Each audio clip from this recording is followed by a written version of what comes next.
tremendously for all the help that you've been able to offer some of the folks who have been calling in.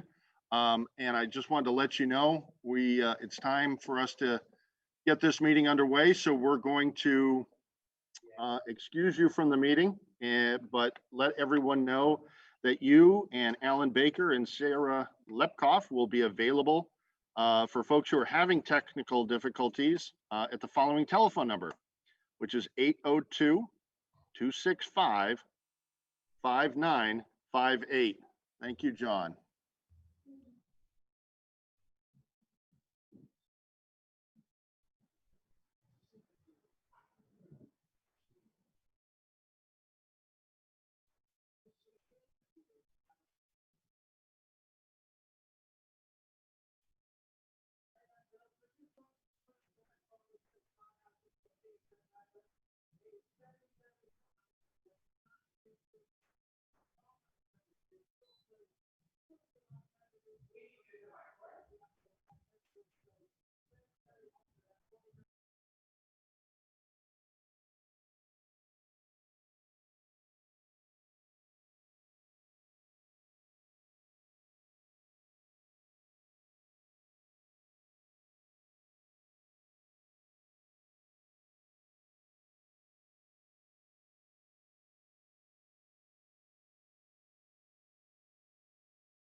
Good morning, everyone.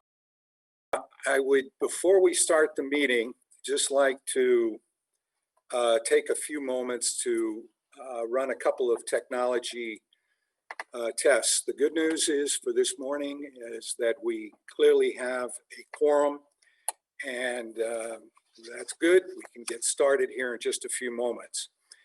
I want to just remind folks that, excuse me, that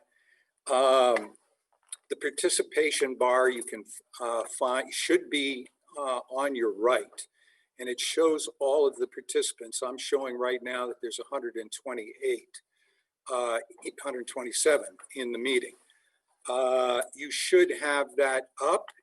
If not, you can go and hover on the bottom of the page and with your mouse, and you will see that there's a place that pops up that says participant. Just hit that and the bar will come up on the right. It's a white bar listing everyone that is in the meeting. I would also like to call your attention to, at the bottom of the participation bar, the hand raise tool. It's on the lower left-hand corner. You can see it. It's got a picture of a hand. That's how I will know, just like in the live meeting, that you wish to be recognized. So please make sure that you can see that raised hand tool. What I would like to do is quickly do a test of the voting platform. And I would ask Patrick Moreland if he would please launch a quick test ballot. And I'm going to ask you to go ahead and respond to that ballot. If you can see the ballot, vote aye. If you can't see the ballot, then you don't vote.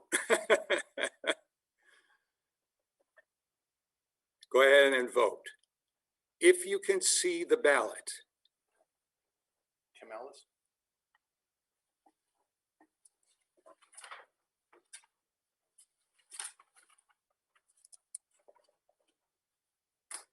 Yes. Now, when we do this in the real meeting, I'm going to allow probably 2 minutes initially, just to make sure that everyone has an opportunity. Do we know that everybody saw the ballot art, or do we need a no too? What did you get for a result, Patrick? Well, we got a pretty good result. We got 115 results, but we got several people not voting. What you might do is ask anybody who does not see the poll to go ahead and raise their hand. Okay, now having done that, I want to take the next step and then just ask any individuals who did not see that poll. And it looks like we got a pretty good response, but anyone who didn't see it, please raise your hand now. We have one. I got Christopher Chapman is the only one who didn't Would you like to hear see it. Mr. Chapman. Good morning. Hi, good morning. You didn't see the poll? Mm-mm. You did not. Where would it have showed up? It should have showed up right in the middle of your screen. So what I'm going to ask you to do is please call the tech hotline. Anyone who has problems during the course of the day can call the tech hotline. Let me give you that number. You should jot it down. It's 802-265-5958. And Mr. Chapman, I recommend that you give them a call to find out what it was that is causing you some technical difficulties at this point. Yeah, Okay. I saw the the ballot test at like 20 after 8. I mean, what? Well, you should have it. I would call that number. We cannot deal with other, we've got to get started here with the meeting. So I'd like anyone having problems, 265-5958. Can we recognize Richard Rass? Hi, I'm just wondering how you're confirming that because there's some people in here that doesn't look like they're members, and I'm just how are you confirming that they're not voting? We're going to get to that. We we will get to that in the course of the meeting. One thing that we're going to do here is give latecomers an opportunity to log in. We're going to start with the preliminaries. I'm going to open the meeting in a few minutes. And then after we go through the preliminaries, we'll take just a minute to allow everyone to modify their names. Right now, that is all locked and can't be accessed by you. We're going to open that up after the announcements and before we get into the substance of the meeting. Allow people to correct their name and their district, okay? Meanwhile, the people who are in here, there are no people actually in the meeting at the present time that would not normally be allowed in the meeting if the meeting was live. We have a preliminary motion allowing certain people to remain in the meeting with the clear understanding that they don't vote. That includes people like the town manager. That includes the ASL people, and there are others, but we'll deal with that in due course, okay? I've muted. Now, having said that, it is now almost 9:15, so we will call the meeting to order. At this time, good morning, everyone. Welcome to the first ever virtual representative town meeting in Brattleboro. I am down in the select board meeting room. With me, sitting as co-pilot, right to my left is Patrick Moreland, who will be managing the technology this morning. Also in the room with me to the right, just so people know who's here, where we're at, is Jan Anderson. And I will explain to you Jan's function and how she will help us during the course of the day. But Jan is here. She will be the person who you will send motions to and so on. Again, we'll get into that. In the room behind me, the Hannah Cosman room, there is the town clerk, Hillary Francis, and she, of course, is carefully monitoring the quorum. So I would like to just remind everyone that their microphones will be kept mute and the cameras will be off.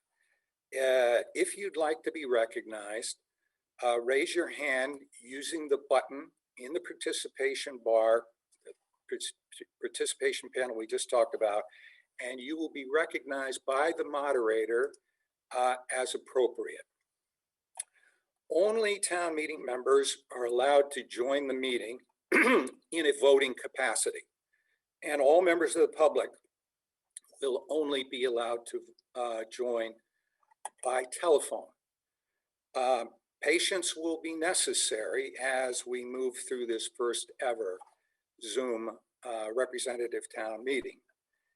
If there are individual technical issues that arrive, they will not invalidate this meeting.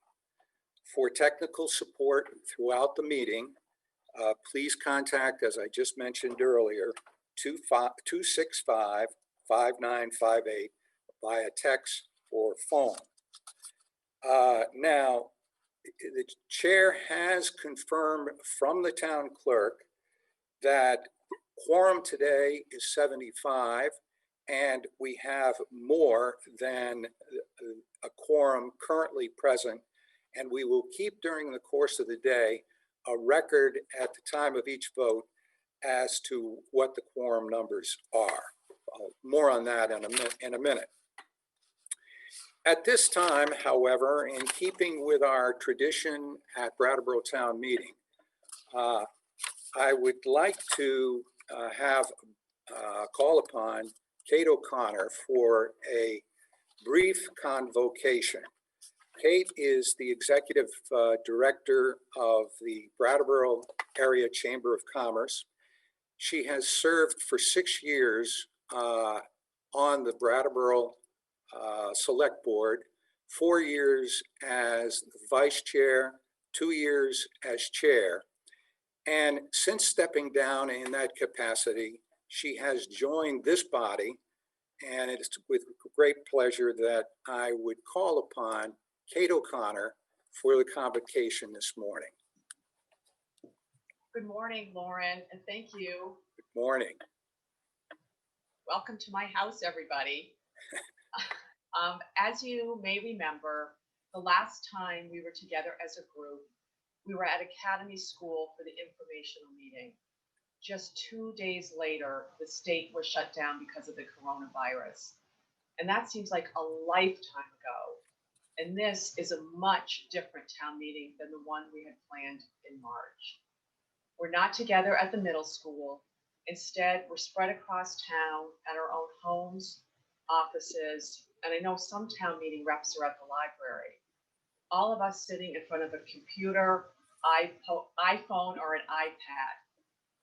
But while we're physically distanced, our mission remains the same, carrying out the responsibility of doing the town's business, something town meeting reps have been doing since 1960. Some of us are first-time town meeting reps, and some of us are first-time Zoom users. But we do have one important thing in common. We're all attending our first virtual town meeting, and there are bound to be glitches. And as Lauren just said, we're going to have to be patient with each other, and above all, have a good sense of humor all day long. Brattleboro town meetings always include spirited debate, and I have no doubt it will today. But unlike the polarized politics on the federal level, we have a track record of setting aside our differences when the meeting's over, something that is more important now than ever. Before I end, I want to take the liberty, on behalf of all town meeting reps, to thank the moderator, town staff, VCTV, and all the others who made this meeting possible. The work that went on behind the scenes to get us all here today was immense, and we owe them a round of applause. But of course, we're all muted, so we're just going to have to imagine that. I look forward to a great meeting, and I really hope we can be together in person in 2021. Thank you. Thank you very much, Kate. And thank you also for your service to the town of Brattleboro. At this time, in the absence of the Boy Scouts, the moderator will lead in the Pledge of Allegiance. Oh, that's okay. That's good. No, I want to see the flag. Okay, all right. I pledge allegiance to the flag of the United States of America and to the republic for which it stands, one nation, under God, indivisible, with liberty and justice for all.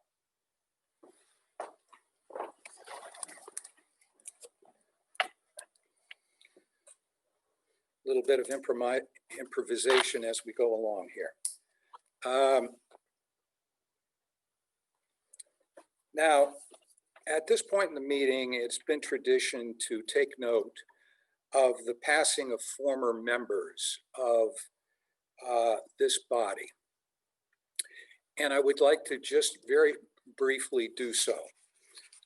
Since our last meeting, which now has been more like 18 months rather than 12 months, several former members have passed away.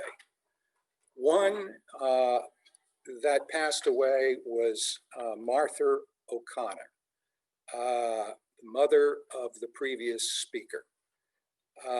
Martha was a representative town meeting member for 28 years, beginning in 1968. A dedicated public servant, she served on the select board for a 3-year term starting in 1991 and again in 2008. Her service included as chairwoman of the Brattleboro Select Board, as chairwoman of the Brattleboro Union High School Board. She also served the state of Vermont in her capacity as chairperson of the Vermont State Board of Education, the Vermont State School Boards Association, the Vermont State College Board of Trustees, and the Vermont Lottery Commission. In addition to Martha, Bill Shumway passed away. He served the town as a representative town meeting member for 12 years, beginning in 1969. Other members included Robert Colburn, who was a representative in the early 70s, Bob Ratty, also who was a member of this body in the early 70s, Mary Lou Buchanan, who passed away and who was a member in the 70s and part of the 80s as well. Sherwood Lake, who served for a period of time in the 80s, also a long-standing member of the Brattleboro Police Department. Eric Hoyer was around representative town meeting member for a period of 1996 to 2003. In addition, one of the newest members of this group and youngest members was Andrew Eames, who was with us last year as his first year as a representative town meeting member in 2019. And Andrew has since passed away. These were all former members of this body who all stepped up in one capacity or another to contribute to the welfare of this community. Please pause just for a moment of silence to honor their contribution to the town of Brattleboro.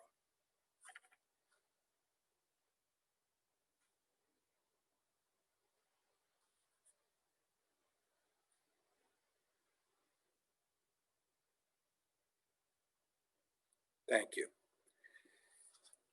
The chair would now call upon our town clerk, Hillary Francis, for the opening and closing paragraphs of the warning.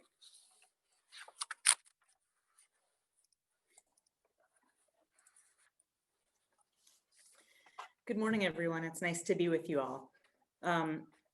So in the warning, the legal voters qualified to vote in representative town meeting are hereby notified and warned to meet on Zoom on Saturday, the 12th day of September, 2020 at 8:30 a.m. to act on the articles listed below. If not all articles are acted upon on September 12th, then the meeting will continue on September 13th at a time to be determined on September 12th by the assembled members of representative town meeting. Dated at Brattleboro, Vermont, this 11th day of August, 2020, Brattleboro Select Board, Tim Wessel, Chair, Elizabeth McLaughlin, Vice Chair, Ian Goodnow, Clerk, Brandy Starr, and Daniel Quip. Thank you. Thank you, Ms. Francis. I would like to continue with the announcements, but I'll interrupt here just for a minute. I see that there's a hand up, Kurt Dimes.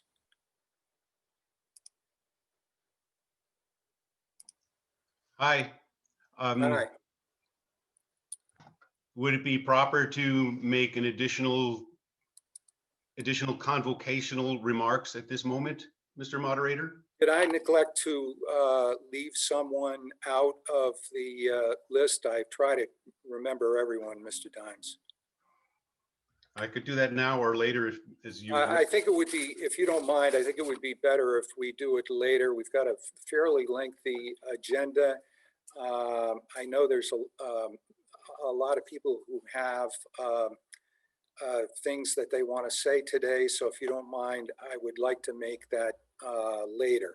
I was fearful that you might have known of someone else who would, a representative town meeting that might have passed away, Mr. Dimes. No, good news, I know of no one else. Great.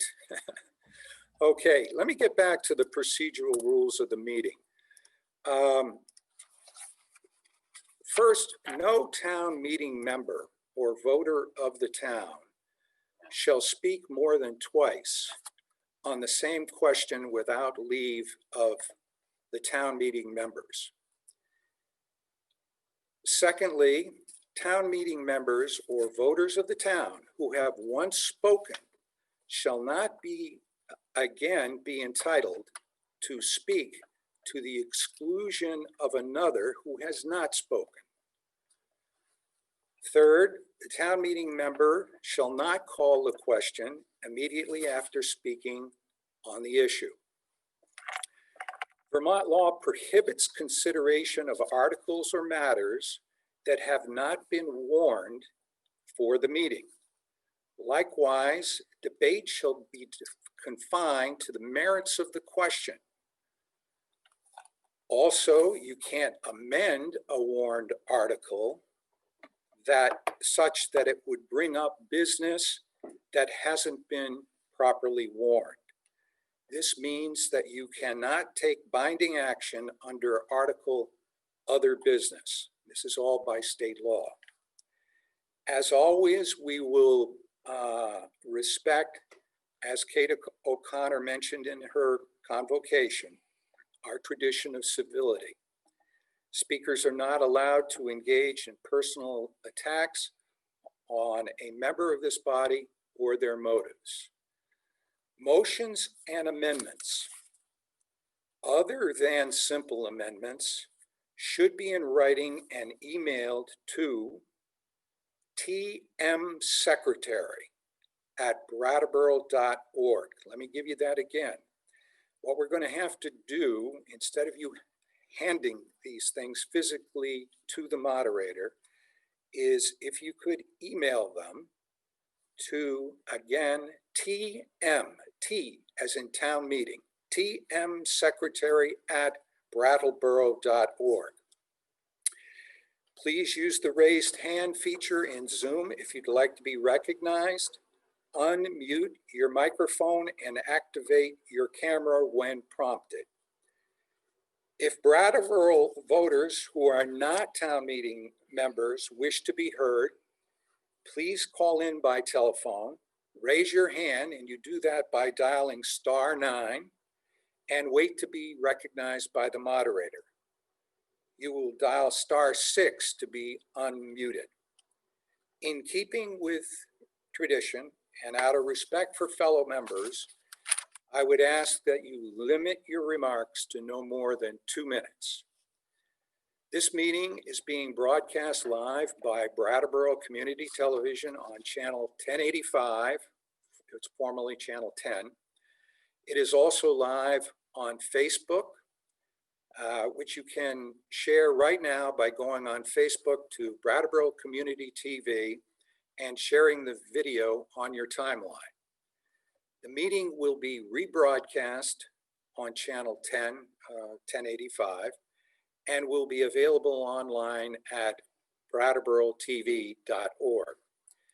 To speak at today's meeting so that everyone in the meeting and the viewers at home can hear you, please state your name and district and speak loudly and clearly.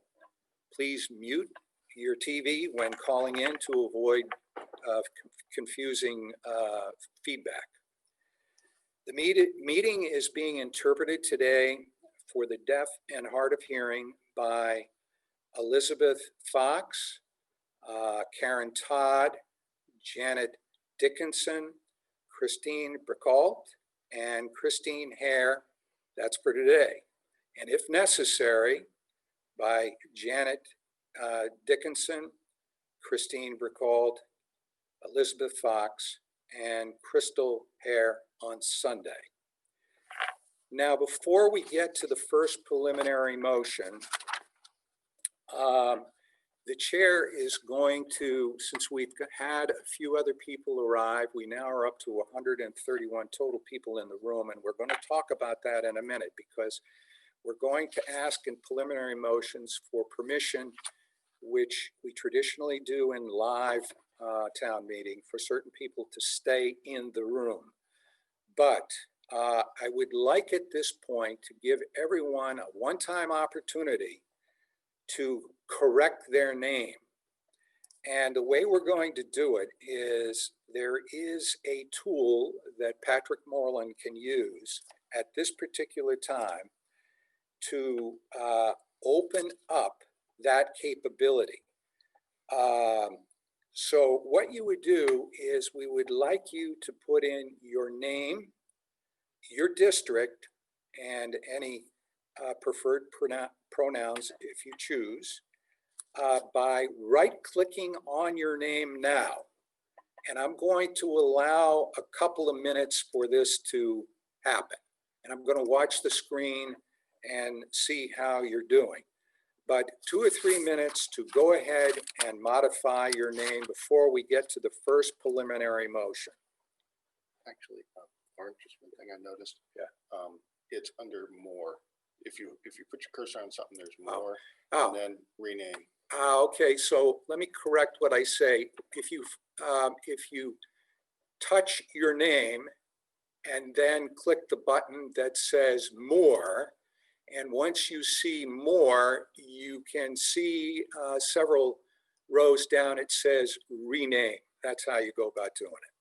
So go ahead and I'll sort of keep track on people doing that.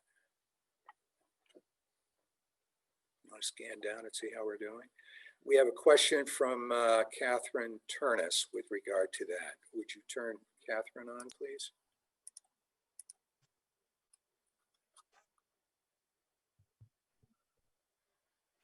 Catherine Turnus, can you hear me?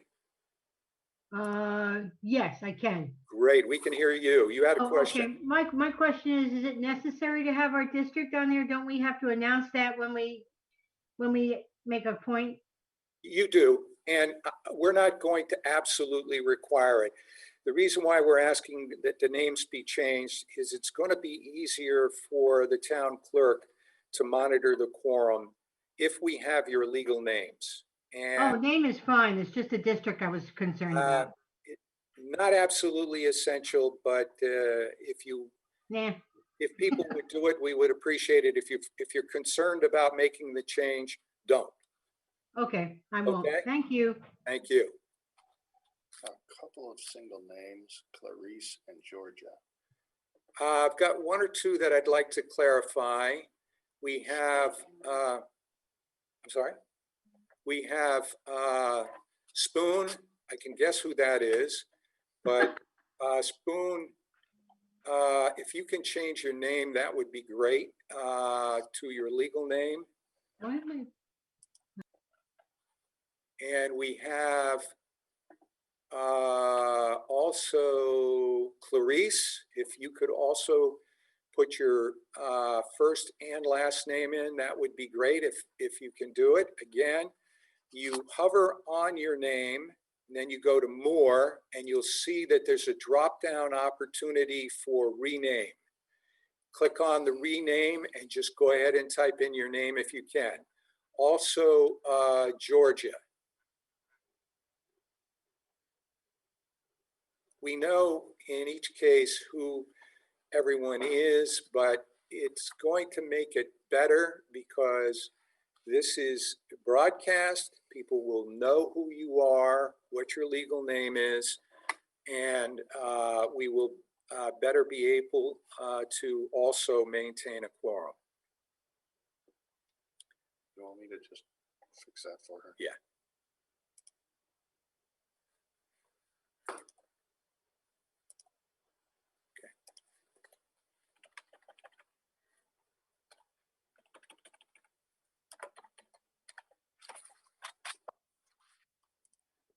Okay.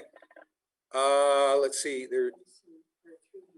Okay, there's a few hands up here. Let's touch base with Millicent Cooley first. Millicent, we'll open you up here. Can you hear me?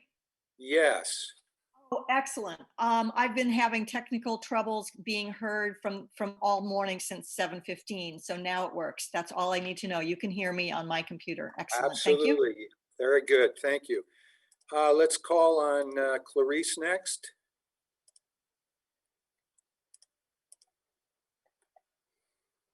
Okay, we're going to open you up so that you can speak, Clarice.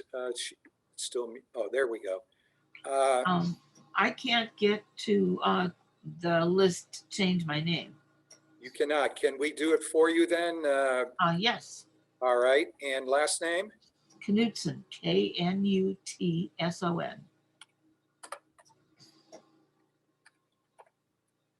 Okay, we got you changed. How's that?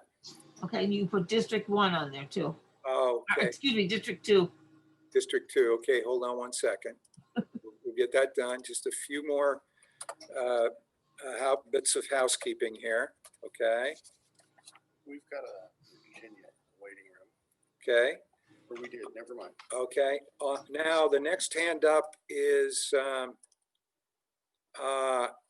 Ann Kaplinka Lauer. You want to unmute?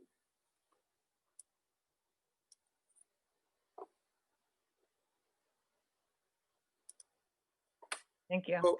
Oh, Is okay. it possible to change the number, the phone number that's calling in to that person's name so folks know who that is? No, phone numbers we can't do. Phone numbers are going to appear as phone numbers only, and that's one of the ways that we're going to be able to distinguish members of the general public from actual members. Okay. Next is Ricky Rosati.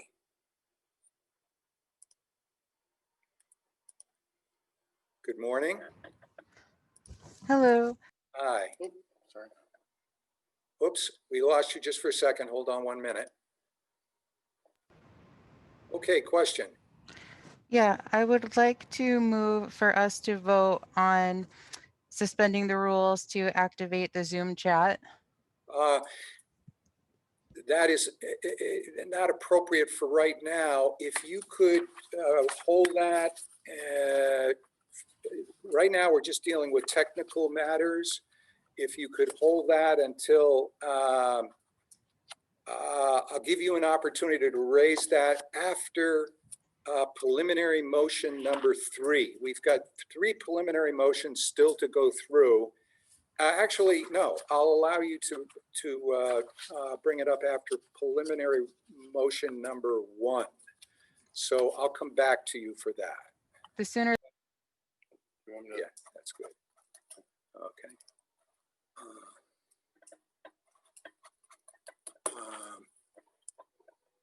I think we're good. Looks good. Okay. Okay, now we will continue. We have 3 preliminary motions, and the chair would call upon and recognize Tim Wessel for preliminary motion number 1.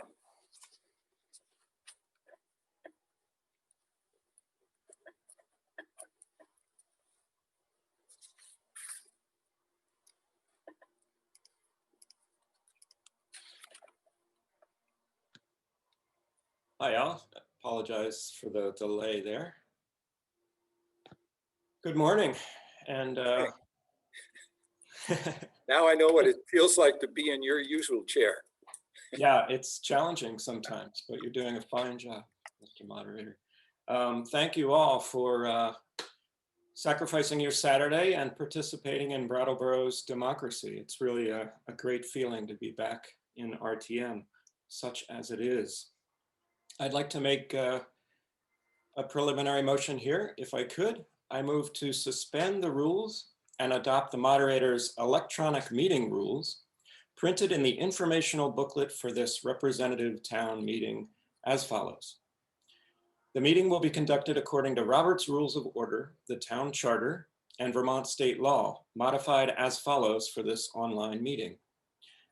Quorum. The presence of a quorum shall be established by an online list of representative town meeting members who have logged on to Zoom at the beginning of the meeting. Thereafter, the continued presence of a quorum shall be determined by the online list of participating members. Audio video. The meeting shall include audio and video display of all representative town meeting members when recognized to speak. Non-members wishing to speak who are qualified voters of the town of Brattleboro may connect by designated telephone number and passcode. Assignment of the floor. To seek recognition by the moderator, a member shall use the raised hand tool, which can be accessed by clicking the participants button on the control bar at the bottom of the screen. Muting of a member's connection. Given the number of participants and in order to minimize undue background noise and interference with the meeting, all members shall be muted until recognized by the moderator. Voting. All votes shall be taken utilizing the Zoom polling feature, which will be launched as required to record each vote. The results will be announced by the moderator at the conclusion of each vote. Technical requirements and malfunctions. Each RTM member is responsible for their connection to the internet or telephone. The meeting shall not be invalidated on the grounds that the loss of or poor quality of a member's individual connection prevented their participation in the meeting. In any instance in which there is a conflict between these 6 enumerated electronic meeting rules and any provisions of Robert's Rules of Order, the town charter, or Vermont state law, then these electronic meeting rules shall prevail for this meeting. Thank you. Is there a second? Please raise your hand if you wish to second. Would you open up George Carville, please? Second. Mr. Carville, do you wish to second the motion? Yes, I second the motion. Thank you. It has been moved and seconded as just read by Mr. Wessel. I will not reread the entire resolution unless somebody wishes me to do so. Since it is basically a preliminary motion, I do see a hand. No, hands are down.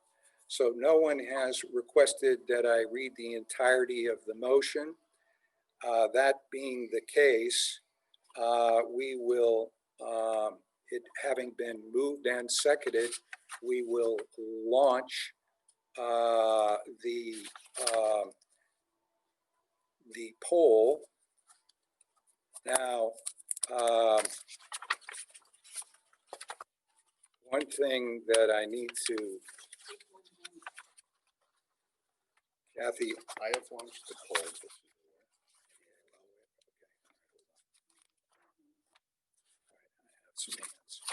All right. The motion, all right, hold on. We shouldn't, don't launch the poll until I get. I'm sorry, it's already launched. Okay, all right. The motion is to suspend the rules, and it is not debatable, and it requires a 2/3 vote. That is what is required to do this. Now, I see Kathy Erfer has her name, has her hand up. Can you? Would you like me to dismiss this? I would, yes. So let's see, a little bumpy here until we get going. Please don't launch it till I say launch the poll, okay? Okay, so I should get rid of this. Yeah, let's get rid of this one and let's go to the question that we have there. We've got Kathy Erfer, which I assume is a point of information or a point of order. Kathy Erfer. Hi. Hi, good morning, everyone. It is a point of order. I'm just curious. I had just sent this over to Jan. The polls seem to have an option for yay or nay, but there is not an option to abstain. And That may not be appropriate in all votes, may not be pertaining to this one, but just wondering if an option to abstain from a vote can be added. The way that we do that typically in town meeting is you remain seated. You just simply do not rise for the yes. You don't rise for the no. We do not ask for abstentions. And my recommendation for today is that if you choose to abstain, don't vote. It would be the same fashion, okay? That way I don't have to have, Patrick doesn't have to reinvent what he's already put together. I have a question also, point of order or a question from Oscar Heller. Hello. Just wondering if it's possible when you have the texts of the motion in writing, if it's possible to have them in the poll. If not, I understand, but it would probably be helpful. That is a little difficult given the technology and the limitations because it has to be typed out by Patrick. So what we're asking you to do is just follow along, if you would, in your booklet, which will include the text of the proposed vote. It does create a technological, a serious delay, and we can't do that. Okay, thank you. Okay, so now we're ready. We will now proceed to the first electronic vote. Please wait until you see the pop-up question. And the question once again is, shall we suspend the rules as proposed by Tim Wessel? You can go ahead and launch the poll. Now, if you do not see the poll, if for some reason it does not appear on your screen, please call the tech number. And again, the tech number is 265-5958 to have it, the hotline, tech hotline number. 802-265-5958. Hopefully we're going to get this down to very few, if any, people who are having tech problems. Also, you should be aware that people on the phone will not be able to vote. They are blocked from voting. That's part of the reason why the system was designed in the way it was, so that we can control the voting. So we now have the results of your vote. 98%, which is more than 2/3, 101 votes approving the special electronic rules. Close the vote. No, they're still voting, so let's keep going, let's keep going. We still have a few votes coming in, so I'm not going to close it quite yet. You let me know. Yeah. We've allowed a minute and a half, I think, for the first couple of votes, for just until we get the hang of this. We might want to allow a little bit more time. So we are now approaching 2 minutes, and votes are still being cast. So it's now 2 minutes, and I will ask that the polls be closed. And we had 113 total votes cast, 111 yes, and 2 no.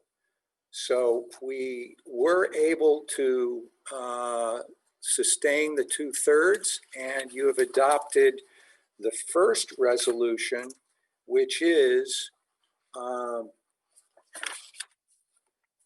to allow the electronic rules. Now let me just see. This is. The number of eligible votes was 122. Okay, we'll get to this as we move into the regular ones. Yeah, that'd be great. Yeah, I now would recognize, since I previously agreed to recognize Ricky Rosati for a motion. Patrick, would you please unmute Ricky Rosati?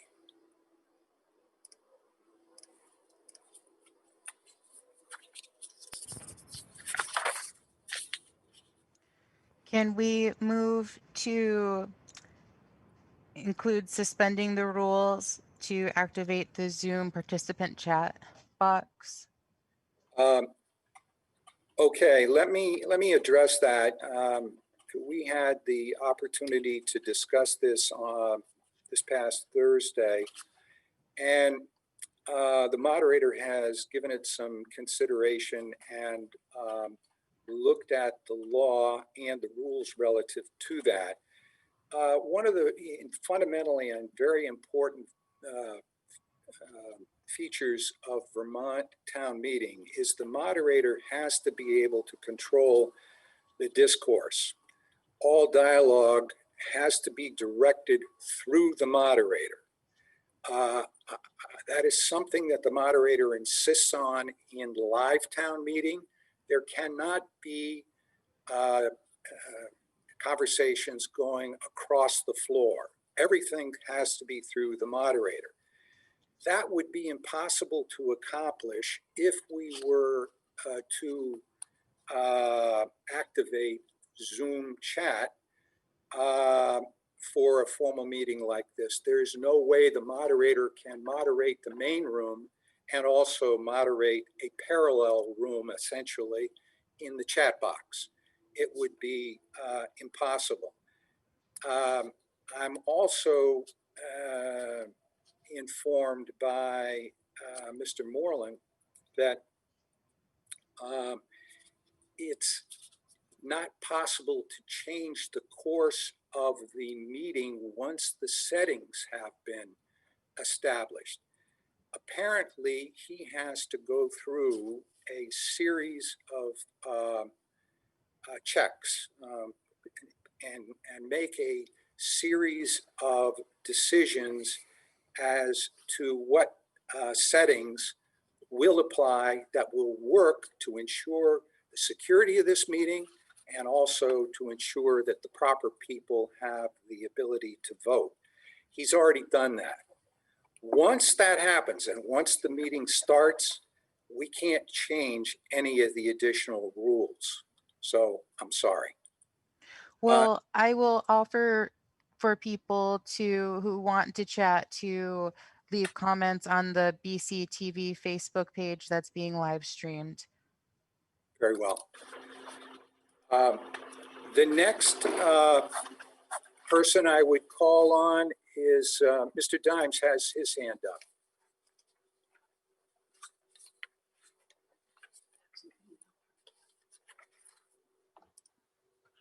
Hi, everybody. I wonder if we would reconsider the motion about the electronic meeting and offer an amendment to it, because I don't know if the body really recognized a terrible flaw in the proposal.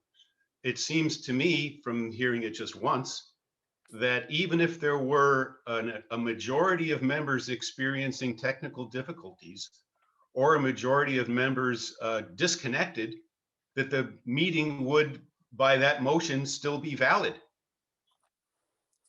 No, we still, Mr. Dimes, we still are going to need a quorum in the meeting.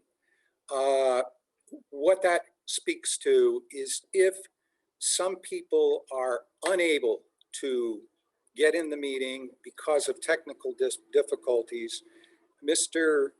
Moreland, as most of you already know, has been extremely diligent in trying to help everyone get into this meeting.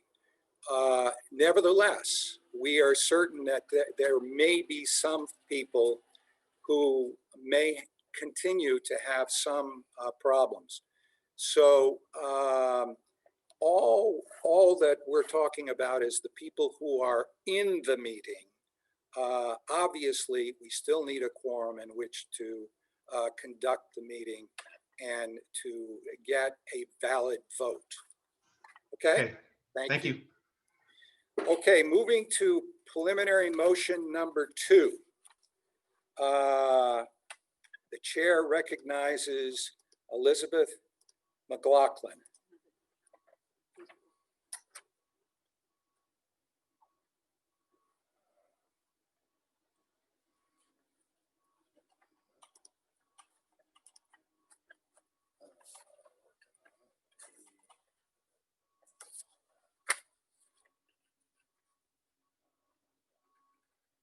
Let's see her. Do you?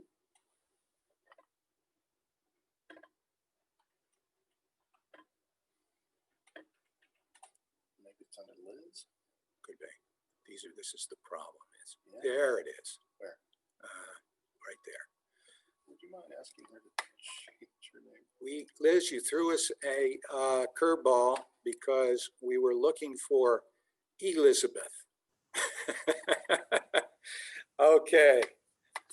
Well, Yeah, I know- changed that up so I could stick the select board in there. Okay, well, Anyway. we have, we now know where you are, so that's fine, no problem. Great. Good morning, everyone. I move that the following persons be authorized to remain in this Zoom meeting with the select board and town meeting members. Town manager Peter Elwell, town attorney Robert Fisher, assistant town manager Patrick Moreland, executive secretary Jan Anderson, and the ASL interpreters. Okay, it has been moved by Ms. McLaughlin. Is there a second? Looking for a second. Okay, we have a second with, would you unmute Ronnie Byrne?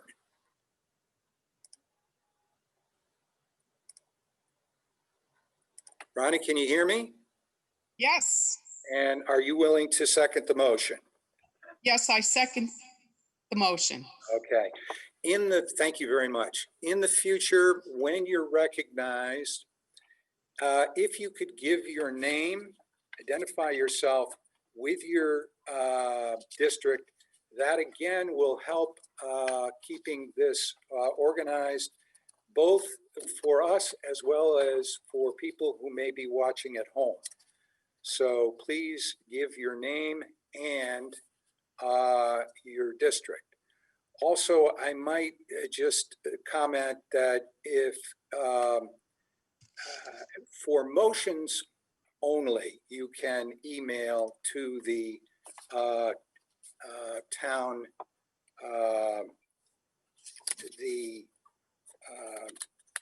Jan Anderson's email address. The problem is if I have to deal with, this was a problem with chat, if I have to deal with a bunch of emails and to deal with what's going on the screen, I think we're going to get some gridlock here. So let's go back to the preliminary motion number 2. It has been moved and seconded that the following persons be authorized to remain in the Zoom meeting with the select board and town meeting members. Town manager Peter Elwell, town attorney Robert Fisher, assistant town manager Patrick Moreland, executive secretary Jan Anderson, and the ASL interpreters. If we're ready for that, well, we have a bunch of hands up here. Those may all be seconds that haven't lowered their hands. Okay, Sure. all right, let's clear the hands up, please. From time to time, I'm going to have to clear the hands up.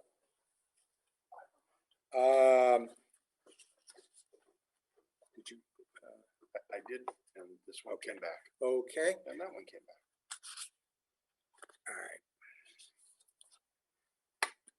Okay, let's unmute Ann Kablinka Lauer. Point of information or point of order. And Kaplinka District 2. I guess point of information, should BCTV also be on that list and still be staying in the meeting? They're the next preliminary motion. That's the next you. motion, okay? Any other further, no? Okay, we're good. Then I think that, not seeing any other questions, I think we're ready to, if you're ready for that, we'll launch the vote now, and I'll give you 2 minutes in which to vote.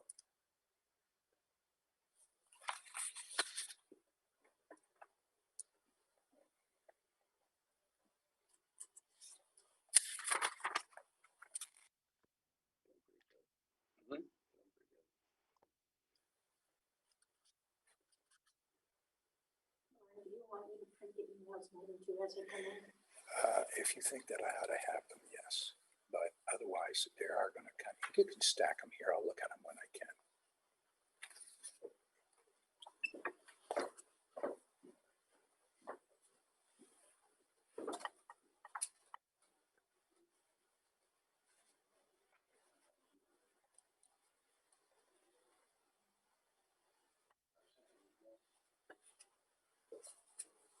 People are getting their votes in quite quickly. It's been 54 seconds. We still are getting a few votes.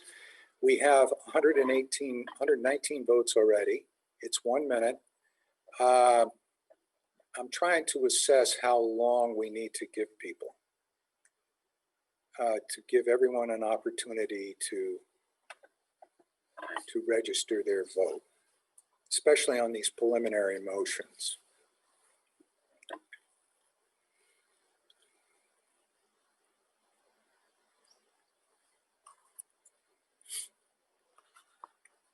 We now have 121 people voting. And I think that's about everyone. So we will end the polling at this point, and listen to the results of your vote. 119 aye and 2 nay. And you have adopted preliminary motion number 2. And we're learning as we go along as to how long we have to keep the polls open. But that was very successful. Thank you all. The chair now will move to preliminary motion number 3 and recognizes Ian Goodnow.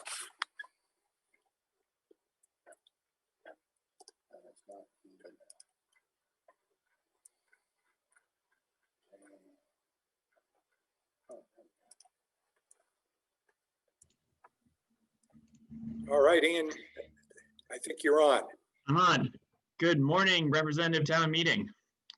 I move that the electronic media be permitted to remain in this Zoom meeting.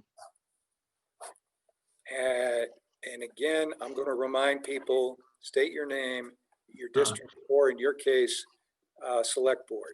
Yeah, Ian Goodnow. I am the select board clerk. Okay, then the chair would then ask for a second. Please raise your hand if you are willing to second the motion. Chair would recognize Richard Cook.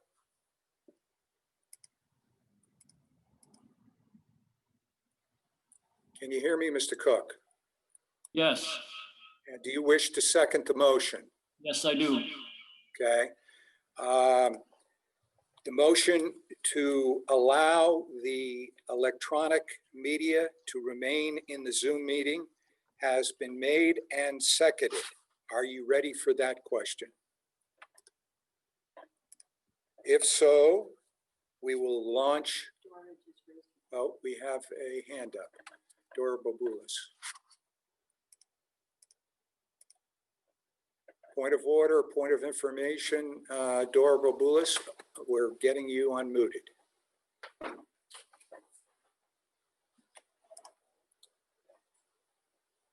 Not yet. Yes, we did that before.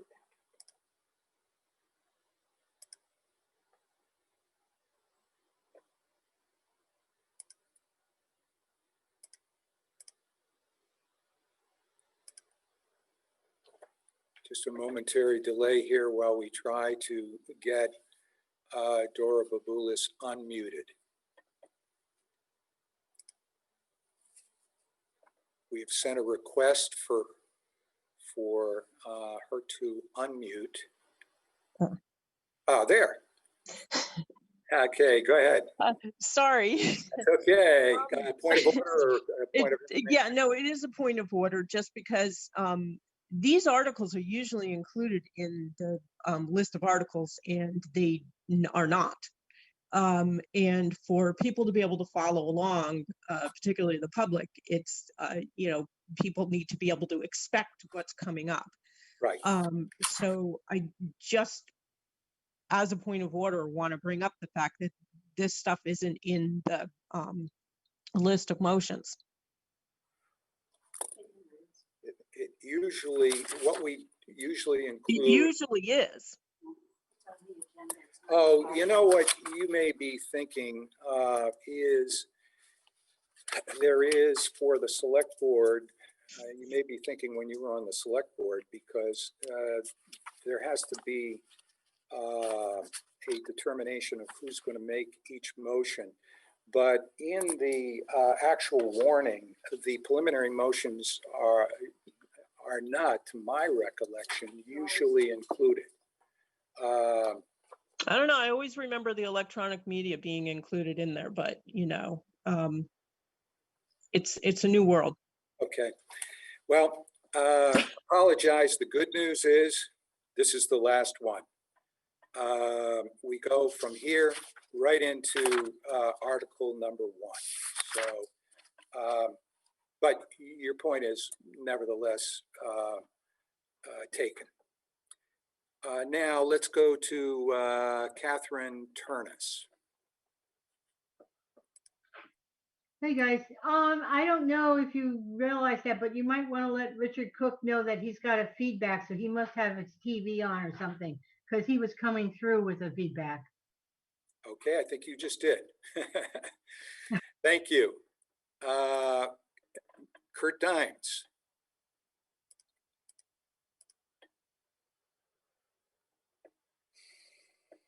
Mr. Dimes. Hi. I have some preliminary remarks and a motion. Okay, we haven't adopted this yet, Mr. Dimes, okay? Oh, I'm sorry. Well, out of order. Yeah, so let me get this, take, and then I'll recognize you. Thank you. Okay. Okay, the question is, shall the electronic media be permitted to remain in the Zoom meeting? We're going to launch the poll. Once again, this is good practice. Launch it now.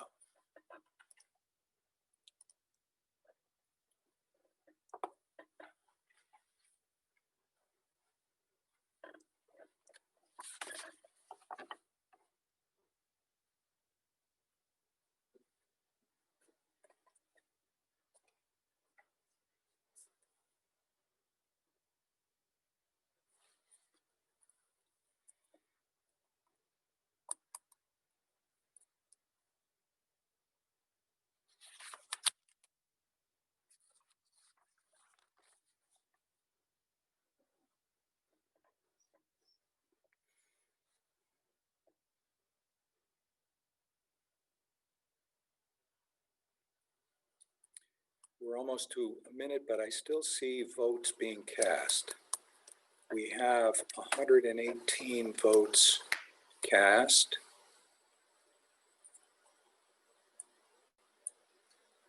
And we are at 1 minute.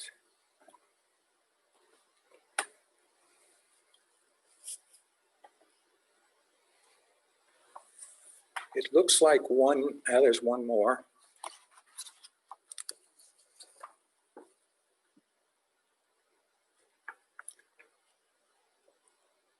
And another vote cast.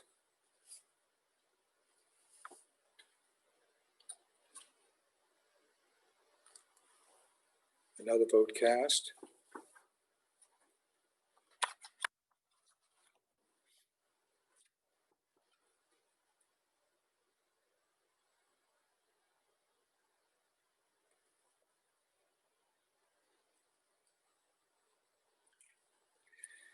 For technical reasons, some people may take a little bit longer to, may need a little bit longer to vote. It looks like most people are getting the vote cast within a minute and a half. So I'm going to ask that the poll be ended and listen to the result of your vote. 121 aye, 1 nay, and you've approved preliminary motion number 3. Now, I said that I would get back to Mr. Dimes, but I see a question up by Millicent Cooley.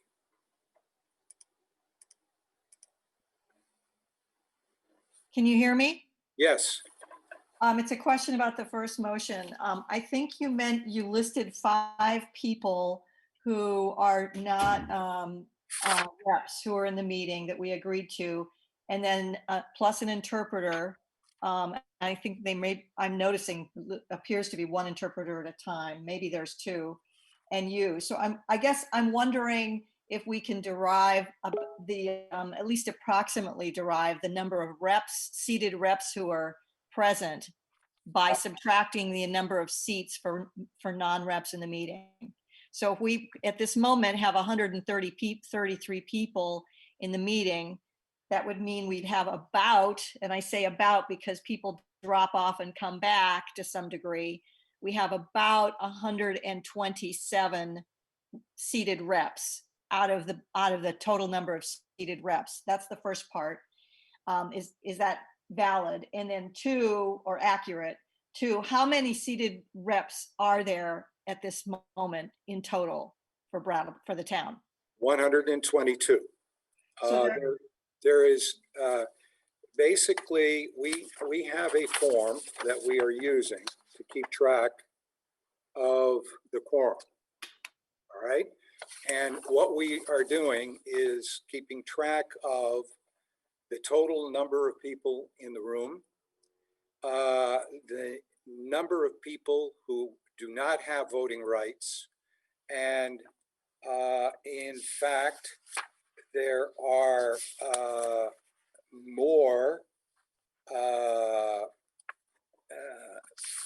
people in the meeting than what you are suggesting for ASL interpreters.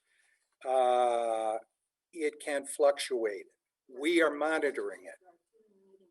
Right now, there's 2, but it may change. So we keep track of that. So out of the first motion, for example, we know there was 130 people in the room. 8 were non-voting. That left 122 voting members. Right. How many reps are there in the town who are elected that could be here?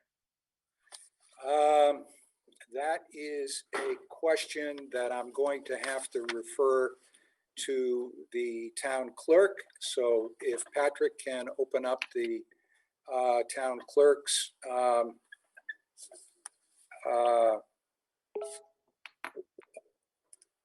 video and audio, we'll answer that question for you.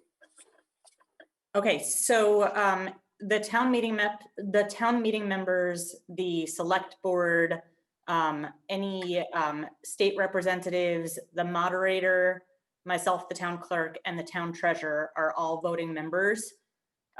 Currently, we have 141 seats filled. There are still open seats in District 1 that didn't get filled during the caucus. Thank you. You're welcome. Okay, so we are keeping, I do want to, that was a good question because it enables us to reiterate that we are keeping track of the quorum requirements. Okay, anything further, Ms. Cooley? No, thank you. Okay, I am waiting on my co-pilot to return and going to ask that he recognize Mr. Dimes, who I promised to come back to. Mr. Dimes, Yes. bearing in mind that I am required to rigidly stick to the agenda, I will give you a minute just to tell me, you wanted to make a brief statement, is that correct? Well, don't I get 2 minutes like everyone else? Well, okay, but you see, there's nothing on the floor right now, okay? And this is not an open meeting like a select board meeting. We have to just stick with the agenda. We have to just deal with the specific articles. Now, what we could do, I can allow you a lot more time under Article 20, which is other business. But if This is a preliminary motion bearing on the function of the meeting. Okay, go ahead. Okay, I'll start just with a brief remarks excerpted from a letter in the paper by Brandy Starr 3 years ago. At the March 25th annual representative town meeting, Kurt Dimes brought up a motion to have the select board sit with the representatives during the meeting rather than on the stage. Mr. Dimes cited when that change should have been made and read from the town charter. I did not approach the microphone to support him, and that is a shame because he was quite correct. The select board does not preside over RTM, the moderator does. The elevation of the select board members onto the stage could, if inadvertently, give the sense to the reps of being presided over. While I would not have supported an on-the-spot change at this meeting because of audio-visual and other logistics, I do fully support looking closely at this seating change. Another representative, Tim Maciel, District 1, had an excellent idea about chair setup not being conducive to conversation, and so I agree with him. While I could watch the TV, that does not provide for the same level of synergy between humans.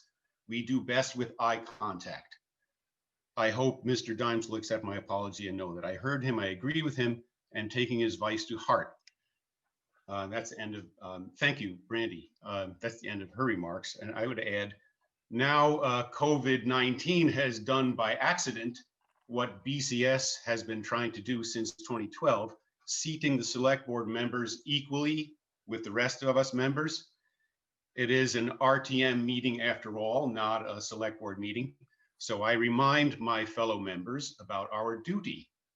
The town charter says RTM is a source of proposals, ideas, and guidance for the town. It is not supposed to be just about proposals by the select board. We are the guiding body of this town. We, the RTM, are the guiding body of this town by law. So I move that henceforward, all members of RTM, whether elected or ex officio, be seated equally and without preeminence or favor. Mr. Dimes, thank you for keeping that to 2 minutes. However, I'm going to rule it out of order at this stage of the proceeding. It is certainly, your point has been made, and you can renew that motion formally under Article 20, other business, at which point we can vote on it, and if you choose to do so, and further your position. But at this point, I am compelled to stick with the agenda, and I cannot deviate from the agenda. So let's see, we have Spoon Agave.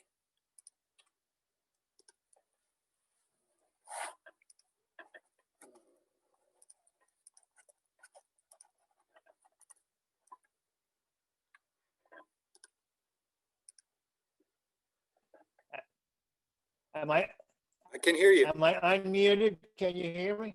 Yes. Okay. I would like to motion, if it is technically possible, to write out the motions on the ballot pop-up. Okay. Thank you, Spoon. I also discussed that very thought with Patrick Moreland, in the process of working out the details for how this meeting would be conducted, we looked at all kinds of different options. And that was one option because there is a way that that could be done. It could be done. However, because this was our first meeting and because of the technical issues related to that, it was specifically decided not to do it. It would create too much of a delay and too much of a complication. So we made a concerted, careful decision not to, and instead send the motions by email to Jan Anderson. I hope that answers your question. Okay. Yeah, thank you. On that, I do have more questions about why it is such a technical difficulty, but I'll accept what you say and I will withdraw that motion for now. Thank you, Mr. Agavi. We did have a lot of people over the course of this whole process offer suggestions, and I can assure you that Patrick has done his utmost best in trying to structure this year, and we will learn from this experience. Hopefully it won't happen again next year, but if it does, we'll know more. Thank you. So now the chair would ask you to unmute Marilyn Chirillo.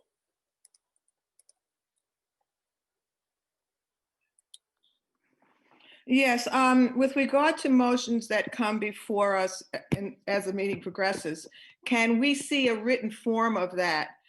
Maybe by a screen share or some other method that even holding up this piece of paper. Some of us are much better visual learners and require that visual in addition to the auditory. So if that's a possibility, I would be greatly appreciated.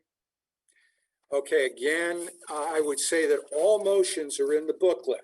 Now, what won't be in the booklet are any amendments because we're not going to know about them until they're made. But if you look in your booklet, you will find all of the motions beginning with what we're about to begin with now. So just follow along with that. They're all in writing. And then for new motions or amendments, yeah, by the way, it's on page 11 of your book, of the little booklet, page 11. New motions, we're going to ask them to be sent here. I can read them.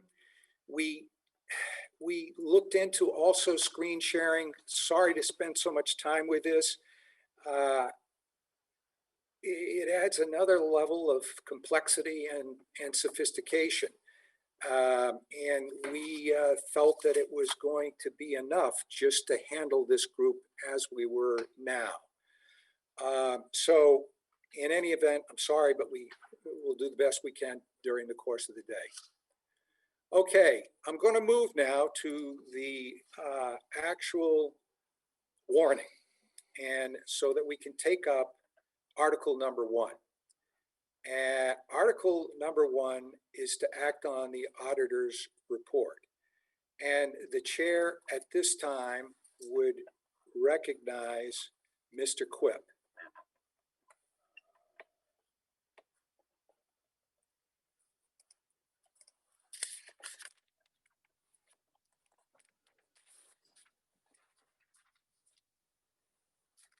Good morning. I guess I hid my view. Okay, so yes, I move that the town, Daniel Quip, District 2, actually, just so you know. I move that the town auditor's report be accepted as printed in the annual town report and posted on the town's website. Okay, is there a second? I see Gary Stroud. Gary Stroud, do you second the motion? Gary Stroud, District 2. I second the motion. Okay. Okay, it has been moved and seconded that the town auditor's report be accepted as printed in the annual town report and posted on the town's website. Are you ready for that question?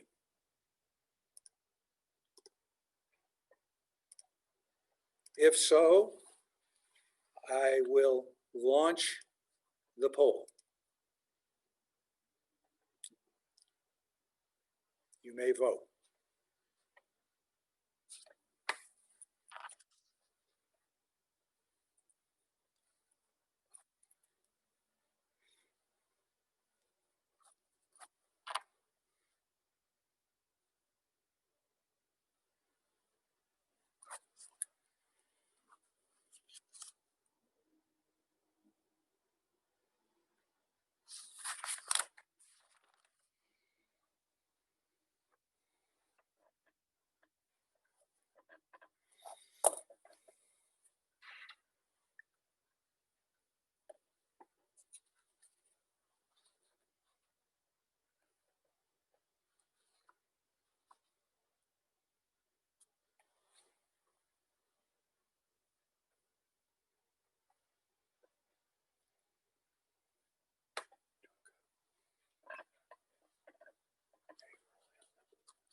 Okay, we will close voting and listen to the results of your vote. 114 aye and 2 nay. Total voting 116. And you have adopted Article 1. Article 2, to see if the town will authorize its select board to employ a certified public accountant or accountants. The chair recognizes Randy Starr.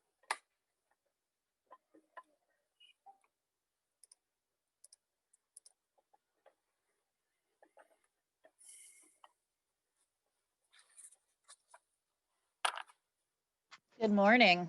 Can you Morning. hear me? Can you hear Yes. me okay? Hi. Yes, fine. Okay, Brandy Starr, Select Board Member, District 3.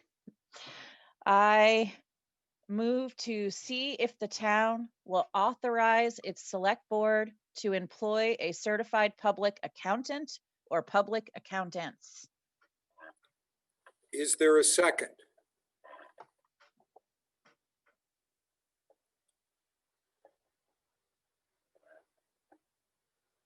Chair would recognize Zach McLaughlin.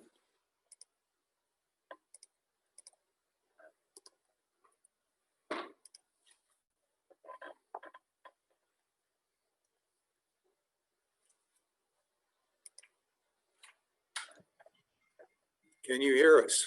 I think Zach was, oh yeah, go ahead.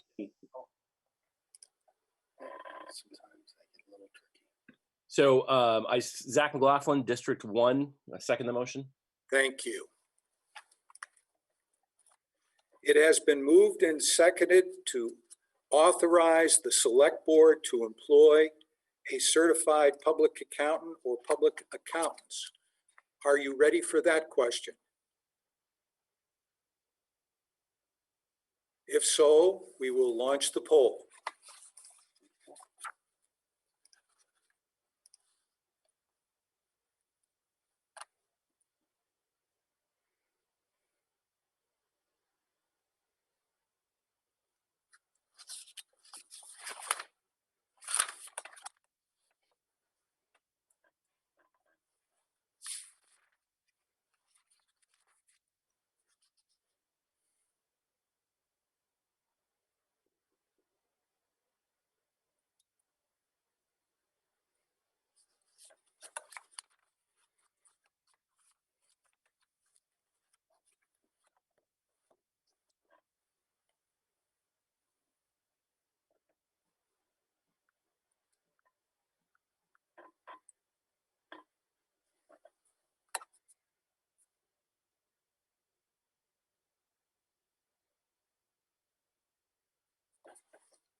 Okay, so it has now been a minute and a half, and I think everyone has had a chance to vote, so we will now end the voting. Listen to the results of your vote. 117 aye and 0 nay, and you have adopted Article 2.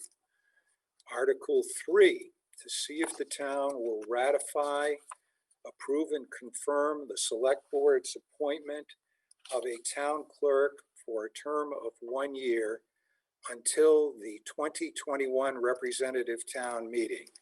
The chair recognizes Tim Wessel. Thank you, Mr. Moderator. Tim Wessel, Select Board Chair. I move that the appointment of Hillary Francis as town clerk for a term of 1 year until the 2021 representative town meeting be ratified, approved, and confirmed. Is there a second?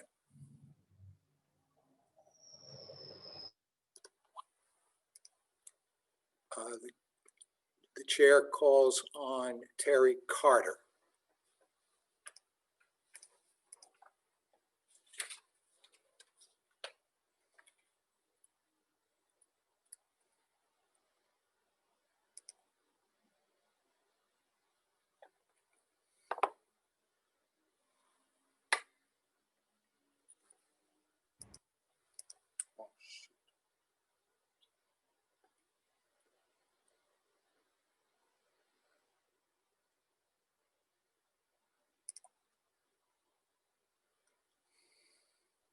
Can you hear me? Yes. Do you wish to second the motion? Terry Carter, District 3, I second the motion. Thank you. It has been moved and seconded that the appointment of Hillary Francis as town clerk for a term of 1 year until 2021 representative town meeting be ratified, approved, and confirmed. Are you ready for that vote? If so, we will launch the poll.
We are having people voting including right now. There are votes coming in, and it's looking to me like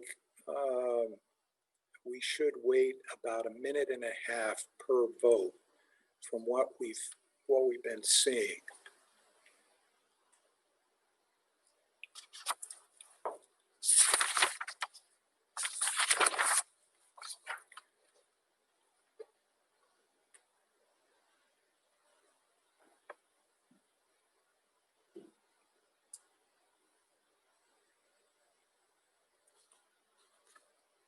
Okay, we'll end the poll at this point.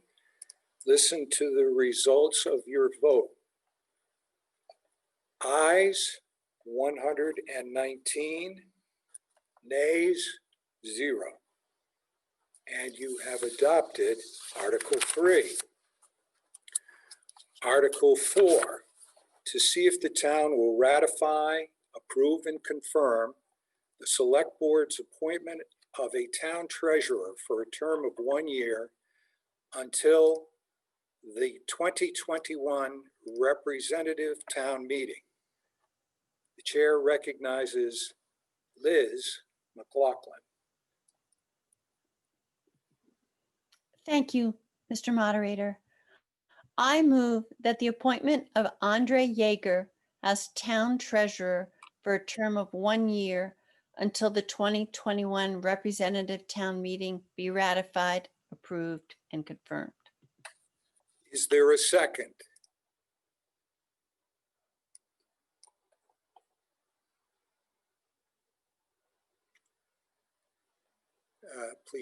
Please recognize Denise Glover.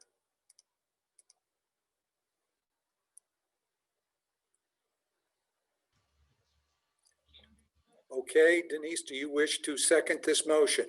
Denise Glover, District 2, I second the motion. Thank you. It has been moved and seconded that the town ratify, approve, and confirm the Select Board's appointment of the town treasurer for a term of 1 year, that person being Andre Yeager. Are you ready for that vote?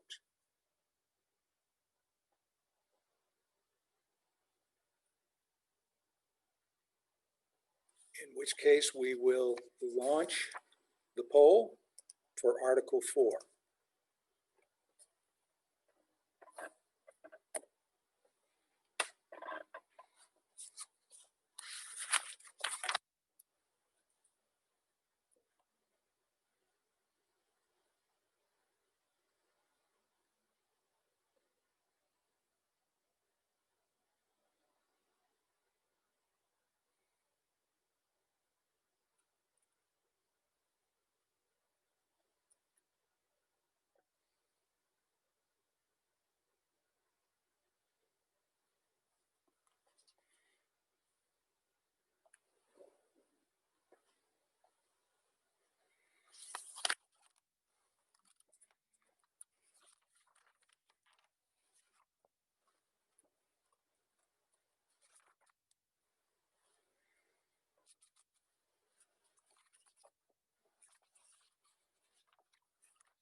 It's now been over a minute and a half. We'll suspend voting. Listen to the results of your vote. Ayes, 111, nays, 1, and you have adopted Article 4, appointing Andre Yeager as town treasurer. Article 5, to see if the town will ratify, approve, and confirm the Select Board's appointment of a town attorney for a term of 1 year until the 2021 representative town meeting. The chair recognizes Ian Goodnow. Thank you, Mr. Moderator. Ian Goodnow, Select Board. I move that the appointment of the firm of Fisher & Fisher Law Offices, PC, as town attorney for a term of 1 year until the 2021 representative town meeting be ratified, approved, and confirmed. Is there a second?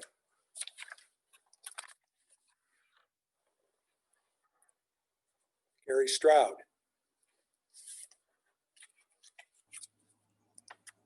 Gary Stroud, District 2. I approve. Do you wish to second it, Mr. I Stroud? second. Thank Gary you. Stroud, District 2, I second. Thank you. It has been moved and seconded that the appointment of the firm of Fisher & Fisher Law Office, PC, as town attorney for a term of 1 year until 2021 representative town meeting be ratified, approved, and confirmed. Are you ready for that? I see a hand up, Spoonagabi.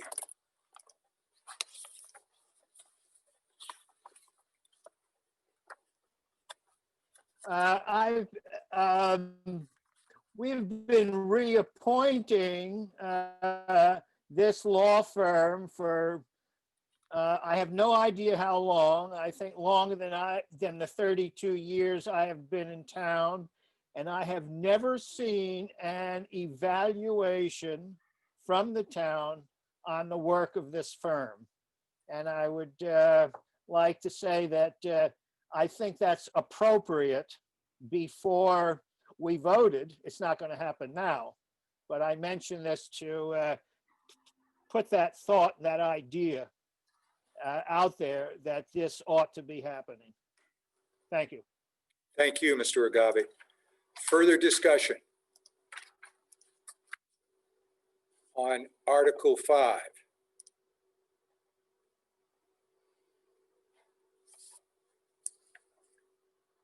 Seeing none, we will launch the poll.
We are now at 2 minutes and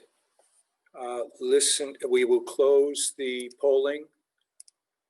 Listen to the results of your vote.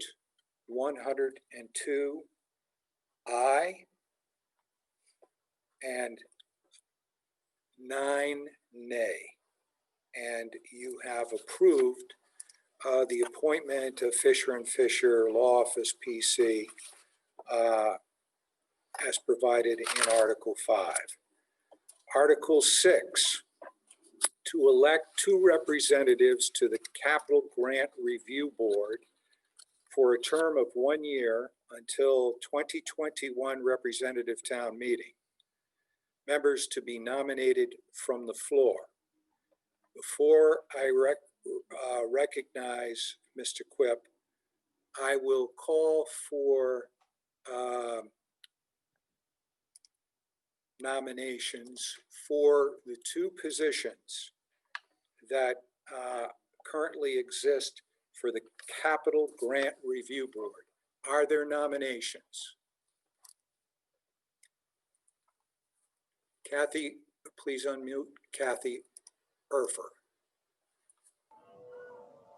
Good morning. Thank you. Kathy Erfer, District 3. I would like to nominate George Herzog.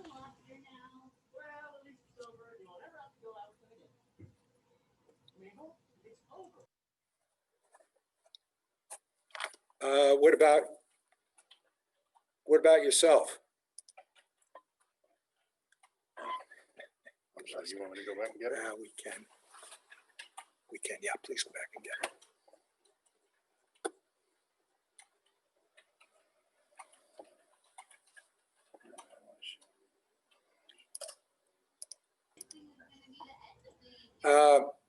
No, thank you. Okay, you've been on for a few years, right? I am not on the Capital Grants Review Board. I am just nominating George Herzog as per his desire to serve in that capacity. Okay, great. Further nominations for the Capital Grant Review Board. Let me explain to you what it is. A Capital Grant Review Board is established under the charter to review and evaluate all requests made on behalf of the town or its board for grants or loans for capital expenditures. With that explanation, is there someone who would like to serve, or you can nominate yourself? Let's see.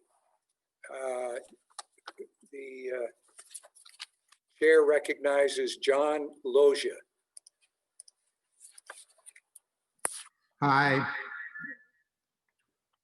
Got to mute that one. Can you mute that one? I'd like to nominate Lissa Weinman for the Capital Review Board, Capital Grant Review Board. Lissa Weinman. Very good. Are there further nominations?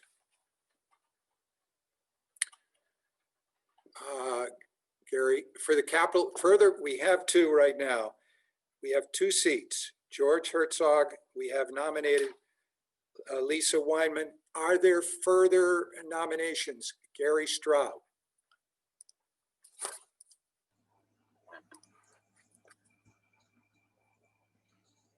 I'd like to nominate myself. Okay. You can do that.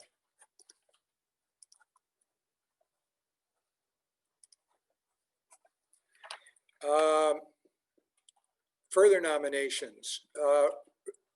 Ricky Rosati.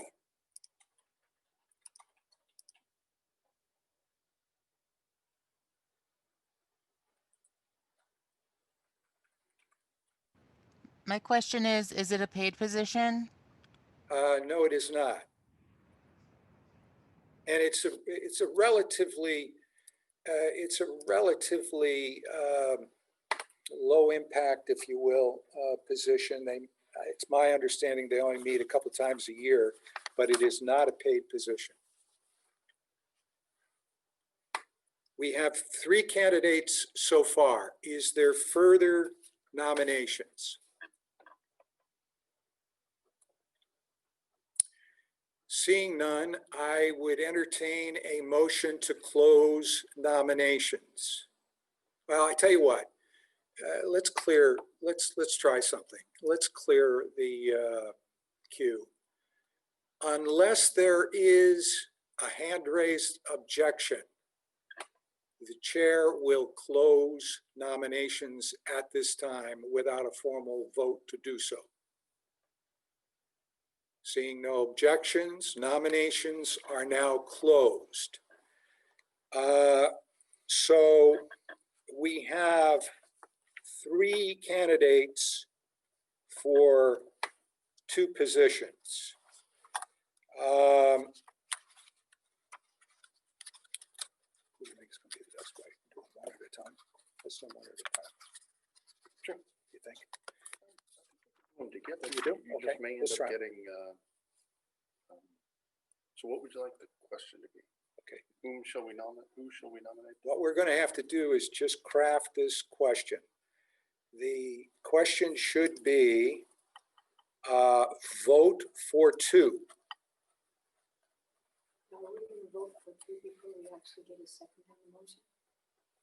No, this is just nominations now. Let's see, nominations. I don't need a second.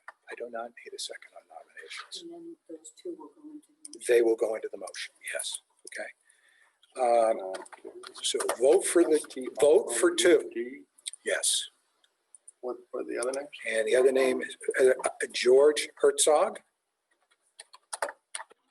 RTCOG.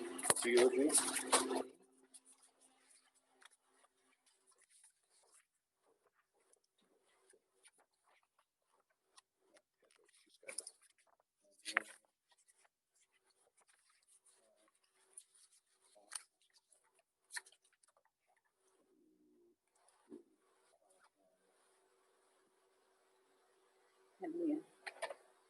Give it a start. Okay. All right, now let's see how this works, folks. We're going to launch this poll.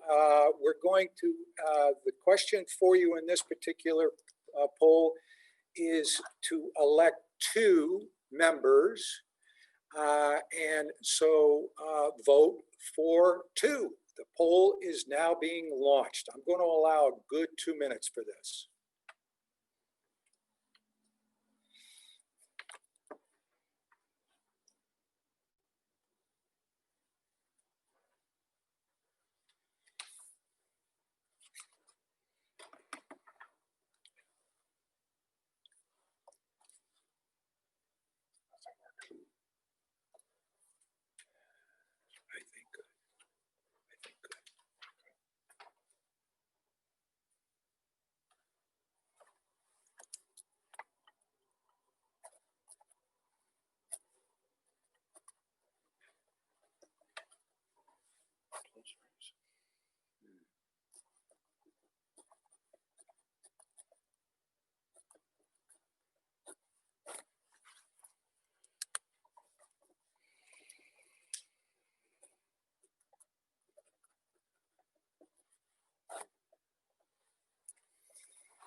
They can raise their hand. Their hand's not up, is it? Okay. Yes.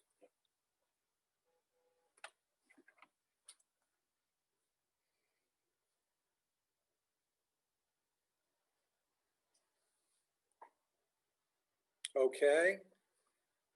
It has now been 2.5 minutes, and I would assume that everyone has had a chance to vote.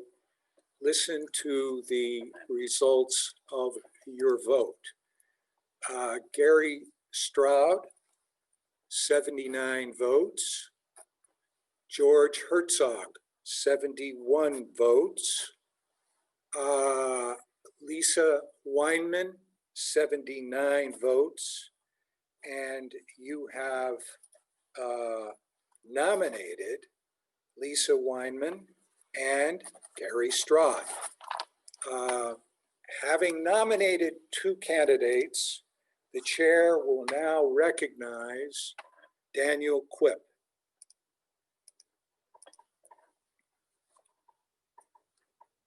Thanks, Mr. Moderator. I move, Daniel Quip, District 2. I move that the following people be appointed to serve on the Capital Grants Review Board for a term of 1 year until the 2021 Representative Town Meeting. Lisa Weinman and Gary Stroud. Is there a second?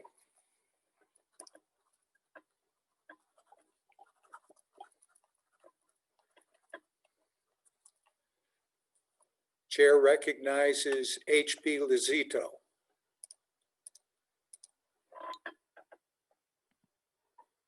Do you wish to second the nomination?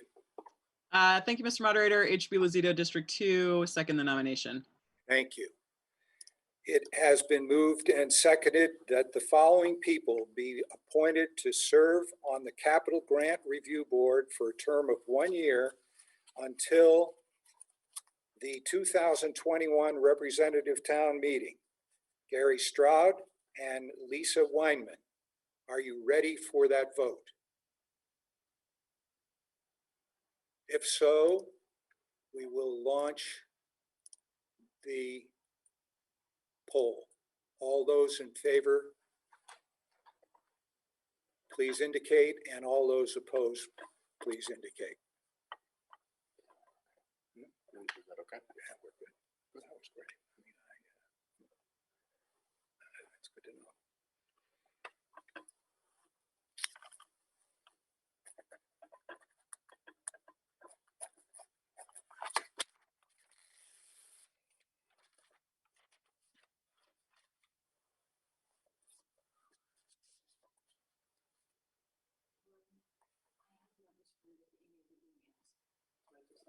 Where are they?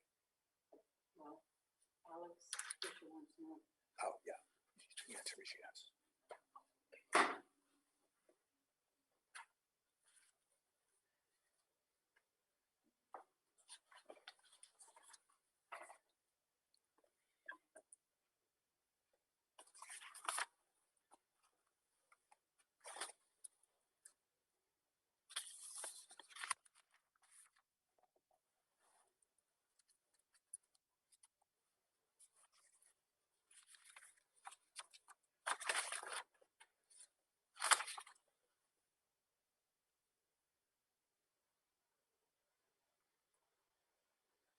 Okay, I think we can suspend the voting at this time. Listen to the results of your vote. 116 in favor and 1 opposed, and you have appointed Lisa Weinman and Gary Stroud to the Capital Grant Review Board pursuant to Article 6. Article 7, to see if the town will elect members to the Town Finance Committee for a term of 1 year until the 2021 Representative Town Meeting. Members to be nominated from the floor. So with that, the chair would open it up to nominations, and the chair would like to call upon the current chair of the Finance Committee, Dr. Reichman.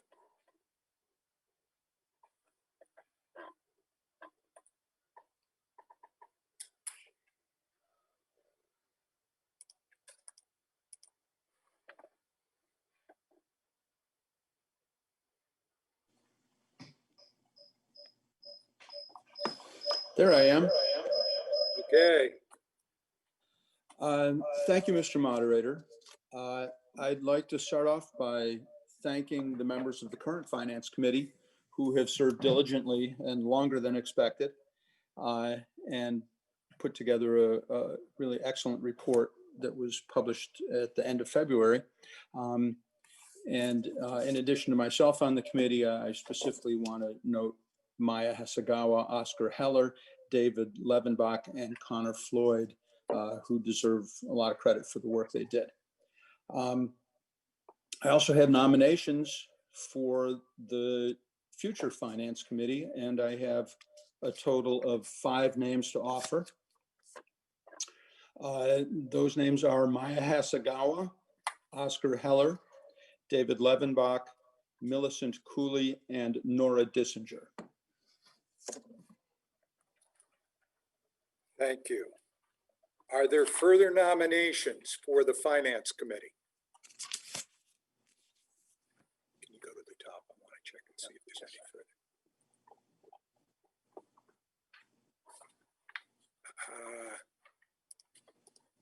I see Maya Hasegawa. You are recognized. I was just going to second the nominations. Oh, terrific. Actually, you don't need to second a nomination. Okay. We're going to get to, in a minute, a full motion. I'm just trying to get the number of nominees. Do we have any additional nominees? How about Oscar Heller? Do you have any additional nominees? No? Okay. Then in that case, we have 5 nominees. This particular board committee does not have a limited number of people.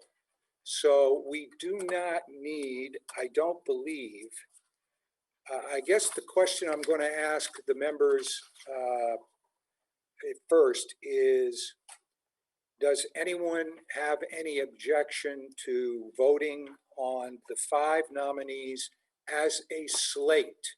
Raise your hand if you object to voting on them as a slate. Oscar Heller. Okay, let me hear what Oscar Heller's first recognized. Yes, I do have a nominee. I think my hand got cleared before. Oh, okay. Who's your nominee? Paula Melton. Okay.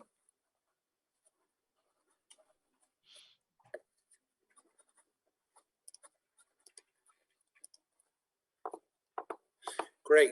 And then I think I saw another hand up. Any other nominees?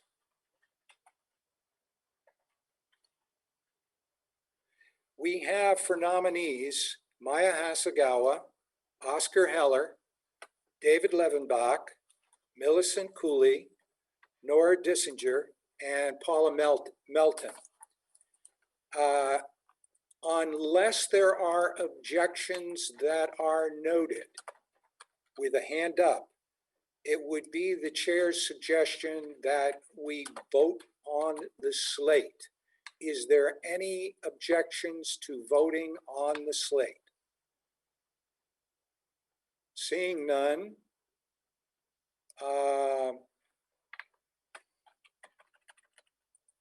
we will vote on the entire slate at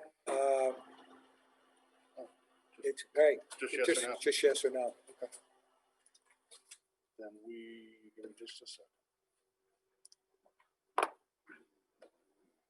Oops, I have there's a question there, Spoonagabi. Chair recognizes Spoonagabi. I'm not going to object to your recommendation, but I'm having questions about the democratic nature of it, because we are setting this precedent that there are no limits to the membership in this committee. And is that going to be the standard from here on out? What if 12 people raise their hands, what would we do? That's for something to work out this next year, because this process leaves me a little bit uncomfortable, but I am not objecting. Well, if you raise a good point, Mr. Agave. How do we know that each of these people would not have received a majority? They only need to receive a majority in order to, because we don't have a limit. If you're not objecting this year, we have handled it live in this fashion in the past. And I think you're raising a good question that we should probably talk about and think about for the future. But if you're not raising an objection this time, we can speed the process up by doing it as one slate. But I do appreciate your comment. Catherine Turnus. Yeah, Catherine Turnus, District 3. I think this is also, I've sat on the Finance Committee before. I think the questions now was given, I'm questioning Franz to see what his feelings would be about that. I'm not against the slate, but to limit the amount of people, that's something that would be really difficult to do. Okay, let me see what Mr. Fisher has to say about it.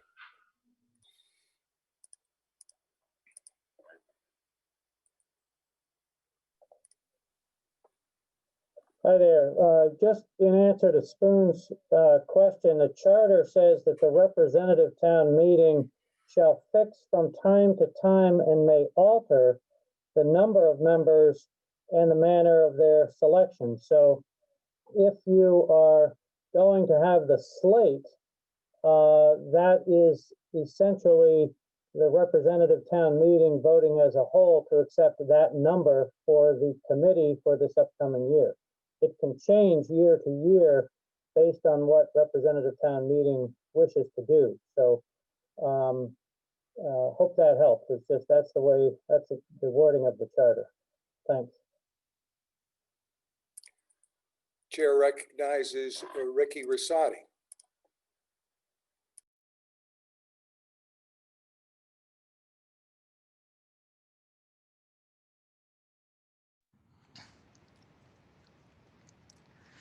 Hello. I raise the objection that the elected committee and board members are not paid, and move that we pay elected members a $25 per hour minimum. That may be a valid recommendation. However, the moderator cannot accept that as a vote at this time because it is not germane to the question. Right now, we are only doing one thing, and that is nominating people. We're not talking about their compensation, their duties, or anything else. It's just the nomination, who will serve. So the nomination is very selective by only enabling people who can afford to serve by volunteering. We should expand that to include people who need to be paid for their time and not give free labor. That's something that perhaps should be discussed with either the select board or the charter review committee, or at some point in the future. But for today's purposes, I am limited to the merits of the question before us, which is the nomination. So we have to go back, return to the question of the question currently before you, having heard those comments, the question currently before you is, shall Maya Hasegawa, Oscar Heller, David Levenbach, Millicent Cooley, Nora Dissinger, and Paula Melton be nominated for the Town Finance Committee. And the vote has already been launched. No, it hasn't. All right, we're going to launch the vote here.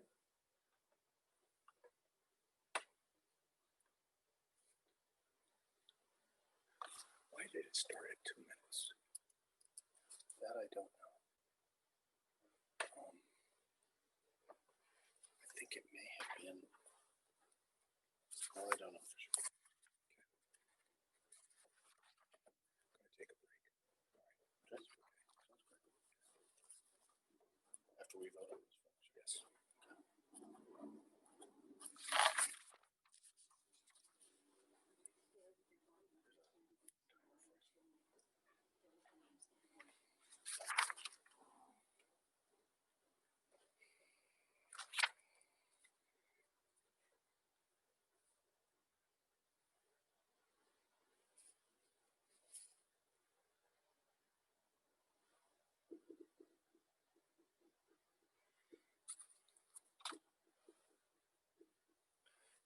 Please remind everybody to keep themselves logged in. Don't sign off. Oh yeah, yeah. Right.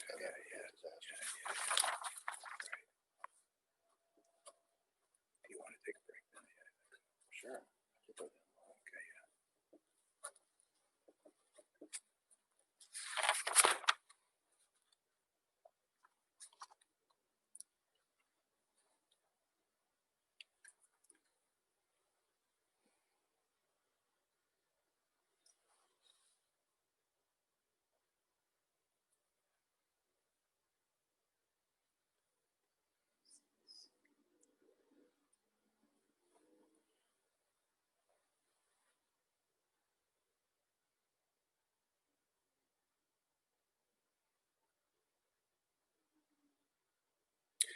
Okay, we will suspend the polling at this point and the voting and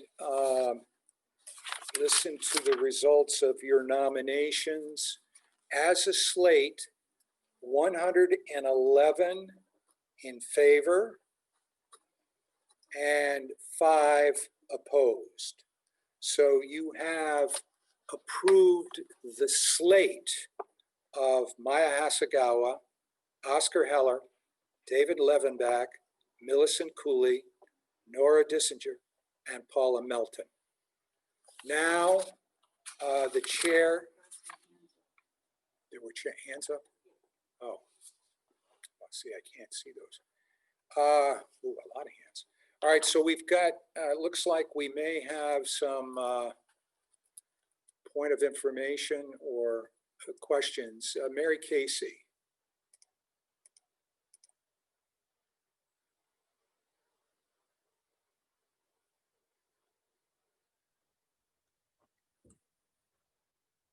Okay, you're on, Mary. Mr. Moderator, I did not hear Franz Reichman in that motion, and I thought he had nominated himself.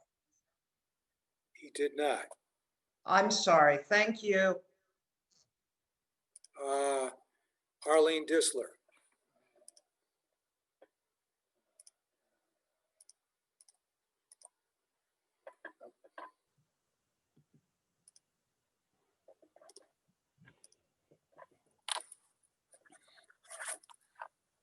Can you hear me? Yes, I can. Just barely. Speak up, please. Okay. I have a little bit of mic problems with my computer. You are very difficult to hear, Ms. Disler. Try to get closer to the mic if you can. Okay. Hold it.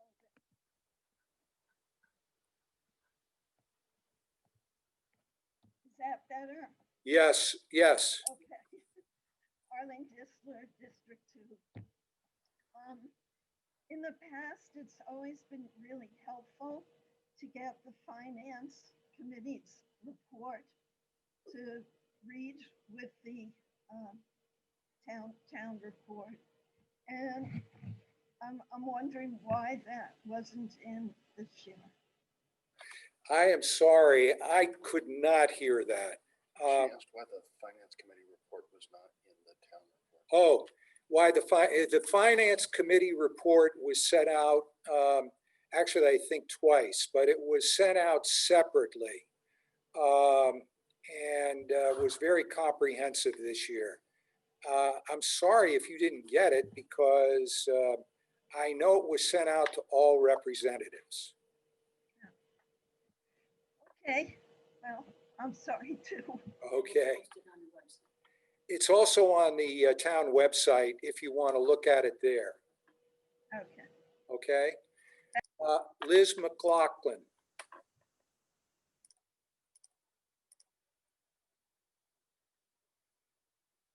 Question, Liz.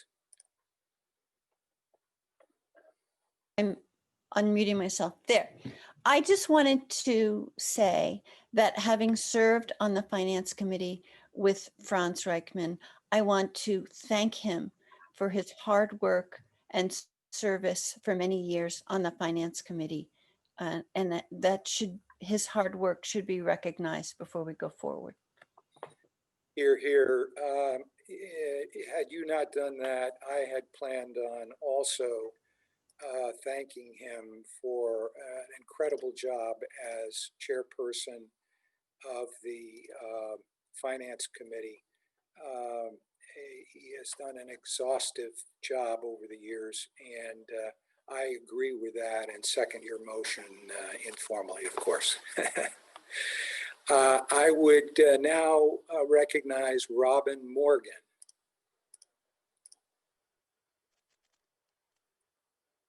Hi, I just wanted to ask if when we're voting for these committee appointments, since in this format, it actually doesn't take any additional time to vote for the individual candidates instead of just the slate, if we could just see all of the names on every poll that we're voting that is electing people.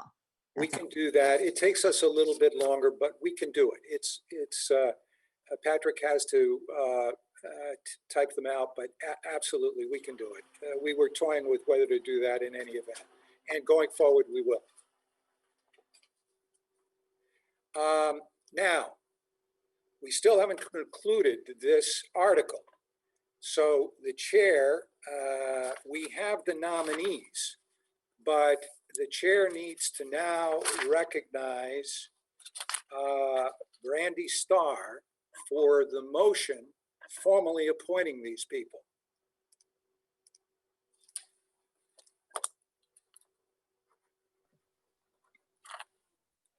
Hi there, can you hear me? Yes. I always check because I tend to have mic problems.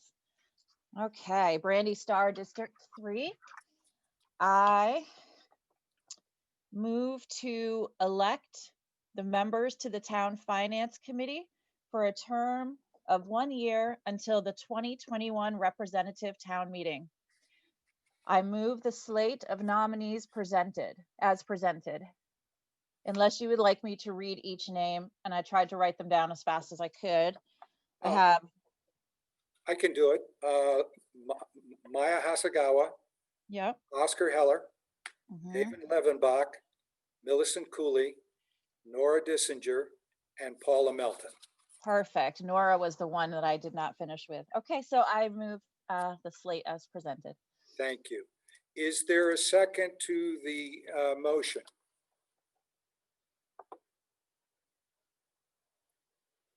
Catherine Turnus.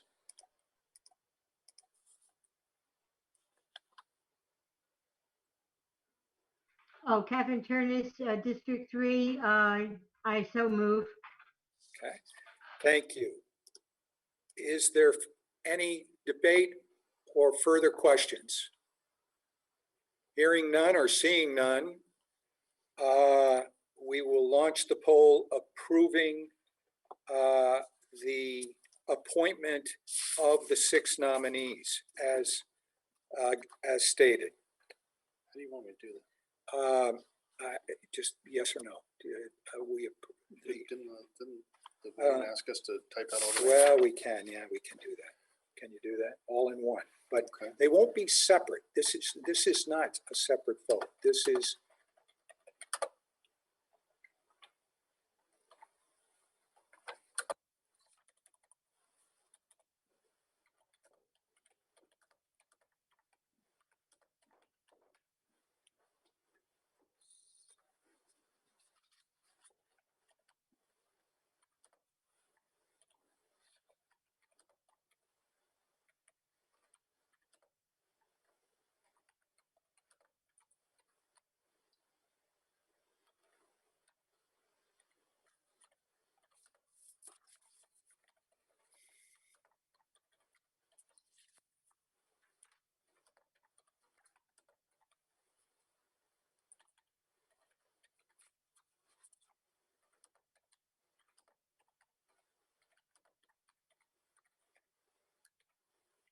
that would be to,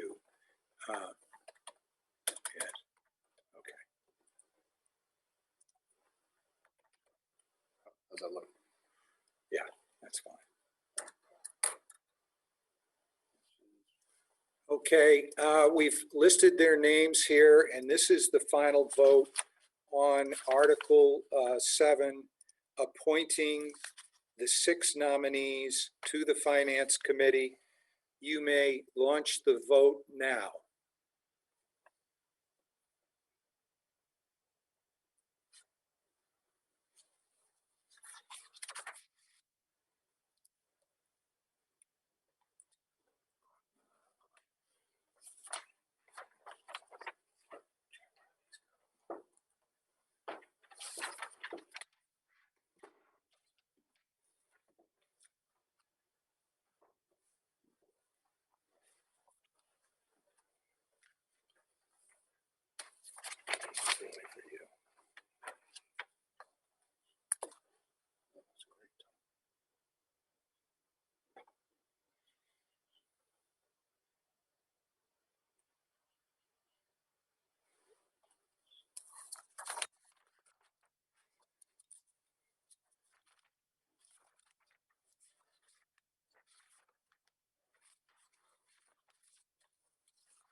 Okay, we can end the polling at this point. Listen to the results of your vote. The ayes 113 and the nays 2, and you have approved Article number 7. Now it's 11 o'clock almost, so I would, unless there's objection, recommend that we take a 15-minute stretch and that we come back at 11:15. I'm sorry? Yes, please do not log out. Please do not log out. It is important that you stay logged in. Otherwise, we may have problems getting people in afterwards. We actually have a couple of people in the waiting room. So we can deal with a couple of technical issues while we are out, but we are adjourned until 11:15.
welcome back. Hope everyone had a chance to grab a quick cup of coffee.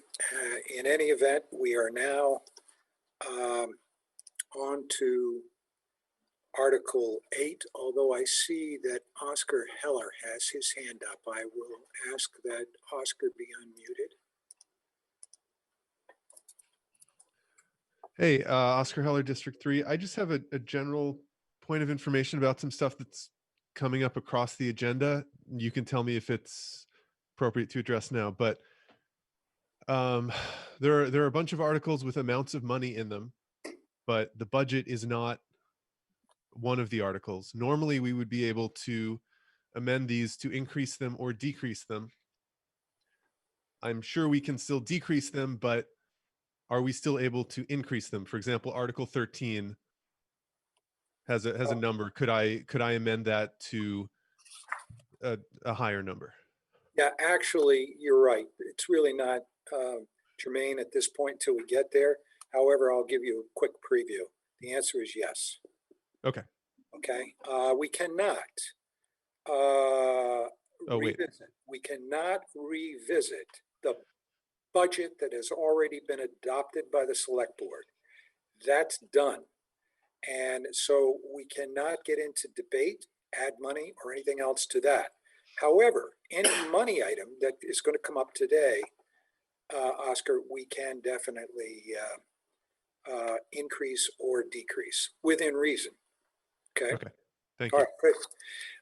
Then continuing with Article number 8, to see if the town will elect members to the Human Services Review Committee for a term of 1 year until the 2021 representative town meeting.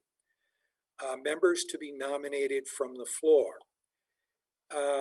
With that, we will start with the nomination process, and I'd like to call upon a member of the committee for nomination. And so if we could recognize Kip Tewksbury.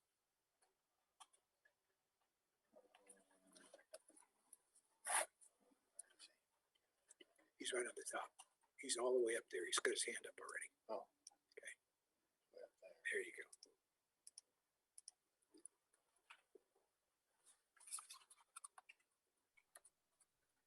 go. Okay.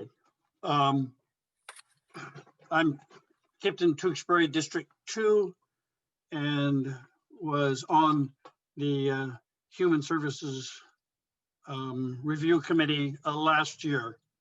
And I would like to place the following people in nomination for the committee for 2021.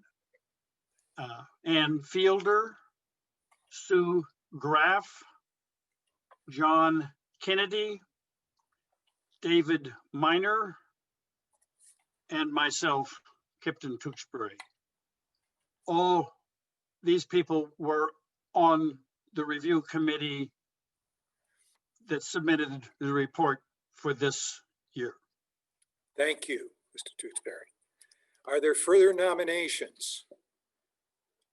No, by the way, these are just nominations, so seconds are not required for nominations. So what I'm going to do is ask for further nominations and go to Terry Carter. Okay, can you hear me? Let's see. Can you hear me? Yes. Okay. Yeah, I nominate Juanita Lane.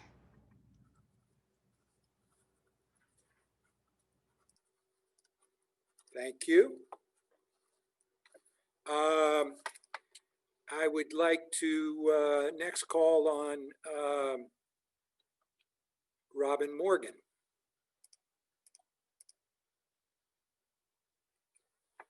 Hi, I'd like to nominate Aine Thompson.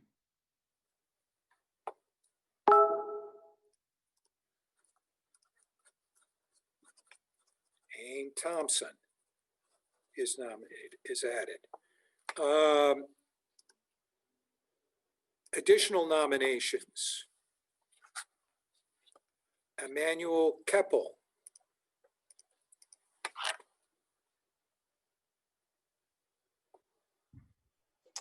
Emmanuel Keppel, District 3. I'd like to nominate myself.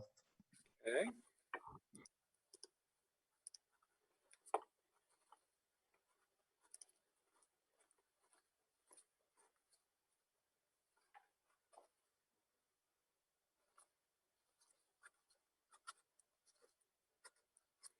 Further nominations. Gary Stroud.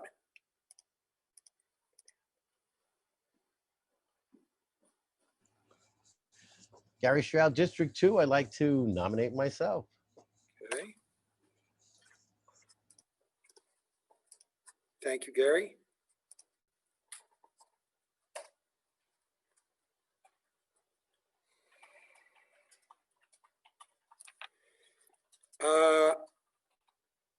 Catherine Turnus. Catherine Turnus, District 3. I'd like to nominate myself.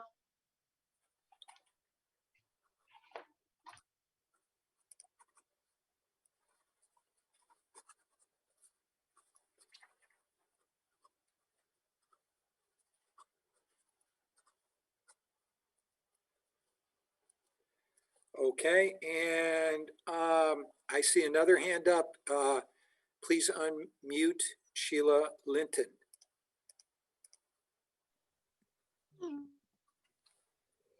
I was actually going to nominate Gary Stroud, but I actually had a question as well. I didn't know if it's appropriate to ask that question now.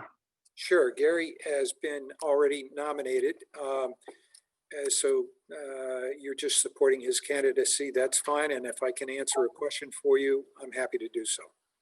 I'm wondering if in this position or in any of these positions, if you could clarify the age that you have to be to sit on these committees, if you have to live in Brattleboro, and whether nominations can only be done from the floor and accepted from the floor and be final in terms of who serves on these committees, and whether that's different for each of these committees you're speaking of, or whether it goes across the board for town committees. And if you could, when representing this vote of making nominations to the floor, clarify that with each article, would be really useful and helpful for folks nominating people.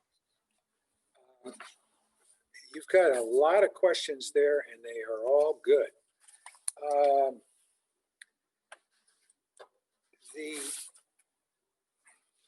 The Human Services Committee, and I would invite the town attorney to join in this, but the Human Services Committee is not a committee that is actually created by charter. This Human Services Committee was created by act of the town meeting membership. And there is, to my knowledge, and I will ask Bob Fisher to verify this, there is, to my knowledge, no limits on the number of people that serve, nor is it specified as to their age. Again, I'm going to let Bob Fisher speak to this. With regard to the Finance Committee, that is referenced in the town charter, and that specifically has already been dealt with. So I'm not going to, and it's really not a subject of this article, but the number of members there likewise are not fixed. These are good issues, but they are not, to my way of thinking, really addressed in any document. Mr. Fisher, can you elaborate on Sheila Linton's questions? Yes, you are correct, Mr. Moderator. With regard to the Human Services, that is not in the charter. That has been created by act of the representative town meeting at prior town meetings.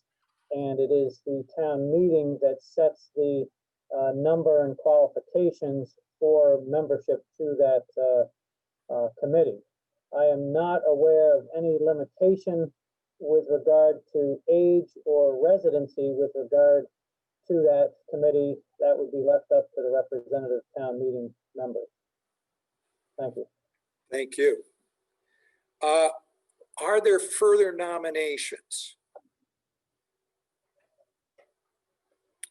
And what I'm going to propose is that you give us a few moments. If there are no other nominations, that you give us a few moments to create the poll. We're going to, consistent with the previous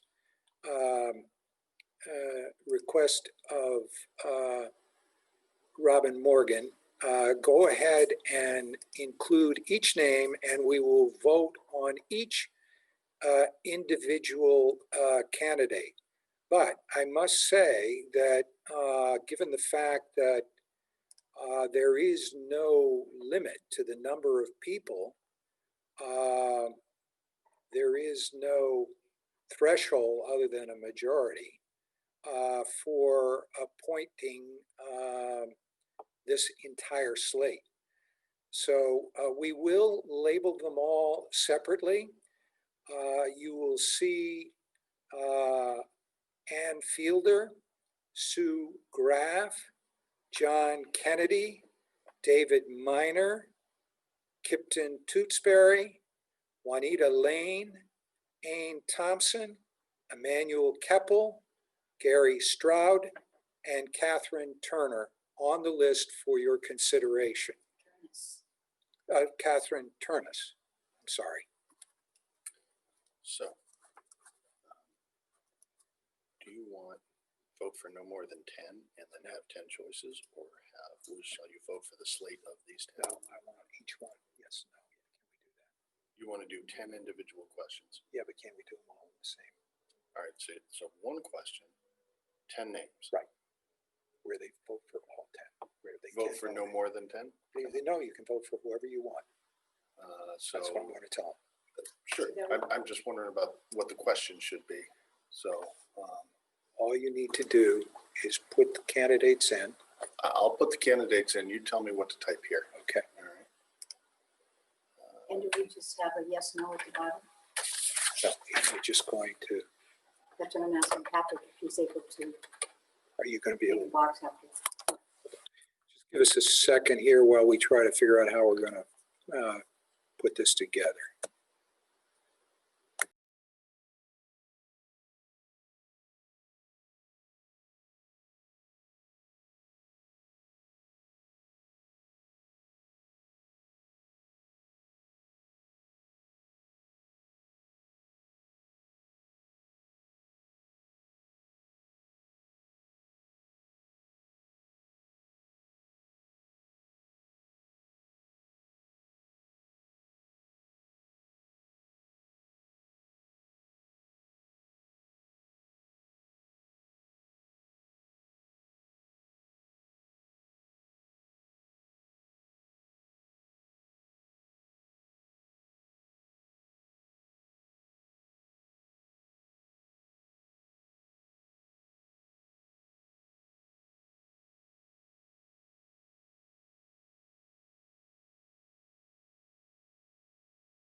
Well, I have discussed this with my co-pilot, and I find that the only way that we can vote for or that we can conceive of that each can be voted separately is if we throw up 10 separate votes.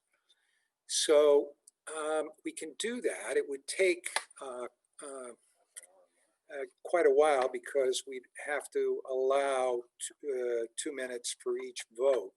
So what I'm going to ask is there anyone that would have an objection to this slate of candidates? Because if not, we'll just present the entire, no, not an objection to the slate, but to voting for the candidates as a slate, as opposed to individuals. And I see some objections, or at least some questions. Daniel Quick.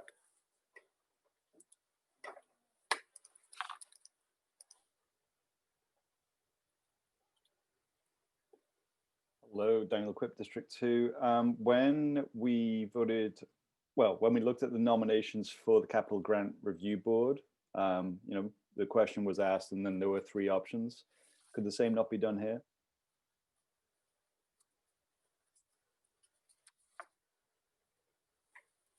You're looking at me? Yeah. Oh, absolutely. We could do Well, that. then I think that would make the, How did you set it up? Daniel, the way that I set it up, we set it up in that one is we were voting for 2 out of 3. Yeah. So we grabbed the 2 with the most votes. Yeah. In this particular case, we could do that, and we could still come up with the number of votes each person would receive. But I guess my question is, where do you draw the line? And I guess where you would draw the line is if no one got a majority. Right. How does that sound? Sure. Okay. Yep. So we could do it in the same fashion. Do you have a problem with that, Patrick? No. Okay. We could do it as one vote, do it in the same fashion, and everyone would be nominated who received more than a majority of the votes. Does that work for you? Mm-hmm. Okay.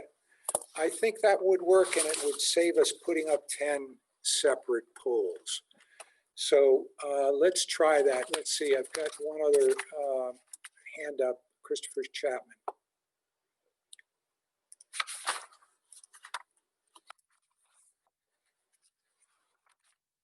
Can you hear us, Mr. Chapman?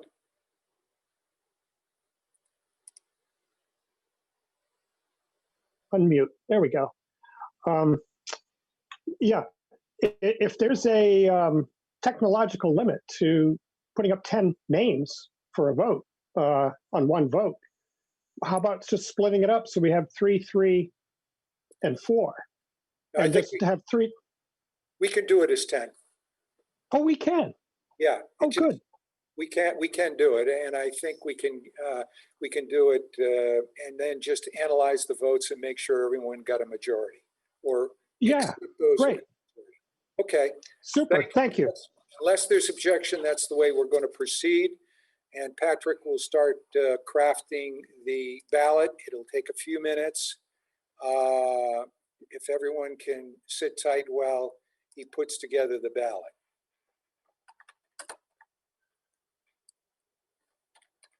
Wouldn't it be anybody who gets any votes? Huh? Like if somebody only gets 1 vote, why should that kick them off? No. No, no. Okay.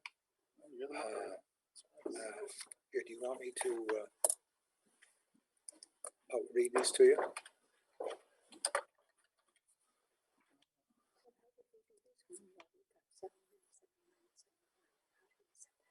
Just like this. Yeah. Kipton Tewksbury.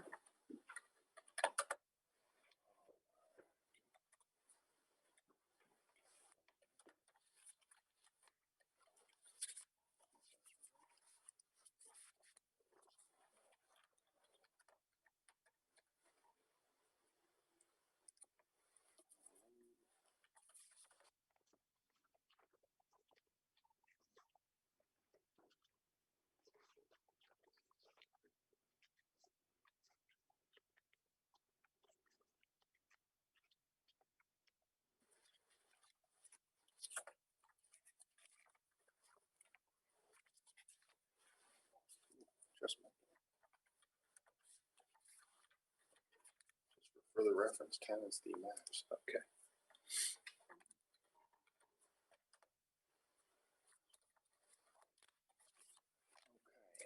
What's the other question? Vote, they should vote for, you can vote for as many as you would like.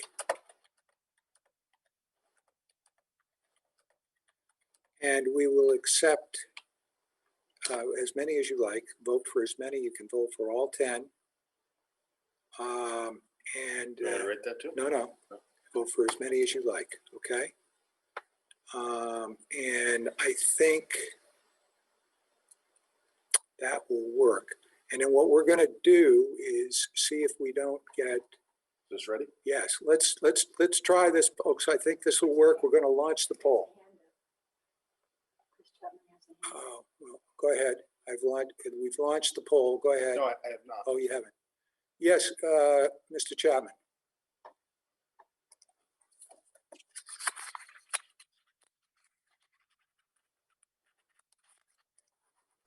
I'd just like to say that I'm very, very grateful to the town staff for enabling this. They've had to turn on a dime an awful lot, and look at what's happening right now. I really think QDIS is in order for this for this population of people who are doing their best to just make everything work. Who knew that we'd have to do this? And I'm so impressed. I'm so grateful. Okay, well, thank you. Let's see if we can get this launched and see what happens. Are you ready?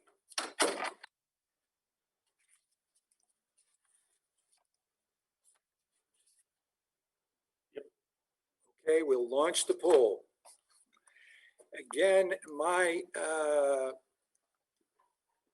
you can vote for any or all.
There's an email coming in with the question.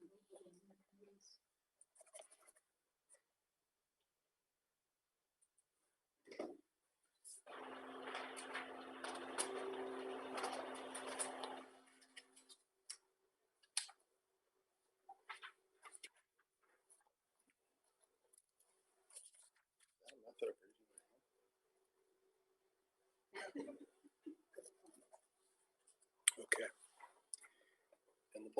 So we can end the poll at this point. we had a total voting of 119. So 119, a majority of 119 would be 60. In order to be elected, you would need to obtain at least a majority. Listen to the results of your voting. Ann Fielder, 100. Sue Graft. We should take these down. Are you taking them down? Okay. Sue Graff, 102. John Kennedy, 91. David Miner, 90. Kipton Tewksbury, 104. Juanita Lane, 90. Ain Thompson, 90. Emmanuel Keppel, 86. Gary Stroud, 94. And based upon, sorry, I didn't go. Catherine Turnus, 77. So based upon 60 being the threshold for a, a majority, all 10 have been nominated. We will, at this point, take the results of all 10 being nominated by more than a majority. Given the fact that we do not have any specified number of people on this committee, a majority prevails. With that, the chair would now call on Tim Wessel for the motion. And Tim, I would be happy to read the names for you if you would like. Well, I think I have them all, but super, great, good. You can always correct me. I'd love to give you a break from talking. Here we go. Okay. I move that the following people be appointed to serve on the Human Services Review Committee for a term of 1 year until the 2021 representative town meeting. And I think I have the right order.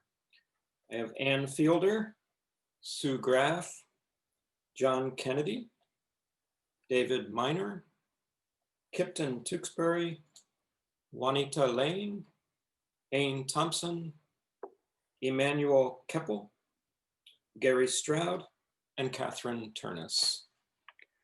And to further authorize the moderator to make additional interim appointments to the Human Services Review Committee for a term to expire at the next annual representative town meeting. Thank you. Is there a second?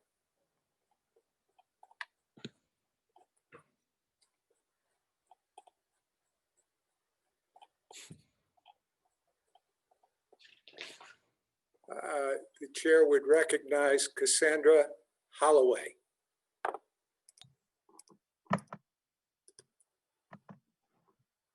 I second to move. Please state your name, please. Cassandra Holloway seconds the motion. Thank you.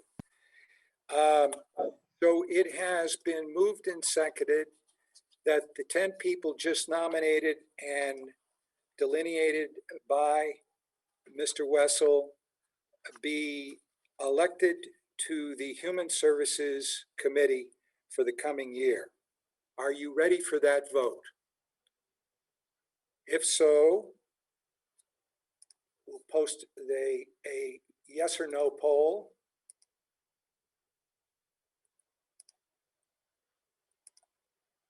If so, all those in favor of this slate signify by saying aye.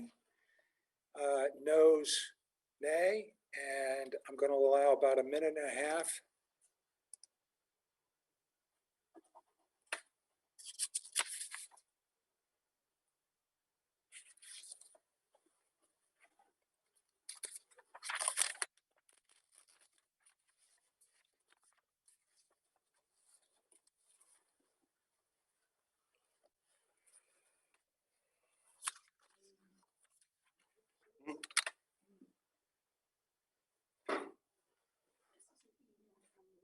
We're going to switch over shortly.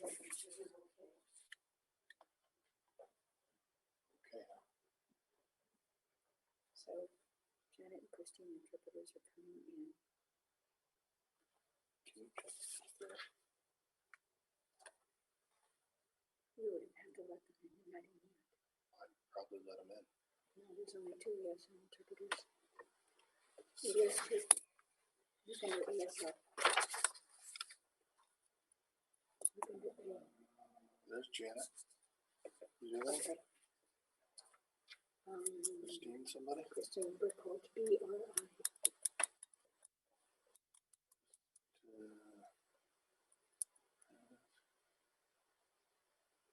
Don't see her yet. Okay, so Janet's in already. Okay, you ready? Yes, sir. Okay, we'll end the voting at this point. Listen to the results of your vote. 117 in favor of the slate and 2 opposed.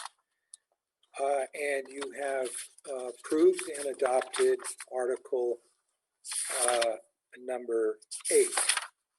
Now we go to Article 9. To elect 3 trustees for the Brooks Memorial Library to serve 3 years and 1 trustee to fill a 1-year unexpired term. The names for consideration are Jennifer Rowe, Karen Tyler, and John Wooder, each for a term to expire in 2023, and Gabriel Sestari for a term to expire in 2021. Are there further nominations? Seeing none, the chair would call upon Liz McLaughlin.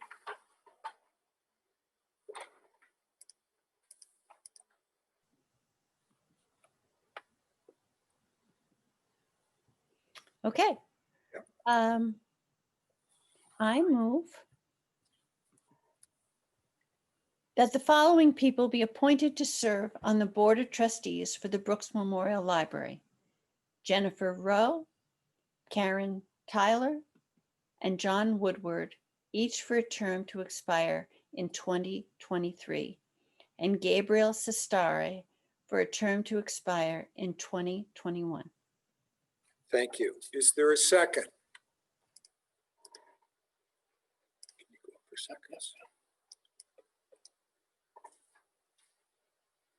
Emmanuel Keppel.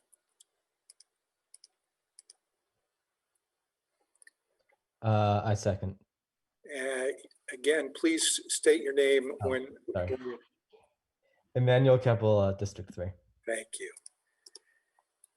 It's been moved and seconded that the following people be appointed to serve for the Board of Trustees for the Brooks Memorial Library: Jennifer Rowe, Karen Tyler, and John Woodward, each for the term to expire 2023, and Gabriel Sestari for a term to expire 2021.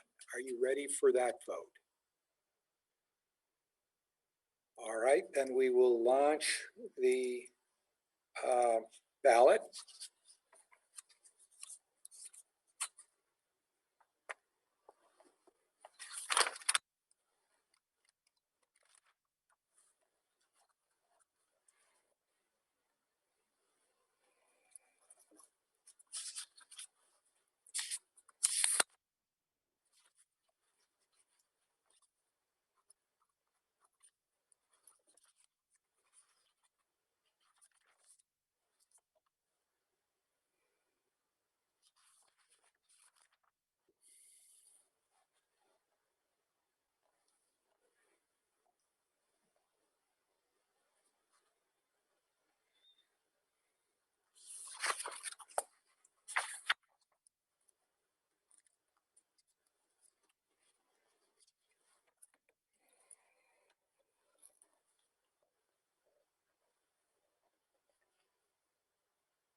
we just got another 2 votes.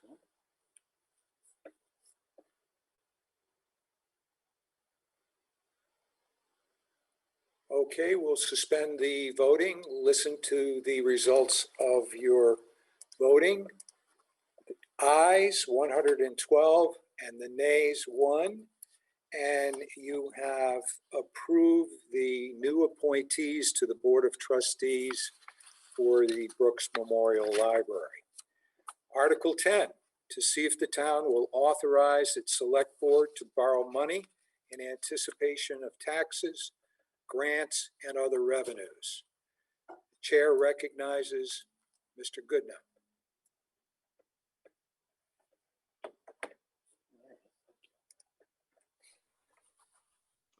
Thank you, Mr. Moderator. Ian Goodnow, Select Board. I move that the Select Board be authorized to borrow money in anticipation of taxes, grants, and other revenue. Is there a second?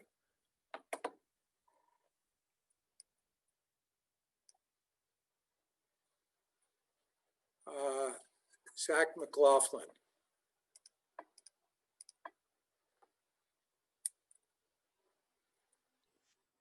Zach McLaughlin, District 1. I second the motion. Thank you, Mr. McLaughlin. It has been moved and seconded that the select board be authorized to borrow money in anticipation of taxes, grants, and other revenue. Are you ready for the question?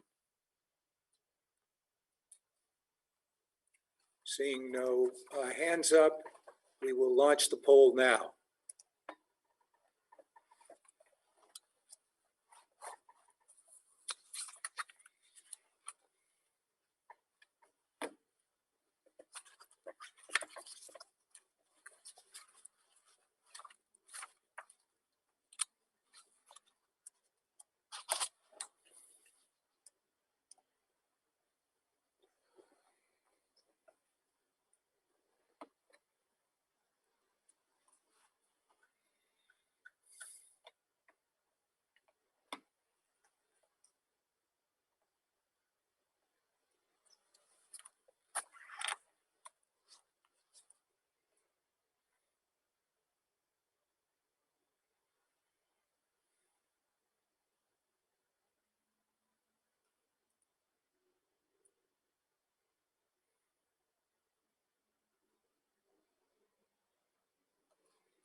Okay, we can end the polling at this point. Listen to the results of your vote. Ayes 109, nays 3, and you have approved Article 10. Article 11, to see what salaries the town will pay its select board members. The chair recognizes Daniel Quip.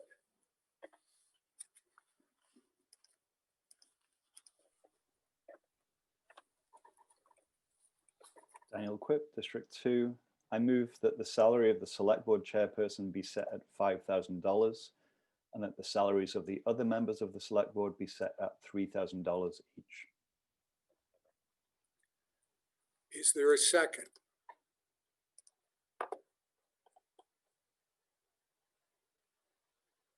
Abigail Minukin, do you wish to second the motion?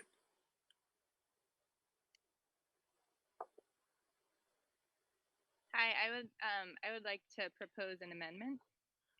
Well, no, I need a second first before I can have any amendments. Let's clear the queue, and I need to ask for a second first. Yeah, I have to, because I need a second first. Is there anyone who wishes to second this motion? Chair recognizes Maya Hasagawa.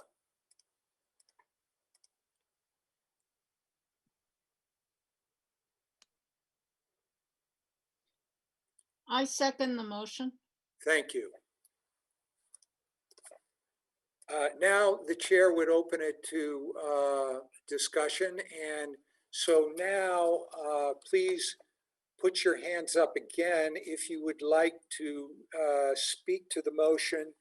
It has been made and seconded that the salary of the select board chairperson be set at $5,000 and the salary of the other members of the select board be set at $3,000 each. The chair would recognize Mr. Dimes.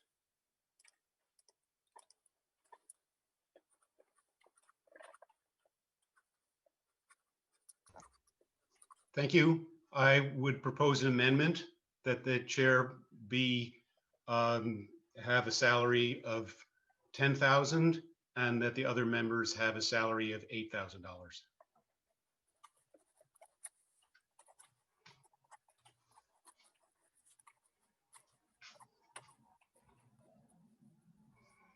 Thank you, Mr. Dimes. Let's clear the queue for a moment because I need a second to, if anyone wishes to second Mr. Dimes's motion. Abigail Minukin. I will second the motion. Okay. The motion is to amend the article by increasing the amount from 5,000 for the chairperson to 10,000 and from 3,000 for the other members of the select board to 8,000. The motion has been made and seconded. Is there discussion? Chair recognizes Ricky Rosati.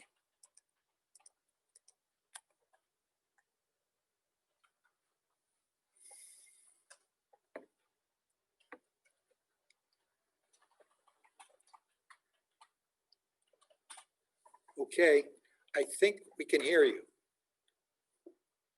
No, we can't. Ricky Rosati, can you hear us? Your mic is open, so you should be able to hear us.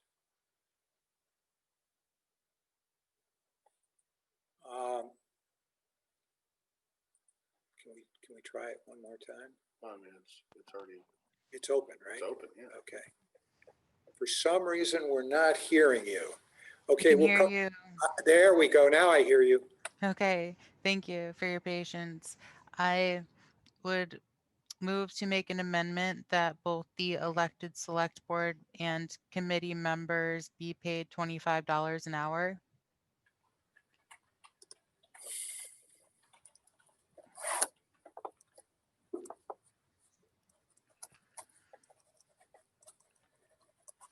Okay, so we can have one amendment. And then we can have one additional amendment to the amendment. So what you are suggesting or moving is that instead of the 10 and the 8, you would prefer to see it $25 per hour. Is that correct? Yes. Okay. I think that is an appropriate amendment to the current amendment. So I would ask if there is a second to Clear the slate first. Yeah, we need to clear the slate first so I can see if there is a second to your motion.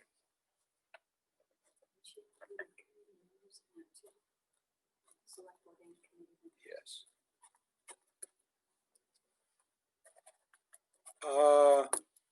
There's let's unmute Mr. Carl.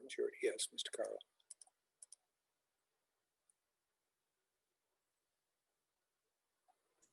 Mr. Carville, are you seconding the motion? No, I'm not. Point of order, Mr. Yes. Moderator. The amendment, as I heard it, talked about the salaries of other committee members, and I don't think that's germane to this article. Well, wait a minute. Maybe I didn't hear it correctly. Are you talking about the 10,000 what I heard was 10,000 for the chair and 8,000 for the other select board members is what I heard. And then I also heard her say $25 an hour for all other committee members. Now, ask her to clarify. Oh, thank you very much. Thank you. I will, before I get the second, that's well taken. Will you please bring up Ricky Rosati again?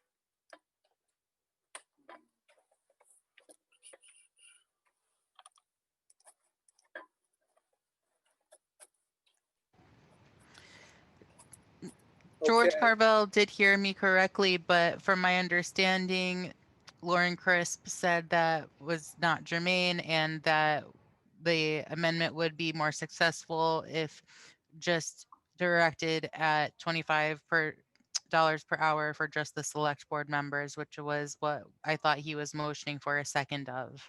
That's correct. I think it's germane if it's limited to just the select board, because that is what is the topic of Article 11. It's just the select board, in which case I think your $25, if you're just talking about the 5 select board people receiving $25 per hour, it is germane. Okay, then I'm looking for a second.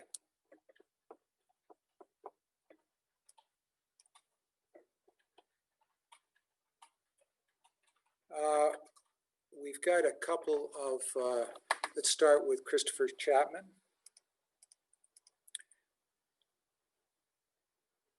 Are you seconding the motion, Mr. Chapman? No, I'm not. I wanted to comment on the motion. Well, we can't comment on it until we know whether or not it's even been seconded. If it's not seconded, then it's not before you, okay? Great. Okay, let's go to the next on the list. Sheila Linton. No, something happened to Sheila Linton. All right, Marta Gossage. I would like to second the motion. Okay.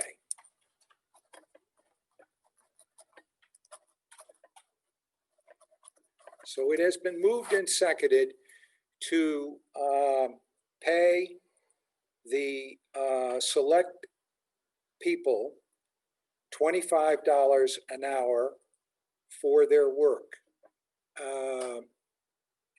And it has been properly seconded. Is there debate on this motion? Mr. Chapman, you wish to be heard.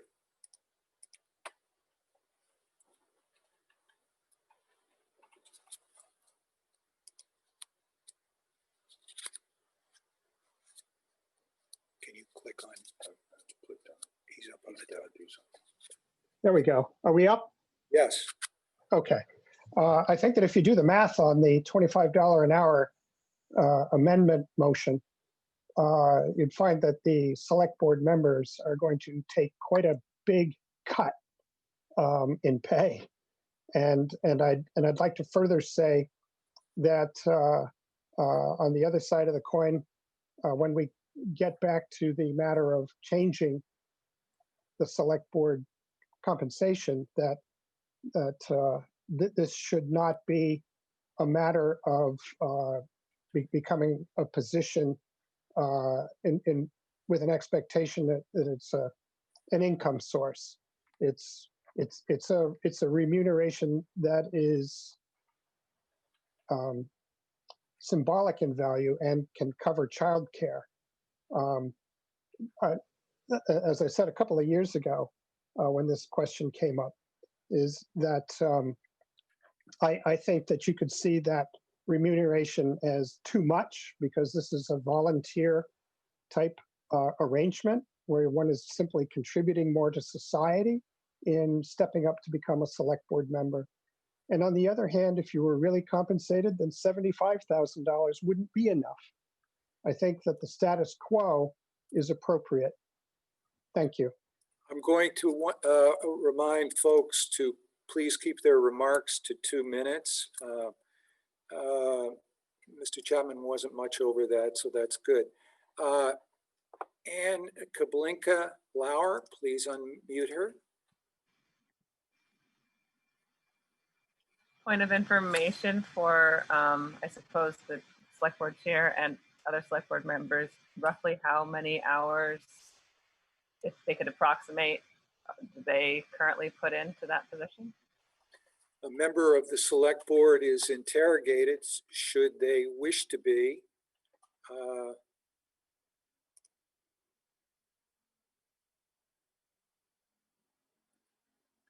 There's Tim Wessel.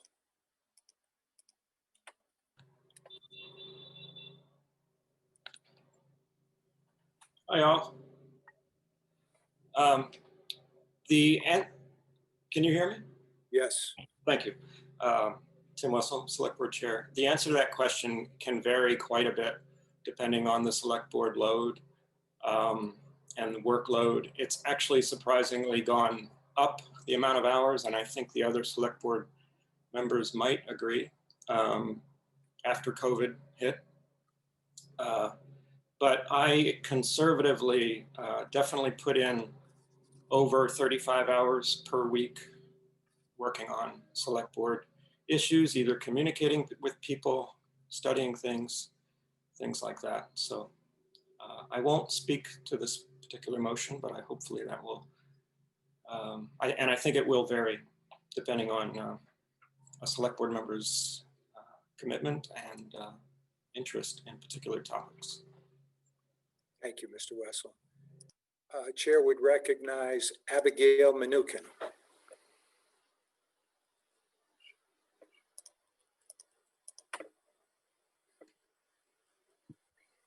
Thank you.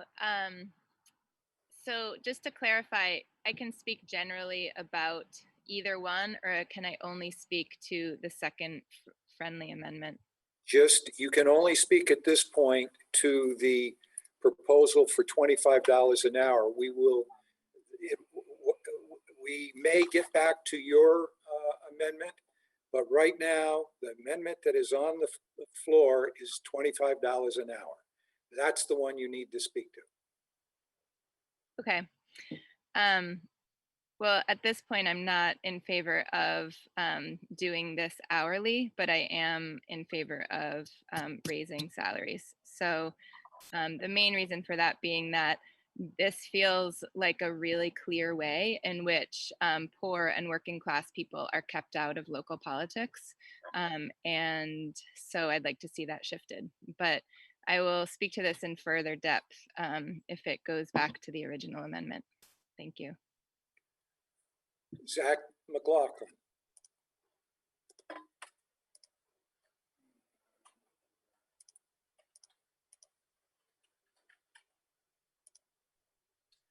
So I have a question about the amendment itself. I guess I'm not clear as to whether the hourly wage would go exclusively to public meeting time, or speaking to what the select board chair was saying about the amount of hours that go into prep surrounding that work. So are we talking about a $25 wage for all public meeting time, or everything that encompasses all the work that goes up into being a select board member? The motion was not clear on that issue. Further debate, Dora Boulis.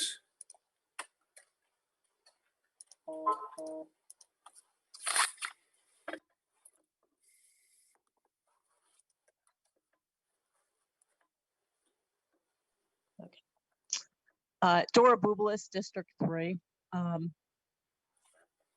This is definitely a large philosophical question, because I agree that there's always an issue with keeping people, low-income folks, out of doing the select board.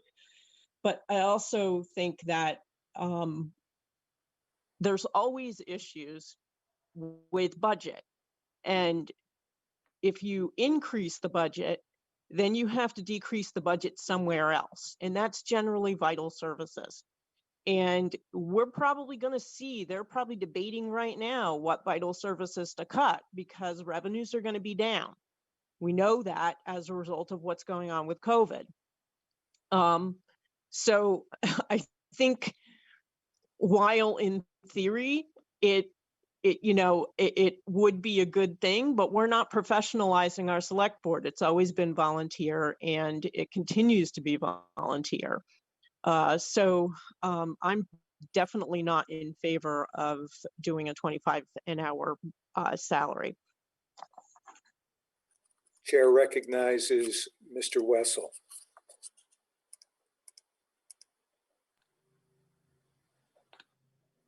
I'm very sorry, that was a hand left up and Okay. from before. All right, is there any other further debate on this issue?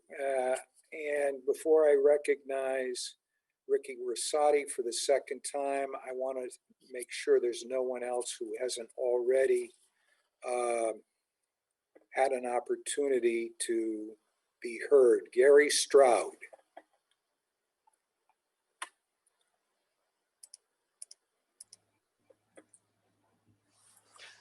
Yeah, hi, Gary Stroud, District 2. I just like to just think, I don't think they came aboard for any type of capital gain, the select board members or anything like. I believe in my heart they came in to make a change and make a difference to the town. So I don't believe knowing that $25 an hour would be a driving force, because we all know that's really means of nothing, because compared to what's going on out there now financially with a lot of other people, I like to believe and think that they came in here to do a big part and to make a difference.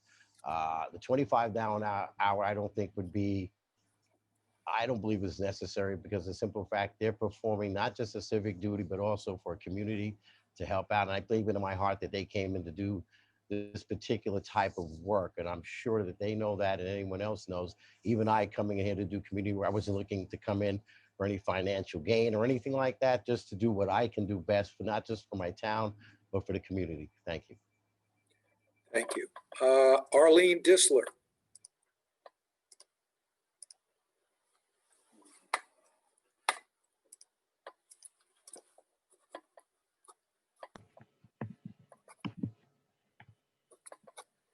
Okay, your mic is open.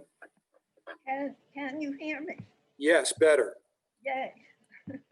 I just want to say, it seems to me that keeping track of hours would be like another job that the select board would have. It would be cumbersome and onerous. So I am against the hour. Thank you. Ronnie Byrne.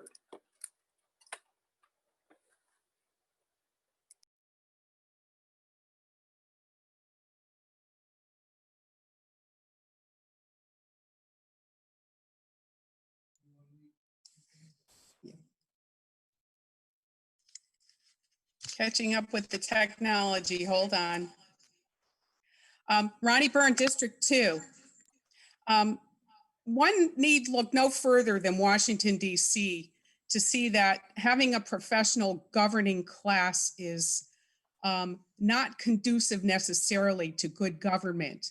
The fact that our select board is composed of people who willingly volunteer their time for what is not nearly enough compensation gives me a great deal of faith and trust that decisions that are made by them are done with the best interests of our community.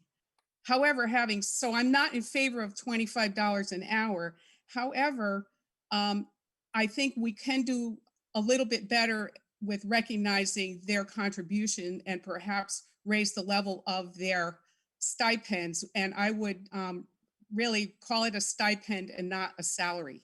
Thank you. Thank you. Chair would recognize Stephen Brown.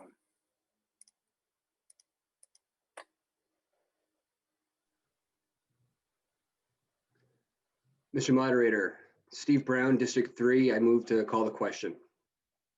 Okay, Mr. Brown has moved to call the question. That means to cease debate on the Rosati amendment. That requires a second. Is there a second to the cease debate?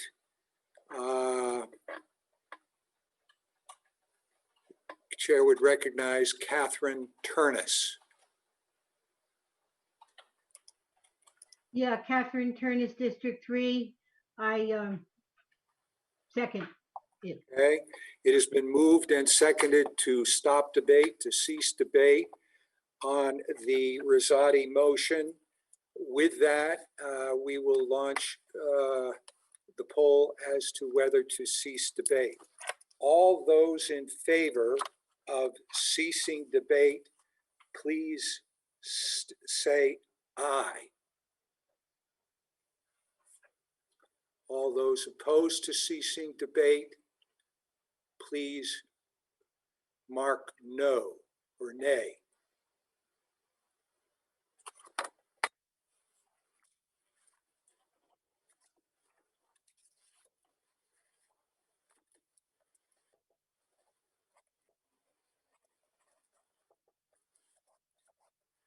In order to cease debate, a 2/3 vote is required. We're going to wait for everyone to have an opportunity to enter their vote.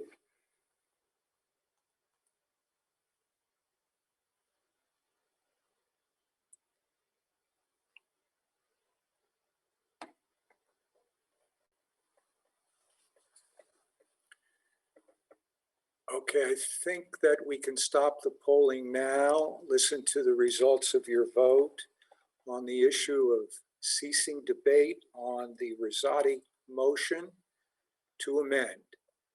98 aye, 86%, and 16 no, 14%, and you have voted to cease debate on the Rosati amendment. So the question will now be the Rosati motion to amend. Shall the motion be amended by replacing the compensation with $25 per hour for service on the select board? That is the Rosati motion. And since we've voted to cease debate, we are now going to launch the, I have a question there. Alex Fisher.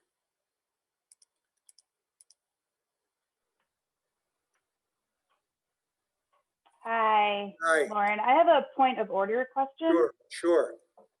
So I'm wondering if, because we're not in the same space today, if when you ask for voting, if you could be consistent on the time that is open for folks to vote, and if you can give us a countdown. So if you're keeping the polls open for 2 minutes, give a 1-minute warning and a 30-second warning, so it's consistent every time we're voting. I think that's well taken, and I've been trying to save time, but I see. Or whatever time amount you want to give to the voting. I think it's well taken, and I want everybody to have a chance to vote, and I think that I want to be fair on that, so I'll be a little bit more careful going forward. I think what I've been seeing is 1.5 minutes seems to be enough for everyone to get their ballot in. Thank you. All right, so the question is on the Rosati amendment. Shall the motion be amended by inserting $25 per hour compensation for the select board? All those in favor, please signify by saying aye. Those opposed signify with nay. You may commence voting now. Patrick, why does it start at 2 minutes? That's right, I don't know. Here, I want to get a clock going. Well, I think we should give them a minute and a half. Perfect. Yeah. I think Alex's point was just consistency. Yeah, I agree. I agree. 30 seconds left. Yeah, I think she's right. I think they're right.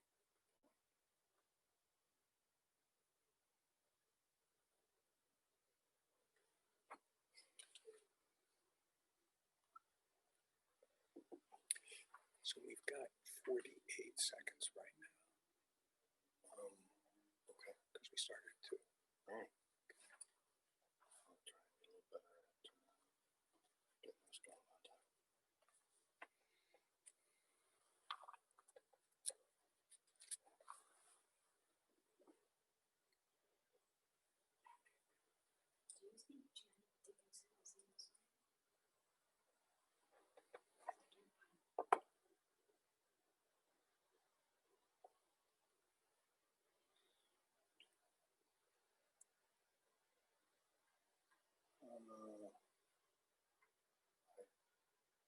I don't see her. I don't see her. Okay.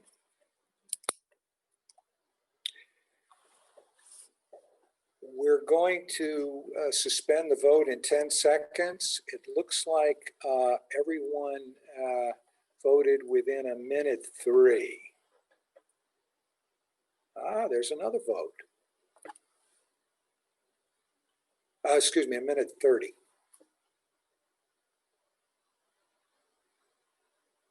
Okay, the vote will now end.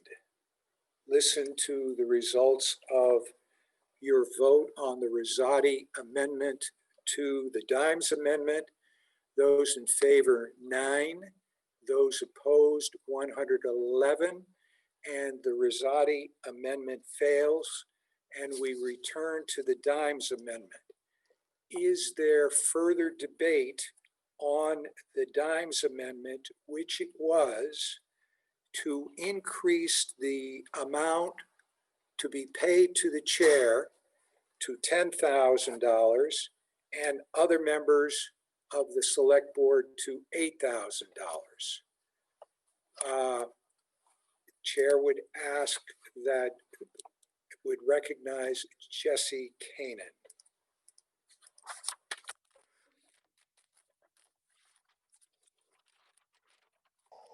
Hello. Hi. Thank you. I'm not sure why the Golden Gate Bridge is behind me. I think this is a more important question than some of the comments that I've heard so far are bringing up. I absolutely agree that people do this for the right reasons that have nothing to do with money. And I think that has nothing to do with where this amendment is coming from. The point is that if we're serious about trying to encourage everyone in our community to participate in this democracy, there are structural reasons why they can't do that at the moment, and one of them is financial. And this is a pretty easy way to minimize some of those barriers for like a vast majority of the people that are in this town. Let me give myself as an example. I don't know if I'm the best example. I'm much better off than most people many people that I would want to encourage to be able to devote the time and energy to the select board. But for the last 8 years, I work a full-time job. I run a business, and that doesn't pay me very well. And as a result, for the last 8 or so years, I worked a night job 2-3 days a week for 16 hours a week or so, making $15 an hour. That made up a large percentage of my income. I also have little kids, and the fact that I had to spend 2 evenings a week working to pay my bills, and then also asking my family to sort of support that in all the ways that has to happen, meant that it was essentially impossible. It would be impossible for me to join the select board. I just didn't have the time to do that. If I had decided to join the select board and it would pay me $10,000 a year, or $8,000 a year, or whatever, that would have made up for the fact that I could have quit my 2-night-a-week job, which is probably about what we're talking about for select board members, and I could have devoted the time and energy to that. But at the moment, on the current salary, that would have been impossible. So I fully support this amendment, and I think that it's really important if we're actually serious about trying to be inclusive, have an inclusive process, and represent the people of our town fairly. Thanks. Thank you. And once again, I just would ask folks to try to limit their remarks to the 2-minute limitation. Chair would next, let's see, who hasn't spoken on this motion? Oscar Heller.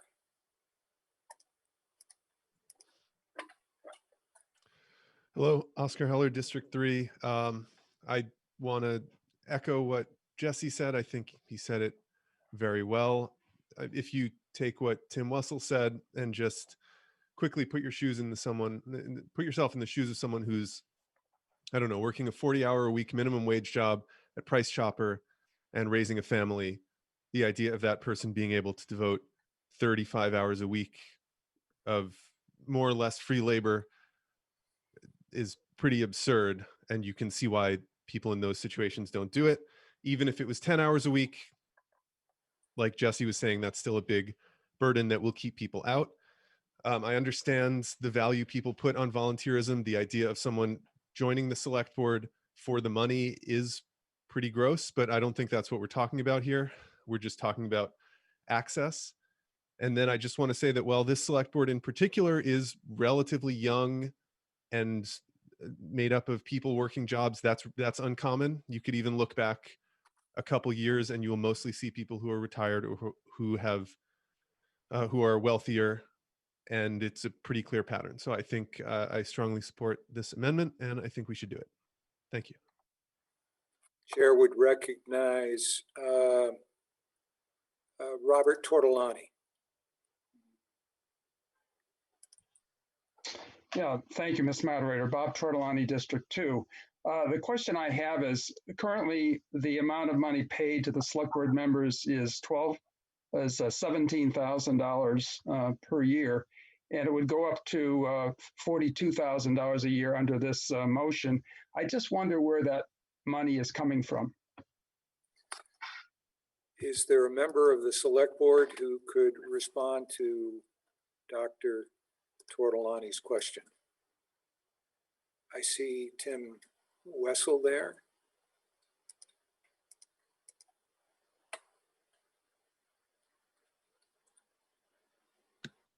Hi. Oh, this is so clumsy because I didn't really want to comment on that particular. I was trying to lower my hand. What's the question? The doctor wanted to know where the additional funds would come from if in fact this happened, that there was an additional amount. Sorry. Yeah. Yes. The additional amount was approved. Well, that would be something that the select board would be charged with determining. It would definitely be taxpayer funded, and I assume from the general funds. Okay. And further discussion, let's see. I see the town manager, Peter Elwell, has his hand up. The chair would recognize Mr. Elwell. Thank you, Mr. Moderator. I'd like to respond to Dr. Tortolani's question. Okay. What Tim Wessel said is correct in terms of this certainly would be a general fund expense. That's where this happens now. It was where it would happen if it was increased. It's not uncommon during the course of a fiscal year that there are issues that arise that we need to address that weren't foreseen, as long as 18 months prior in the preparation of a budget. And when they're of the order of magnitude as this one is, of about $25,000, there's no absolute threshold, of course, but in recent years, there's been expenditures of $30,000 and $35,000. One expenditure I can remember of $65,000 that addressed a need that arose during the course of a fiscal year. And there was no need to have an increase in an offsetting revenue for that. It was just part of operating town government, that there are things that go over budget, there are things that come in under budget. So if the representative town meeting members approve this at $10,000 and $8,000 with this $25,000 increase for this year, I feel very confident that that can be absorbed within the operations of the FY21 budget.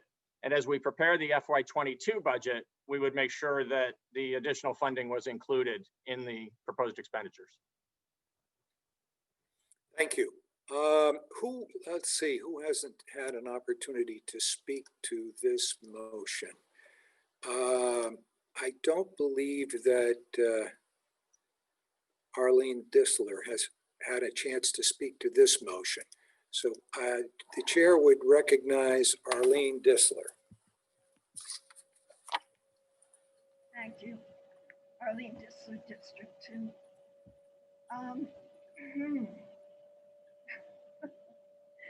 Sorry.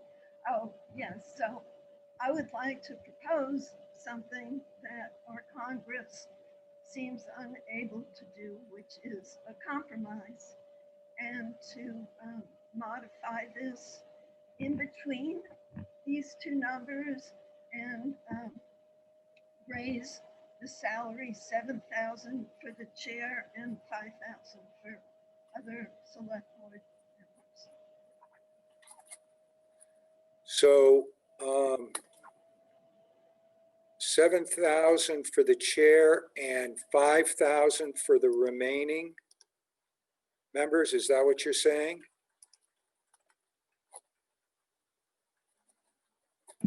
Yes. And do you wish to make that as a motion, Ms. Disler? Yes, sure. Okay. So this is would be a proposed amendment to the Dimes motion. I need to, before we can talk about it, we would need a second. So let's clear the queue for a minute and see if anyone is willing to second Ms. Disler's motion to compromise and make it $7,000 for the chair and $5,000 for the remaining members. Is there a second? Chair recognizes Maya Hasagawa.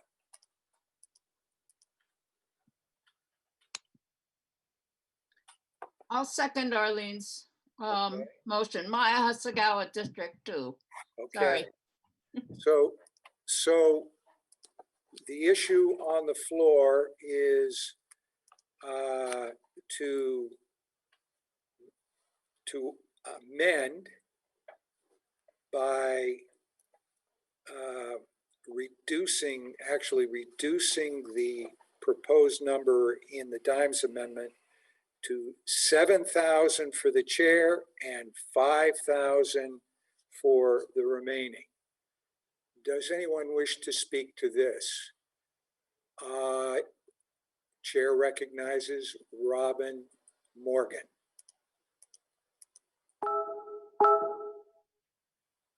Yeah, actually, I just had a question about a point of order. Yes. If this is a friendly amendment, doesn't the person who originally made the amendment, Kurt, have to agree to it? Yeah, it's not a friendly amendment. It's a secondary amendment.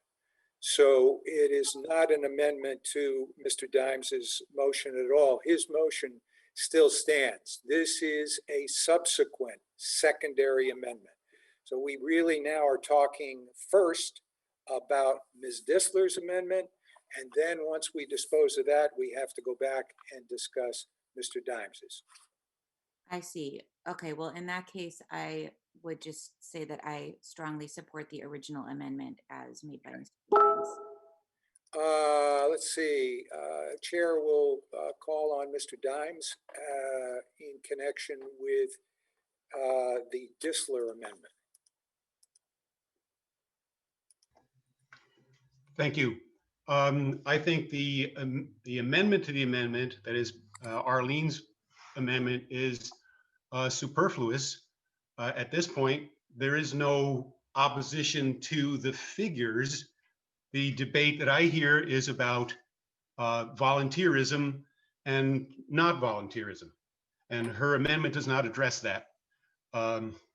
Instead, I think we should just recognize that if somebody wants to be a volunteer on the select board, he or she can give the money back to the town. So I oppose the amendment to the amendment. Okay. Chair would recognize Christopher Chapman.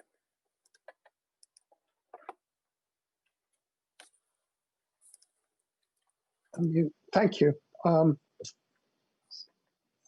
Okay. I did just a couple of computations on the last amendment that I thought would be helpful to the point behind really all the points that have been made so far. You really can't compensate people enough for what they put in. You just can't. If we assume just 3 hours a meeting times 24 of them at $25 an hour, it would have come to about $1,800. You know, a little more than half what's being made now by a non-chair select board member. If you take the 35 hours that are actually worked each week, multiply that by 52 and then by $25 times that many hours, it's 45,500. You cannot pay people enough to do the volunteerism that they do. It just has to be a token. And this is, yeah, I'm saying, you know, don't assume that I'm made of money in saying this. I found it very helpful to be paid $3,000. At one point, I asked the select board to make it zero, no compensation, but I was voted down. A token is appropriate. I think with a budget as tight as ours is, you know, we're going up to $190,000 proposed for human services. I think that's where the money should go, not to the select board. Thank you. Chair recognizes Ann Kablinka Lauer on the Disler amendment.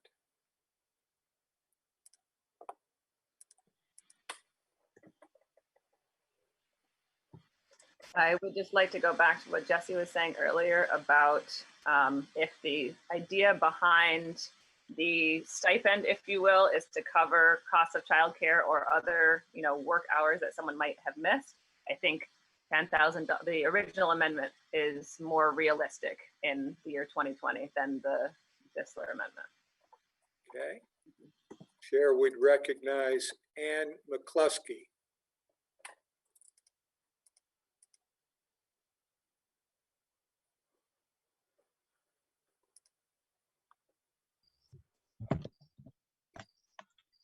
Okay, am I there? Do you hear me? Yes, we can. Okay. Yeah, I guess, you know, I raised my hand before Ann just spoke, and I agree with her.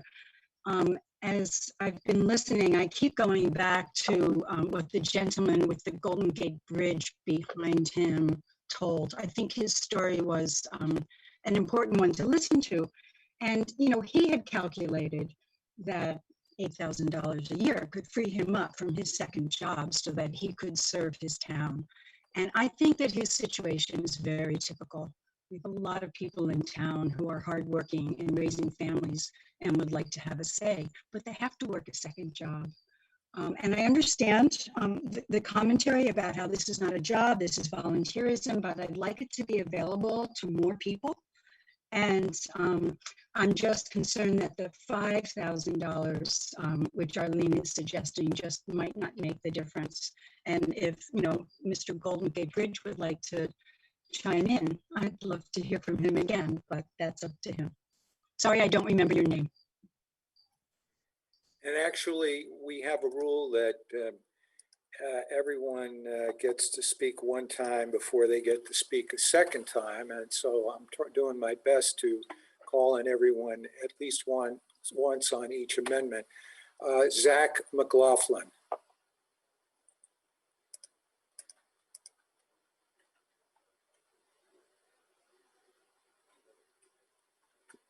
Just a point of order.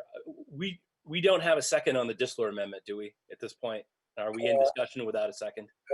We shouldn't be. I thought we did have a second. Yeah, yes, we did. Okay, great, thank you. Thank you. Appreciate you checking on that. Let's see, Ms. Mnookin.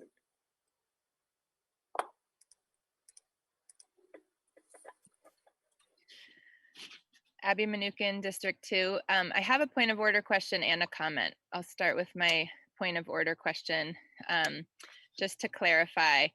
So if we vote on this second amendment, Arlene Disler's second amendment, and we vote yes, would we then not go back to an original vote on Kurt Dimes' amendment? But if we voted nay on this second amendment, we would go back? You will, if you vote nay on the Disler amendment, you will be back to consider the Dimes amendment, okay? So. I got that, but then what about the reverse? Well, the reverse, what happens is if the Disler amendment is approved, then the numbers that are in the Disler amendment get inserted into the numbers that were offered by Dimes. So therefore, effectively, you don't go back to the Dimes numbers. Okay? Okay. I still support the original amendment, but I will try to just have my comment once so that I don't need to come back again. But I want to call our attention to some of the comments that have been made about the way things have always been done and how this is how our town runs. We rely on this and this is just the way it is. That feels like very dangerous territory. There are lots of examples of ways that things have been done really horribly wrong and that have caused harm, and that shouldn't be used as a reason why we should continue to do something.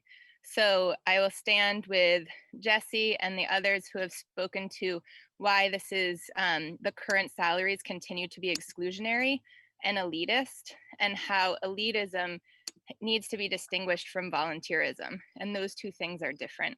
And right now the current salaries are making it elitist so that the people who are able to participate in this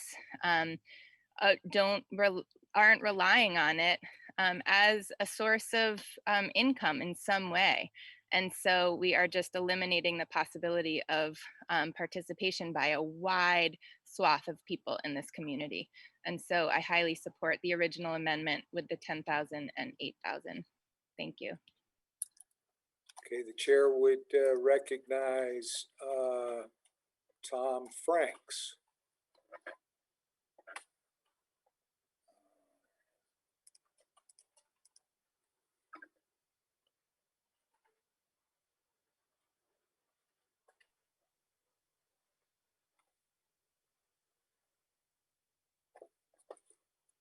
We're not hearing you, Mr. Franks. Thank you. There we are. The last speaker, Tom Franks, District 2. The last speaker just used a phrase that prompted me to throw my hand up. And the phrase was relying on it as a source of income. Another speaker spoke to the dysfunction some of us see in our national capital. And I think a lot of the issues that I perceive there has to do with the fact that the people there are relying on it as a source of income.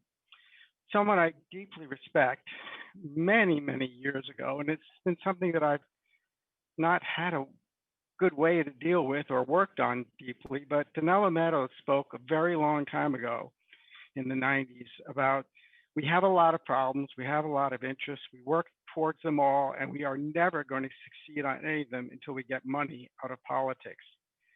Thank you very much for your time. Thank you. Next, Dora Babulis.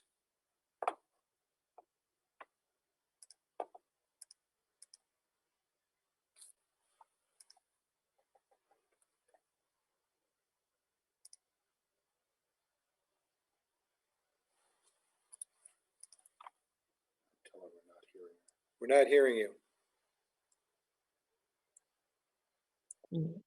There we go. Now we hear you. Hi, Dora Bubalis, District 3.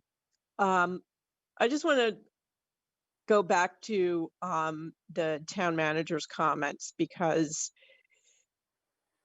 what I heard was a lot of management speak saying it will be absorbed in the budget. Well, absorbing in the budget means that you take from one place to put in another, because most select board members and most townspeople can't keep raising taxes, and taxes are going to keep going up just because basic expenses are going up. So it does mean cuts to something, and something that might be really important to somebody. It's not just, oh, let's take this money and give more money to the select board. It comes from somewhere. So I just had to comment on that, because I want to make it clear. It does mean cuts. Next to, let's see, George Harvey has been waiting.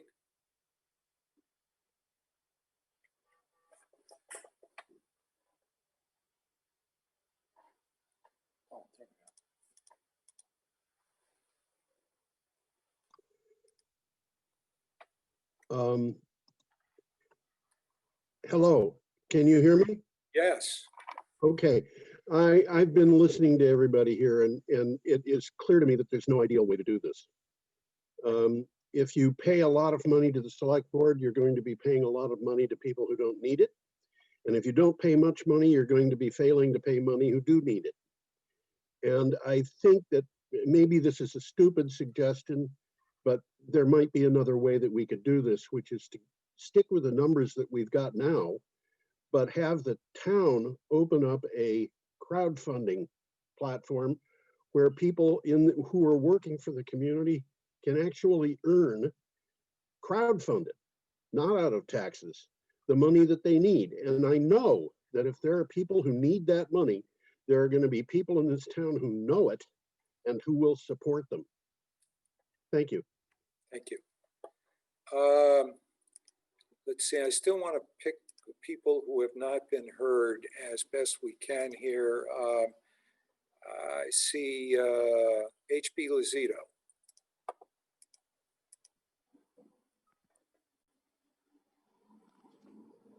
Thank you, Mr. Moderator. HB Lozito, District 2. I wanted to address the money in politics comments. When I think about money in politics, what I'm thinking about, and when I often hear people talk about money in politics, they're talking about super PAC donations, they're talking about influence from lobbyists, they're talking about corporate donations to candidates, not about these kinds of stipends that allow working class and poor people and others to participate, holding positions of power in our community. I think further, if we're talking about money in politics in the way that it's been referenced in this conversation, it's already here and it's already with us. There's already money forces at play in politics and in who's able to serve on the select board, except it's coming from people's personal accounts and their access to wealth. Largely, folks who can afford to do this heavy lift, massive amount of work. I mean, I've been in meetings with the select board that have gone on for 7 hours recently, many weeks over weeks. And so there is already money there. It's coming from people's personal ability to do this large amount of work on behalf of the community on top of their other paid work and other family obligations. So I'd urge us to accept the amendment. I'm primarily in favor of Kurt's original amendment as stated. I will probably vote down the secondary amendment. Thanks. Chair recognizes Liz Francese.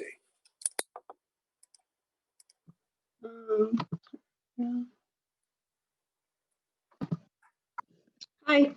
I was going to say something similar to HB regarding getting money out of politics. I mean, I think what that refers to is getting capitalism out of politics, and the idea that we can't afford this because taxes are going to increase, because basic expenses are increasing. I think that's more in favor of giving a stipend to people, incentivizing different types of people in our community to join in this kind of work. Thank you. The question is on the Dissler motion to amend the Dimes amendment. Chair calls on Louise Zach.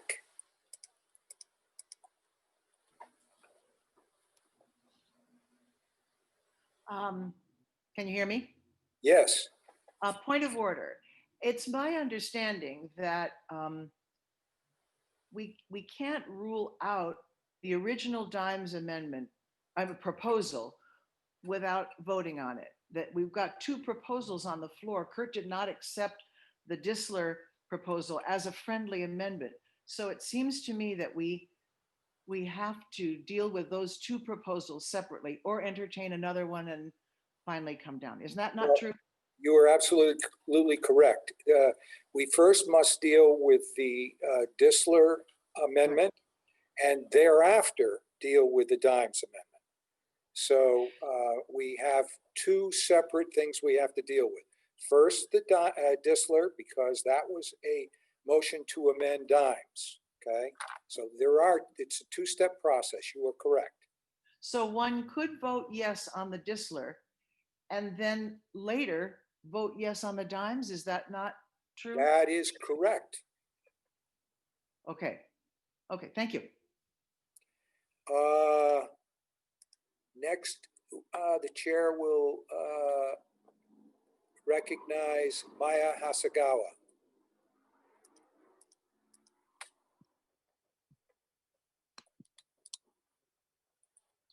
I would like to call the question on the Dissler amendment. Okay, there's been a motion to, we have to clear the queue for a minute. There's been a motion to call the question, which means to suspend debate. And if we can clear the queue, I need to know if there's a second to the motion to call the question.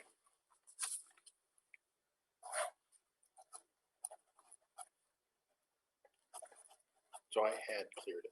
Oh, okay, all right. So folks these jumped are in. all people. Chair recognizes Richard Cook.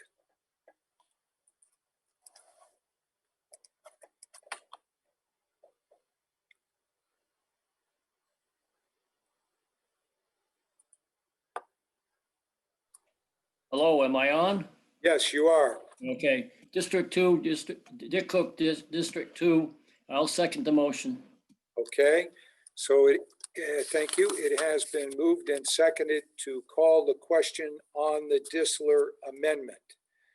So the question is, shall we cease debate on the Dissler amendment to move the number to 5,000 for the chair and 7,000 for the chair and 5 for the remaining members?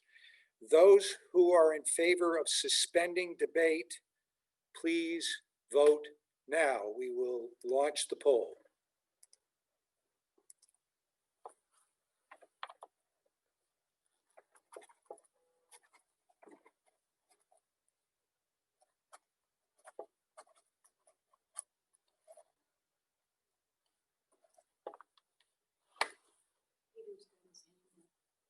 Oh, he does.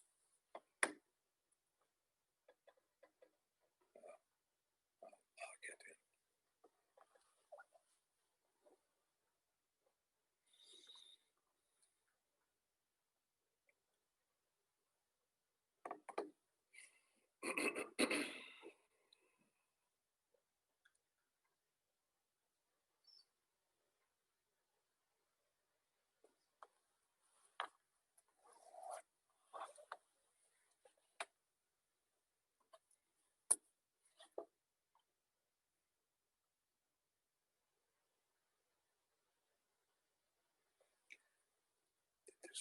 this one started at 2, right? Oh, I'm sorry. I think it did. I think it did. Lost track. Still getting the votes in. You get up into the teens, so you start. Yeah.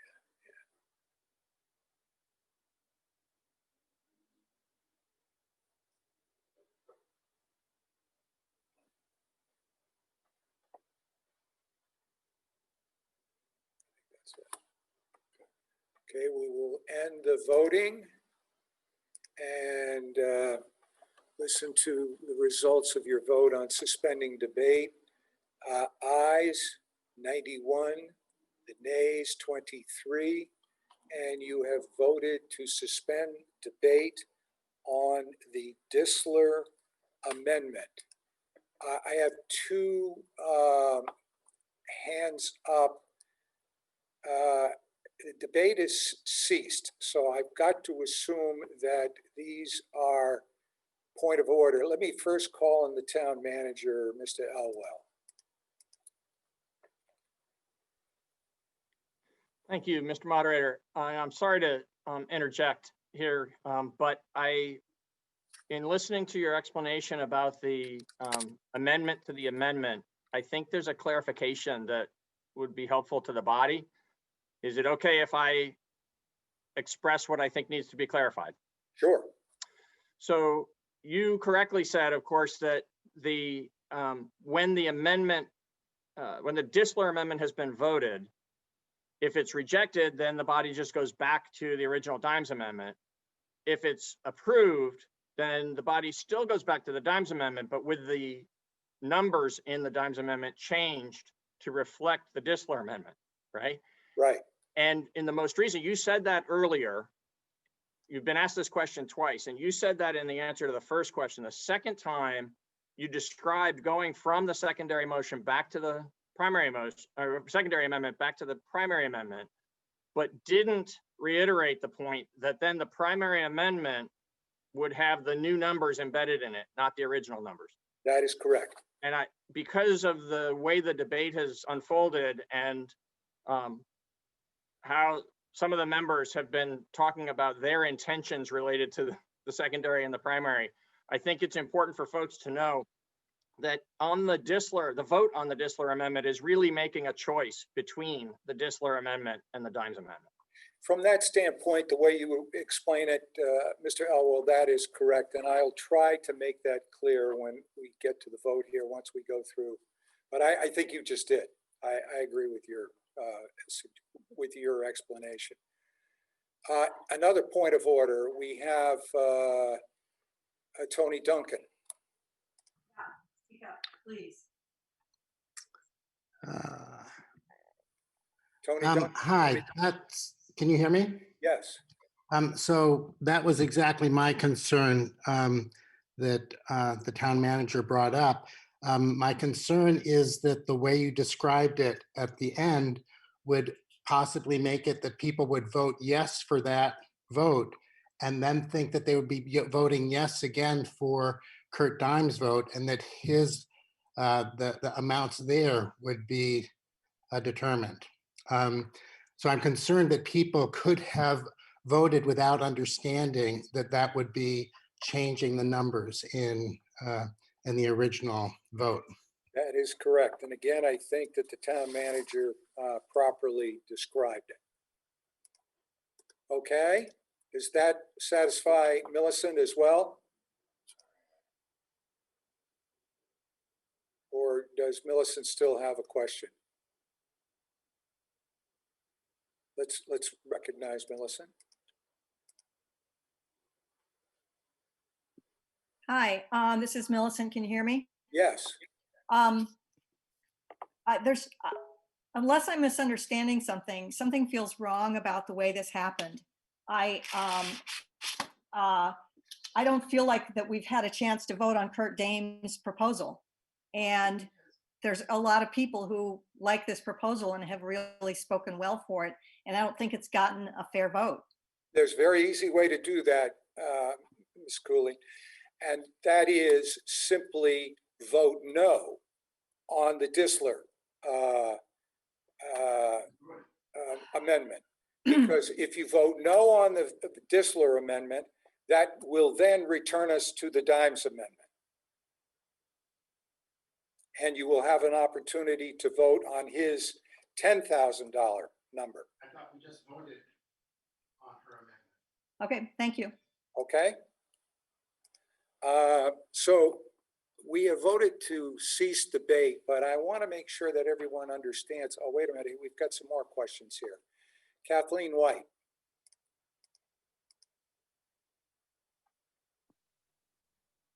Hi. Hi. Kathleen White, District 3.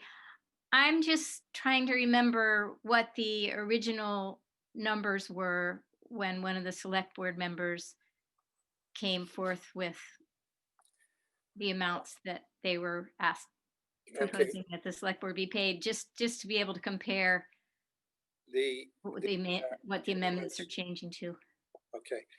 The original motion that was made by Mr. Quip was $5,000 for the chairperson and $3,000 each for the remaining members of the select board. Mr. Dimes then moved to amend to increase the 5,000 to 10 and the other members to 8. And that is the primary motion that is before us.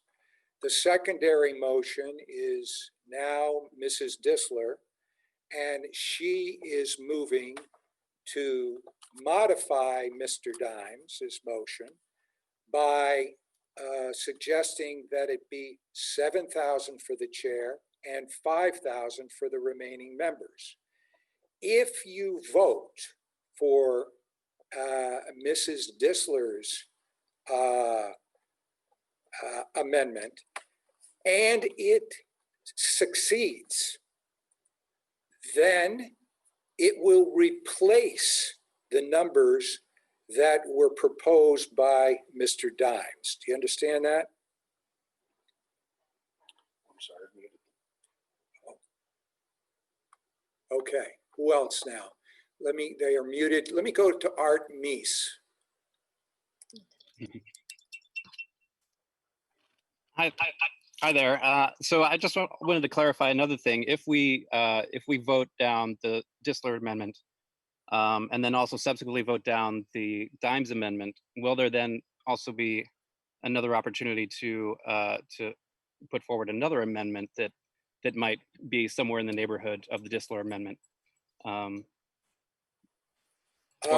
somewhere between the Disler amendment and the Dimes amendment? Like, will there still be an opportunity to adjust those numbers? Yeah, I mean, if these two specific proposals fail.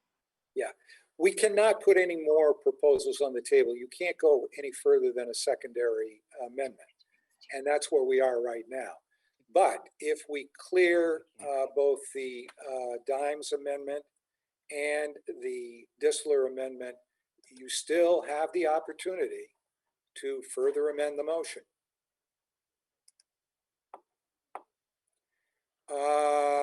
Let's see, let's go back to, I see only one person in the queue at this point.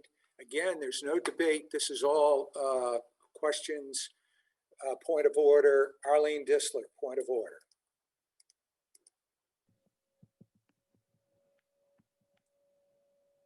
So I just wonder if you wouldn't mind saying if the current, the 5,000, 3,000, is that raised at all from the last year? Or is that the same as they've been giving? Well, I don't know. We can get to that, Ms. Disler, but right now we have moved to cease debate. So I think unless you have a point of order, any questions relative to the motion have to wait until we get this vote on your motion through, because we have voted to cease debate and we need to take a vote on your motion, okay? So with that, I see no further questions. So the question is on the Disler amendment to amend the Dimes amendment by changing the compensation to the chair to 7,000 and the compensation to the remaining members to 5,000. If you approve that, that will become the new Dimes motion. If you don't approve that and you turn it down, then we will go back to the Dimes motion and the numbers that Mr. Dimes has proposed. So once again, the vote now is 7,000 for the chair, 5,000 for the remaining members. We will now post the poll, yes or no, to the Arlene Disler amendment.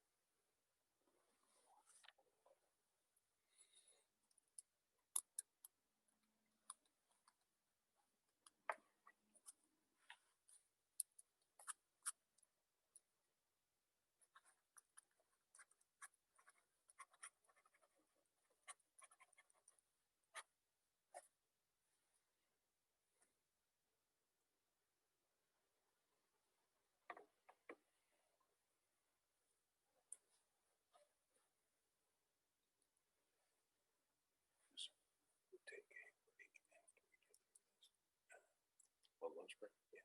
My question to you is, everybody should stay on, please, as much as possible. Okay.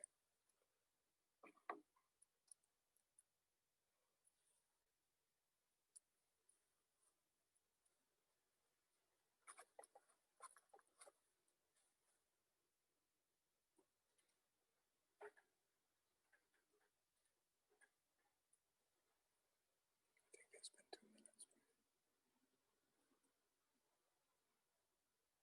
Hasn't changed much. Okay, we're going to suspend the poll and listen to the results of your vote. Those in favor of the Disler Amendment, 42. Those opposed to the Disler Amendment, 77. And the Disler Amendment has been defeated. We now return to the original Dimes Amendment for consideration, which is, shall we amend the article by increasing the sum for the chair's compensation to $10,000 and the other members' compensation to $8,000? Are you ready for that question? I see the chair's hand is up. Let's recognize Mr. Wessel. Hello, I do, wow, my hair is getting crazy. I want to apologize for having been in the, with my hand up when I didn't mean to be earlier. I just wanted to speak to the original motion, that is the Dimes Amendment. Right. This has been coming up every year for those of you who are new members. And it's a little frustrating to sitting, well, to me as a sitting select board member, because it has been raised very recently. I believe it was either 2012 or 2013.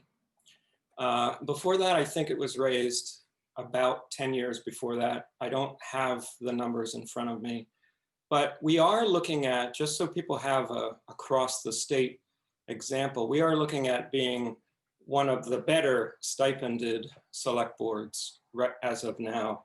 I think we're in the top 5. We may be in the top 3. And I just wanted to say that I'll be voting against this raise. To answer Arlene's question, the original motion was for the same amount. So that's 5,000 for chair and 3,000 for the other members.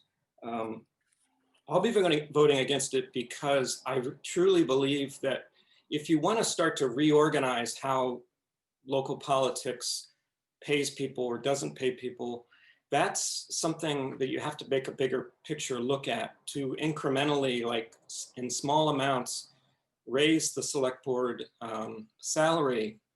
I don't think is the way to do it, because as we recently saw, there was a vote about whether or not Brattleboro should have a mayor. And at the crux of that vote is whether or not the leadership of this town should be professionalized. It truly is. And I think overwhelmingly the voters, I think 3-1, rejected that idea because they like the idea of a 5-member select board that's mostly volunteer with a stipend. So that's all I'll say. I just want to urge people to vote this down. Further debate on the Dimes Amendment. Let's see. Ann Kablinka-Lauer.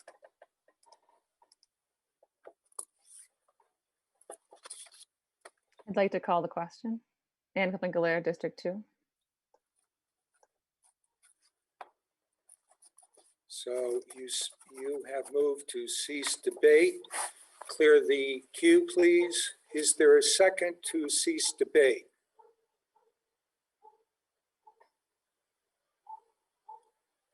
Emmanuel Keppel, would you please pull Emmanuel up? Emmanuel Keppel, District 3. I second the motion. Okay. It's been moved and seconded to cease debate. Requires 2/3. We're going to launch the poll as to whether we cease debate on the Dimes Amendment. All those in favor of ceasing debate, please indicate by saying yeah, aye. Those opposed to ceasing debate, nay.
Okay, we'll end the poll and listen to the results of your vote. 92 or 79% in favor of ceasing debate, 25 or 21% opposed to ceasing debate, and you have voted to cease debate on the Dimes Amendment. So therefore, we will now go to the Dimes Amendment for your consideration. So that everyone understands what we're doing, the Dimes, we got a point of order with Tom Franks, okay? Might be.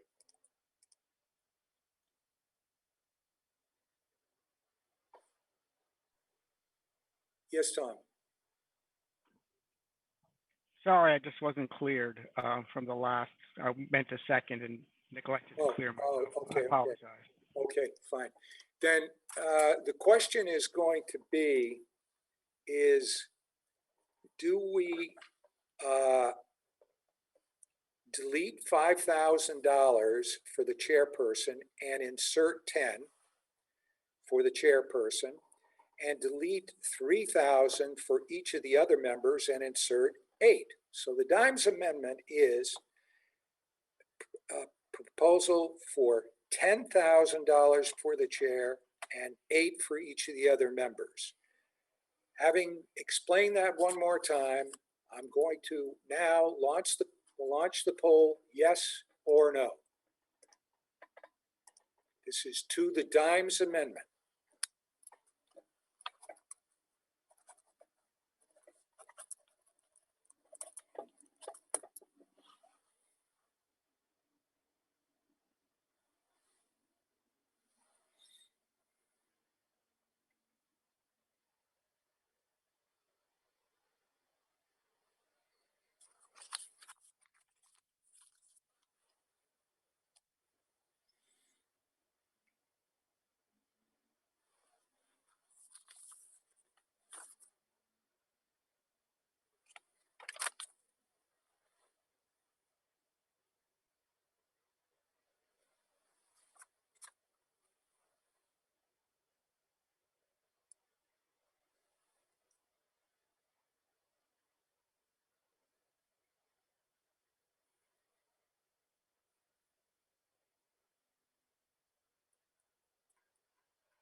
I think it's at 119, it's been there, right? Yeah. Okay, we will now end the poll and listen to the results of your vote. Aye, 51, and nay, 68, and you have defeated the Dimes amendment. We now return to the original motion. Shall the salary of the select board chairperson be set at $5,000 and that of the salary of the other members of the select board be set to $3,000 each? Are you ready for that question? Now, I have some questions.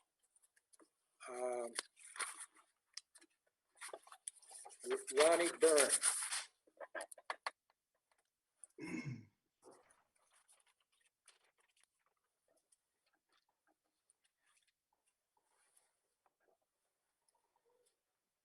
Ronnie Byrne, or did Ronnie? I guess Ronnie Byrne went away. They went away. Okay. Steve Brown.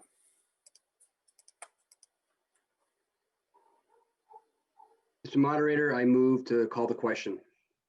Steve Brown, District 3. Please clear the queue.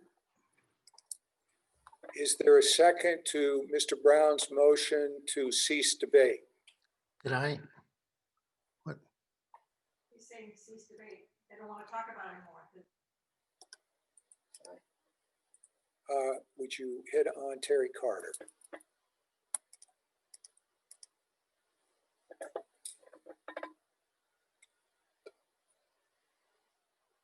Chair recognizes Terry Carter. Do you wish to second the motion to cease debate? I'm sorry, I can't hear you yet. I motion to cease the debate. And you second it because it's already been. I second the motion. All right, it has been moved and seconded to cease debate. Requires 2/3 vote. It is not debatable, so we will launch the vote on whether or not we will cease debate on Article 11 And if I may, you ready? Yep. Let's, you may start to vote on whether to cease debate. Yes, if you want to cease debate. No, if you do not want to cease debate.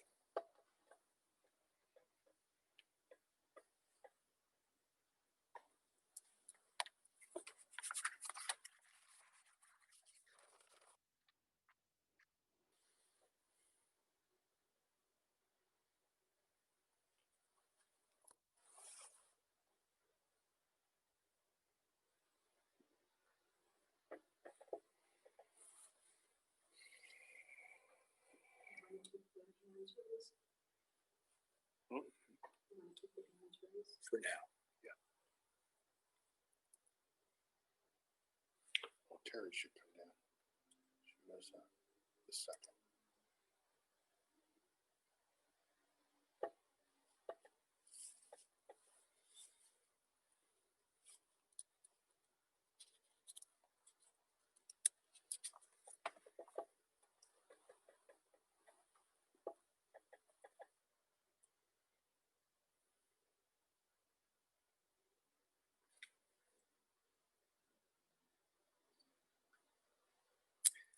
In our minute and a half, I'll give 10 seconds more if anyone still hasn't voted.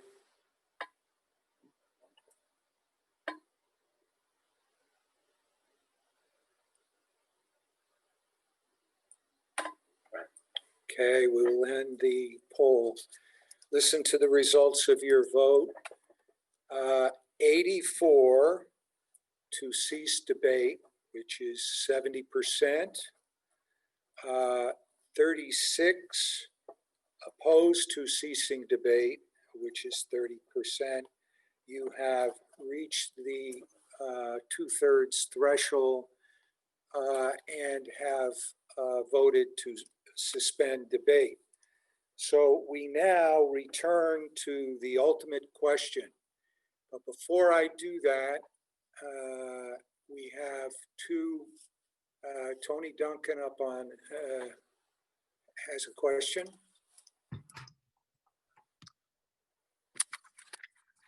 Yes, I mean, I understand that according to Robert's Rules of Orders, this was the proper procedure, but from understanding a sort of a logical and democratic point of view, I know that I voted against the Arlene proposal because I wanted the Dimes proposal to pass. And if I'd known the Dimes proposal would not have passed, I would have voted for the Arlene Disler proposal. So even though maybe, you know, according to the rules, we did it the proper way, I'm very concerned that this issue is not actually reflecting the will of the people, since the difference between the, you know, and the voting down the Dames proposal was only about 10 votes. There might be 5 or 6 other people who voted the same way I did. I thank you, Mr. Duncan. Unfortunately, that's one of the things you have to weigh when you vote, and it is, I have to follow the rules. And in this particular case, when we suspend the rules and cease debate, I have to follow. If 2/3 voted to suspend the rules, which they did, we now have to vote on the motion up or down. Okay, so I have a question about that then as well. What happens if we vote against this proposal? Does it mean that the select board doesn't get paid, or is it possible? It's a possibility. I mean, you could vote it down. Any of these, any article, you can vote down. Well, I understand that, but is there any other option? Is the only option now either paying the select board for this initial proposal or not paying them at all? That's correct. We have gone through all of the parliamentary maneuvers in an effort to change the sum. And where we have come back to is the original motion. Okay. Okay. So I will now call, oh, wait a minute. Oh, I have Jacqueline Stromberg.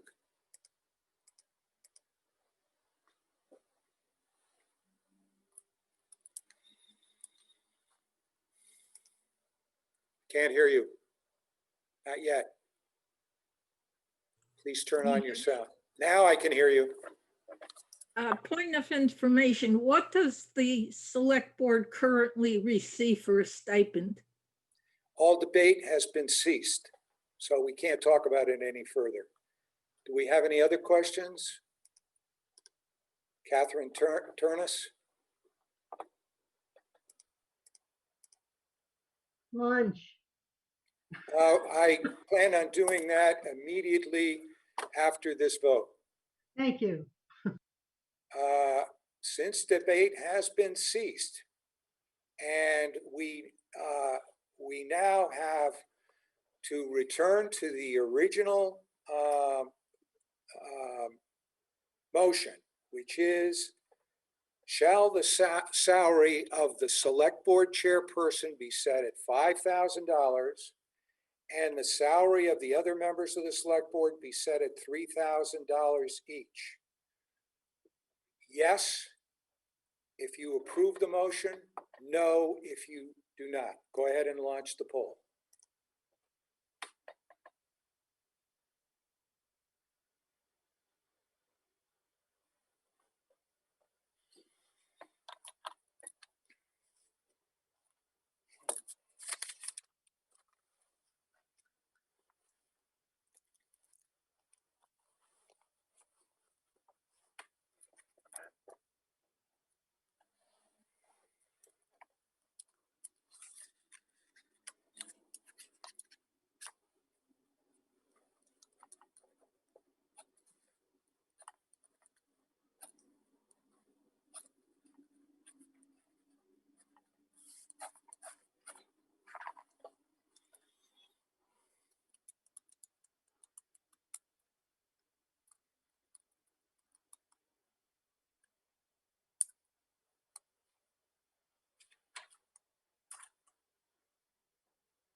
Suspend. We'll give 5 more seconds here. I think you've been watching. Everybody has voted, I believe, but I'm going to end the poll now. Listen to the results of your vote. 108 for, 7 opposed, and you have adopted Article 11. And the chair would like to declare a recess for lunch of 1 hour, returning at 2:30. Please stay logged on. We will not have to go through all the log on process when we come back at 2:30 to resume with Article 12. Thank you all for your morning cooperation and attention. Oh, Kurt, well, we have a few questions. Let's see. Yeah, I can answer. Kurt Dimes. Yeah, thank you. I have 2 points of information or order. First, though I agree with Peter Elwell, the town manager, I agree with him all the time. I think it's improper of him to speak. He's not an elected, nor is he an ex officio member of this body, and he's not supposed to speak unless he's interrogated. The second thing, I make this motion to raise salaries again and again every year, and I'm very happy that it got such a good discussion and a much better support than ever before. But I think I should clarify, if we had defeated that motion, then the salary levels that were set by previous amendment would have been in place. It would not have been, they get nothing. Okay. And I think we could confirm that with Mr. Fisher, if he wouldn't mind. Okay. Catherine Turnus. I have a technical question for Patrick. When we release for lunch, can I use a drop down and drop down box and it'll be okay? I won't be logging out. Sounds good. Yeah, that should work. Okay, thank All right, you. and we'll see you all in 1 hour. Okay.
I want to just touch base to make sure that everyone is indeed back.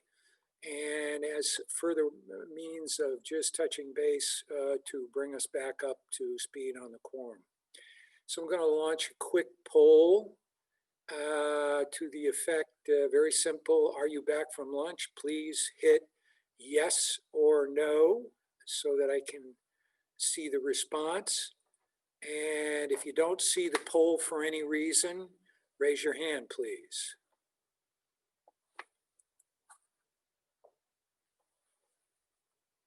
There's your quorum.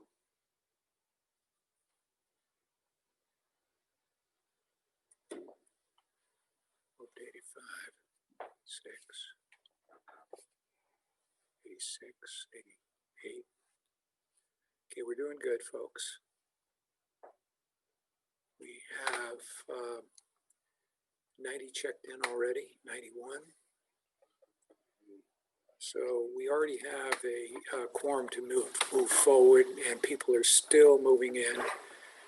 92, 93, in about 1 minute, we'll call the meeting back to order. Currently 95.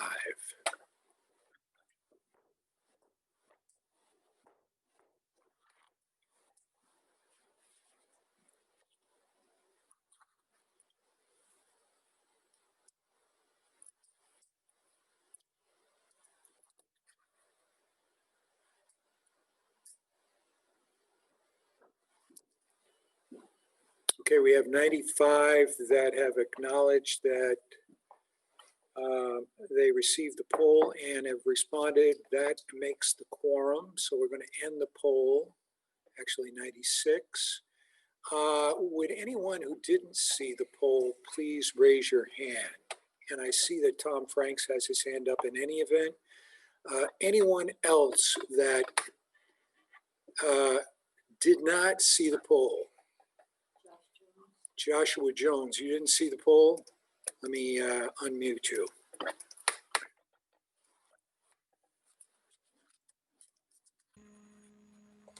Can you hear me, Joshua? Yes, sir. You didn't get the poll? I just returned a moment too late. My okay. apologies. No, that's okay. You're fine. You're good. Okay. I guess everyone else received the poll, so that's good. And we have no questions up, so we shall reconvene the meeting. It is 25 to 3 with Article 12. Oh, there's a question from Tom Franks. Okay, Tom.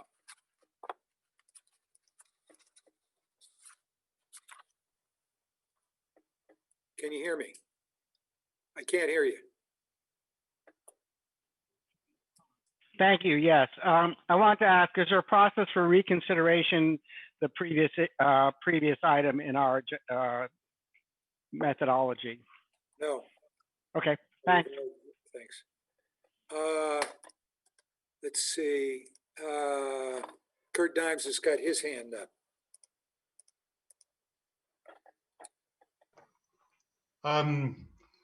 2 points of order information. First, I think it's, I mentioned probably too late before we recessed for lunch.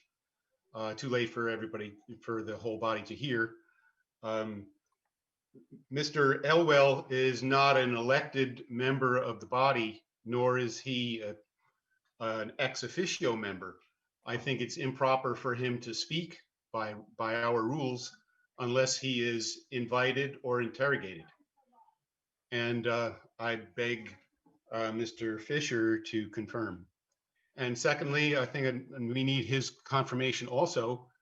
We do have a provision for reconsideration under Robert's rules within, I think, 20 minutes of, I think that's what you told me at a previous occasion, Mr. Moderator. With regard to Mr. Elwell was only trying to clarify, was not trying to, if anything, was not trying to obstruct in any way, shape, or form, but was simply trying to clarify. And I don't see that his comments were in any way detrimental. Well, I actually agreed with what he said and appreciated his sentiments. Right. But he's not supposed to speak because he's not a member of the body, unless he is invited or interrogated. Right. In terms of reconsideration, there's some state law on that, Mr. Dimes.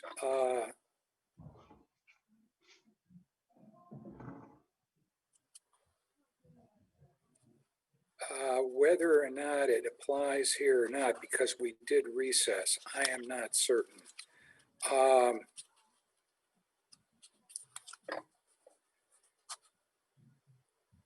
Give me just a second and I'll talk. Give me 1 second and I'll go check with, see if I can find Mr. Fisher, and I'll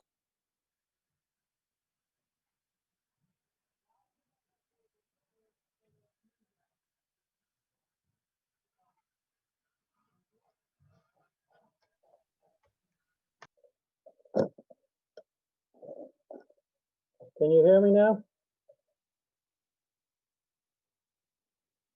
Okay.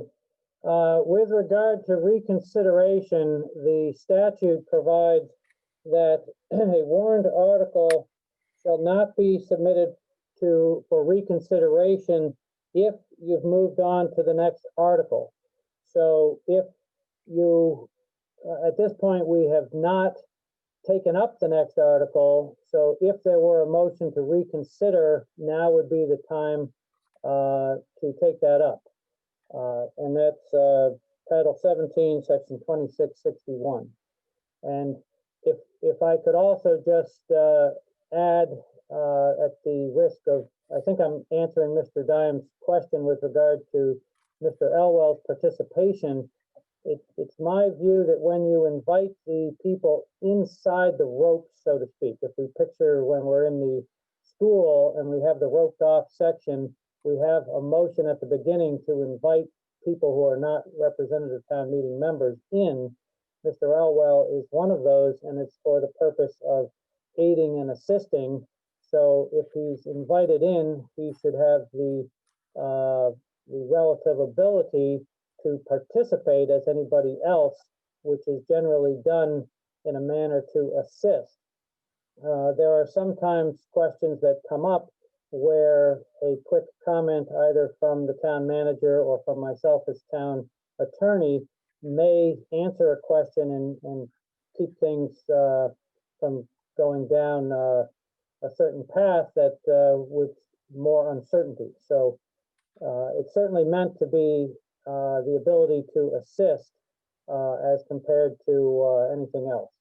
Mr. Dimes is correct that the town manager is not an ex officio member of town meeting, but town meeting has invited him into the meeting today. Thank you. Mr. Dimes, based on what Mr. Fisher says, I am about to introduce the next article. I'm not hearing you, Mr. Dimes. I was thanking the attorney for his clarification. Okay. So you're square with what his response was. Is that correct? Okay. Let's see. We have a question from Dr. Tortolani. Yes. Can you hear me? Yes. Yeah, hi, thank you, Mr. Moderator. Bob Tortolani, I'm District 2. In relationship to Mr. Dimes' comment, I thought that Peter Elwell's comments were directed to my question as to where that money was going to come from if we did approve it. So I thought it was very appropriate that he said what he said. Thank you. Thank you. Chair would recognize Tom Franks.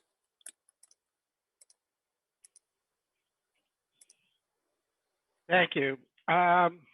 one of the things that occurred to me now that I've had something to eat is the problem with Mr. Dimes' motion is that it serves those who are already serving.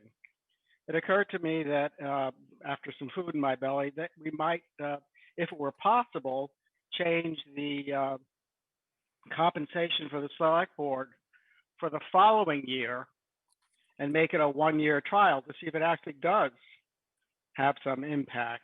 And if that were at all possible, I'd like to make a motion. Before I make a motion, I'd like to know if that would be possible. Thank you. Well, if I understand you correctly, what you're saying is you are asking, consistent with what Mr. Fisher has just said, that before we move on to another article, you would like to move to reconsider. Is that correct? We're going to have to leave. I'm going to have a little bit of dialogue here with Mr. Franks.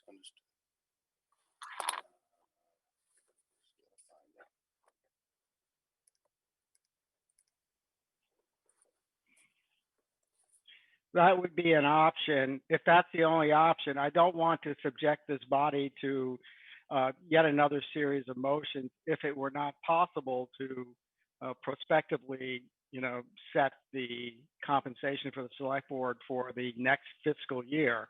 So to that end, I would like to interrogate either Mr. Fisher or Mr. Elwell. Mr. Elwell or Mr. Fisher are interrogated with regard to Mr. Frank's question.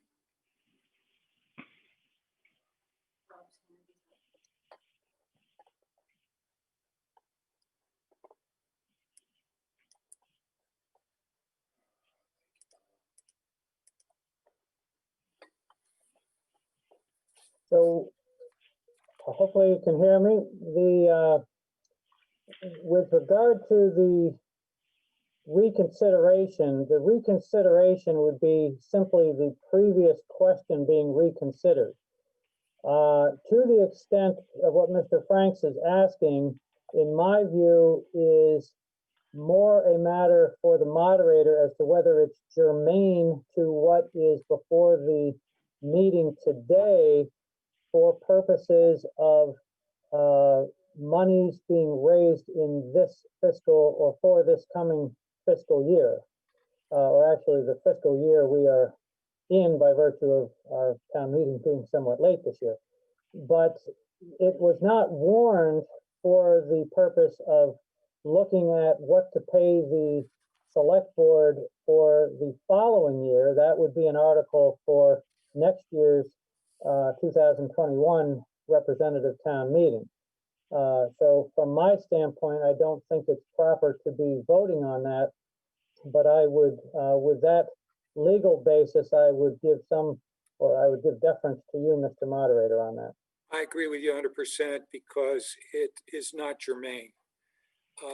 We can only deal with issues that are warned, and the following year is not warned. So, yeah, it would not be germane. Thank you. Okay. Further questions? Any further questions or motions that we have? Then let's move on to the next article, if everyone is now ready. Article 12. To see if the town will transfer from the unassigned general fund balance to the capital fund the sum of $223,000 to fund a portion of the cost of a new fire engine to replace a 1994 fire engine. Chair recognizes Brandy Starr.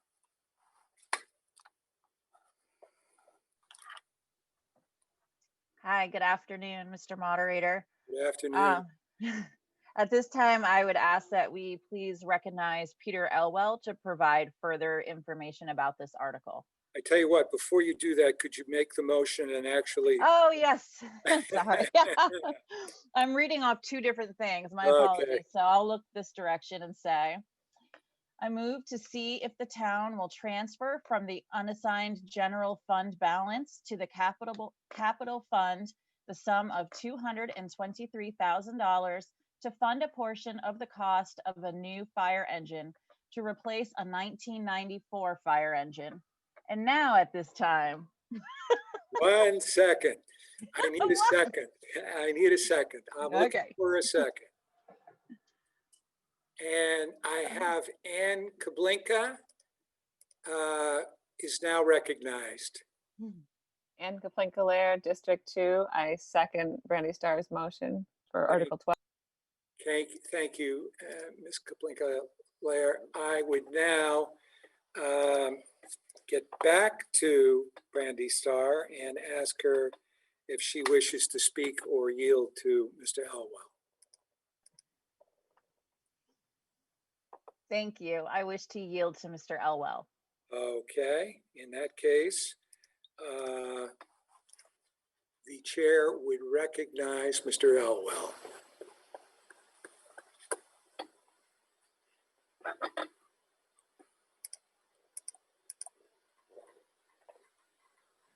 Thank you, Mr. Moderator. I'd like to make 3 quick points about this article.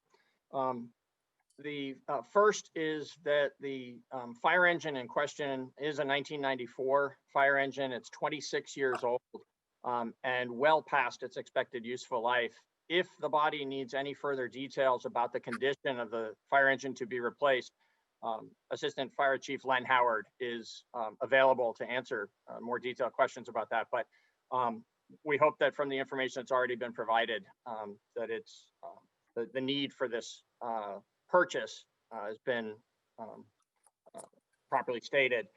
And then as to the method of the purchase and the actual question before town meeting, using a portion of our unassigned fund balance for this, I'd like to make 2 points. They're familiar to the body as well as to others who pay attention to town government, but and they've also been set forth on page 14 of the booklet for this meeting and the summary regarding Article 12. But for the record, I'd like to just remind everyone that this type of use of the unassigned fund balance is in fact a financial best practice to make sure that we don't draw off of our community's savings bank, our savings account for recurring operating expenses, but rather use unassigned fund balance solely, whenever possible, solely for the purpose of addressing a long-term capital need, financing of a long-term capital need. So this is purchase of this fire engine using some operating funds and about half of the cost, a little less than half of the cost coming from fund balance is actually right on target with that best practice. And the other thing I wanted to just confirm for the record is that after using, if the body does approve the use of this $223,000 for this purpose, there will still be in the town's unassigned fund balance more than 10%, an amount that is equal to more than 10% of our annual operating budget. And so we will still be in compliance with the established guideline that we live by in terms of keeping funds available for unforeseen needs that may arise. Thank you. Is there further debate? Maya Hasagawa.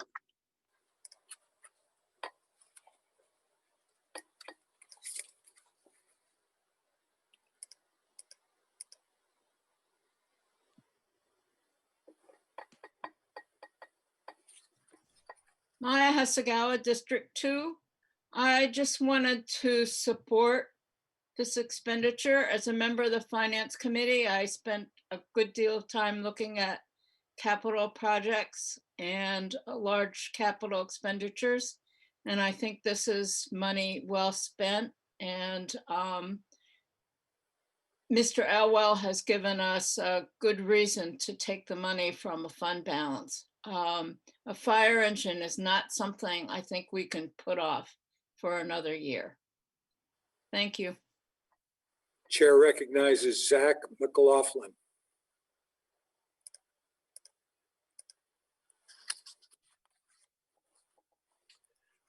So my inquiry is either for Mr. Elwell or it could be a member of the Finance Committee. As a new member of this body, I'm curious as to whether or not the fund balance amount that is present at this moment is reflective of the last several years at being a similar amount of money, or if this was an unusual amount of money, either up or down. Mr. Elwell is interrogated, should he wish to be.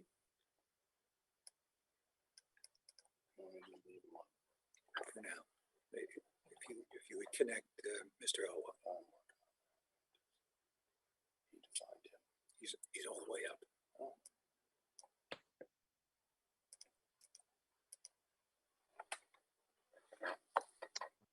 Thank you. So the amount of fund balance that's available in any particular year is mostly a function of the amount of surplus that we had in our operating budget the year before. Under very extreme circumstances, like back when Irene happened in 2011, and the town had to address a large amount of emergency expense. There can be circumstances where we run a deficit and draw off of the fund balance for emergency purposes and come back to town meeting to get action taken to ratify the decisions that had to be made in real time. But that's very rare, thank goodness. And so in our basic operations with right now about an $18 million general fund budget, we'll always want to be coming in a couple of $100,000 to the good because that just reflects prudent planning and execution of the budget of that scale, right? It's a very small percentage of the overall amount of money, even though to any of us, that amount of money is, seems significant. So we're usually shooting for a sweet spot of somewhere in the $200,000 to $400,000 range. If we land there, we feel like the prior year's budget was right on target. Less than that means that, we cut it so close that, any small emergency might have actually caused us to go into the red.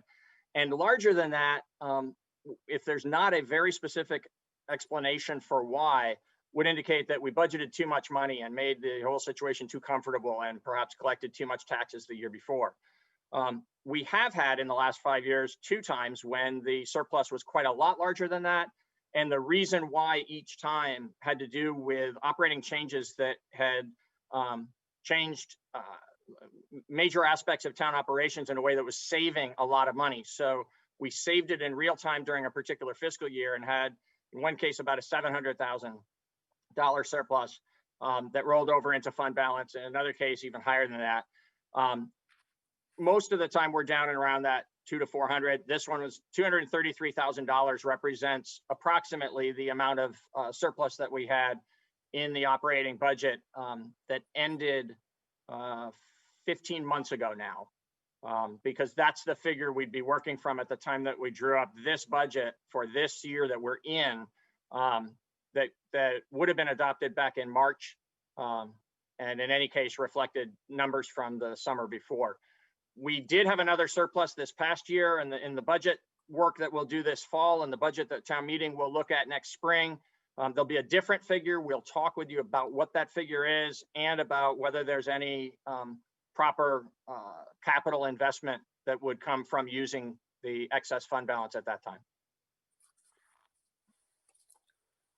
Okay, we have now Catherine Turnus. Catherine Turnus, District 3. I have a question for Peter. I was looking back at Article 6, where we had 2 representatives for the Capital Grant Review Board. What does that do as far as the capital fund? I mean, do you have grants that go through that go directly into the capital fund? I don't understand what the combination is, how they balance each other.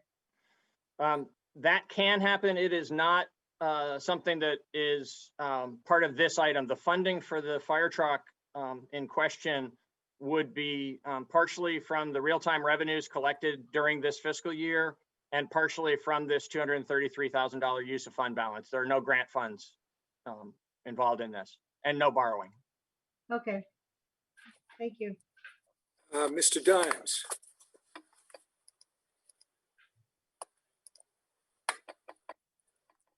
Hello again. Kurt Dimes, District 2. I would like to think that we are getting more realistic about the state of emergency that we're in. The scientific view of climate change comes to mind here. I don't think we have a emergency view of the budget. And the fire engine is not an emergency measure. Instead of putting money into that, we should be enlarging our reserve funds.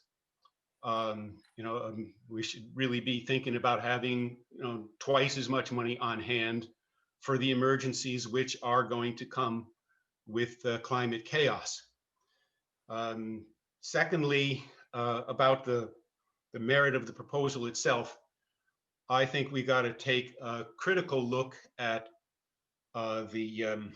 when a part of the government asks for money for projects and things, we should be very strict about it. The fire department has been very good, like many fire departments, like almost all of them across the country in the past few decades, at preventing fires. From 1989 to 2012, the number of fire calls went down nationally by 40%. And a similar statistic is true for Brattleboro. And that's because the fire department has been educating people earlier, telling people not to smoke in bed, changing fire codes, requiring more inspections, requiring smoke alarms and such. The fire department's work has shifted very smartly from conflagration mitigation to education. And we have an educated public now, which causes fewer fires. We don't need to keep the same number of pieces of equipment. Thank you. I would ask once again and remind once again everyone who's speaking to, everybody's been doing a very good job with this, but once again to try to keep it to 2 minutes. Are there further questions or debate? Mr. Harvey.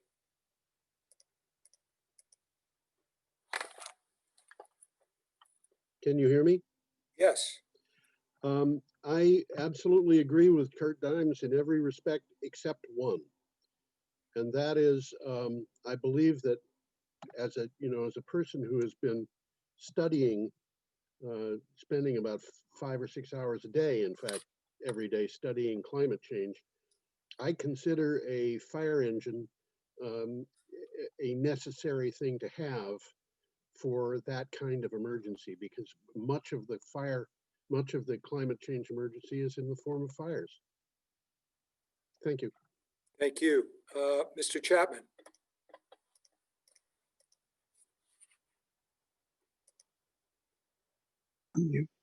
Thank you.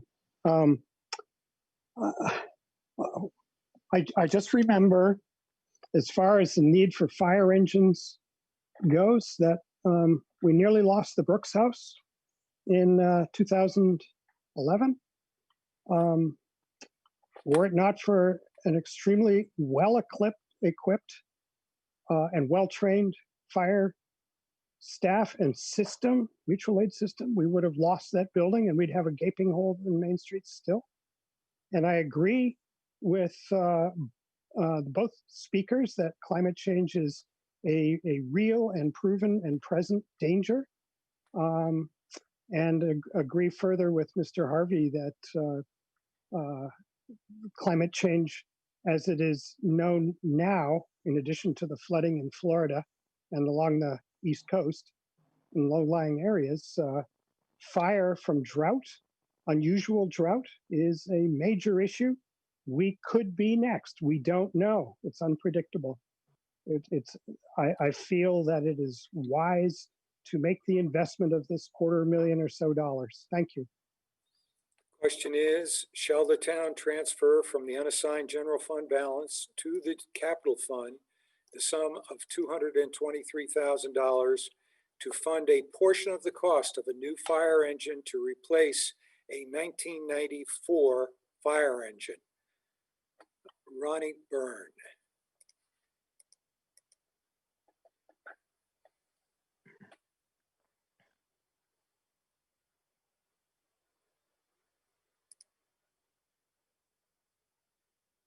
Okay. Hi, Ronnie Byrne, District 2. I'm sorry, District 3. My husband just reminded me. With regard to the fire engine itself, I agree that given the climate change scenario, that we're all pretty much in agreement with, that it is a problem, that it seems to me like having up-to-date fire equipment would be a very prudent move. But having said that, my other question goes to the surplus and the emergency situation that we currently find ourselves in with regard to COVID. And I'm just wondering if we might find ourselves having to spend money on COVID-related issues because the federal government isn't stepping up when it should. And if so, are we going to have enough to cover that?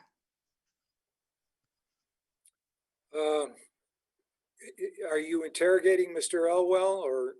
I'm interrogating whoever can best answer the question. Mr. Moderator, I could speak to it in the terms of town operations. I think there is a larger question too. Okay. Please do. Thank you. So we've been fortunate so far in our experience with COVID. We've certainly incurred additional unplanned expenses, and then there have been other areas where we've had some savings. We are recovering some of the money that we've spent that we didn't expect to have to spend, as other governments are through some of the aid that's been available through the federal government and the state government. And the biggest surprise to us, frankly, is that some of our revenues that we expected to drop off dramatically. In one case, I'm talking here very specifically about the rooms and meals tax and the sales tax. The rooms and meals tax did decline, but not as dramatically as we expected.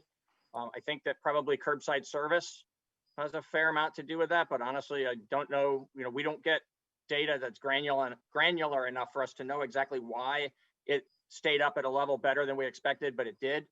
And the sales tax, the first year collections of the sales tax, we only were estimating based on limited data. We had no real experience with collecting sales tax. So we estimated conservatively to be safe at $630,000 and then collected over $800,000 in the fiscal year that ended back in June. So, referring back to the earlier question about how this works from one year to another, our surplus for the year ended June 30 of this year actually was pretty substantial because of these unusual, unexpected circumstances. That's not to say that we're in a safe and comfortable place, because there is so much uncertainty regarding how long COVID will go on and things that may continue to, challenges that may continue to arise that are not explicitly anticipatable right now. So I think your point's well taken on that.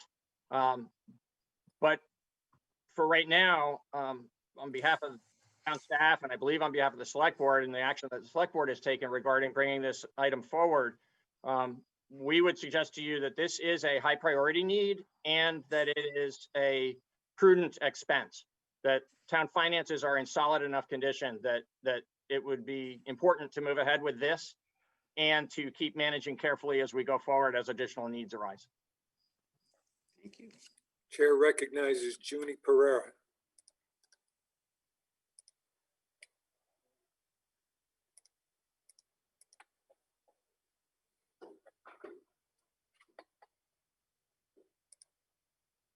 Thank you, Mr. Chairman. I was just, the question I had was, Mr. Elwood just answered, because I find myself in a dilemma in terms of considering the uncertain financial outlook for the town of Brattleboro in the foreseeable future with the issues that we just raised, and and trying to be very, very responsible with our fiscal and financial situation right now, and trying to use caution. But it's critical. It's nice to hear Mr. Elwell outlook, and yeah, I'll consider my vote for that. But that he answered a lot of the questions that I had. Thank you. Right. Chair would recognize Emmanuel Keppel.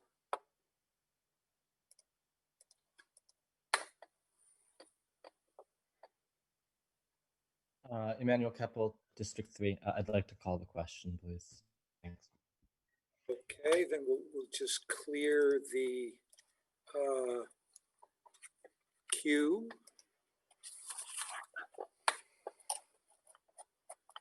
Is there a second to calling the question?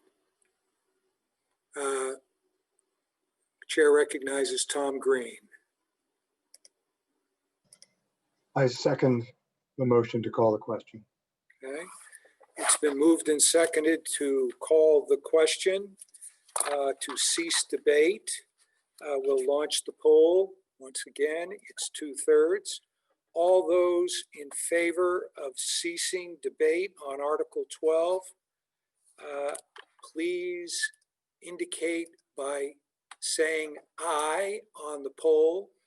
Those opposed to ceasing debate on Article 12 signify by saying nay.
Okay, we'll close the polls in 10 seconds.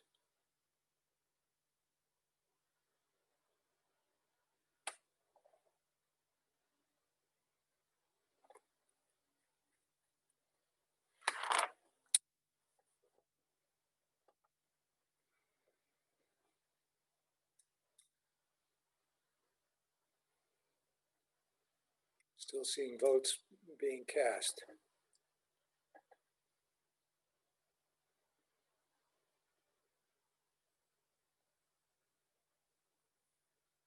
Okay, the polls are closed. Listen to the results of your vote. Those in favor of ceasing debate, 100 or 87%.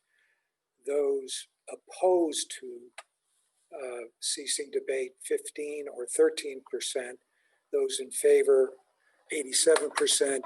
And so the 2/3 vote having been obtained, debate is ceased.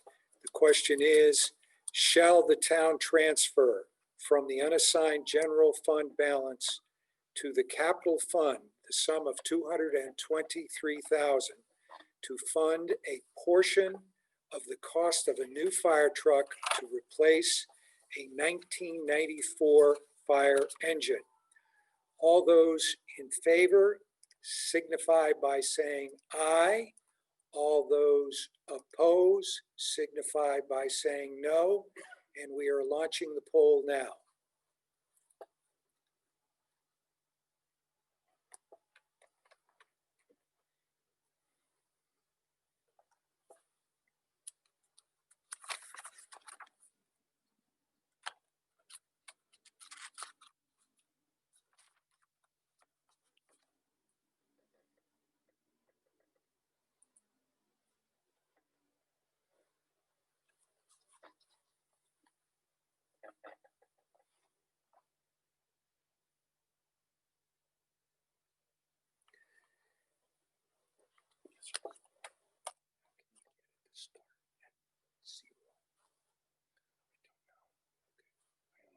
Okay, if you want me to start running a clock, that's okay. But we should get in the habit sure what triggers it. I don't either, but we should watch.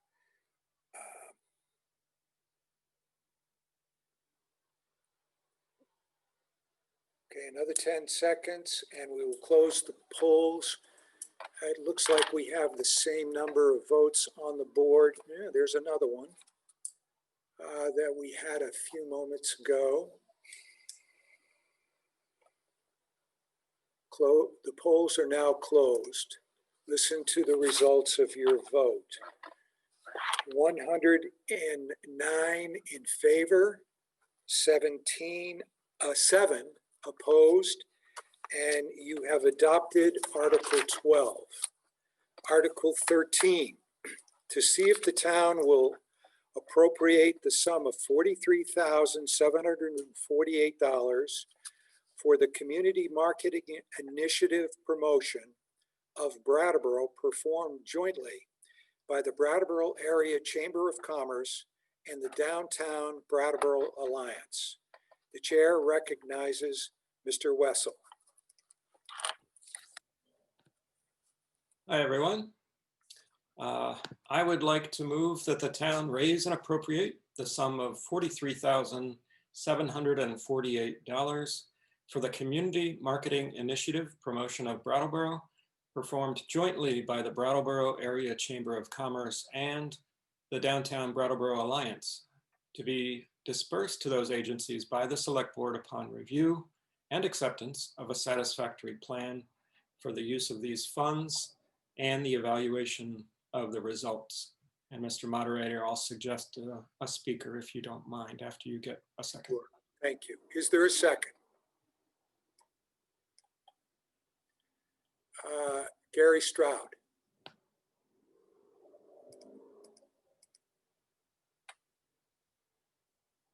Hey, Gary Stroud, District 2. I second that motion. Thank you. It has been moved and seconded that the town raise and appropriate the sum of $43,748 for the Community Marketing Initiative promotion of Brattleboro performed jointly by the Brattleboro Area Chamber of Commerce and the Downtown Brattleboro Alliance, to be dispersed to those agencies by the Select Board upon review and acceptance of a satisfactory plan for the use of the funds and the evaluation of the results. The chair once again would recognize Mr. Wessel. Thank you, Mr. Moderator. I would suggest recognizing the Chamber of Commerce Executive Director, Kate O'Connor, to provide further information. Mr. Wessel yields to Ms. O'Connor.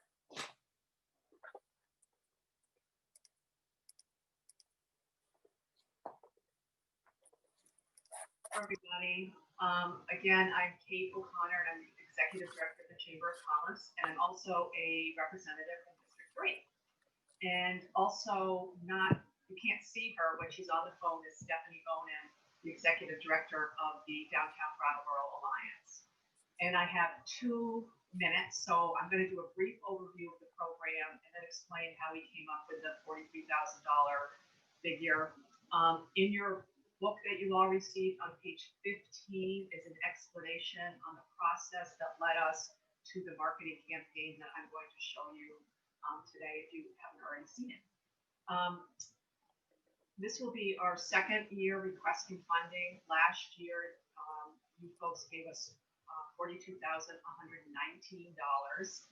and we implemented a campaign that many of you may have seen. I'm going to hold it up. It's the Love Brattleboro campaign.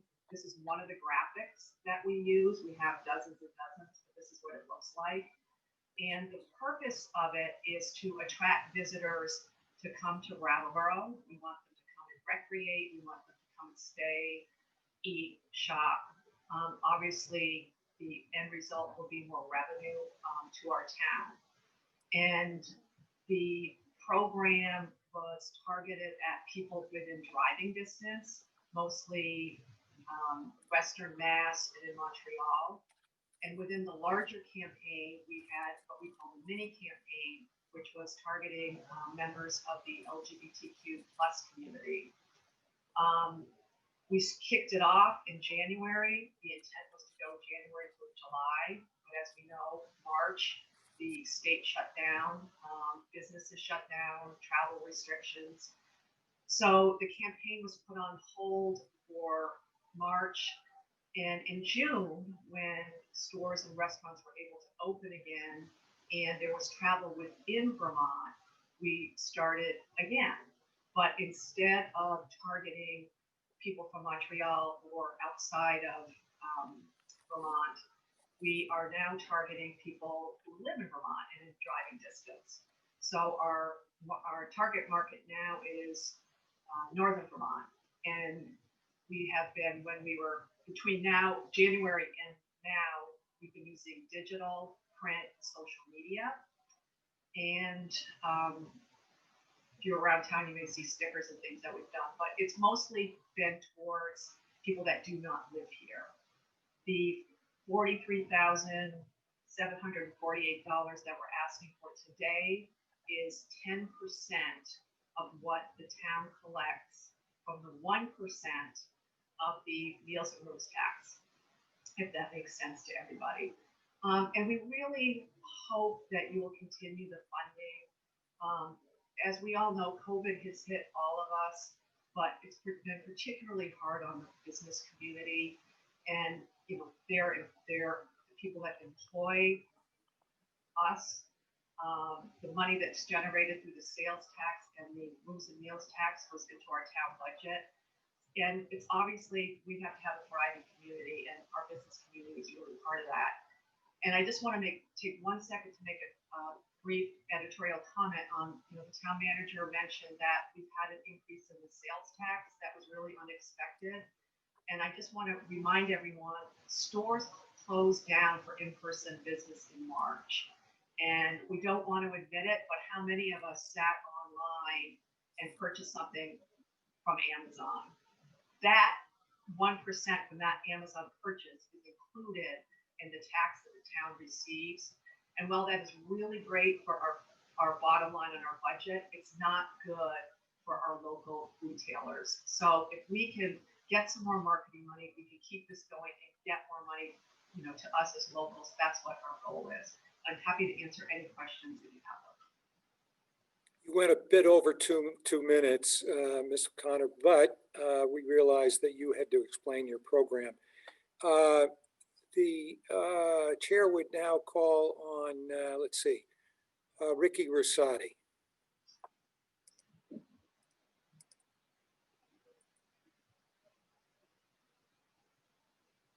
I would move to make an amendment that the advertisement campaign be to Love Wanteskok, which is the indigenous name of the municipality, to decolonize Brattleboro.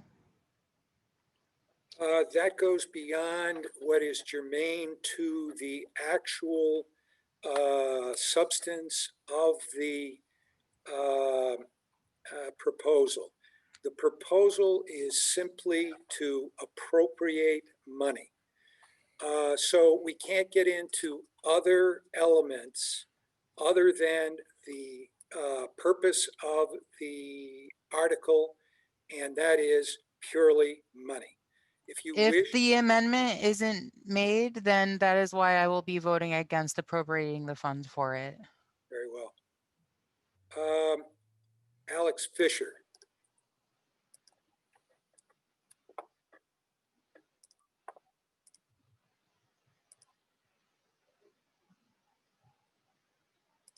Hi, thank you. Hi, everyone. I will try to be very brief. I am going to be voting no on this.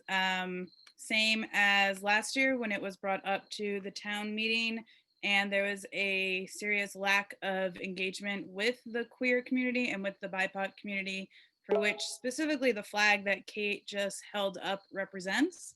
I know someone reminded me that I was the one at the meeting back at Academy, the informational meeting, to say what is actually needed is the creation of safety for folks in our own community, from queer, trans, and BIPOC, Black, Indigenous, people of color communities, not making money off of those communities by using it as a marketing plan.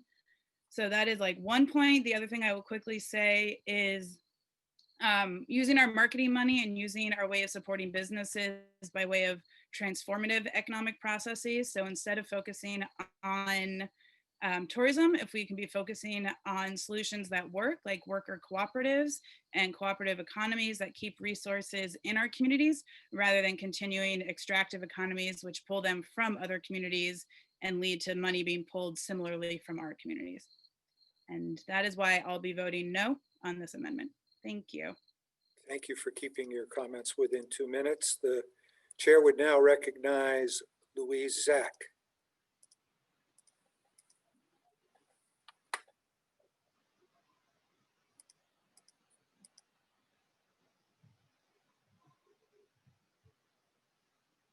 Louise Zach, District 3. I have a question. Is this anticipated that it will be an annual expense and based on the percentage of the rooms and meals tax rather than a specific plan that has a specific cost? Ms. O'Connor is interrogated if she wishes to be. Sure. At this point, what we hope is that it can be a continual program at 10% of the marketing of the rooms and meals collection. Obviously, if town meeting would like to give us more, we will take more, but that would be what we would come in for. I do have one more question, and that is, do we have any evidence of concrete results from last year's marketing campaign? Again, Ms. O'Connor, can you respond to the question of Mrs. Zach? Ms. Zach. Sure. Thank you, Mr. Moderator. I can't give you dollar figures from retail or restaurants. I can give you information on the click-through rates that we received. When people are on digitally and they click through, we've actually surpassed what our normal industry standards. Our click-through rate was, when we were doing it into Massachusetts, into Montreal, was 0.74%, and the industry average is 0.05%. So we actually have had success. That's just one statistic, but we've seen success in people seeing the marketing campaign. Thank you. Chair would recognize Liz Francese. Hi. Okay. Hi. Yeah, I want to say, I think especially during COVID, that it is inappropriate to be considering a marketing campaign, but in general, I think we should be moving towards supporting a working class group of people. Also want to within Brattleboro, and I want to agree with Alex on the point of supporting BIPOC and LGBTQ as well, to make this a safe space and one that builds up our community rather than gives more to those who already have some. So I don't want to make a false comparison here, but it does seem very hypocritical, I guess, to be in support of something like this, but against increasing pay for select board members so that more working class people can join. And if we're going to do something like that, then we do need to have quantifiable results from this project. Thank you. Chair would recognize Emily Megas Russell.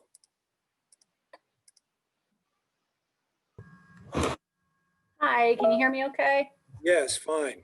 All right, thanks so much. I have a quick comment and then a question for Kate. So my comment is in agreement with expressing my agreement and plan to also vote no for everything that Alex Fisher said, and also I support what Liz just said. Also, I want to just note the inequity in these articles and in the budget for the investment in the QT BIPOC, which is the queer, trans, Black, Indigenous, people of color, individuals and organizations in our community, compared with this budget number for a marketing campaign that appears to be utilizing the QT BIPOC flag as a tool to that has been appropriated. It appears in order to increased tourism. So just noticing the sort of inequity in the investment that we're making in the marketing campaign versus the organizations that live and work and serve our community directly and uplift the economic advancement of the individuals in our community.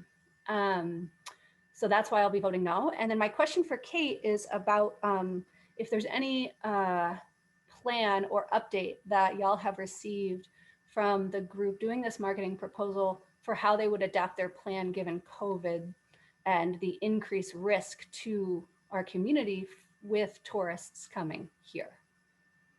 Thank you. Kate O'Connor is interrogated, should she wish to be. Sure, thank you. We have been very conscious of COVID, and that's why we actually stopped the campaign in March. Once it was very clear it's not safe to come here. And we only started up again when the governor allowed travel throughout Vermont. We're not at this point, it sounds horrible, but we're not encouraging people from outside Vermont to come here. We're trying to keep it within Vermont. We've also made a clear attempt at the safety issue, and I don't know if you've seen around town, we've been doing a lot on social media, where we have, if you love Brattleboro, wear your mask, and we have a visual. So that's very conscious. It's very on the top of our minds. We want to be safe. And so that's with everything we do. And, we don't have a plan going forward yet. Once we get this money, we have to put it together and bring it to the select board. But that is, our own health and safety is on the utmost of all of our minds. The question is on the community marketing initiative. The chair would recognize HB Lozito.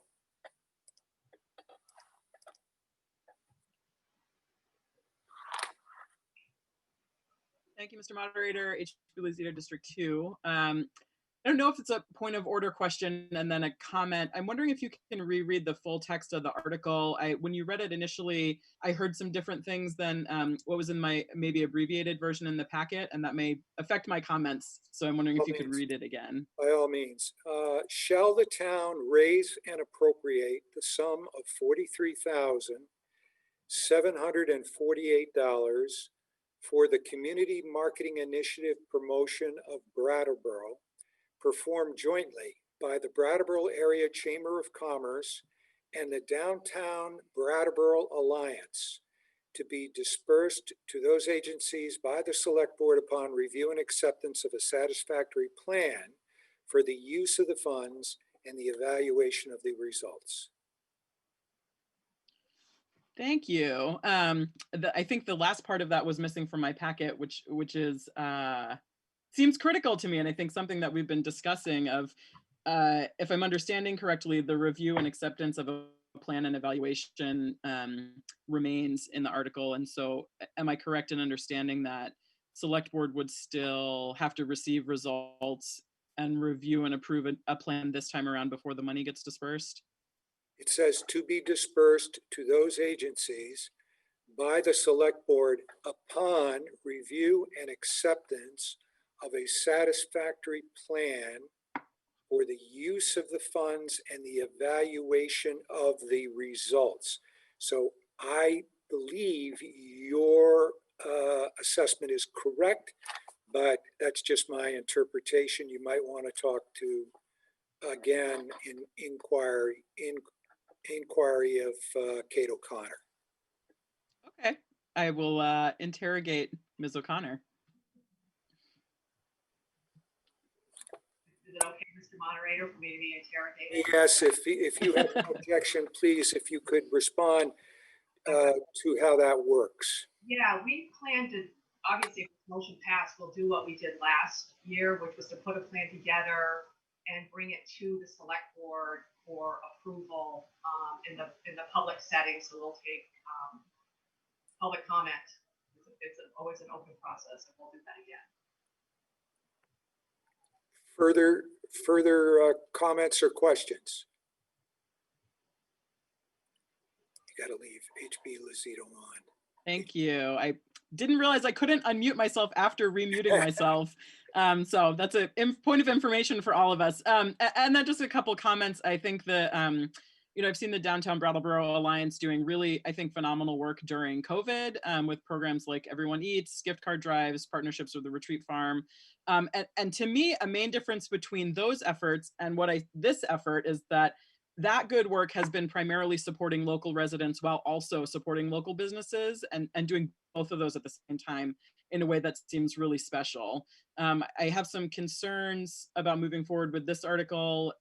Again, would love to have more details and information.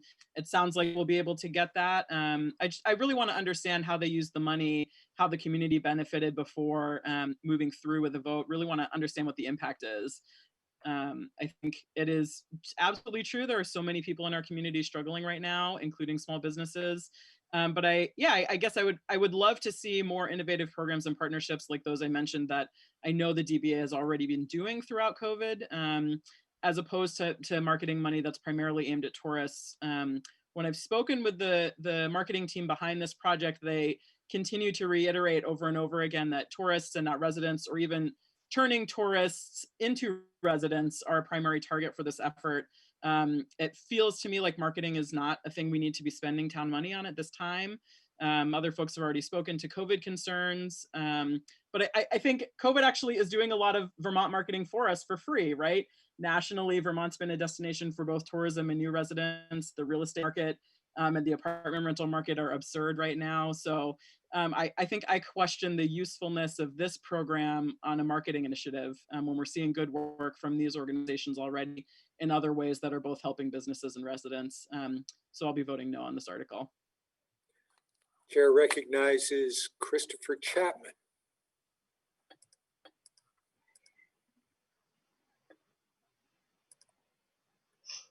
You got me? There we are. Okay. I am going to vote for this article. I was a little skeptical last year, but I think the whole system has its act together really nicely.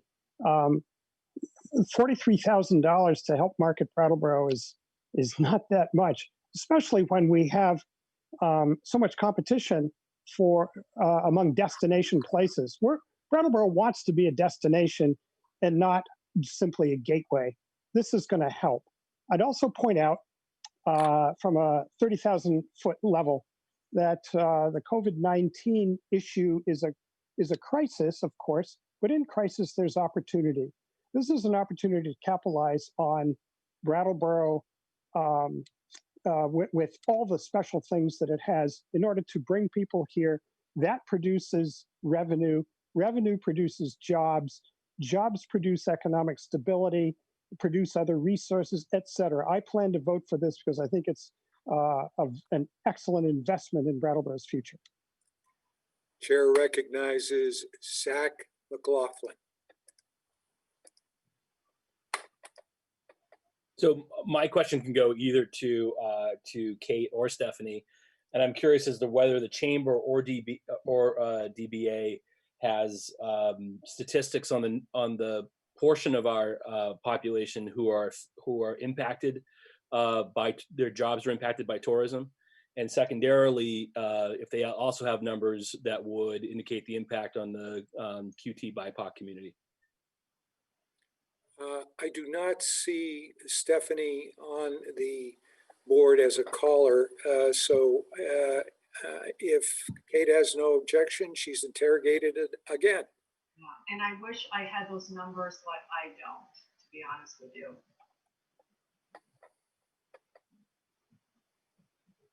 Okay, then the chair would recognize Marta Gossage. Hi, Marta Gossage, District 3. I just wanted to say that having worked in an adjacent industry, I've seen plenty of campaigns that have page view and click-through rates, but it never comes down to conversions. Does this plan, as it is written and reported to the DBA and the chamber and the select board, is there any kind of measurement of conversions? Once again, Ms. O'Connor is interrogated. Yeah, one of our issues right now is the campaign started in January and it was supposed to go until July, but we were stopped for March, April, and May. So the information that we were able to gather is less than what we normally would have been able to gather. And so what we're hoping, you know, is that you folks will see the value in this, allow us to run it for an entire year, so we can get, you know, more data. We, you know, obviously we have some data that supports that people are seeing it and people are looking at it. But for the hardcore data you're looking for, because we hit with COVID, we have less of a period of time that we're able to collect data for. Right, but is there a measurement specifically that's being reported on as far as conversions? Is there a metric of success other than click-throughs and page views? Is there a real world, you know, i.e. a conversion rate? Additional vision, like, is there anything in the proposal and plan that gives us a conversion or an end result measurement? I'm trying to see if we've got a whole bunch of. Yes. Because without that conversion reporting, knowing that that's there and that that's being considered, I would vote no for this proposal, simply because I've watched companies throw dollars after dollars for page views and never see the increase in sales, even though their marketing agencies are celebrating all their click-throughs and page views. Sometimes it just doesn't end up translating to real world success. Right, now I hear you. I hear you. Chair, did Stephanie Bonin arrive? She did. Okay, I'd like to give the caller a opportunity to be heard, since she is the director of the Downtown Brattleboro Alliance, unless there is objection.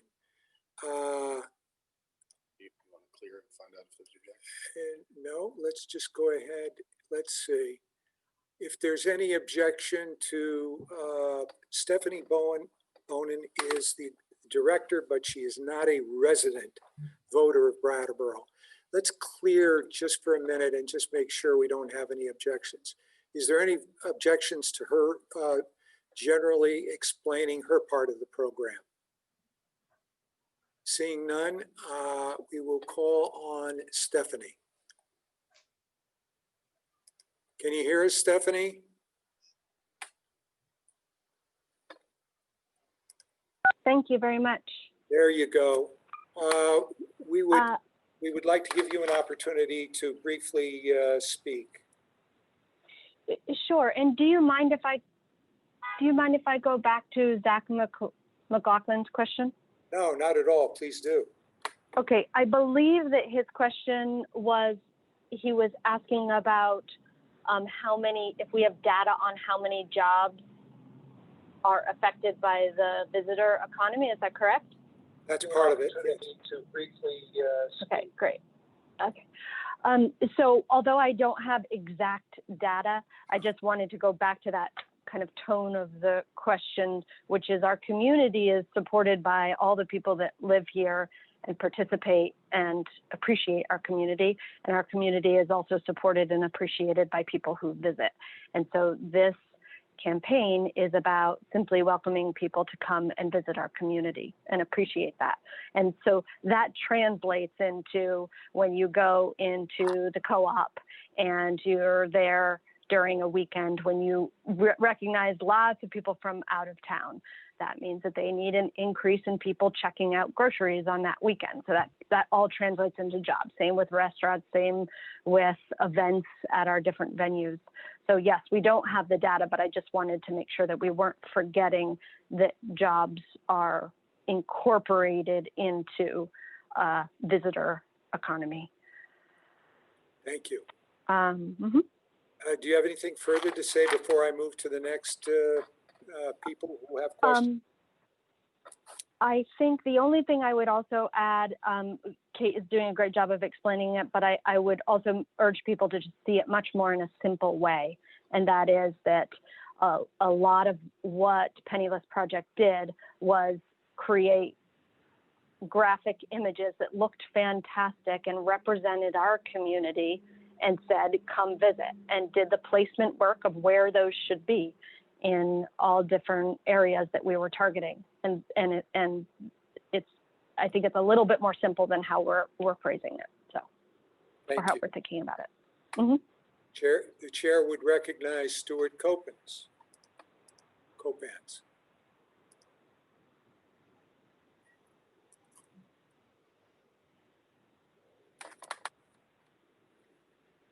Okay, yeah, and my perspective is that of an artist who belongs to an artist collective called Harmony Collective, which I'd encourage you all to visit. And we were closed from March until June and worried whether we were going to be able to survive. And in fact, sales from visitors have been sufficiently good, so we feel like we're going to be able to stay open for another year.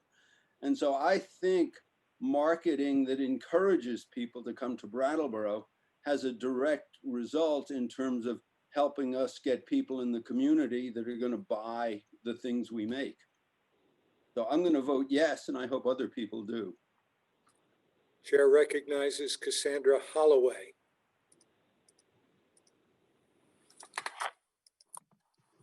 Thank you, Cassandra Holloway, District 3. So I have something to just say and then also to ask. So I would like to hear from maybe if there's any other business owners that would want to speak to this. I would love to hear more from them because I feel like those are the people we're kind of helping right now with this. And also I wanted to ask either Kate or Stephanie, it sounds like there wasn't a lot of discussion that was with our LGBTQ community organizations around using the flag. And I just wanted to get a little history on that and see kind of maybe in this conversation if that maybe shifts them a little bit about slowing down and talking to people who are actually being represented in their marketing.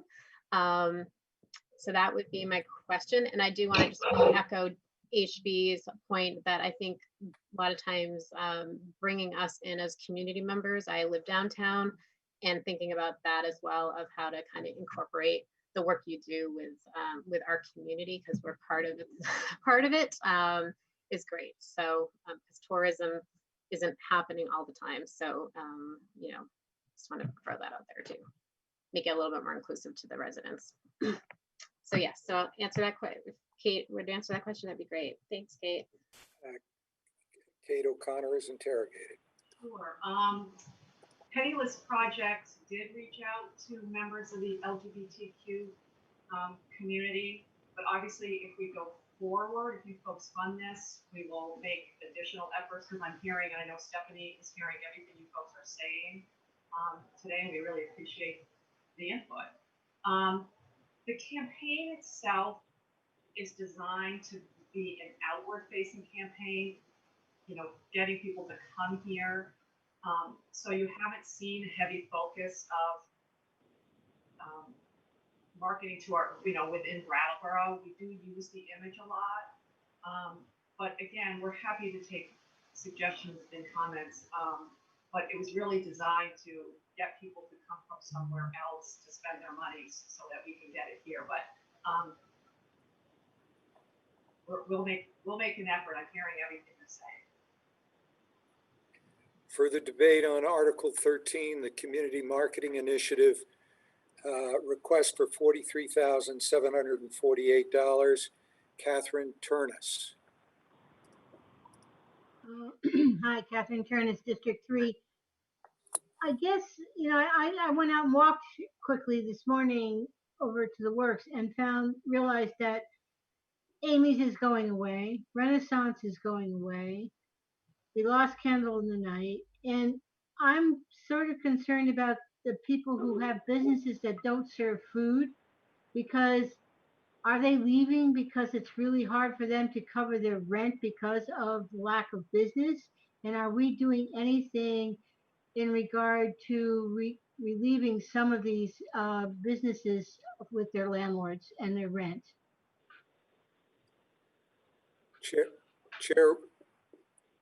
Chair recognizes Lisa Weinman.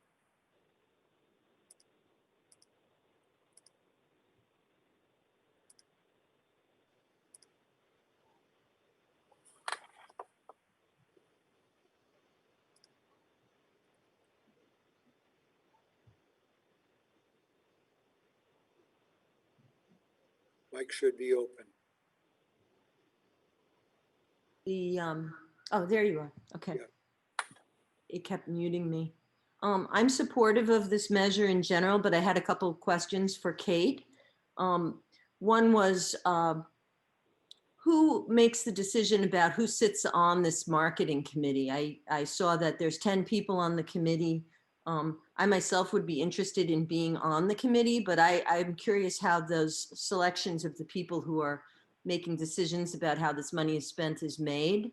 I'm also interested to know more about your timing. When would there be another proposal made to the select board? When will the results be presented? It would be nice to have more information about what the plan was ahead before you ask for the money, for people here at town meeting to have a sense of what the campaign would look like moving forward.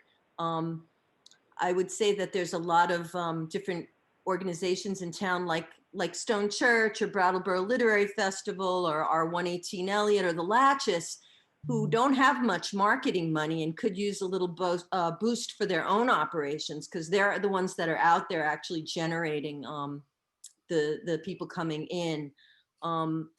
So yeah, those are really my questions. But in general, I do support this concept, and I know that you made a lot of effort with the LGBTQ community, and you did, in fact, Penniless hired a friend of mine to do some of that outreach. So anyone who thinks that they weren't part of that from the start is mistaken. That's always been a priority, I know, of your effort. So I just wanted to mention that. Thank you. Chair recognizes Alex Fisher.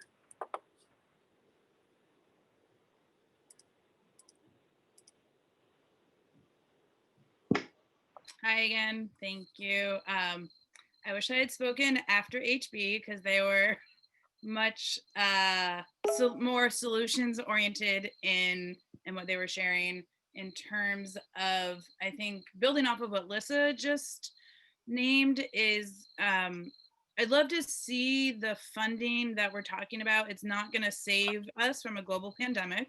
It is not going to save our downtown businesses. $43,000 is nothing for the number of businesses downtown.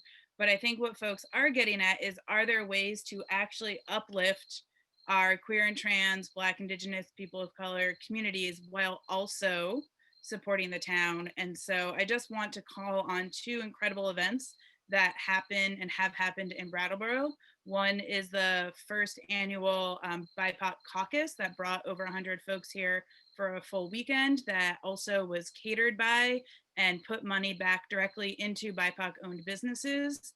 And similarly, for the last several years, Out in the Open has run the Out in the Open Summit, which has brought nearly, I believe, 100 folks here for weekends. And that is ways also of creating marketing within those communities. That's also creating events and creating ways to uplift the same communities while also supporting businesses owned by the communities that we're talking about. So I just want to throw out there ways that we can be marketing by way of also uplifting and also allocating resources locally. Thanks. Chair recognizes Tim Wessel.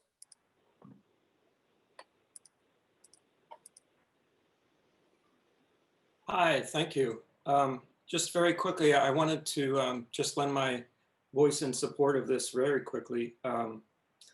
The percentage of the rooms and meals that gets collected, this is collected by these merchants, and it's collected largely from people who can afford to spend that extra little penny, and then out of that 10% gets given back in essence to the merchants through this program. But the real idea that won me over, I, like Chris Chapman, was very skeptical of this idea at first. But what won me over is the idea that this program does lift all boats. So this program allows us to collect some money and relieve a little bit of the tax burden from property taxpayers here in Brattleboro. And there's very few ways we can do that. And this is one of those ways. Giving 10% back, if it can lift all boats, as I said, if it can increase the amount of income that our businesses, which helps them, which helps people who work there, et cetera. But it also helps the town coffers. So for me, it's a win-win. And honestly, as Kate pointed out, this hasn't had a chance to fully be implemented because of COVID. So in a way, I think it's kind of yanking the experiment before it's even had a chance to have a full year of figuring out if it's working. So really, what's the harm in giving it another year, doing our evaluations, and holding them to account with BIPOC concerns, et cetera? That's fine. And that's going to be part of the select board's jobs, as you see described in the motion. So I would just urge people to support it. We're going to give it another year, and we'll go forward from there and evaluate. Thank you. Chair recognizes Emily Megas Russell.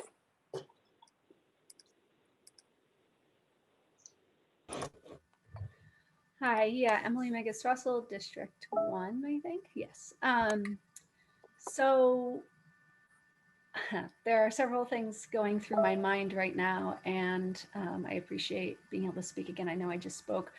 I urge us to consider how we can make a commitment and hold ourselves accountable to our community by ensuring somehow that any revenue gained in this work, if it were to continue and be approved by this body, directly supports the queer and trans and BIPOC folks in our community and that work. And so I encourage us all to consider that we will have the opportunity to vote on that in supporting those organizations in an upcoming amendment.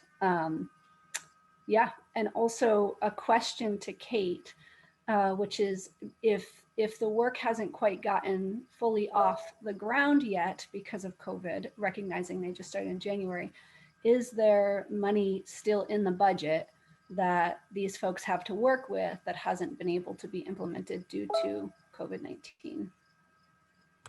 So Connor is interrogated, should she desire to be. There is a little bit of money left. What we did with the minute the governor said there could be in-state travel is when we shifted to inviting people from northern Vermont to come here. So we have a little bit left, but we wanted to, keep going and get the opportunity. So we shifted to in-state visitors instead of out-of-state visitors. Chair calls on Mary White.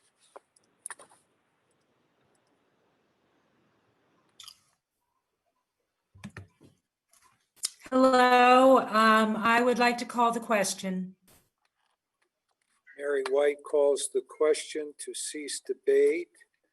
If we can clear the queue. Is there a second? Ronnie, recognize Ronnie Byrne, please.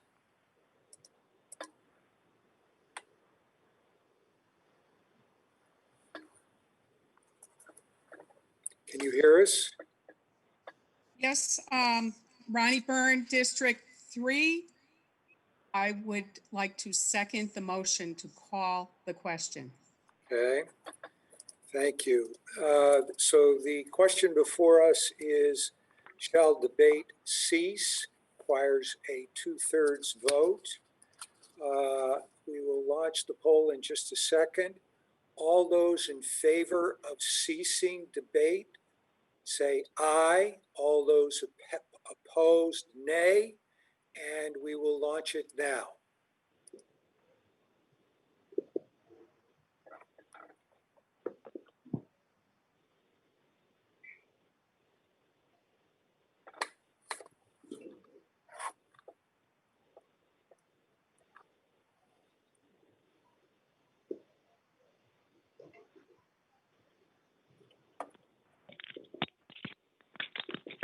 We'll launch it now.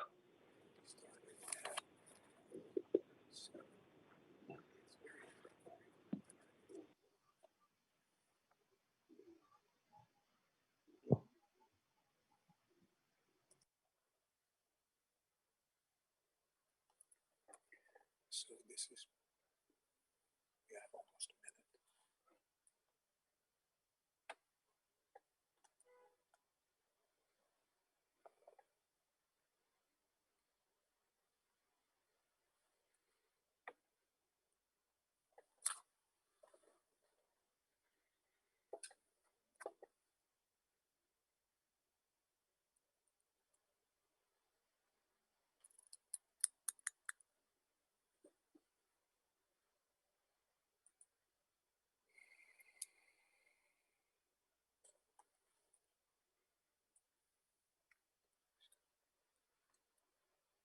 Ten seconds for the polls to close.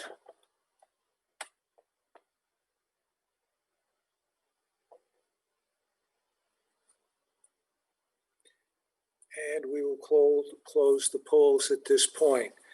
Listen to the results of your vote. 93 in favor of ceasing debate, that's 80%. 23 opposed, it's 20%, and you have voted to cease debate.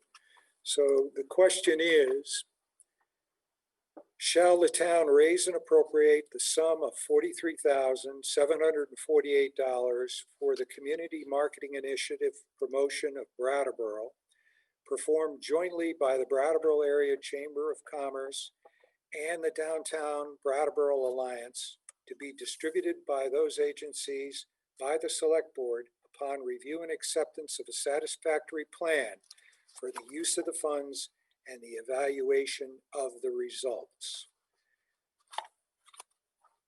The poll will be launched in just a moment. Vote yay if you're in favor of the motion, nay if you're against. Here comes the poll.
Ten more seconds to complete balloting.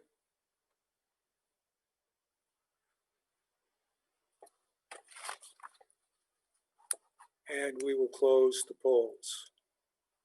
Listen to the results of your vote. Those in favor, 76, and those opposed, 42. And you have adopted Article 13. Article 14, to see if the town will raise and appropriate the sum of $80,000 through special assessments on properties within the Downtown Improvement District as approved by town meeting March 19th, 2005, and as delineated in the town ordinance entitled Municipal Acts to establish and regulate the Downtown Improvement District, to be used for capital and operating costs of projects of the town's duly designated downtown organization as reflected in its work plan and budget. The chair recognizes Liz McLaughlin.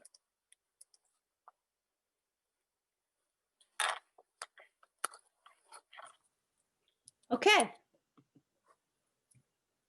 I move that the town raise and appropriate the sum of $80,000 through special assessments on properties within the Downtown Improvement District, as approved by town meeting March 19th, 2005, and as delineated in the town ordinance entitled Municipal Act to Establish and Regulate the Downtown Improvement District, to be used for capital and operating costs of projects of the downtown's duly designated downtown organization as reflected in its work plan.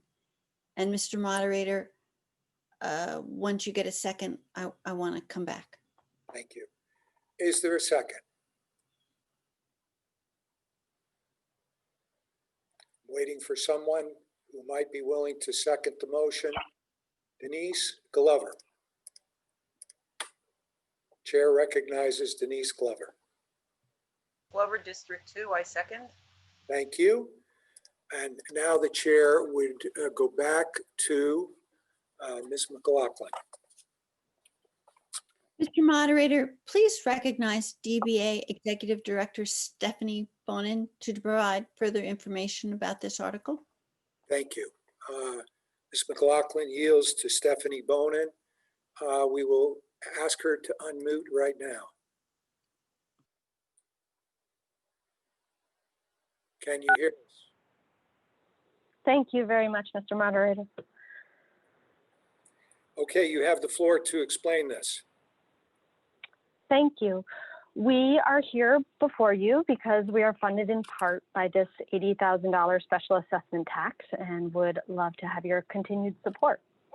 So since presenting to you last year and before the start of the COVID pandemic, we had many successes in our regular programming, and those included things like Playdate and Brat Love Crawl, our 3-season flower program, our community calendar called Plan a Go-Go, and also a lot of the work we do around magnifying through our social media channels what is already happening by all the incredible organizations, the events, the programs, all of the happenings in our community. We also are active coalition partners in discussions around housing, the art installation in the parking garage, and many other things. But I wanted to make sure to highlight that during the pandemic and during our last fiscal year, we had to pivot really fast and saw ourselves as more essential than ever before. We launched the 48-hour gift card challenge that contributed more than $57,000 into our local economy at the exact right moment. There unfortunately has been a lot of them, but at the moment that the business community and the organizations needed money the most. We also followed that up with our next program called the Nourishing Artists, and we launched this with New Chapter and the Bama Tech Group. And this was a project that infused over $12,000 into our local economy and distributed healthy restaurant meals to our artists once a week for 6 weeks. And lastly, we launched the One-to-One Project, which was created on the premise that I saw that our businesses and organizations needed to access any and all economic relief programs that were out there if they are going to survive. And what was happening was a lot of gigantic webinars, but what really needed to happen was all of us standing side by side, holding each other's hand and figuring out how to get through this and how to access any dollar that was out there. And the One-to-One Project has really provided tireless support and follow-up until we know that these conversations are done. And sometimes that looked like guidance with PPP programs, and other times it looked like how do you operate a dressing room in this COVID safe. So going forward and looking at the current budget that you have in front of you, we have already started that work. We're in that budget. And I wanted to highlight 2 programs, and that is Gallery Walk and Work Today. So Gallery Walk is now a program of DBA, and with an incredible volunteer team, we launched the new incarnation last Friday, which is Stream and Stroll. And then Work Today is the program in combination with the town and youth services to create one-day work options. And DBA has served as a supervisor so that somebody can be employed for the day and support Dick DeGray's tireless and many hours on our flower program. And so they have offered deadheading and watering and weeding of sidewalks and those types of things. Lastly, in our current budget, which you're looking at, I wanted to be really clear that we have been very nimble, and the current budget reflects lots of changes since COVID happened and forcing us to be innovative in a great way. Two programs that illustrate that are the Downtown Parklets and the Everyone Eats program. So the Parklets downtown, they sought to meet the need of needing to expand to outdoor spaces when you limit the ability to be indoors. So DOSA, Peter Havens, Blue Moose, Elliott Street Fish and Chips, Hermit Thrush, they have all been supported by these parklets.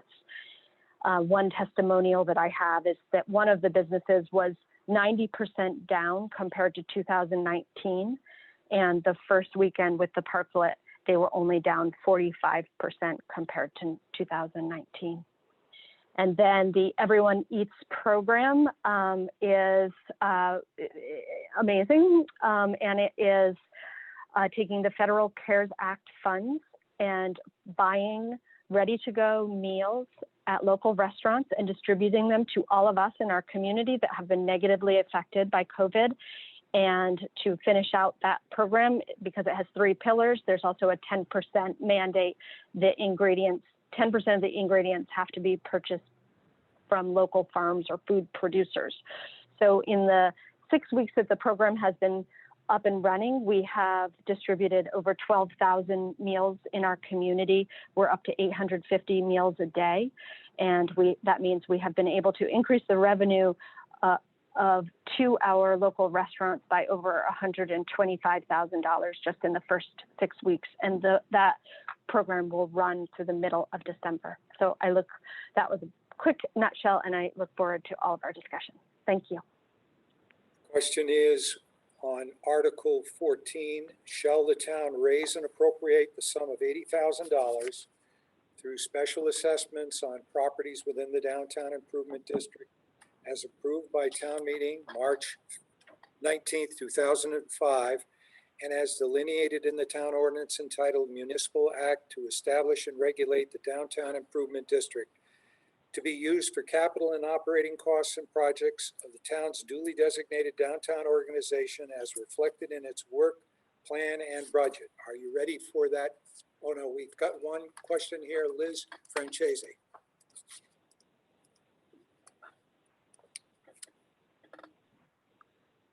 Hi, I just wanted to, I'm sorry, Liz Francis, District 3, I keep forgetting to say that. I just wanted to pose a question to Stephanie regarding the short-term rental summit.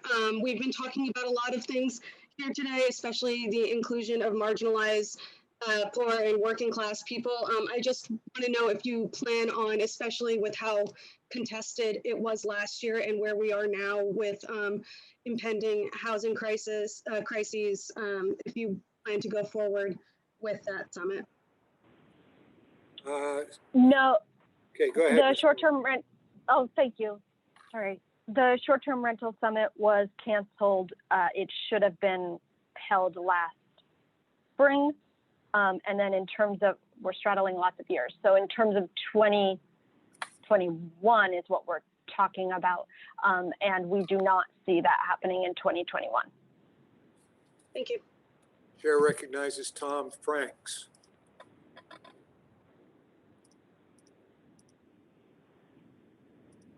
Thank you, Tom Franks, District 2. Stephanie, it was good to hear you mention some numbers in terms of the revenue generated. One of the things that's often concerned me about this and other efforts in marketing and development is a lack of solid evaluation data. I'd like to inquire if you're willing to tell us a little bit more about how you plan to capture, actual data, not just throughput and clicks, but actual outcomes on your efforts. Thank you. Stephanie is interrogated, should she choose to be. Thank you. Yes, the much sought after numbers. I am lucky that I do have numbers to report in that a lot of the programs that we did this year was able to capture sales data. So with the Nourishing Artists program, that was a challenge out to the community to purchase gift certificates and match New Chapter's $5,000. And so the stores had to report to me their gift certificate sales. And it's the same with the 48-hour gift card challenge. I think the DBA is much more than just about commerce. It is a community organization, and I get to really represent all of downtown, whether it's residents or organizations or businesses, because downtown is a gathering spot. So the analytics and data can be in the numbers that I have through those sales programs. It also could be in terms of the pedestrian counters that the Wyndham Commission gives me. It can also be in terms of Stone Church and how many people are coming to their concerts. So I think we have a lot of data points, and I will continue to share them as I get them. Further questions or debate? I see none. Oh, Lisa Weinman.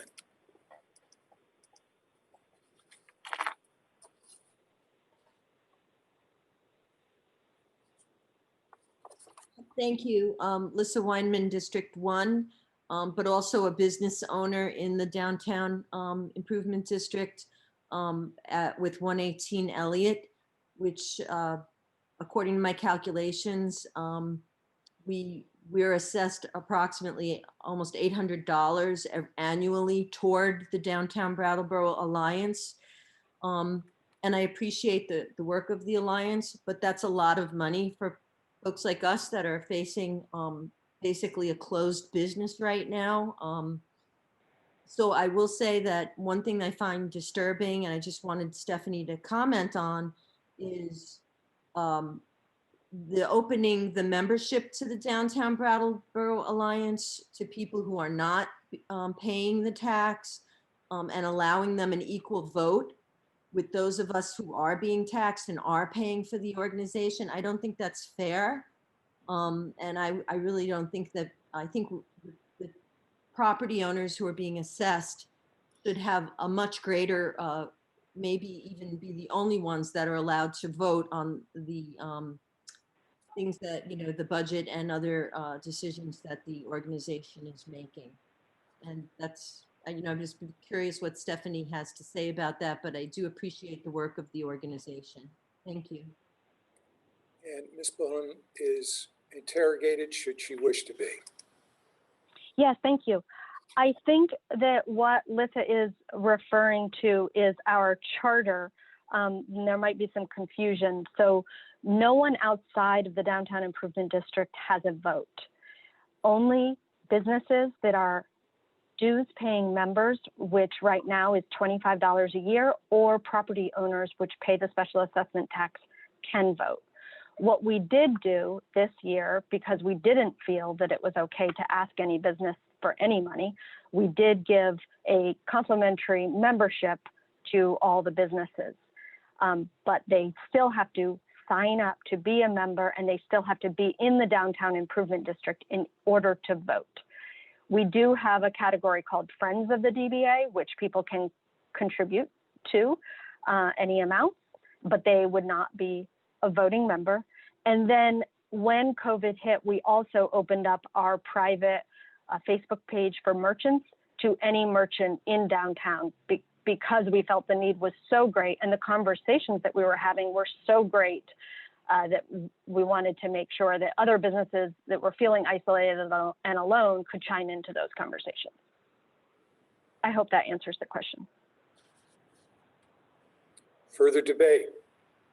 The question is, shall the town raise and appropriate the sum of $80,000 through special assessments on properties within the Downtown Improvement District? And not seeing any further, no, she already spoke. I think she's back. Lisa, do you have anything further? Oh, now I've got some questions. Okay, let's go with Sheila Linton. Oh, yes. Are you still had some additional questions? Yeah, I just wanted to state for the record that I think that those of us who are assessed at approximately $800 a year should have greater voting weight than those who are paying a $25 a year annual membership. So I don't know how to remedy that in terms of whether that's a decision of the select board or, but I don't think it's fair, and I'd like to see that changed. Thank you. Thank you. Let me then recognize Sheila Linton.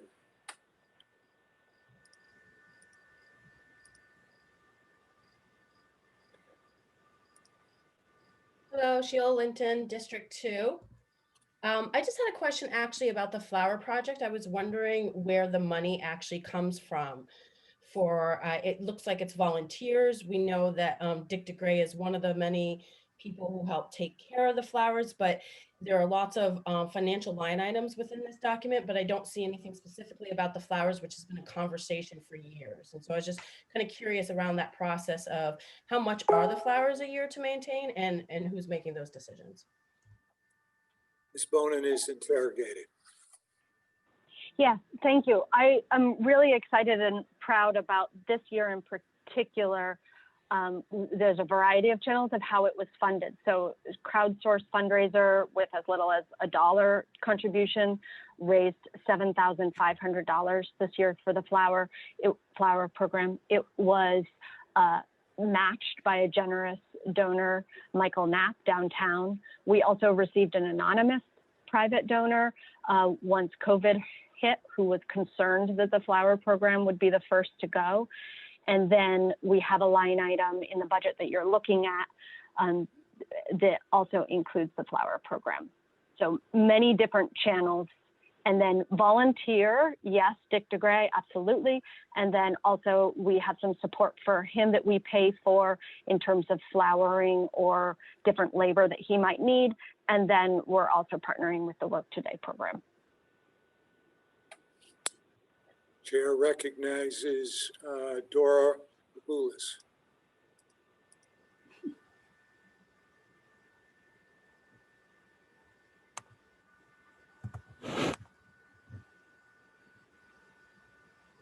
Hi, Dora Boulis, District 3.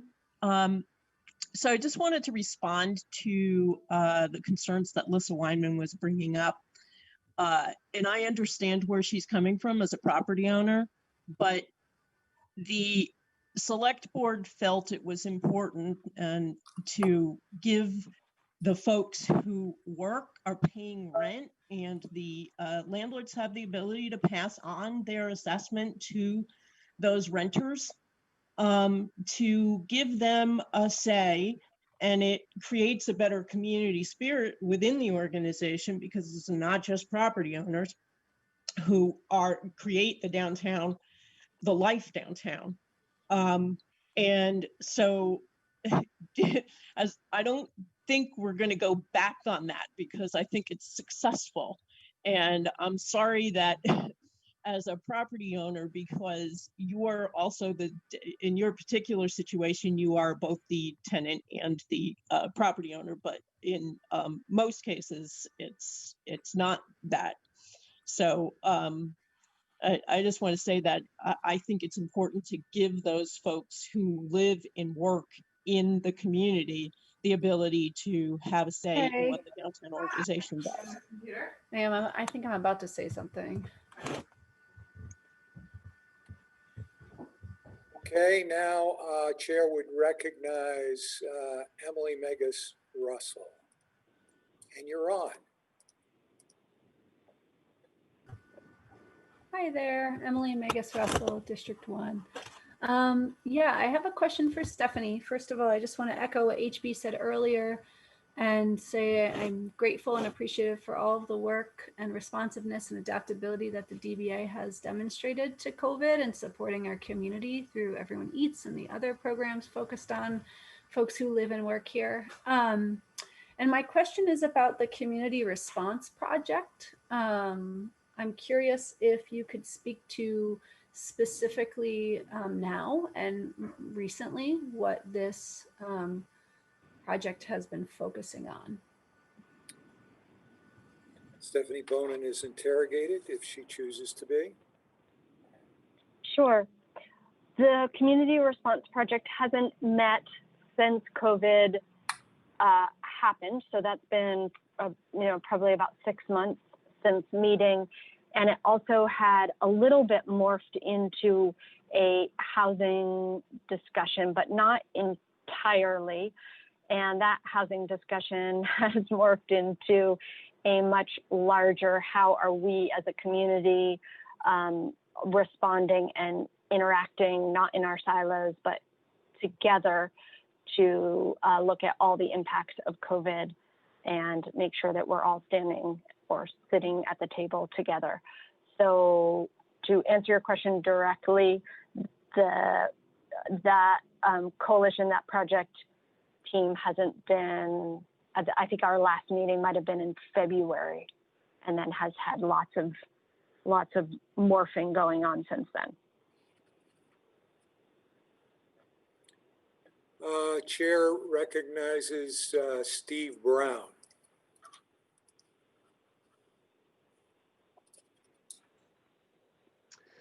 Steve Brown, District 3. Mr. Moderator, I'd like to call the question, please. Okay, Mr. Brown calls the question, and that requires a second. Does anyone wish to second Mr. Brown's motion? Zach McLaughlin. Zach McLaughlin, District 1. I'd second the motion. It's been made. Motion has been made and seconded to cease debate. So we will, this requires 2/3 vote. We're going to launch the ballot. Those in favor of ceasing debate signify by marking your ballot aye. Those opposed to ceasing debate, nay. And we will launch the ballot now.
Going to allow another 10 seconds to conclude the balloting.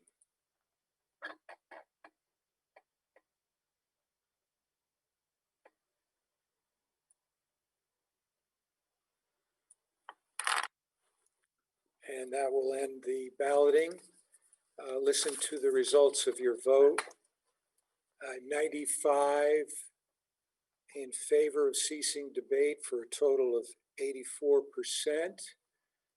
18 opposed to ceasing debate for a total of 16%. And you have voted to cease debate on Article 14. We return to the question. Shall the town raise and appropriate the sum of $80,000 through special assessments on properties within the Downtown Improvement District as approved by town meeting March 19th, 2005, and as delineated in the town ordinance entitled Municipal Act to Establish and Regulate the Downtown Improvement District to be used for capital and operating costs of projects of the downtown duly designated downtown organization as reflected in its work plan and budget. All those in favor will vote. Well, we have, I can see that we have maybe a point of order, a point of information from Carol Barber.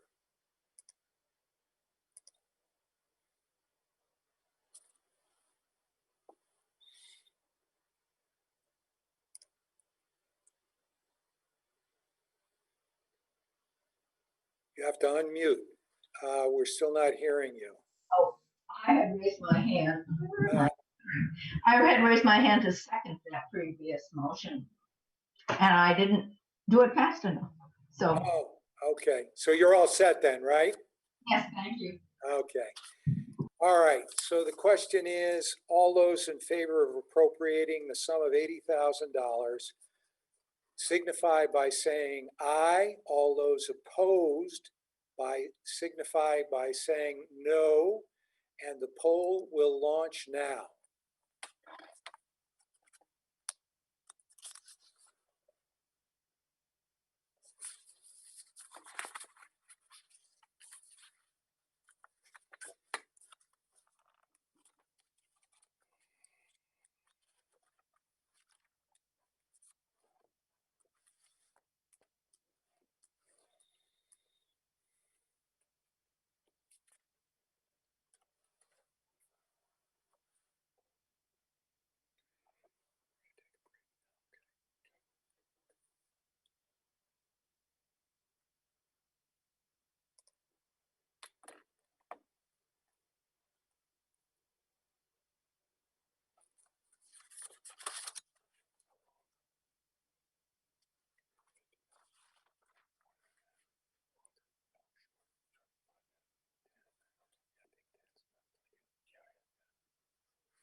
Okay, we're going to give another 10 seconds to enter your votes.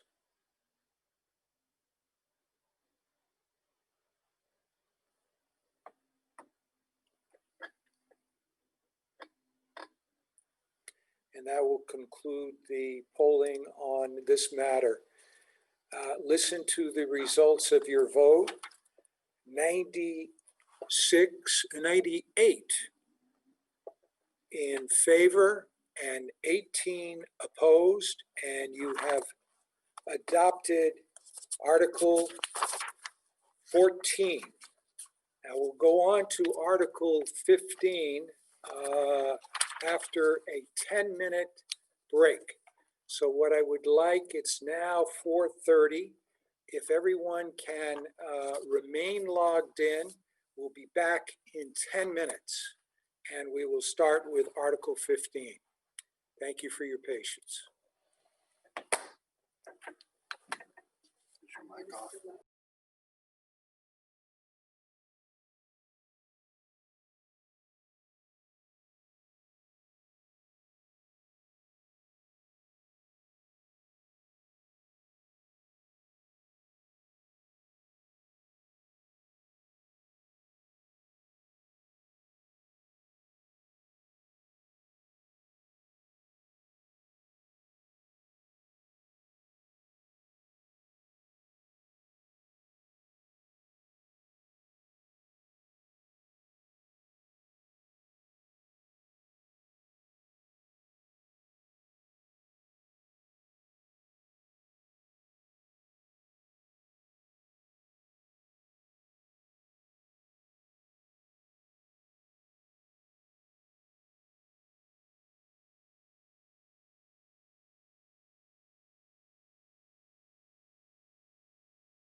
Huh?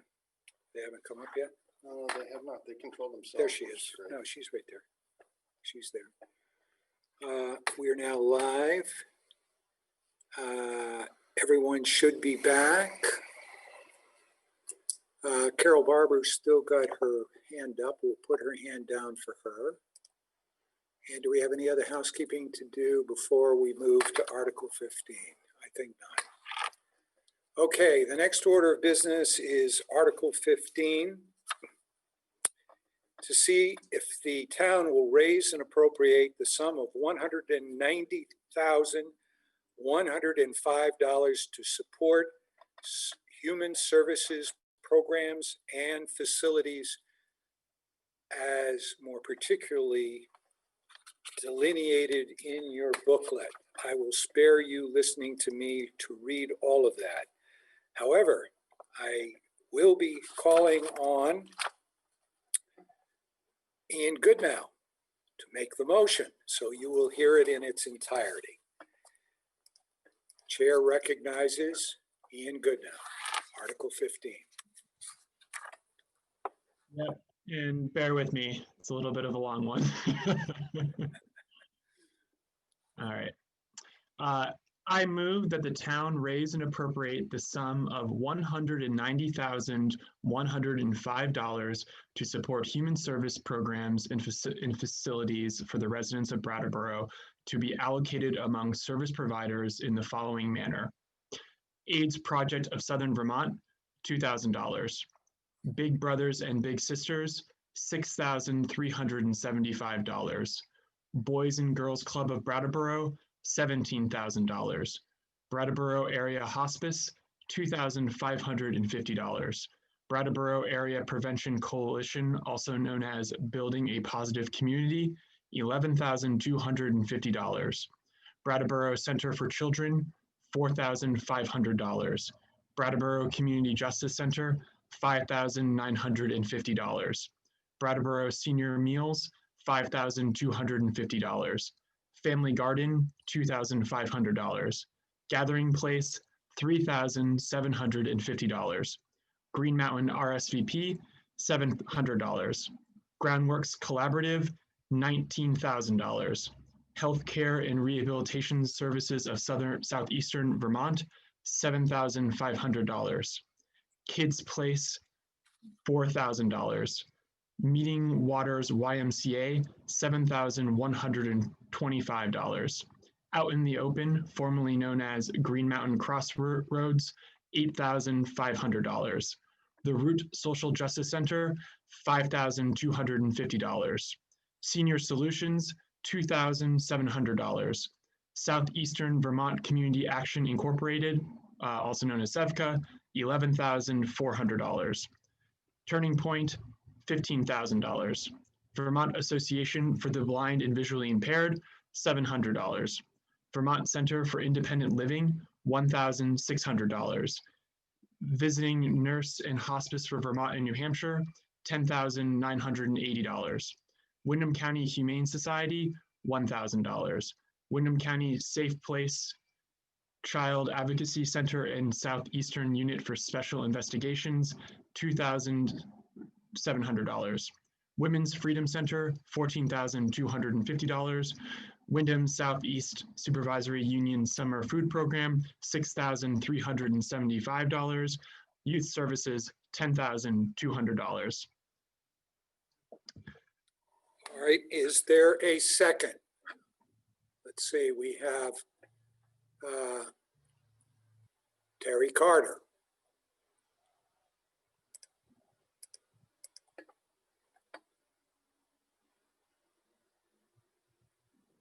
See, am I on? Yes. I second the motion. Terry Okay. Carter, District 3. Thank you. Mr. Moderator, I'd like to yield to Kipton Tewksbury to provide further information on this article. Very well. Mr. Goodnow yields to Kip Tewksbury.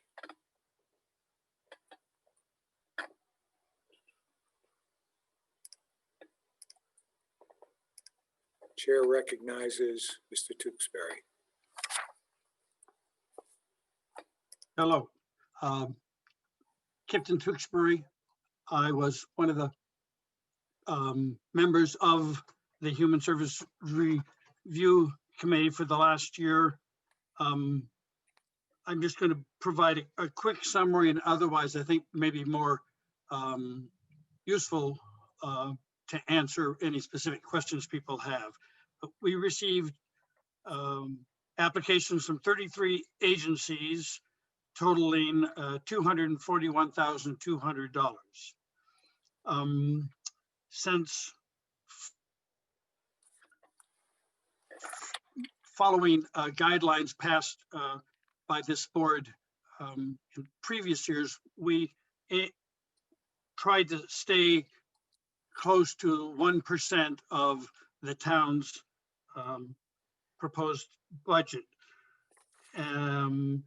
And so that we came in a little over that at $190,105.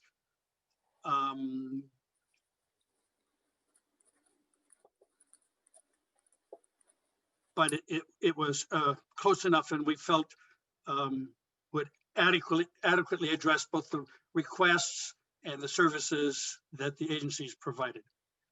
Another RTM member who was also on the committee is John Kennedy, if he has anything to share also, or correct me if I misstate myself.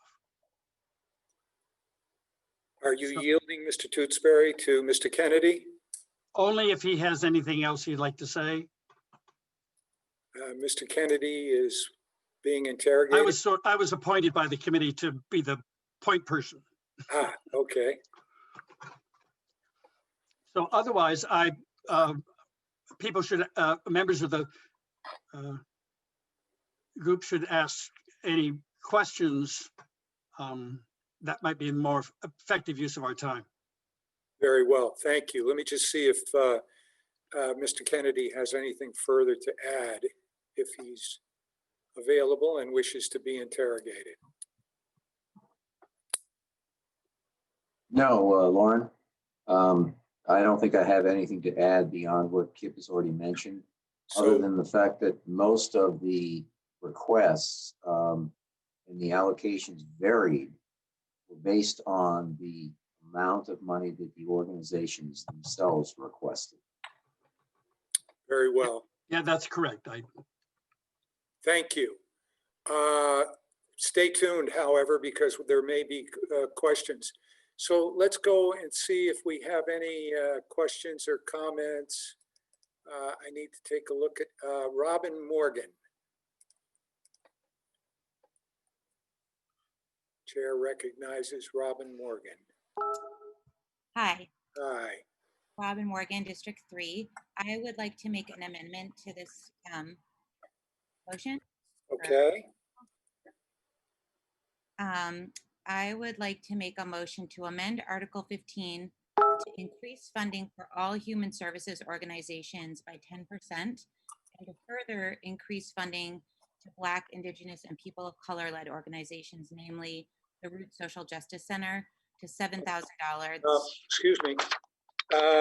You can raise the, you're going to be able to raise the amount, whatever you would like, but we cannot do line item. Again, that's consistent with our long tradition and with Vermont law that we can't specifically do line item amendments. However, we can amend this budget up or down as you would like. And you can give non-binding recommendations to the select board. What you should stick first with what your motion has to stick with the amount that you want. And then in the course of your discussion, if you want to tell them where you want to put it, that's okay too. And they can do if they choose to. Okay, well, I will just then skip to the last sentence of my motion, which is this would be an overall increase of $20,235.50 for a total human services budget of $210,340.50. And I would like to speak to the motion, please. Yes, let me see if I understand it. And you're basically saying that you want to add to the budget a gross amount to the Human Services budget of $20,235.50, making the total $210,340.50. Is that correct, Ms. Morgan? Yes. Okay. Very well. Then I need first to clear the queue to secure a second. Is there a second to Ms. Morgan's? All right, the chair will recognize Art Meese.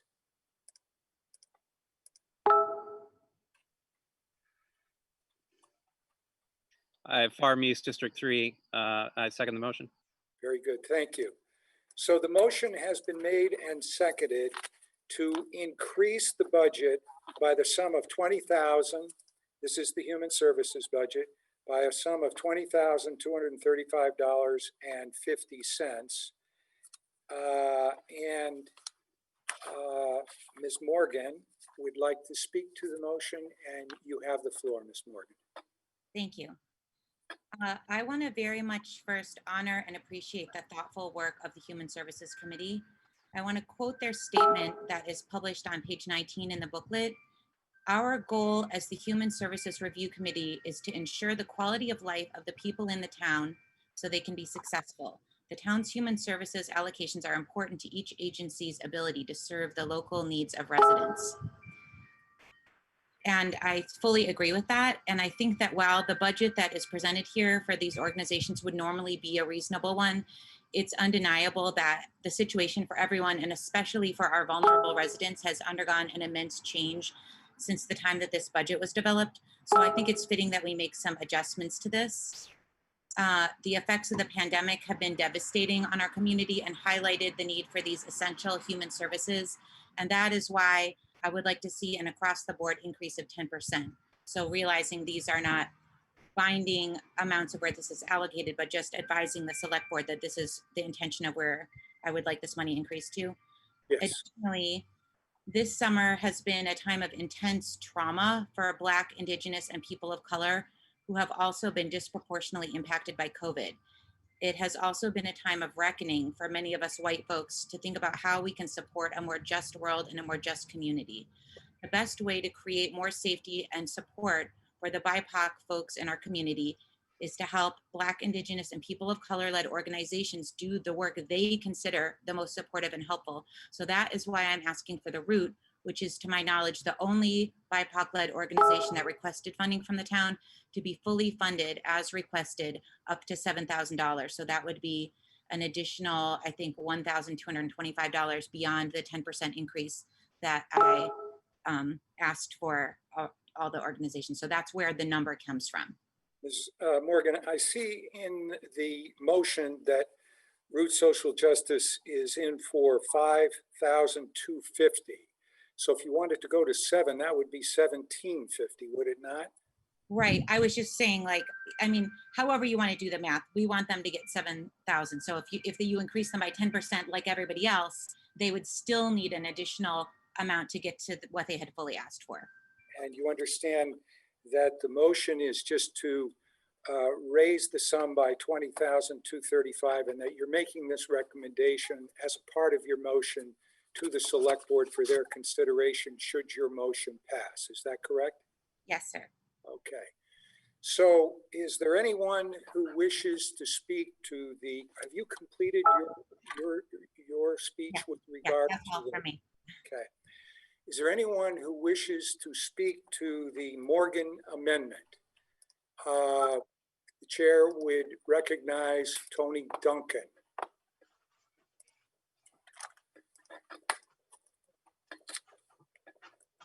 Hi, I just want to confirm that the numbers that the committee put to this were determined before COVID. So just to support her amendment, saying that if these numbers were done before this crisis, it seems pretty evident to me that it would be important to increase the amounts.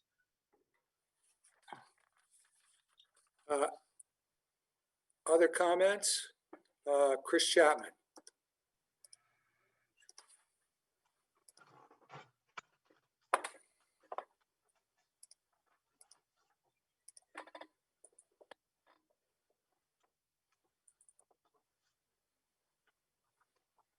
Thank you very much.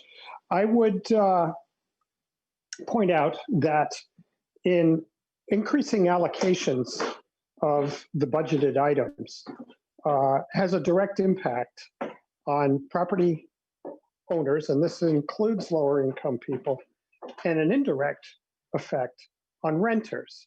So there's an ironic effect here. I'd like to suggest that instead of raising this amount of money, which was raised, I think, about 90% last year,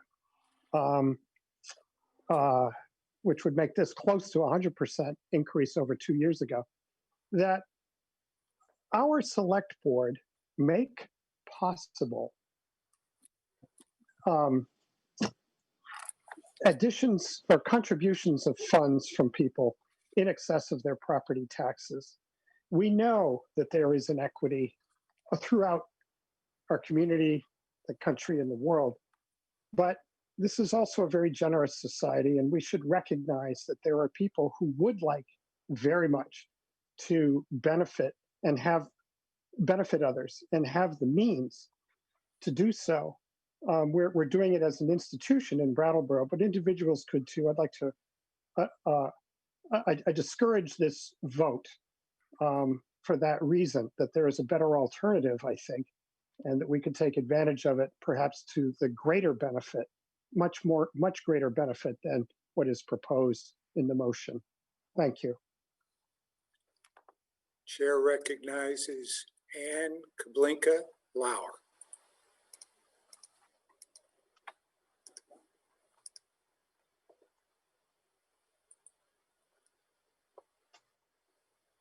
Ann Kaplinka-Lair, District 2, point of information, and then a comment about the amendment. In terms of your comment about not increasing specific line items, I could understand that that's the role of the committee. Is there a way that this body could make a recommendation to the select board if we increase the overall amount for human services and then make a recommendation that would be non-binding, that would go to a specific organization? Yes, that's what Ms. Morgan just did. Okay, just clarifying that. That's exactly what she did.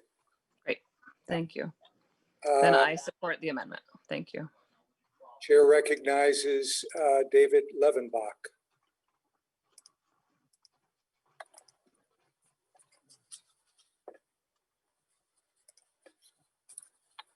Okay. So I'm unmuted. If I understand correctly, this is really a point of order or point of information. In the case of an article like this, is this simply a recommendation to the select board to make these expenditures, or is this essentially a legislative act by the RTM to spend these dollars from the town? It's a legislative act by RTM to spend these dollars on human services. Where they might apply them is not binding on the select board, but historically they have listened to the direction of town meeting. Fair enough. Okay, thank you.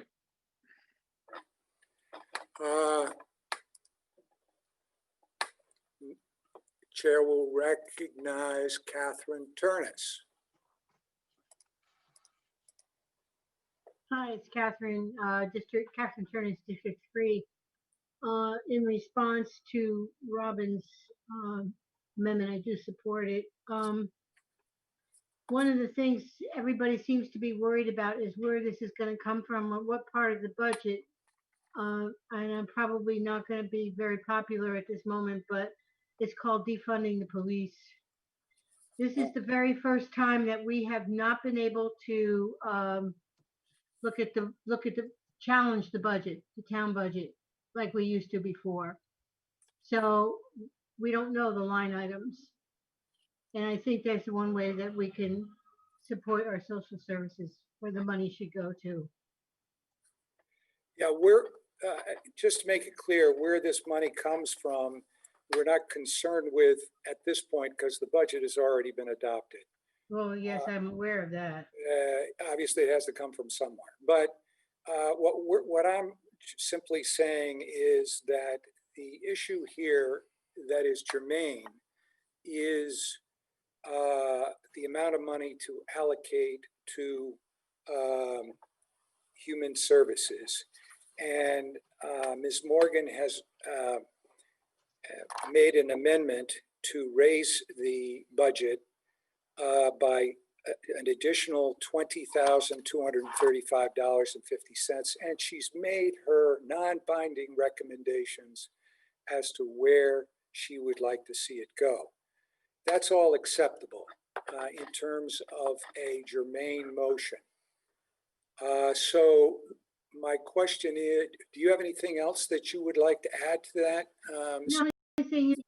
Okay, you know, there's one person that I would like to take, because this human service budget was not only vetted by the Human Services Committee.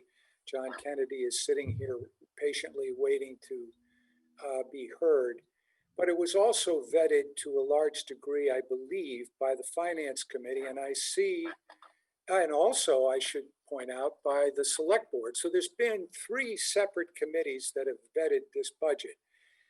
But I see that the Finance Committee Chair, Franz Reichman, has his hand up, so I would like to recognize him at this point because of his role on the Finance Committee.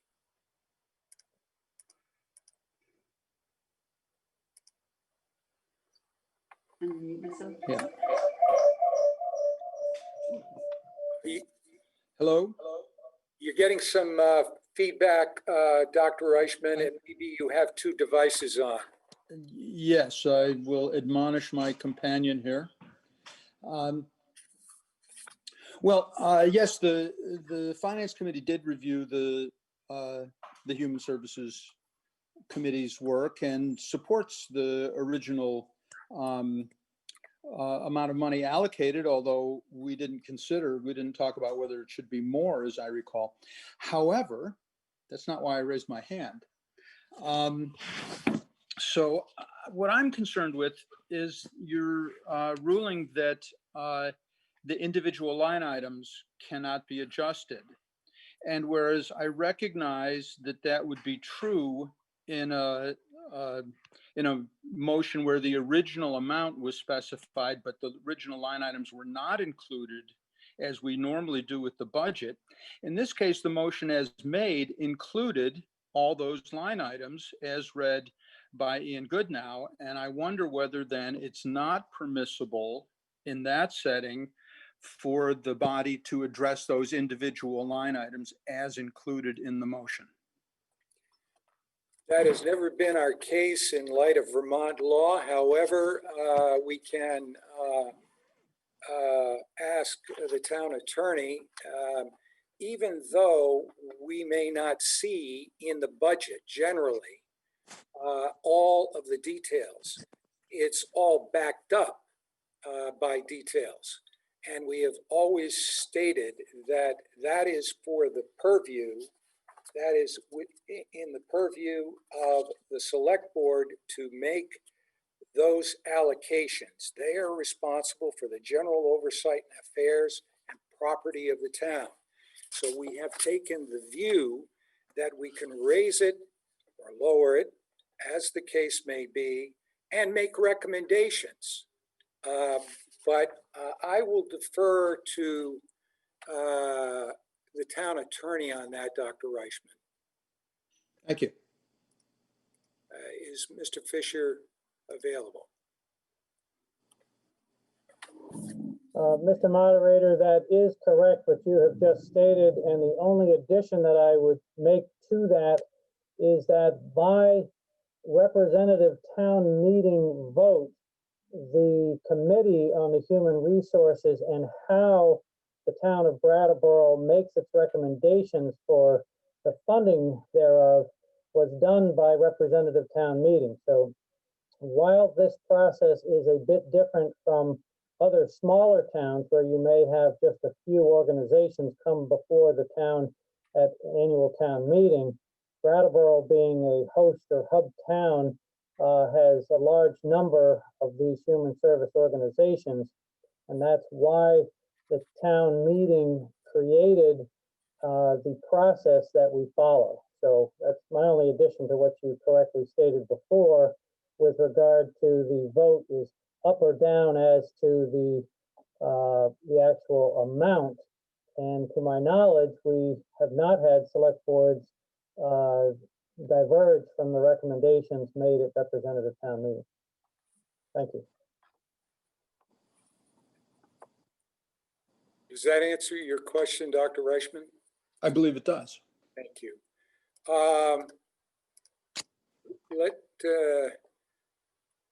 Let me bounce around here a little bit. Well, let's see. Kurt Dimes has had his hand up for quite a bit. Mr. Dimes. Kurt Dimes, District 2. I beg to differ with the town attorney. I recall specifically, I think the year was 2011. We had a vote on the pay-as-you-throw proposal. And not only did we change a line item, we added a line item expense. And that was for a salary for the recycling coordinator, the pay-as-you-throw coordinator. And we added that Moss Kaler would take that office. So I think there are probably other examples of adding and amending line items as well. So I think we should reconsider your ruling. Well, and allow Robin's original amendment. Again, the select board, to my knowledge, has always honored, but does not need to. You can always, if you choose, appeal my ruling if you wish to, Mr. Dimes. But that has been for a long time the way that I've seen it done. In the case of that pay-as-you-throw thing, I have a vague recollection of that, and I think that once again was the same thing. We appropriated extra money. I don't want to be talking about things years ago, but we appropriated extra money with a recommendation as to how it be expended, which is exactly what Ms. Morgan is doing in her particular motion here. I recall we approved it right there at the meeting, and couldn't this be verified easily enough right now? What happened back in 2011 is inconsequential. We'll get totally bogged down. As I said, your remedy today, if you don't like the ruling of the moderator, is you can appeal the moderator's ruling. Okay, for the sake of Robin's amendment, I would like to appeal to the members here, recognizing there is a reasonable doubt now that the moderator is mistaken, and we should allow her amendment. Okay, there needs to be a second to that. If we can clear the queue, is there a second to Mr. Dimes's motion to appeal the ruling of the moderator?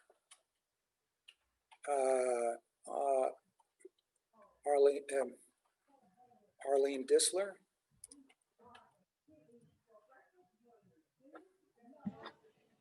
Do you wish to second the motion? No, I don't.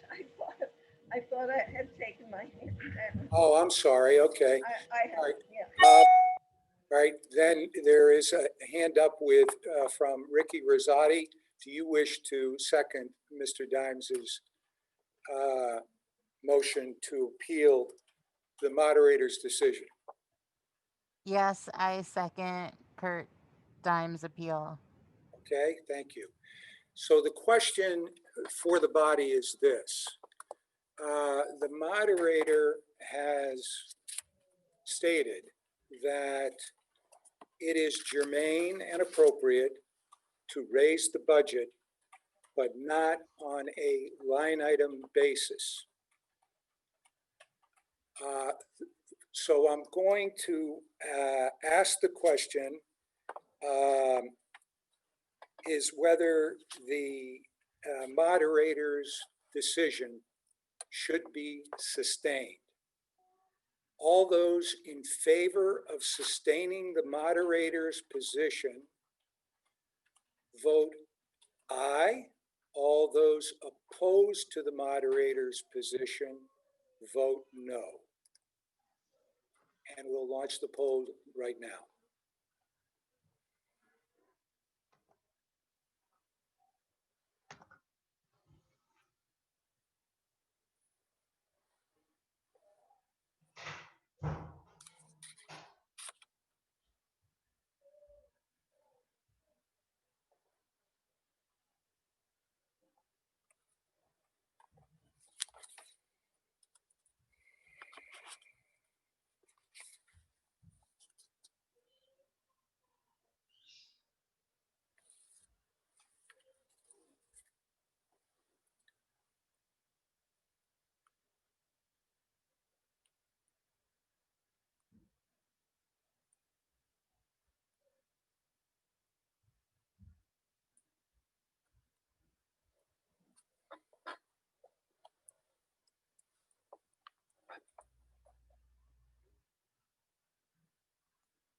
So we'll give it about another 15 seconds.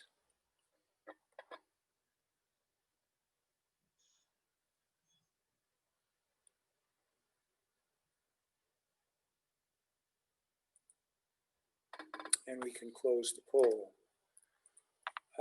Listen to the results of your vote. Those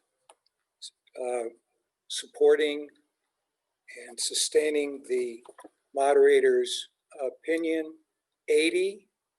Those opposed to the moderator's opinion, 32. And you've sustained the moderator's position. And frankly, I think that we may be talking kind of semantics here, because as a practical matter, Mr. Dimes, Ms. Morgan's amendment is very clear what she wants, where she wants the money to go. And my experience is that the select board has always honored that as a practical matter. So I think that we should move on. Chair would call on Marta Gossage. Yeah, I just wanted to speak in support of this amendment. I think that, you know, as far as the position of the town meeting and the reps represent a different form of government, type of government than the committee members or the select board. It's a more populist and has kind of a will of the community sentiment. And I do believe that if we pass this, it's not a whole lot of money, but I think it possibly could make a big difference. And in supporting the Root Social Justice Center and acknowledging that they're a vital part, not only to Brattleboro, but also that, again, you know, just to repeat what was said before, that this is a watershed year to admit the history of racism in this country and the challenges that folks of color face, and the fact that when economic or, you know, other emergencies arise, that those of color have historically been most marginalized, and that our money and energies can best be spent to give those communities, those on the ground in those communities and who have the needs of those communities at their forefront, just this bit of extra sentiment that we, Brattleboro, as a community support them, I think would be very, very important. And because of that, I really hope that this group this kind of community sentiment group can make a vote that says, yeah, we really want to fund the Root Social Justice Center for the amount that they requested this year, which I believe we just discussed was prior to the pandemic hitting, was what was requested. And I really feel like this is just a small gesture that could potentially send a strong signal that where our priorities are and where our values are as a community. I think you just did that with that very nice speech, but furthermore, I might also suggest that you could offer a similar sort of resolution, should you choose to do so, under other business. It may not be binding, but as you pointed out, it expresses sentiment of the group. So if you choose to do so, you could do it under the category of other business. Thank you. Chair would call on George Carvel.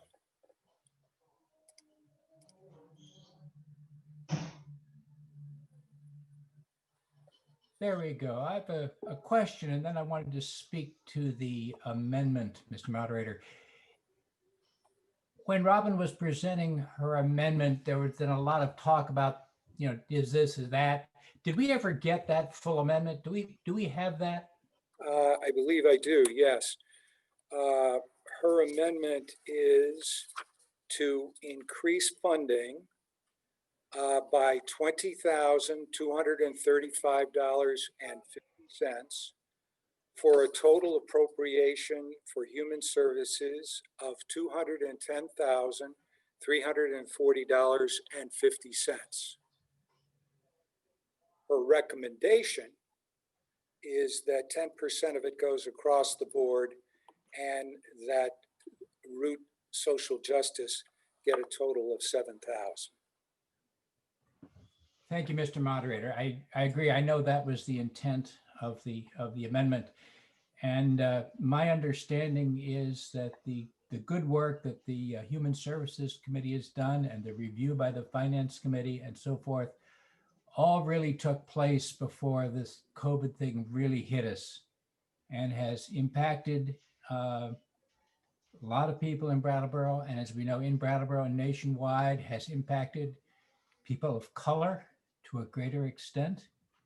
And I think that the amendment is the least we can do to help minimize some of those impacts. And I speak in favor of the amendment. Thank you. Thank you. Chair would recognize Andy Davis.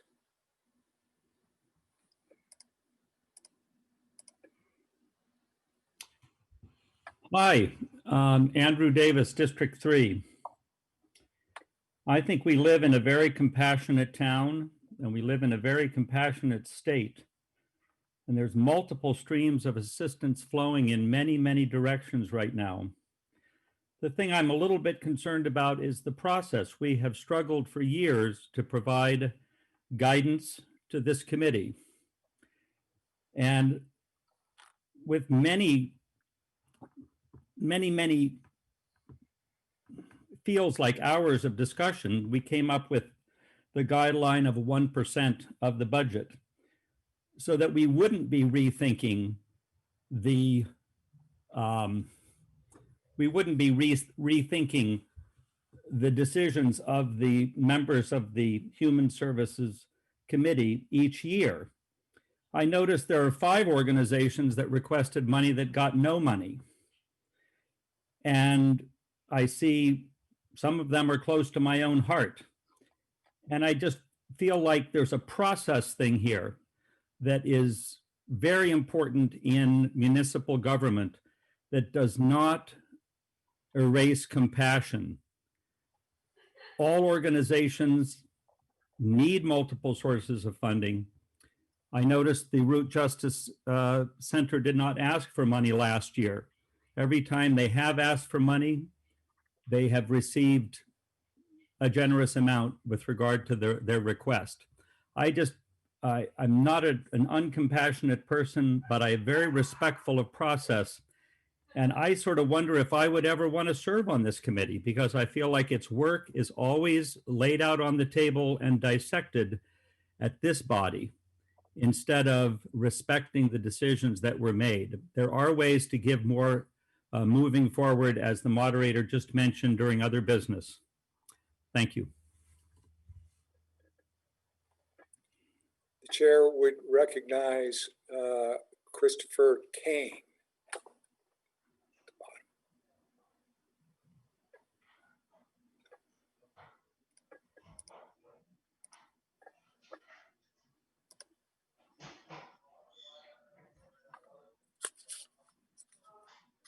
Hello. Hi, can you hear us? Yes, I can. Okay. Christopher Kane, District 2, I think. 3. All right, sorry, I've moved around a bunch, so it's hard to remember what district you're in because always moving because of rent and everything.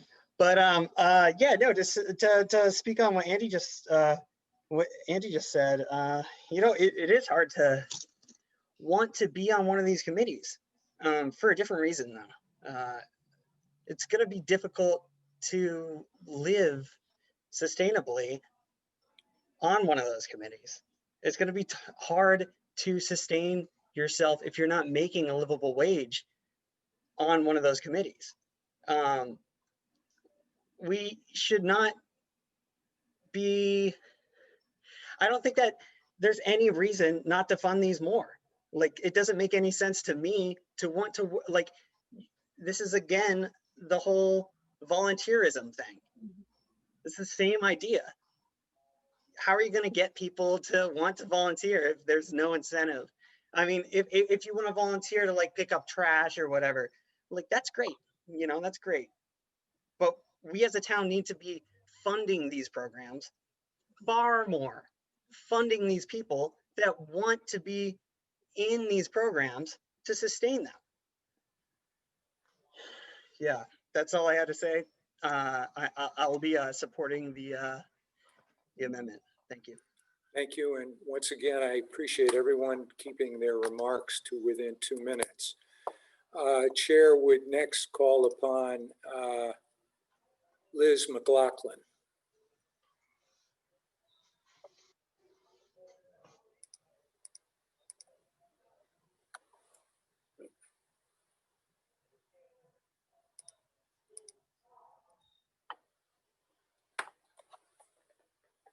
Hello, everyone. I just wanted to go over some things that the select board discussed regarding this matter. On June 2nd, we had a meeting to reevaluate the budget in light of the delays for COVID and so forth. And I brought up to my colleagues that I thought the human service budget should be reevaluated because of COVID. And I got a communal shrug. And I pursued that with town staff, and town staff spoke to the committee. And the committee said it was inappropriate to reopen the process, and it would be much better to tackle it again in the following year. And I reflected on that. And I reflected on when the committee came to the select board earlier in the year. And they had a very detailed process that they went through with a matrix, and they explained how they all have backgrounds in human services and allocations of this kind. And they were very professional and very thorough in going through the weighing of the various services. And while I believe that COVID had an effect on many elements in our community, I wouldn't, I wouldn't want to be the one who would weigh, I'm sure the Women's Freedom Center has been impacted, and I'm sure there's a lot of resources that have been impacted.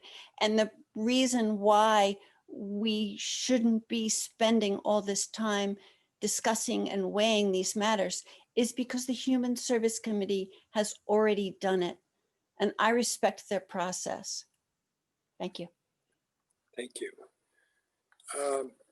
Let's see, another person who hasn't spoken, Jacqueline Stromberg.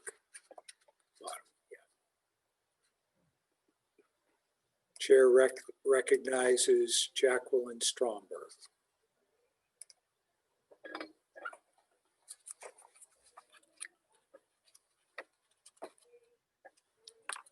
Okay, I think your mic is on. Can you hear me? Yes. I guess I need to remind the representatives that if we had unlimited money, we could do everything. But we have to remember the taxpayer in this process also. And I think that's where my consideration goes. So I would vote against raising this particular article.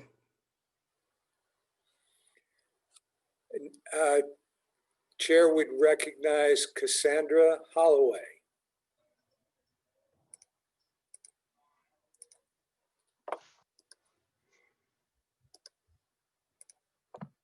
Hi, Cassandra Holloway, District 3. So I'm actually receiving some of our organization, Building a Positive Community, is receiving some funding from this. And I remember last year, this really coming up and we spent a lot of time on this and people left on other articles. And I also have great respect for the process of the Human Service Committee and all the work that they put into this.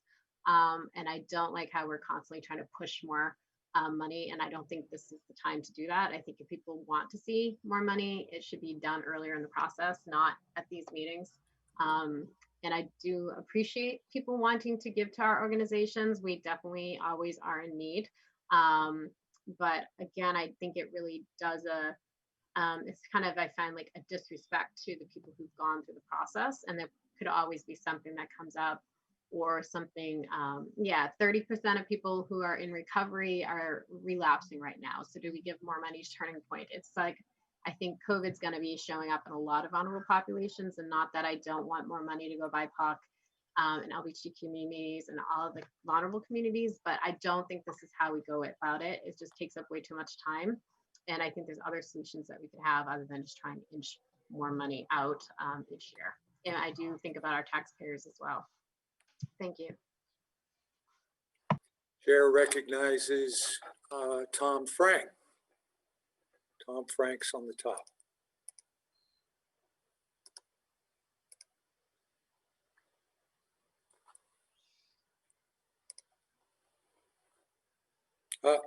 Not hearing you, Tom. Hold on. Sorry, I didn't realize my hand was up. It's probably been a couple motions ago. Oh, sorry. Okay. I'm bringing it down. Thank you. Okay. Then the chair would recognize Abigail Minukin. No, I can hear.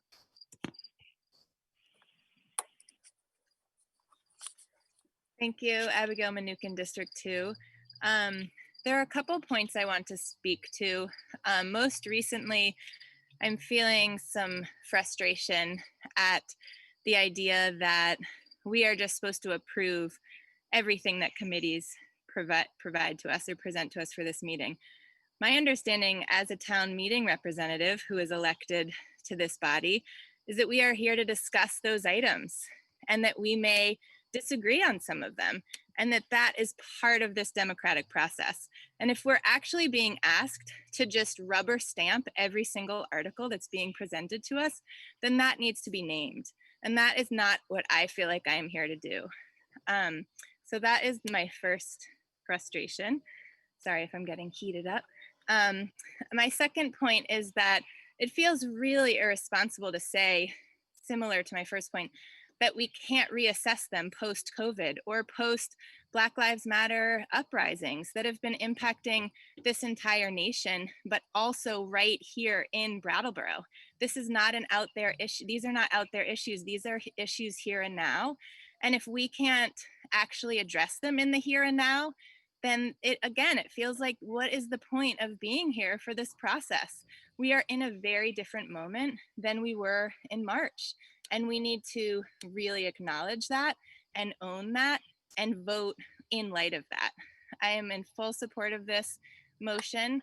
And I know my time will be up, but I also want to say that I actually want to move towards funding human services more. I think 1% was what the body was recommending last year, but I think that I would like to see us move in the direction of really putting our money where our values and compassion and heart is.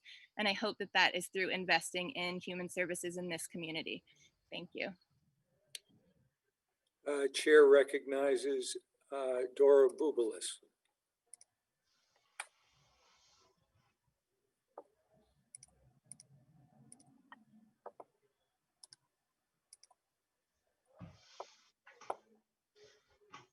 Hi, Dora Bubalis, District 3. I said this last year, and I'm going to say it again. First, I want to echo the people who talk about process. And yes, I agree.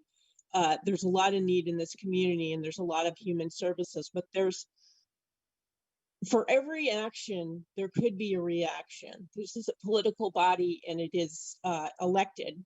And the reason why they started doing this whole thing where they said, Human Services Committee, you vet it, and we're going to abide by that. We're not going to mess around with the amounts, is because for years they spent time in town meeting arguing about funding one organization over another. And it became very ugly. And so they started creating this committee to be able to do that. I want to say that if you start talking about trying to do things out of process, then what happens is people come back the next year and they say, let's defund for 2%. It could happen. So from my perspective, let's abide by the committee and let's come up with it. Let's do something. Let's talk about process. Let's talk about figuring out how to get more money to human services. Thank you. Chair recognizes Kipton Tewksbury.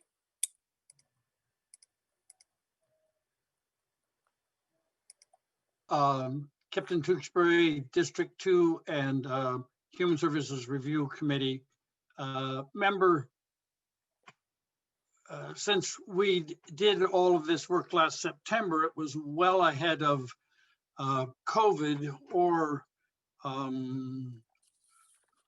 the upheaval for people of color and Black Lives Matter.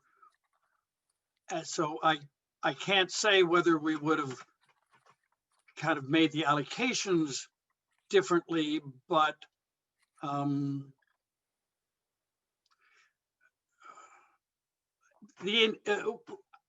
would have considered anyway that notion of raising the total amounts because of the COVID and social situations that, as they say, manifest themselves here actually in Brattleboro. At the time, we felt under the constraint of last year's town meeting to be around 1% of the budget. I'm personally not opposed to raising the entire amount. Some, if this body wants to, I'm not in favor of trying to do line items, or they could maybe appear in new business as suggestions, non-binding suggestions. Thank you. The chair would recognize Lissa Weinman.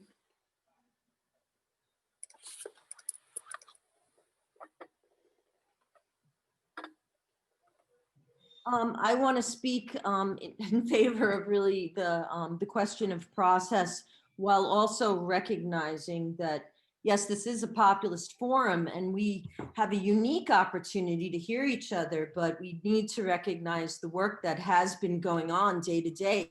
I mean, this is a one-day thing, we show up, but it's very important that this discussion about increasing the budget go on, because I am in favor of increasing it. But I don't think it's fair to step up for just one organization in this context. As much as I love the Root Social Justice Center, it's all of these organizations post-COVID need it. So I would be in favor of raising the budget, that 20,000, and having it either spread out or put to the committee to come back and decide how to spend it, the existing committee, how to spend the additional 20,000. But for our purposes here, I think, we should call the question of whether to add the $20,000 to the budget right now. And also, please, everyone needs to really step up and increase these conversations about the role of policing and the role of social services, because the police locally are doing so much in terms of their CARES program and trying to be social servants. So there needs to be more interaction and dialogue in that area. And I'd be happy to also participate in that. So thank you, everyone. And let's raise this budget a bit. I did hear you say call the question. You can't speak and also call the question at the same time. So I'll respect your comments, but I'm not going to consider that as a motion to call the question. Okay, let's mix this up. How about, let's see. Ann McCluskey has not spoken, I don't believe. Go ahead.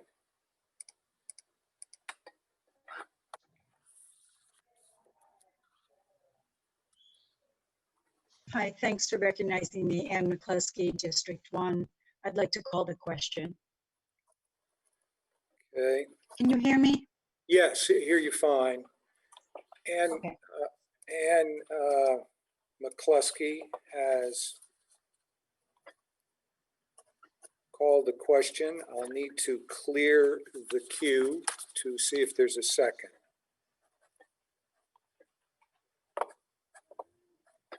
Is there a second? Tom Green.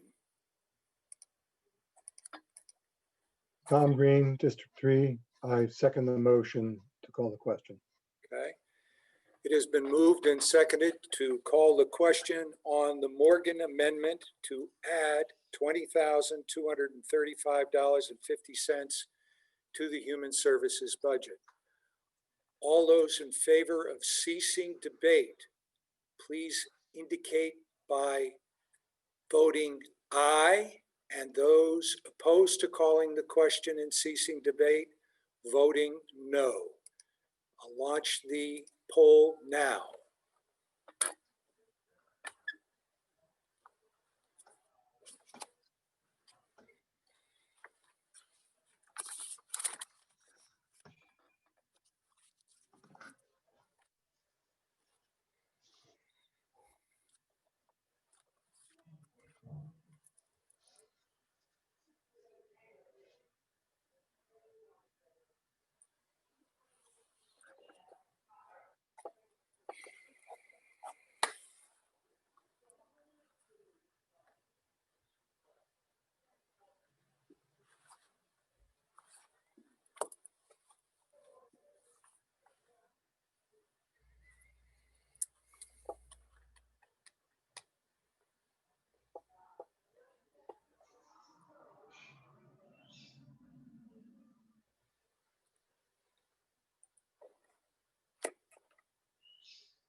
We'll give you 15 more seconds.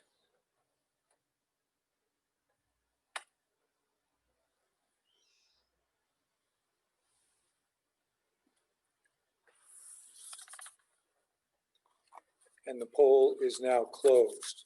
Listen to the results of your vote. At 87 votes in favor of calling the question, that's 78%. 24 votes opposed, that's 22%. and you have voted to cease debate on the Morgan Amendment.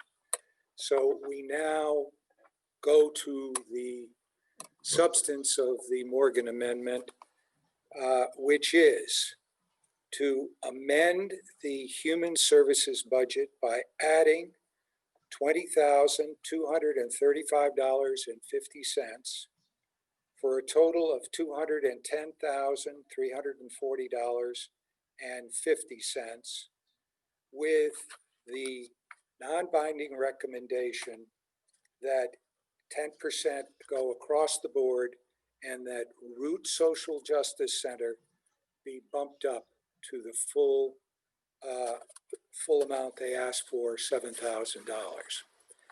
That is the motion. All those in favor of the Morgan Amendment, please signify by indicating aye. Those opposed to the Morgan Amendment indicate by no. We're going to launch the poll now.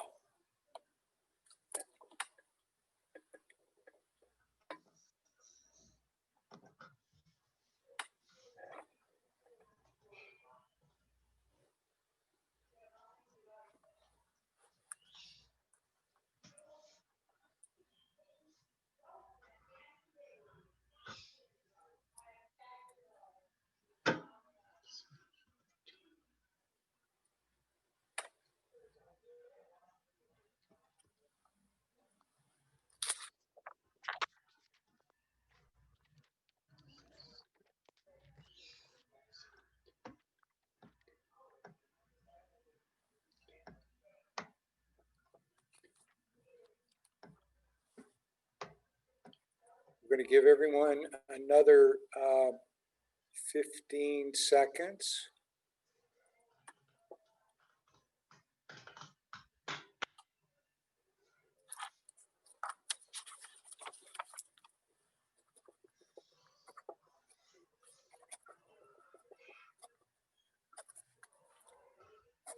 And the polls are now closed.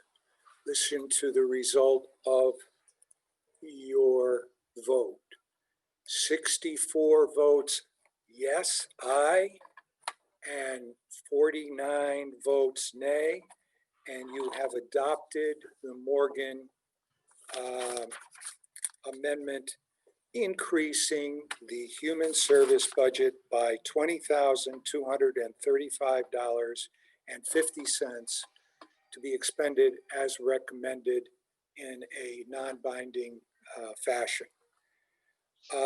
So we return to now the motion as it has been amended. And I ask, is there further debate? Zach McLaughlin.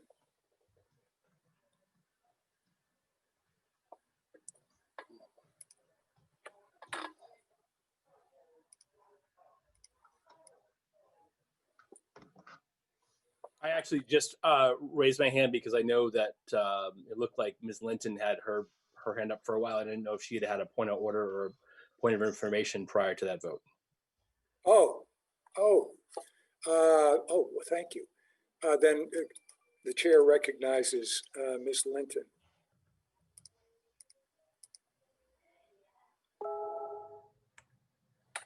Hello, can you hear me?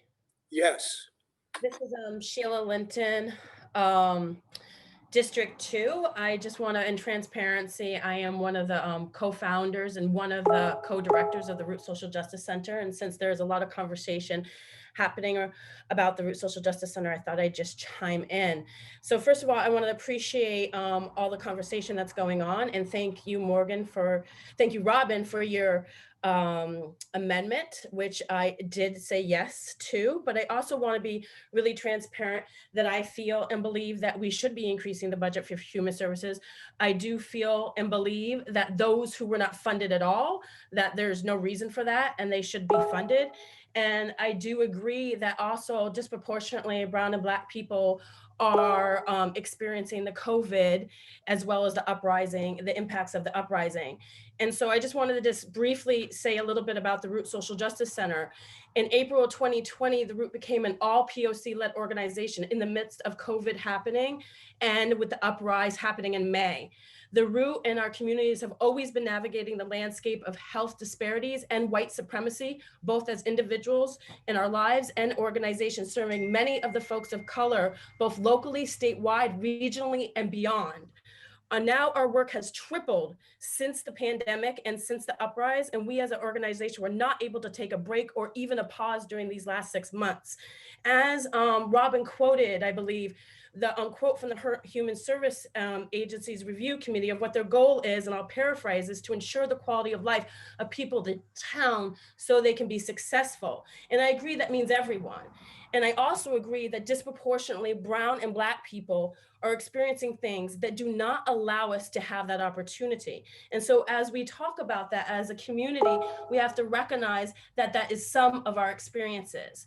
And so I just wanted to give a brief testimony of some people who have come through our Root doors, who have said, because we've been talking a lot about tourism, and I believe Chris Chapman said something about getting people here. Well, I want to understand about keeping people here. I'm born and raised in this community, and there are certain things that keep me here and keep me grounded. And if there wasn't resources for me as a person of color specifically that I could go to, then I wouldn't be able to exist in this community, and neither would my family. And so when we talk about this tourism, I want us to really focus on, again, what many people have said, which is about what about the people who are here, who's contributing to our taxes, who's contributing to our community, who's contributing to our lives, and they keep on being forgot. And I know I'm probably over 2 minutes, but I just wanted to say that there are people who come through our doors as far as people in DC. There are people looking at us nationwide because they want this to be a place to raise their families. And these are BIPOC folks, these are multiracial families, and these are white folks who want to be in more racially diverse communities and support racial justice work. We are collaborating with healing people. We are providing survival needs for people of color. We are creating jobs as all POC-led organization. We're bringing tourism in with our events. We're bringing BIPOC people together, and we're crossing over into all of your agencies that are being represented today, because in all those agencies, BIPOC is disproportionately impacted. So I just want to remind people that though I believe with this love campaign that we should be supporting all organizations that request money, I'm in favor of supporting not only the Root, but other organizations that are BIPOC led, such as the Susu Healing Collective and others that are here in our community being supported as well. So thank you for that time, and I apologize that I went over. Okay. The question is on the human services budget. To see whether the town will raise and appropriate the sum of $210,340.50 with the recommendation that the Root Social Justice Center get a total of $7,000. Are you ready for that vote? If so, all those in favor of the human services budget as amended, please signify by saying aye. All those opposed by saying nay. We will launch the vote now.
And we're going to give it 15 more seconds.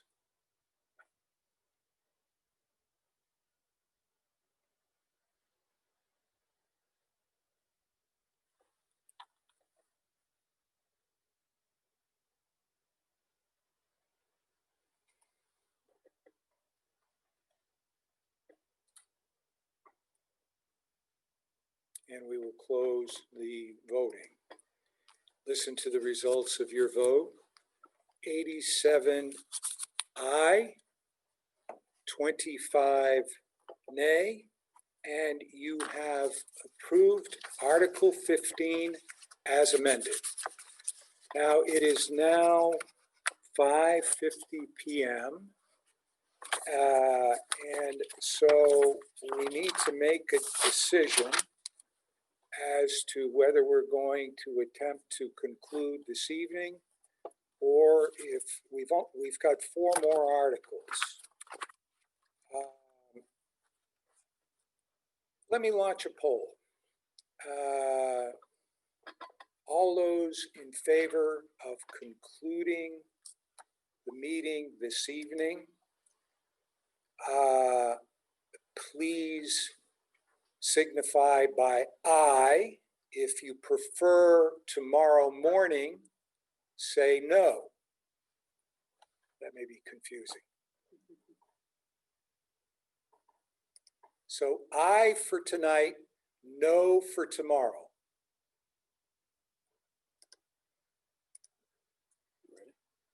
Let's launch the vote.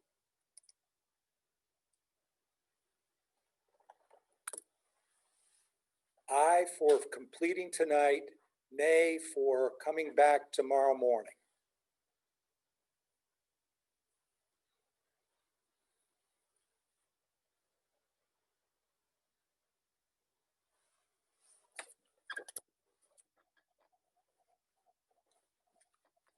Give you another 30 seconds to conclude the voting.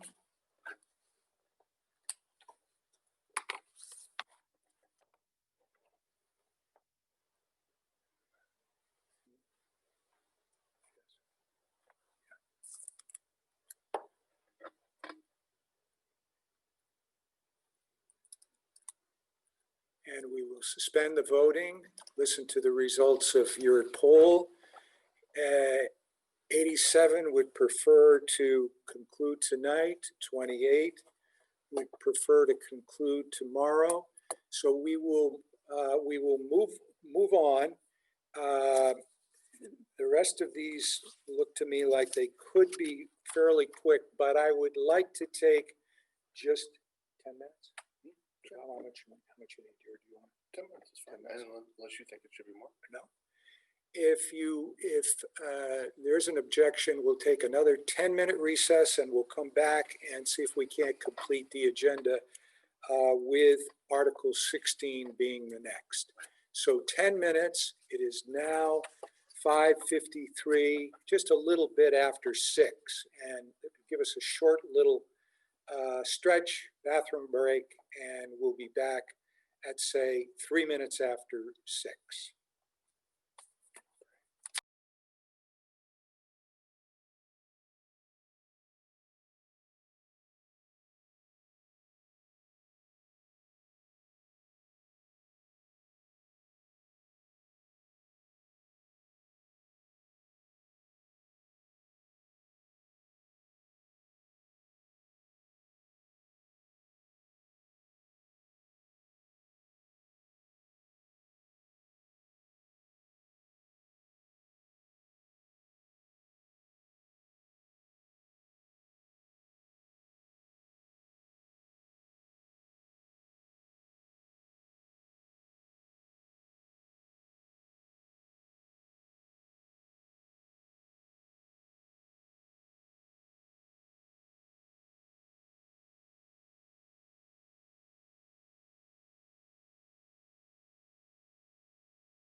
Okay, we're back, and we will start now with Article 16, to see if the town and school district taxes assessed on the grand list as of April 1st, 2020, shall be due and payable in 4 equal installments, payable to the town treasurer until overdue, then to the collector of taxes, that such payment of the installment shall be received by the town treasurer's office on or before 5 p.m. on September 15th, 2020, November 16, 2020, February 16, 2021, and May 17, 2021, and that interest at a rate of 1% per month be charged from the due date of payment on any overdue payment of the town tax, installment, or portion thereof, and that a penalty of 8% be charged on any overdue payment that remains due and owing on May 18, 2021. The chair recognizes Daniel Quip.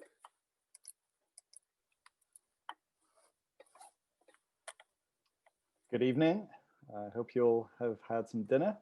I move that the town and school district taxes assessed on the grand list as of April 1st, 2020 shall be due and payable in 4 equal installments, payable to the town treasurer until overdue, then to the collector of taxes, that such payment of the installments shall be received by the town treasurer's office on or before 5 p.m. of September 15th, 2020, November 16th, 2020, February 16th, 2021, May 17th, 2021, and that interest at a rate of 1% per month be charged from the due date of payment on any overdue payment of the town tax, installment, or portion thereof, and that a penalty of 8% be charged on any overdue payment that remains due and owing on May 18th, 2021. And Mr. Moderator, if you could come back to me after we get a second.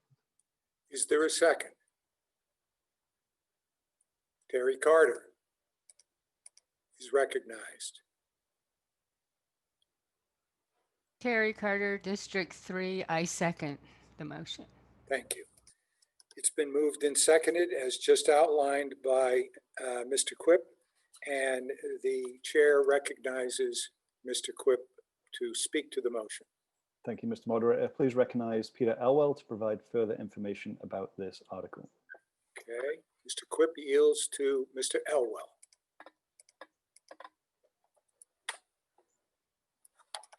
Thank you, Mr. Moderator. I wanted to make one quick point about this article and then also offer an answer to a question that we've been asked by several members of the body. So they've gotten an answer directly. I want to make sure the whole body has the information. The overarching point I wanted to make is that the language in this motion and in this article is the same language as is usually proposed related to taxation. So it's usually a partner with the budget item.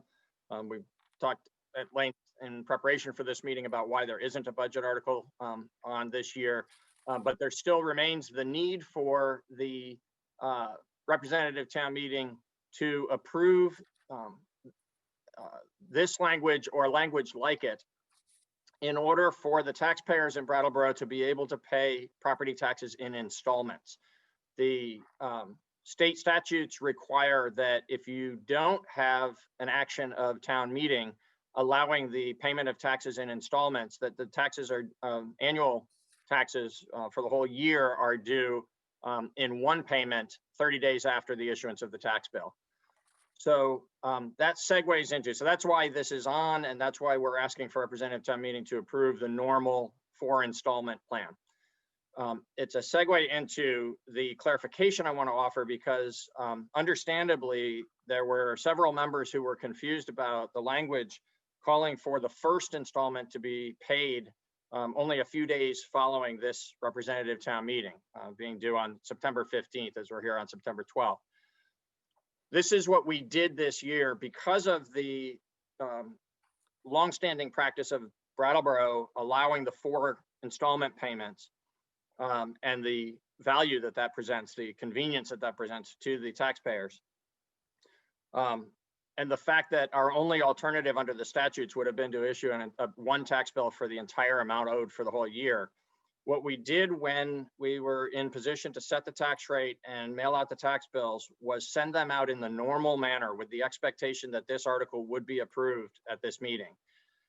And I conferred with the town attorney prior to doing that to make sure that if we made that assumption and then the body took a different action, that we'd be able to adjust and implement the different action taken. And I got that assurance, yes, that we could proceed in this manner. So if this article is approved exactly as it has been presented, then we'll proceed as it's written here, which is in our normal manner that happens every year, even though this year has been such an unusual one. If the body were to reject this article, what we would do is immediately reissue tax bills, but for the balance of the amount so some taxpayers will have paid, some taxpayers may not have paid yet for the first quarter. We would person by person send out a new tax bill requiring that 30 days later, the entire amount would be paid to the town. I'm confident that that alternative is not going to be taken. But if the body did decide to, rather than approve the language as it's been presented, approve something that is in an amended form, then we'll follow the direction that we receive in this meeting and issue amended tax bills. I can't describe how they'd be amended because that would depend on what action we receive out of the meeting. Hopefully that's clarified rather than confuse the matter, but I'll be happy to answer further questions as the discussion occurs if that's necessary. Further questions with regard to Article 16? Ricky Rosati.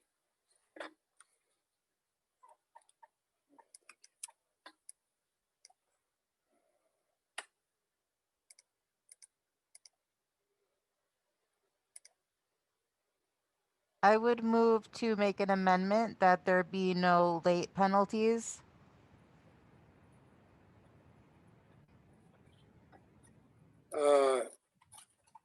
That there be no late penalties,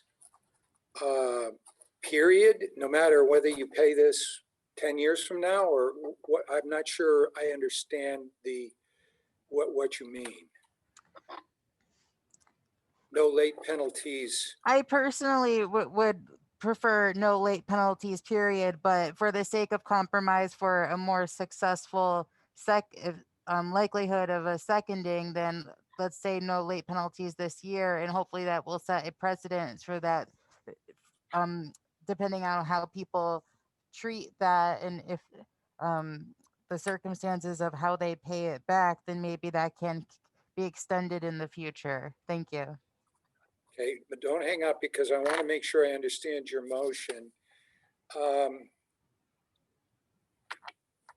So your motion is that there be no late penalties assessed for late payments made within the calendar year 2020. Is that correct?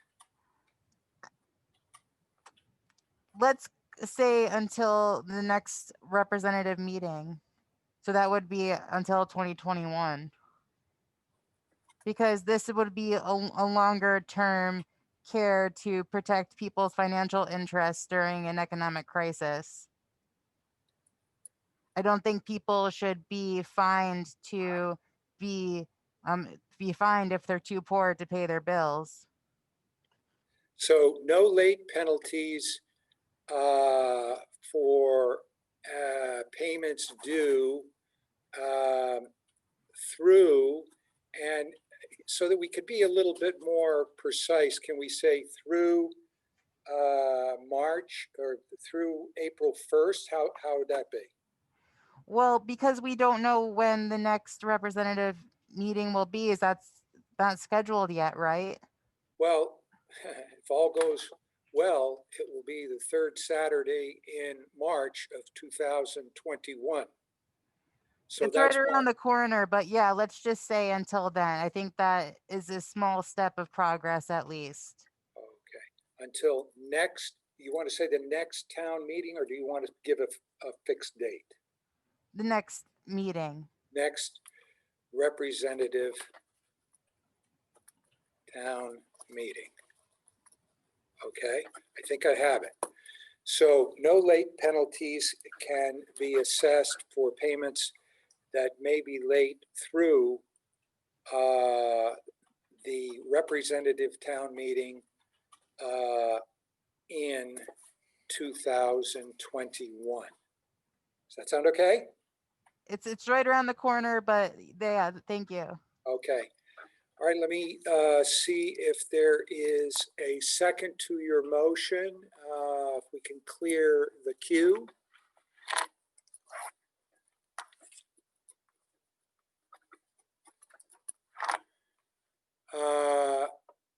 Chair recognizes Henry Pereira.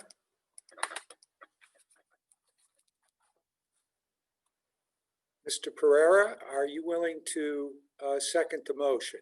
Yes, I am. I'm willing to second the motion presented by Ricky. Okay, thank you. So the motion to amend is simply to state that there will be no imposition of late penalties for payments due through the next representative town meeting in 2021. Is there discussion on the Rosati motion to amend? Arlene Disler.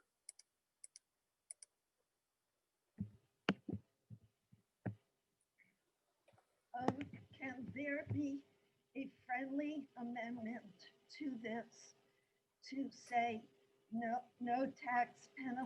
penalties for the tax year? It seems like that would be sort of a more, I don't know, reasonable thing. For the taxable year, which you want to define what taxable year you're referring to. Give an end date. So May 2021. May 2021. So for the 4 payments due for this, what we are setting right now. Okay, you're requesting a friendly amendment.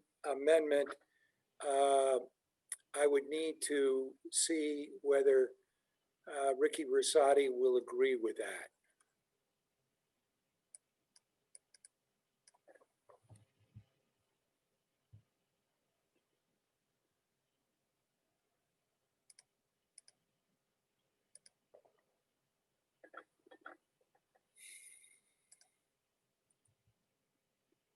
I'm sorry, I don't think I understand the reasoning of why she's trying to change the time frame date.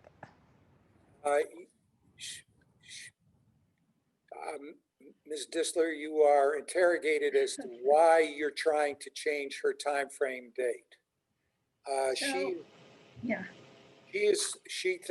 has made the motion that it goes through the until the next town meeting.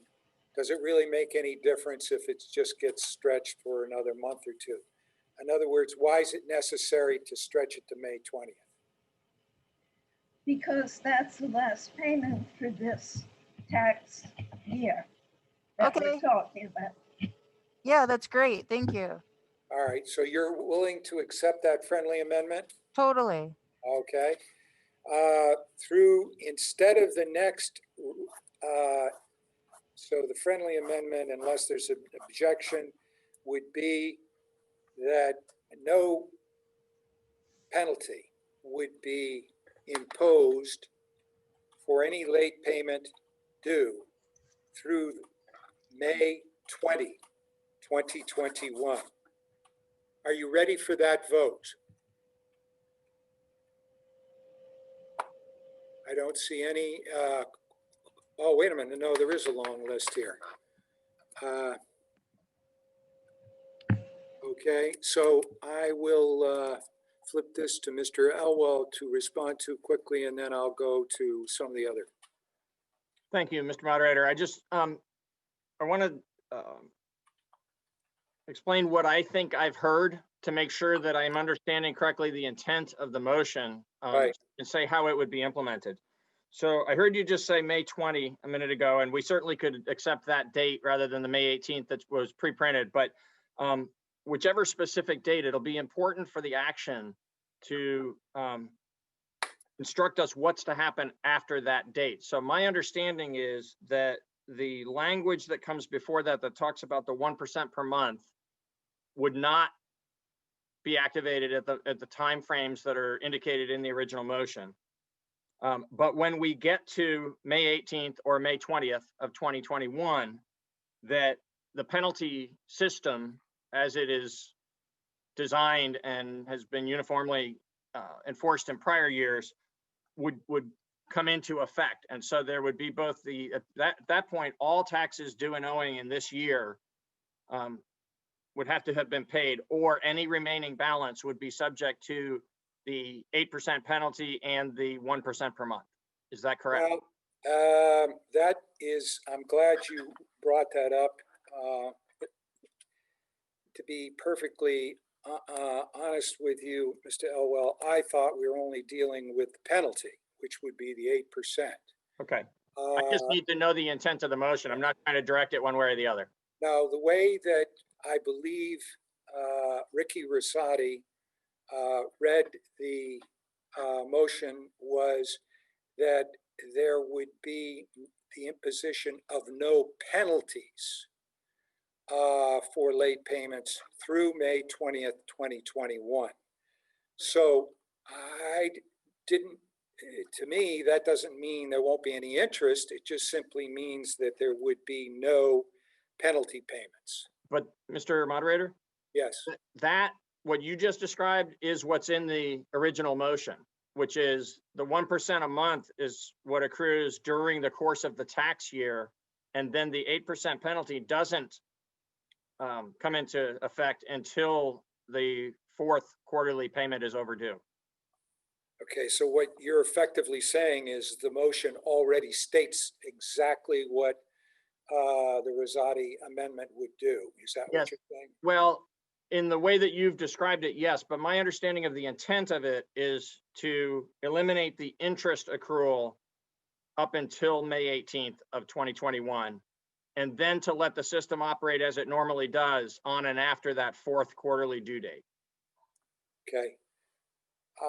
I have to inquire of Ricky Rosati of what her intent, what their intention is on this one, because that's not as I understood it. But if that's their intent to eliminate both the interest and the penalty, then I need to clarify that. No?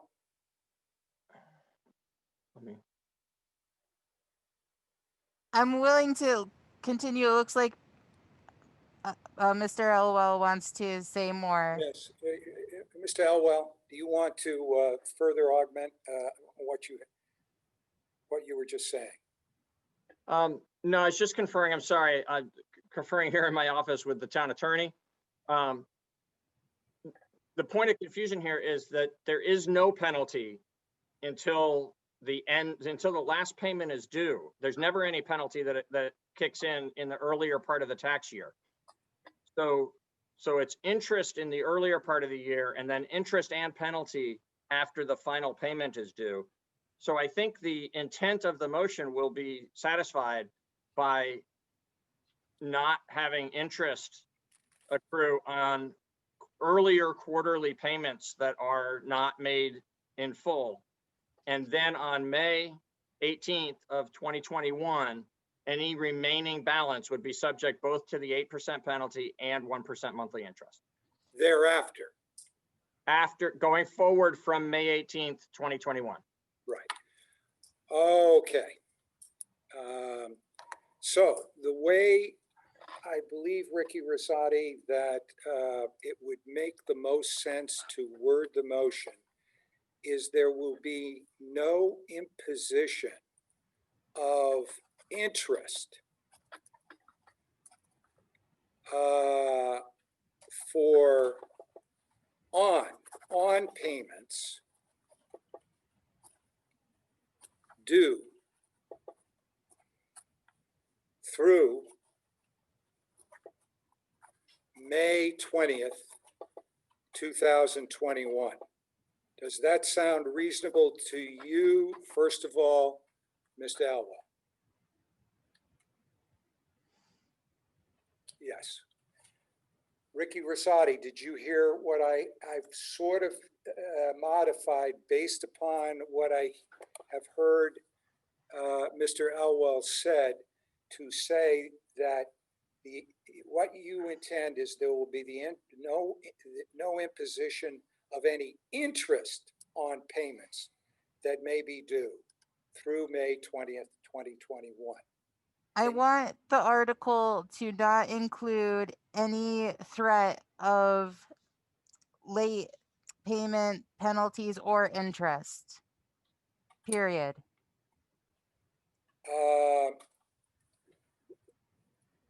Late payment penalties or interest through May 20th, again, of 2021, correct?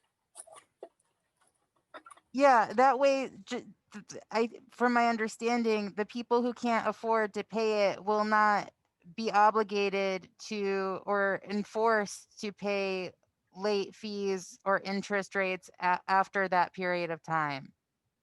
And that the next representative meeting will delegate to see if they do want to do that. Okay, I think we may have it, and we may need to slightly recraft it so that there's no question, but if I can restate it, and if you can agree, that there will be no imposition of late payments on installments due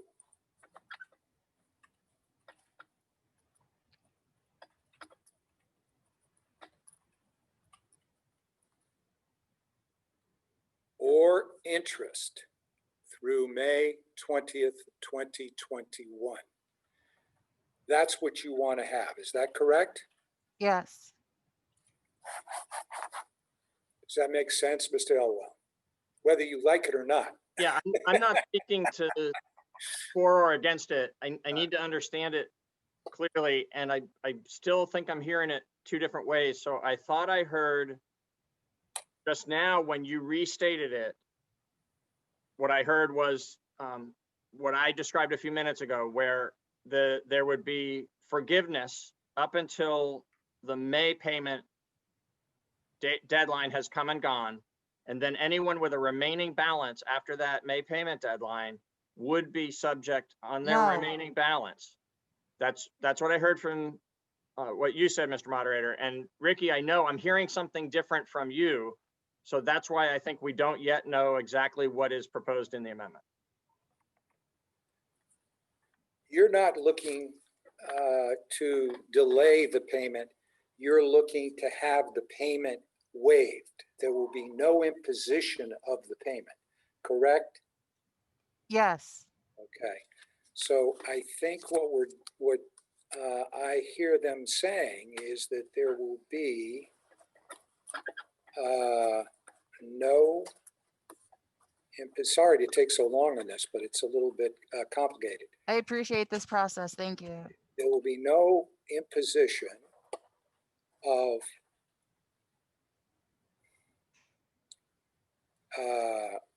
late payment or interest due on any payments to be made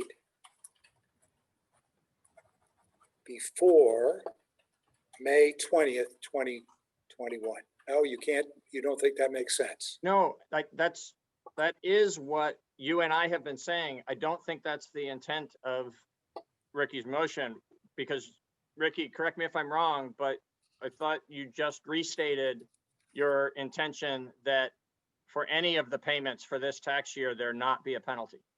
Correct. So that that we completely eliminate all payments for this tax year, all penalty, which means all penalty and interest on any payments due this year. Is that correct? Yeah, and let's just leave it until our next meeting to see if we do want to start charging people penalties again. Mr. Moderator, I'm sorry. Stop me if I'm out of order, but No, you're not. Before we get further on into discussion, that part of this needs to be further addressed as well, because I don't think that's possible. And Bob Fisher should chime in, but I'd like to explain why I think the deferral of a decision to refine this to next March's town meeting is not possible. May I address that? Yes, so it's better if there's a fixed date like May 20th. Well, yes, yes.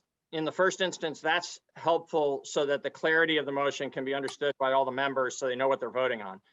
But the second part of it is just not possible, I believe, under the law. And so we need for Bob Fisher to provide advice here to say whether I'm right or wrong on this. But I believe that this town meeting is addressing the FY21 taxes, and that the March 20th, 2021 town meeting will be addressing the FY22 taxes. And so the decision that gets made now, either regarding this amendment or regarding the overall motion, ultimately regarding the overall motion, will provide to town staff the direction of how we will handle the collection of taxes for this tax year. And when this body meets again in March of 2021, the representative town meeting will be addressing tax policy as it relates to the next fiscal year. And I don't believe we'll be in a position to modify the interest and penalties that apply to this current fiscal year, because that decision will have been made today, and we will have implemented 3/4 of the installment plan. I would like to delay the penalties for as long as possible.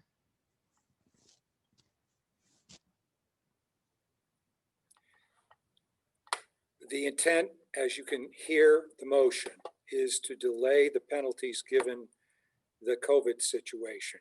And so the question is, how is the best way to frame that in a way that is not going to create too much confusion in the event this should be adopted? Maybe I should get Bob Fisher's opinion on this. Is Mr. Fisher handy? There he is.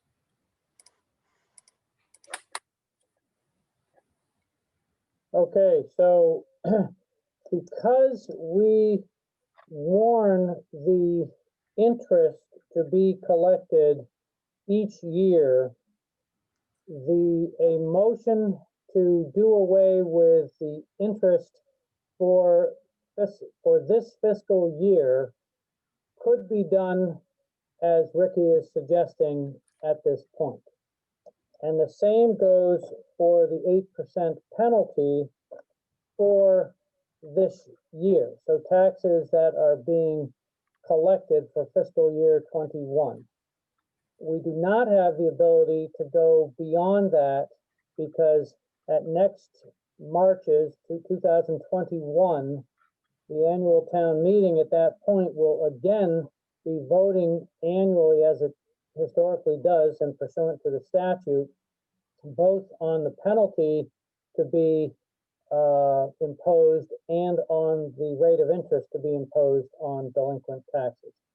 So I agree with the town manager that we can only take Ricky's motion for purposes of this fiscal year. I hope that answers the question. Yeah, for the purposes of this fiscal year, which ends when? June 30th, 2021. June 30th, 2021.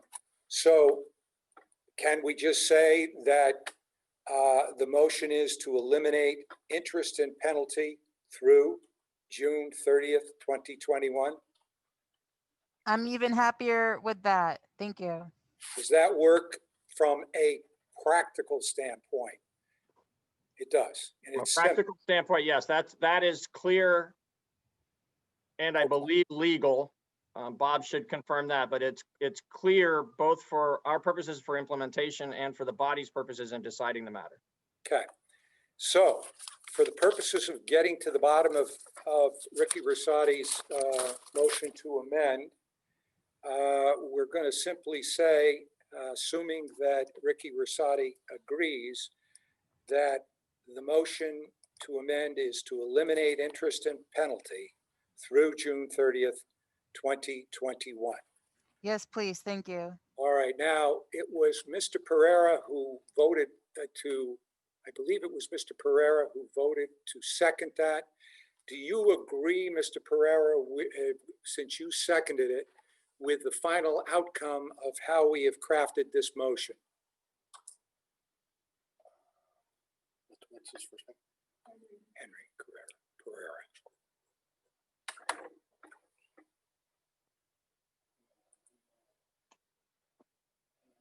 Right there, up there. No, right there. Yep.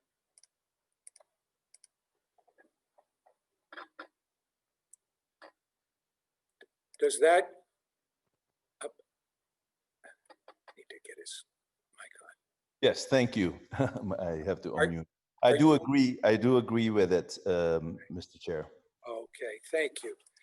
So the motion is to eliminate interest and penalties through June 30th, 2021. And that makes it simple enough for everyone to understand. We've got quite a few people who want to be heard. So let's start with Ian Goodnow.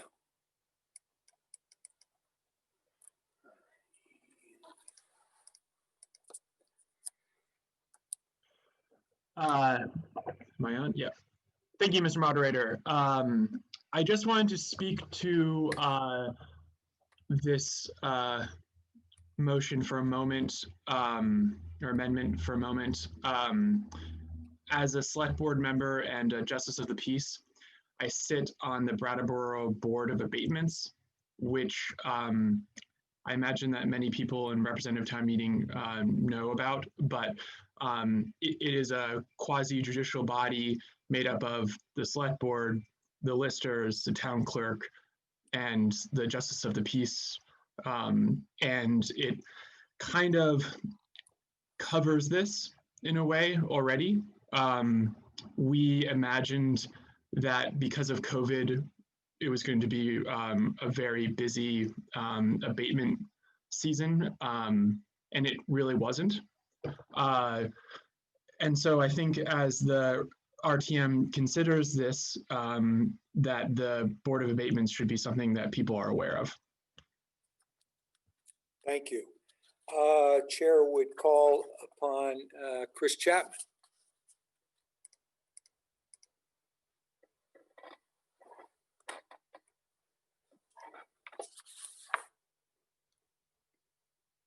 Unmute. There we go.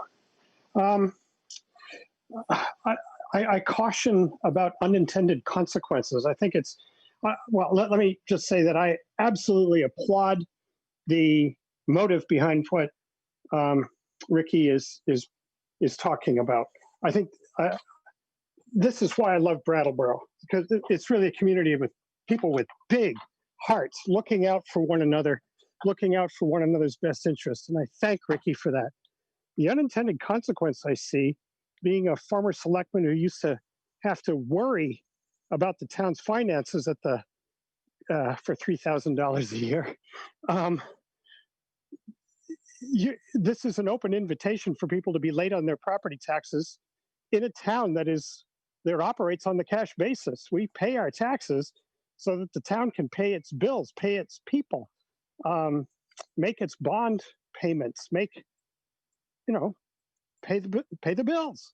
And I could see that a shortfall in tax revenue could occur that forces the town to borrow because we have approved that.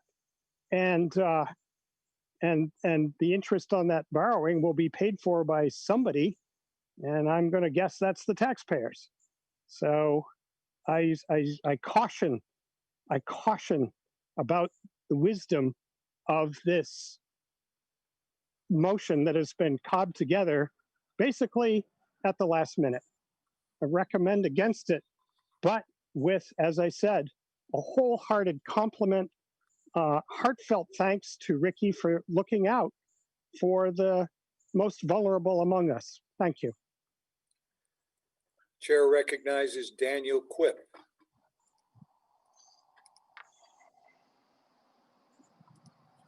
Good evening. I just wanted to kind of provide some information because most people probably have the skinny version, but in the big version, which contains the budget that was passed, I want to kind of just let people know what interest and penalties were budgeted for fiscal year 2021. So interest is budgeted for $60,000 and penalties is $55,000. Both of those figures are pretty consistent with the actual from the last 3 years that we have actual data for. So I totally understand the reason why Ricky has proposed this amendment, but I just want the body to understand the dollar amount that will be lost to the general fund if this amendment were to pass. Other discussion on the Ricky Rosati motion to amend. Tom Franks.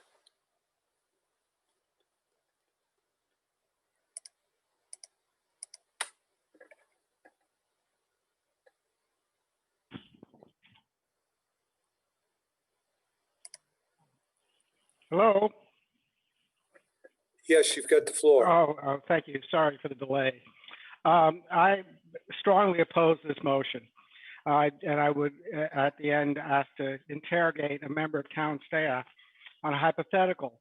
If there are no penalties or no interest, assume that the rate of payment of taxes on a timely basis will decrease.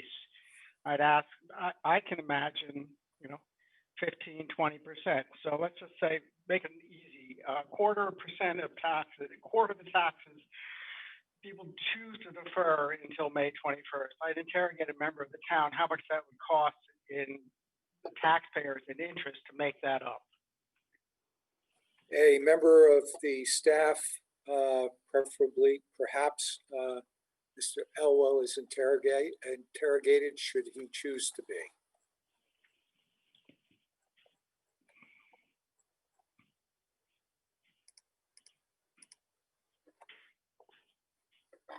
So it's impossible to give a direct answer to the question because it is hypothetical, because we don't know what interest rate we would pay if we had to borrow, and whether or not we had to borrow would depend on the rate of underpayment and the timing of that underpayment, whether that continued all the way through and depending on how other revenues are coming in. So there's so many variables at play here that for me to give a factual response would be irresponsible, because there is no factual response to offer. I think the question speaks more rhetorically to the risk that is involved in this decision, which other people have spoken to as well. And that's what, among the things that the body needs to weigh in making the decision, is there is risk in terms of cash flow for the town. And there is a question of equity. There are, questions of equity actually that cut multiple ways here. Chair recognizes Randy Starr.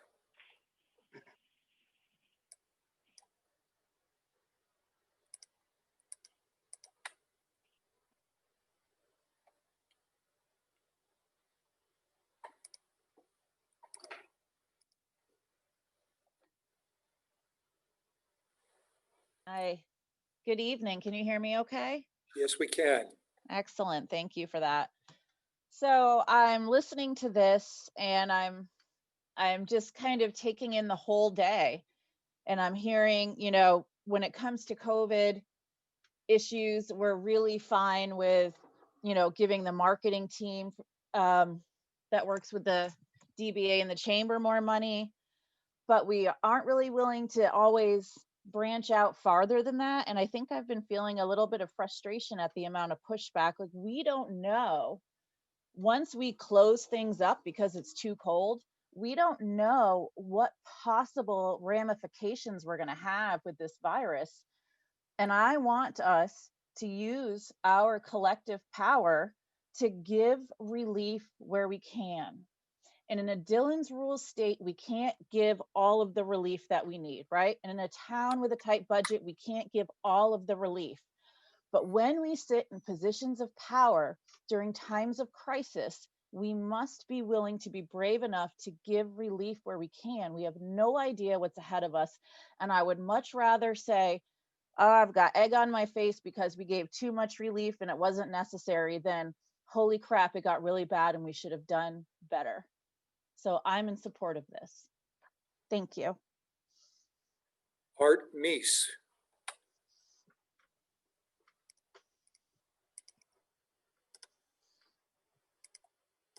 Hi, Farm East District 3.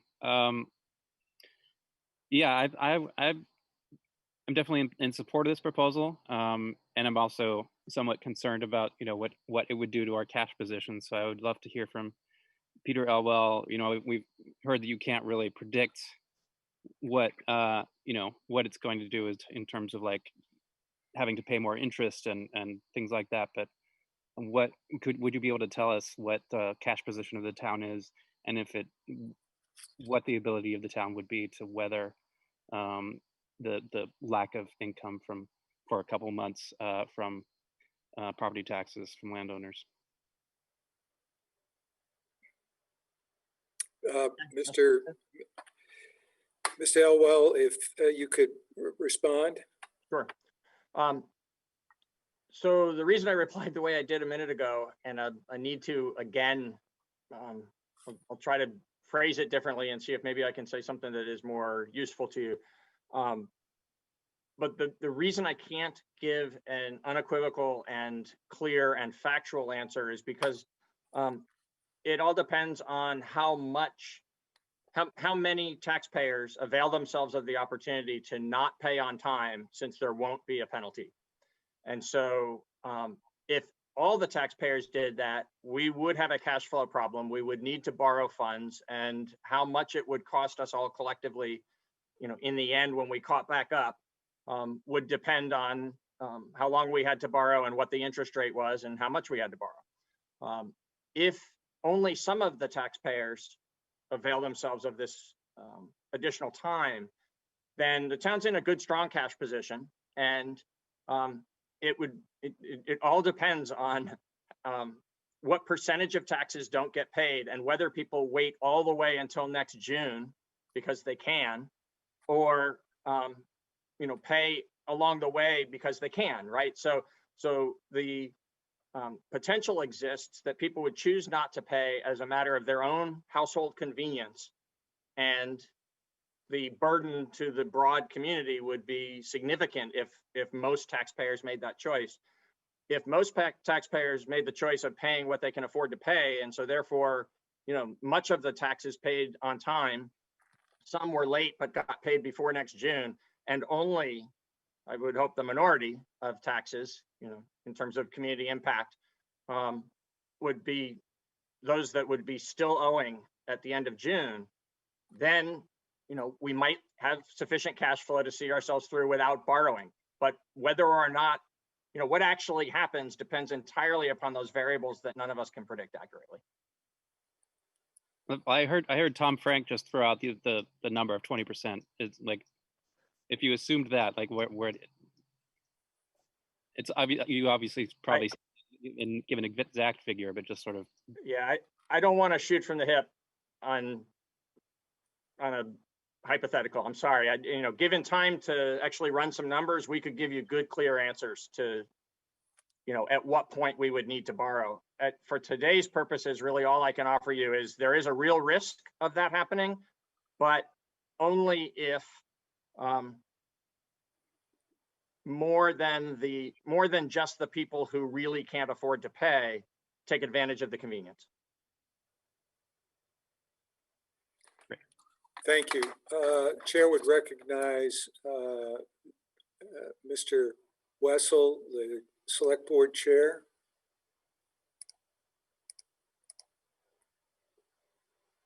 Hi, just really quickly, I thought I would offer a little bit more of a concrete answer. I know Fleur was looking for something and Tom Franks too.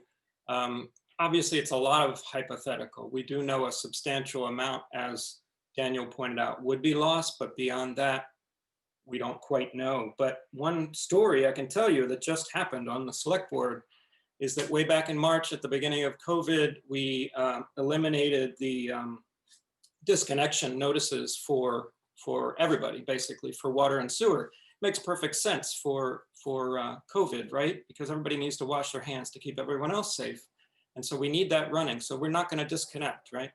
But what we found was that unfortunately there were certain numbers of businesses, and these are very specific commercial and industrial accounts that didn't pay, and normally they would have been paying. They didn't pay. They took advantage of us waiving this, and the amount of money was substantial. It was about $180,000, if I'm remembering correctly, right, compared to residential, which some people didn't pay during this period and still haven't paid, but that's more like $70,000. Okay, so we looked at that and we realized we have to reinstate the disconnection notices because these businesses can pay. So the reason I bring this up is that this tool that we're trying to use here, well-intentioned, as mentioned, is the wrong tool. The correct tool for doing something like this is our very fair and well-established abatement process that Ian mentioned, serves on more often than I do, I have to admit. It's been taken advantage of, and less so than you might think, and that's very good. But I think that we must be very cautious using this, how do you say, very blunt, heavy tool to establish, to try to solve this one issue of relief to a certain number of people out there. Thank you. Chair would recognize, let's see, someone new. Orion Barber.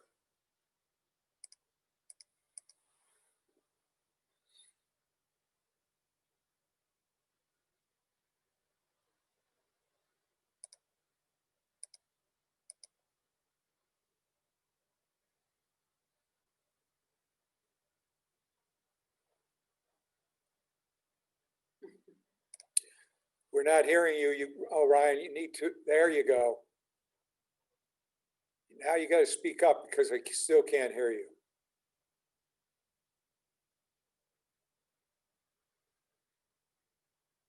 No, you're still on mute. Or no, it appears you were active, but I wasn't hearing you. Let's try it again.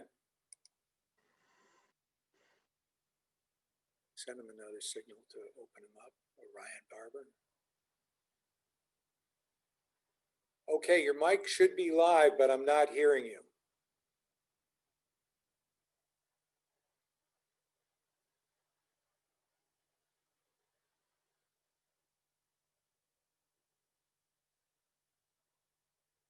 Can't hear you.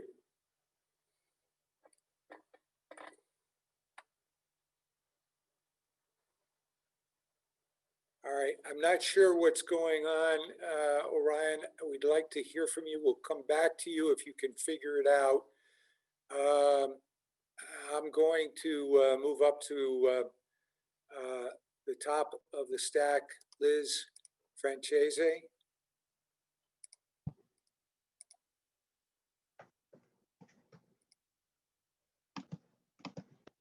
Hi, Liz Francis, District 3. I'm going to admit, this is my first year as a representative town meeting member. So, fairly new to Brattleboro within the last 5 years. So I might not understand these concepts better, but, and I do respect a lot of what Peter says in general. I've been to a lot of select board meetings. and these meetings, and I do really appreciate your proportioned perspective on things. Like Tim pointed out, there are a lot of hypotheticals here, and I think in general, the reason why I want to speak to this is because I have this platform right now as a town meeting member, and I'm just going to keep beating this drum. I'm really, to reflect what Brandy said, just really just generally ashamed that we continually, time after time, especially people who live in relative comfort during this pandemic, compared to those who do not live in comfort and are not here and cannot speak to this, we do support things that represent the capitalism that we're comfortable with, such as the marketing program for the Downtown Brattleboro Alliance. You know, they reflect what we're used to as what is sensible for making money, but we don't have any numbers to prove that that is actually helping our town and helping our people and helping our community, yet we're just undeniably in support of it. And I think that is the reason, is because we have comfort in that, and because we ourselves, or many of the people here, haven't lost a ton of comfort. So I just want to see more of us in support of the people who need support in this community, because I think when we build up the working class people, the poor people, the marginalized people, we are going to see much more gains in this town. I live downtown. It looks very, very terrible right now. And just my last note, there's a lot of assumptions that happen with every single one of these meetings that I go to, that people who want change to happen need to be here and need to be more involved, but I hear more involved voices speaking for the things that I am speaking for than I hear speaking against. I hear the same voices over and over again speaking against, but those of us who show up, who volunteer, who are part of this community day after day, but maybe cannot afford a house, maybe do not have a lot of capital in this town, our voice is worth less than those who have the capital. We are the ones who want to inherit this town from you. And I really think that one of our voices should count for one of yours, not 10 of ours for one of yours. Okay, let's see, trying to draw in some, how about Tom Green?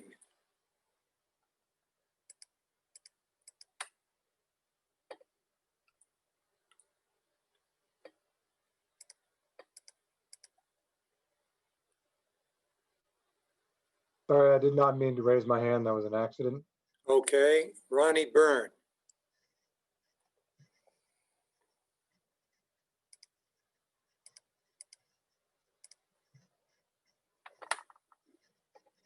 And if we could try to be cognizant of the 2-minute rule. It is getting late and we do want to try to move through this. Ronnie Byrne is being recognized.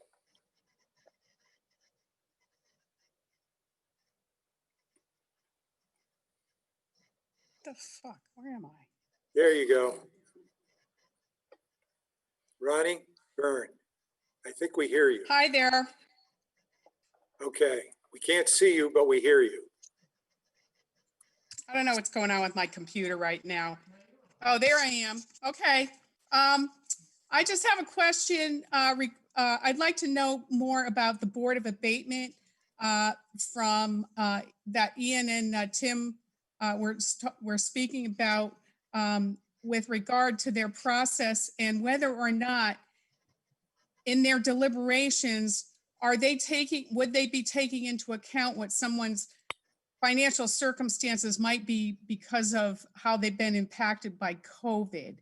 Because I'm wondering if maybe Ricky's amendment actually isn't necessary if we already have a mechanism in place to deal with people who have to pay their taxes late because of their financial circumstances.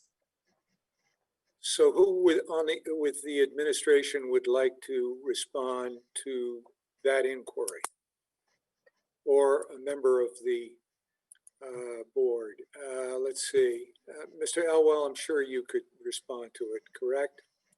Actually, within staff, the more appropriate person would be Town Clerk Hillary Francis. But I think, you know, it was Ian who brought this up earlier, and I know has experience actually serving on that board, and perhaps one of the other select board members might want to speak to it too, but within staff, it would be Hillary. Okay. Would the town clerk wish to respond to the inquiry? Hillary Francis.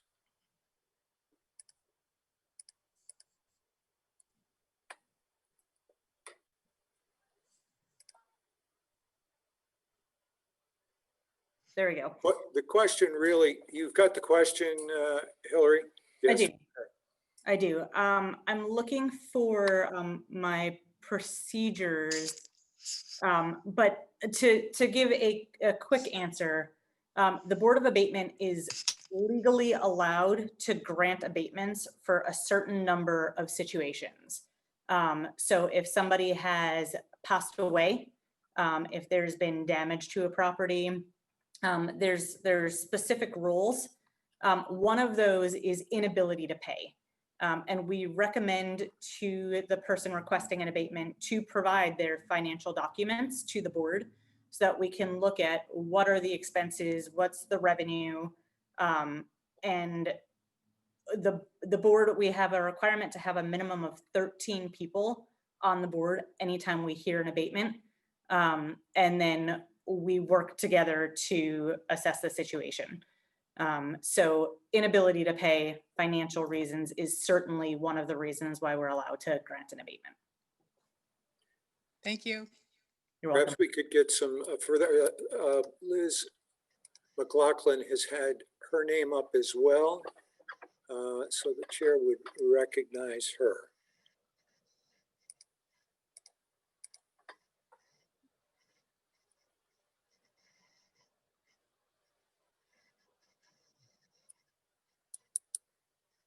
Well, good evening. Yes, you know, once I became a select board member, I was also a Board of Abatement, and it's very interesting and it's very fair. So I applaud Ronnie Byrne for her question because I think it really does answer Ricky's query, that it's a very fair process. And I think that the unintended consequence of this motion would be unfair to the rank and file taxpayer of Brattleboro, because other people who are perhaps more unscrupulous, let's give a Trumpian example. Okay, so there's this abatement process that discusses people's finances and takes care of these issues for the less fortunate. And then there's the Trumpian model of someone who's going to wait till the end and say, oh, there's no penalty. The people who pay their taxes ahead of time are suckers and losers. And there's your answer. Chair would recognize another one who hasn't spoken today, Robert Ozer.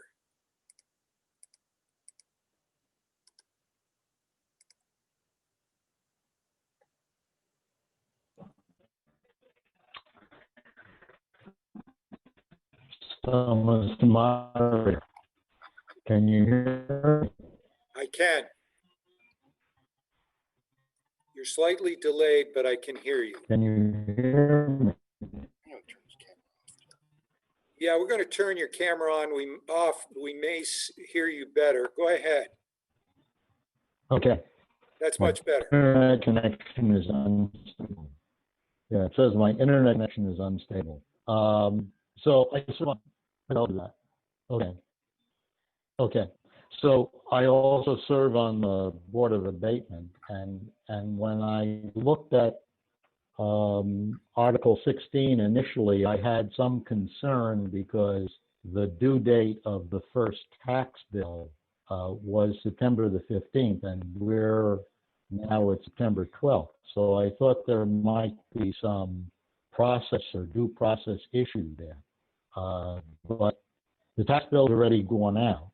So folks are really on notice as to due dates. That was my initial concern. Sitting on the board of abatement, I can tell you that it's kind of like a court of equity, because you get to that section where someone alleges that they have inability to pay, then you need to inquire closely and work with that individual sometimes on what that means.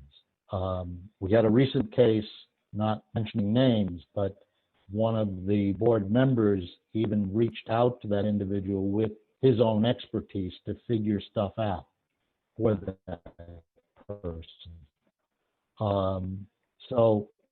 And that was probably going above and beyond the call. But I guess my 2 points are that that's sort of a measured response to an issue that's presented. And this is a very well-intentioned amendment, but it may be a little bit overbroad in that we're not too sure what it is, what the problem is that's being presented, that it's seeking to resolve. So I'll leave it there, but that's my input. Again, I would like to remind everyone to keep their comments to 2 minutes. Kurt Dimes.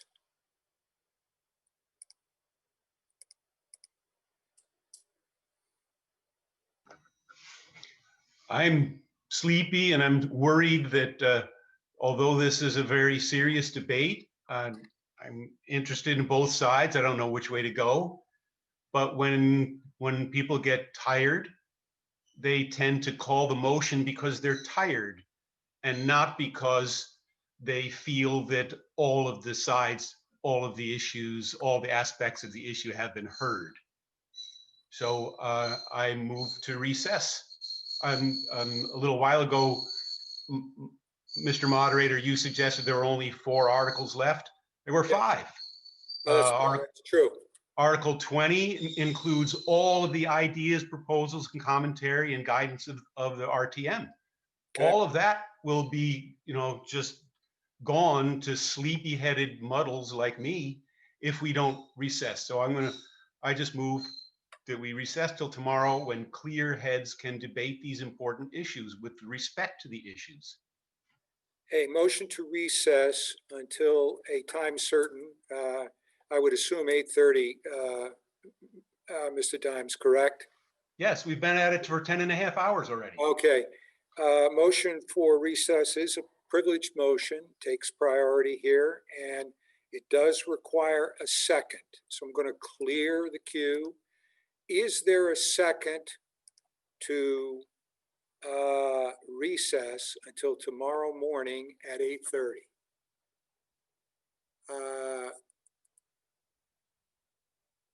Kathleen, Chair recognizes Kathleen White. Hi, thank you.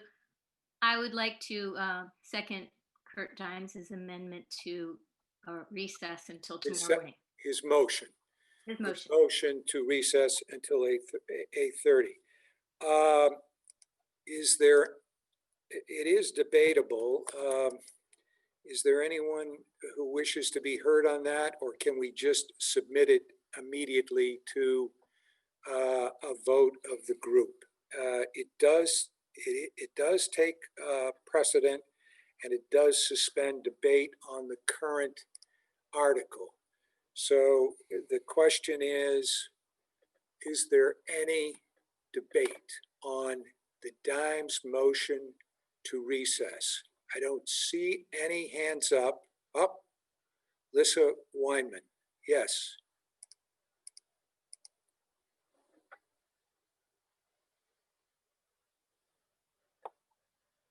I don't know if you can hear me, but I would vote against the amendment because I think if we're going to take a recess, we should close this debate at least.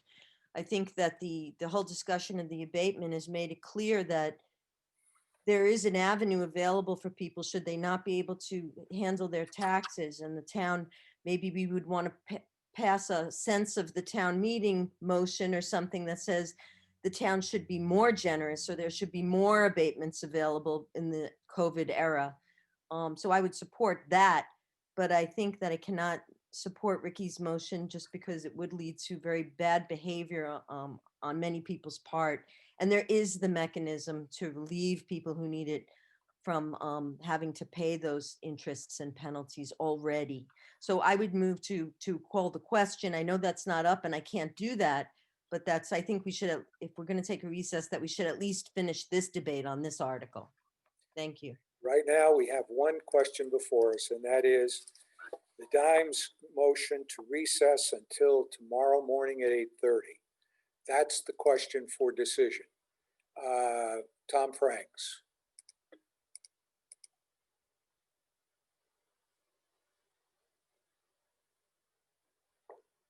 I'm sorry, I was just going to call the question.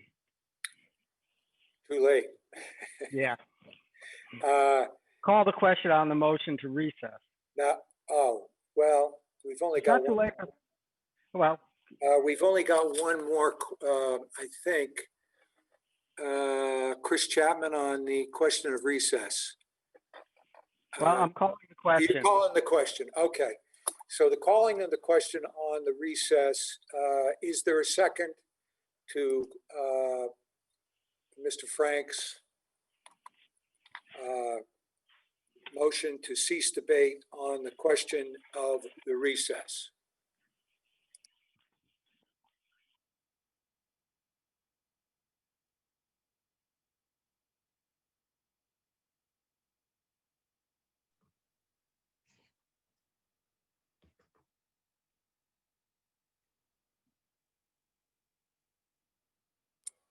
I guess I was headed out the door before I knew it.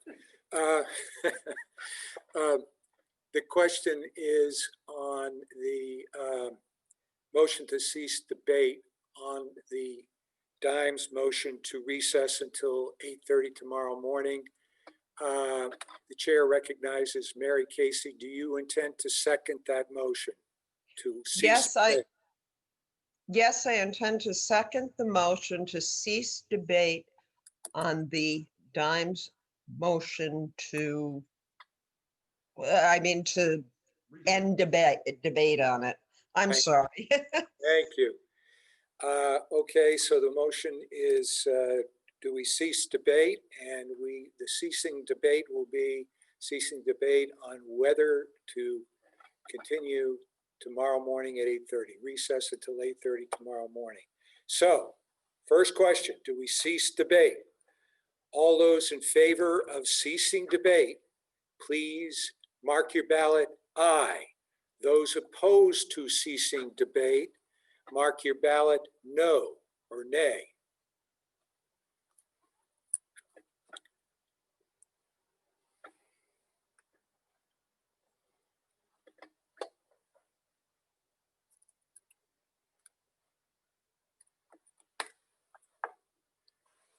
Ceasing debate requires a 2/3 vote.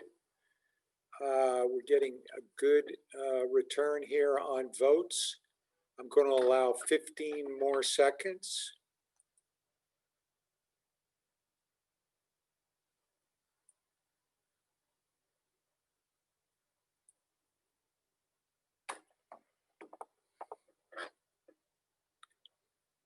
And voting is ended.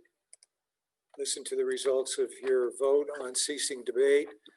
90 in favor of ceasing debate, that's 79%. 24 against ceasing debate, that's 21%. And debate ceases on the motion. So the motion is before you, do we recess until tomorrow morning at 8:30 as moved by Mr. Dimes? All those in favor of recessing until tomorrow morning at 8:30 indicate by yes on your poll. Those opposed to recessing until tomorrow morning indicate by no on your poll.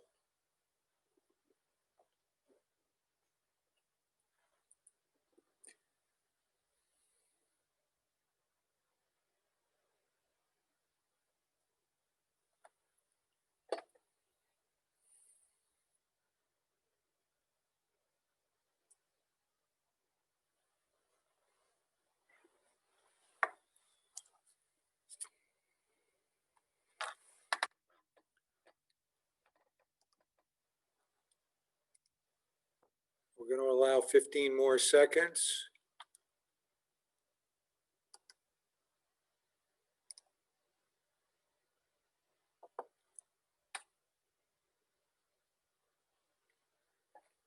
And the poll is closed. Listen to the results of your vote. 41 voting to cease debate and not cease debate, to recess until tomorrow morning. 70 voting nay, and so we continue on. So let's return to the underlying question, and that is the Rosati amendment. Are there further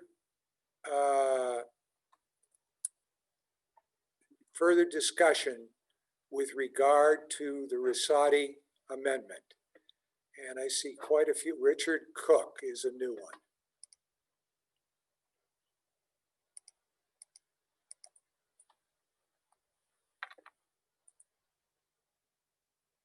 Mr. Moderator, Yes. move the question. Okay. Richard Cook has moved to cease debate on the Rosati amendment. Let's clear the queue and ask for a second. Ronnie Byrne, do you wish to second the motion to cease debate on the Rosati motion to amend?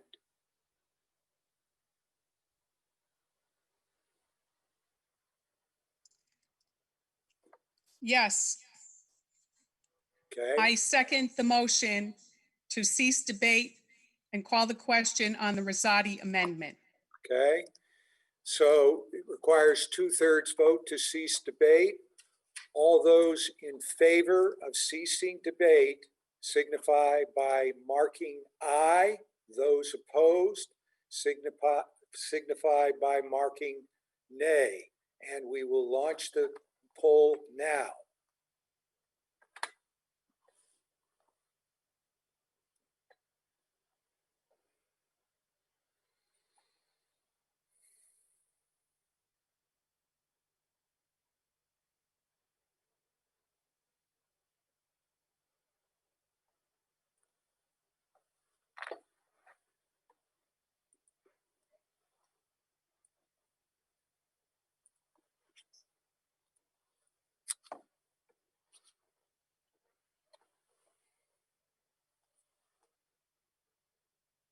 Going to allow another 15 seconds.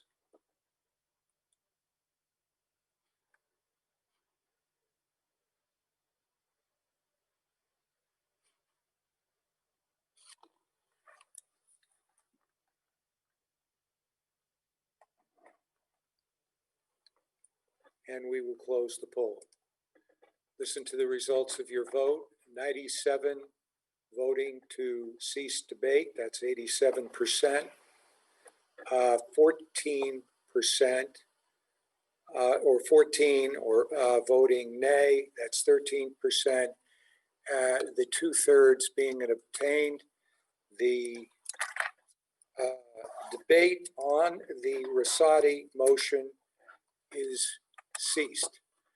So now we go to the Rosati motion, the motion to amend. And the question is, shall you eliminate the interest and penalty on the town and school district taxes assessed on the grand list through June 30th, 2021? All those in favor signify by marking aye. Those opposed to the Rosati motion to amend, no. You may commence.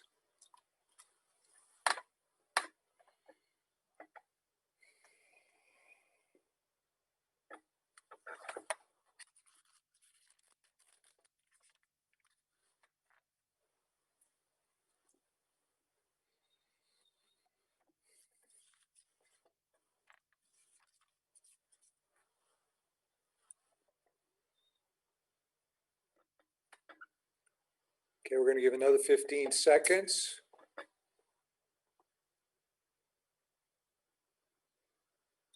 I think some of you must be finishing up with dinner. We're actually getting more people now. And we will close the poll. The ayes 25, the nays 88, and the Rosati amendment is defeated. We now return to the original Article 16. Shall the town and town school taxes assessed on the grand list as of April 1st, 2020, let me start over again.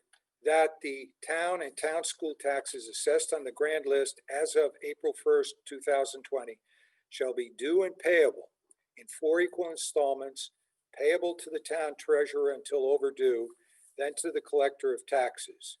That such payment of the installments shall be received by the town treasurer's office on or before 5 p.m. on September 15th, 2020, November 16th, 2020, February 16th, 2021, and May 17th, 2021, and that interest at a rate of 1% per month be charged from the due date of the payment on any overdue payment of the town tax, installment, or portion thereof, and that a penalty of 8% be charged on any overdue payment that remains due and owing on March 18th, 2021. Are you ready for that question? I see a bunch of hands. Okay. I'm not sure all of those are. I tell you what, I'm going to clear the queue because I think some of those are left over from before. I'm going to clear the queue. Are you ready for that question? Okay. Daniel Quip.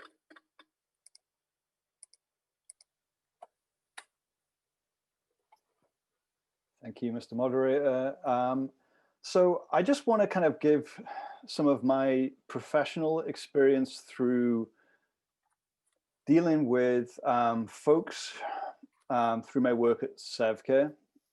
So, you know, since the pandemic, 2 things have happened. Well, a million things have happened, but 2 things that pertain to this matter. One is Green Mountain Power have issued a moratorium. Well, the Public Utilities Commission has issued a moratorium on electricity disconnections, which in this area is about Green Mountain Power customers.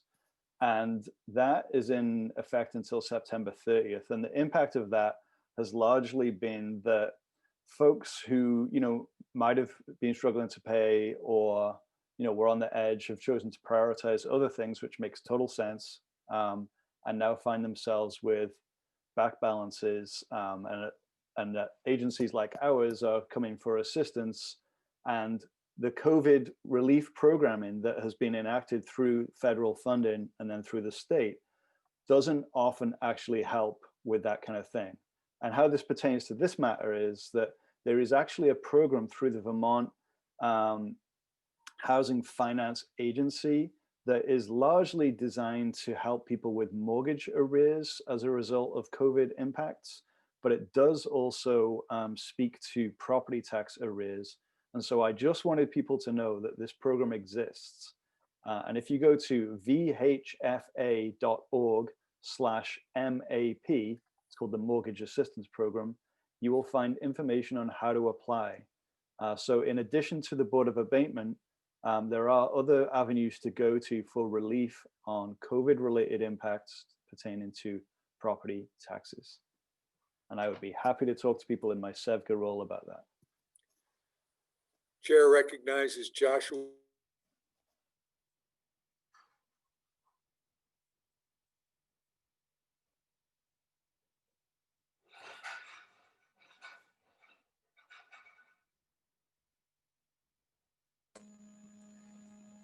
Joshua Jones, District 2. I call the question.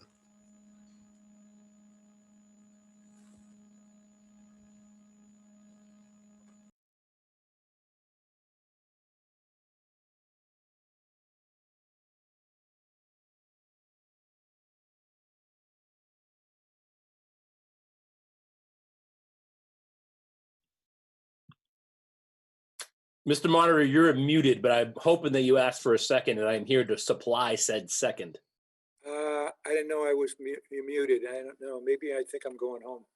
Okay. I did. I asked for a second. Mr. McLaughlin, do you wish to second the motion? I do. Zach McLaughlin, District 1. Okay. So the motion is to cease debate on Article 16. It's been seconded. All those in favor of ceasing debate, please mark your ballot aye. Those opposed to ceasing debate, mark your ballot nay. Requires 2/3.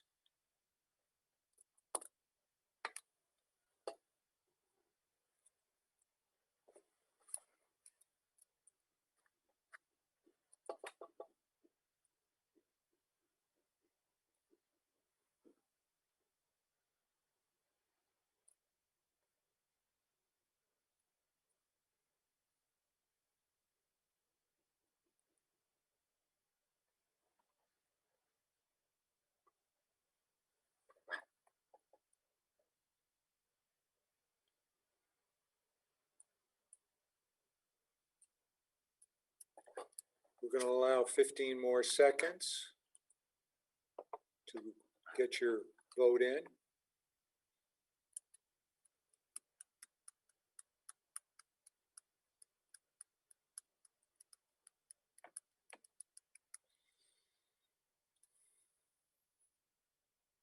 And we will now end the vote.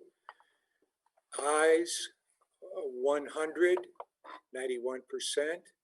The nays 10, 9%. And you have voted to cease debate. So we now return to Article 16. Shall the town and school taxes that the town and school district taxes assessed on the grand list as of April 1, 2020 shall be due and payable in 4 equal installments payable to the town treasurer until overdue, then to the collector of taxes, that such payment of installments shall be received by the town treasurer's office on or before 5 p.m. on September 15th, 2020, November 16th, 2020, February 16th, 2021, and May 17th, 2021, and that interest at a rate of 1% per month be charged from the due date of installments on the overdue payment of the town tax, installment or portion thereof, and that a penalty of 8% be charged on any overdue payment that remains due and owing on May 18th, 2021. All those in favor, mark your ballot aye. Those opposed, mark your ballot no. We're launching the ballot now.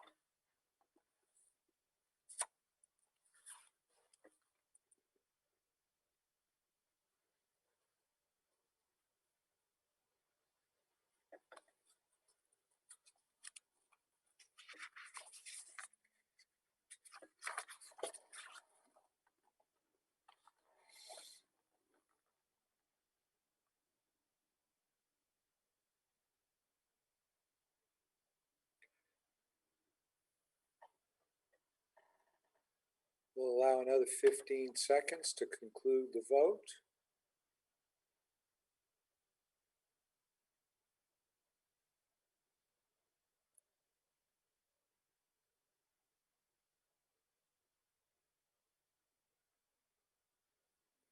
And we'll end the vote there. Listen to the results of your vote. 105 aye and 5 nay. And you have adopted Article 16. Article 17, to see if the town will authorize the expenditure of $36,147 from program income, a revolving loan fund that disperses proceeds which originated as community development block grants as a contribution to the operation of Southern Vermont Economic Development Strategies, SEVEDS. The chair recognizes Randy Starr.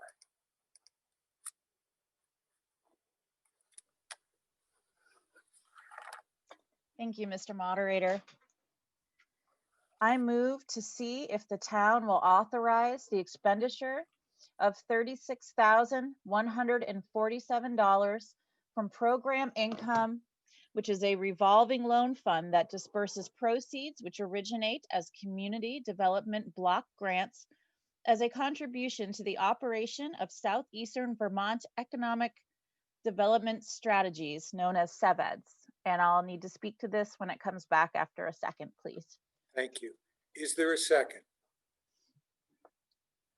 Gary Strad. Mr. Strad, will you second the motion? I second the motion. Thank you. It has been moved and seconded to authorize the select board to expend $36,147 for program income, a revolving loan fund that disperses proceeds which originated as community development block grants as a contribution to the operation of Southeastern Vermont Economic Development Strategies, SEVEDS. The chair recognizes Ms. Starr. Thank you. Mr. Moderator, please recognize BDCC Executive Director Adam Grunald for brief remarks about this article. Thank you. Okay. Unless there's objection, the chair will now recognize Mr. Grunald. You now are unmuted, Mr. Grunald.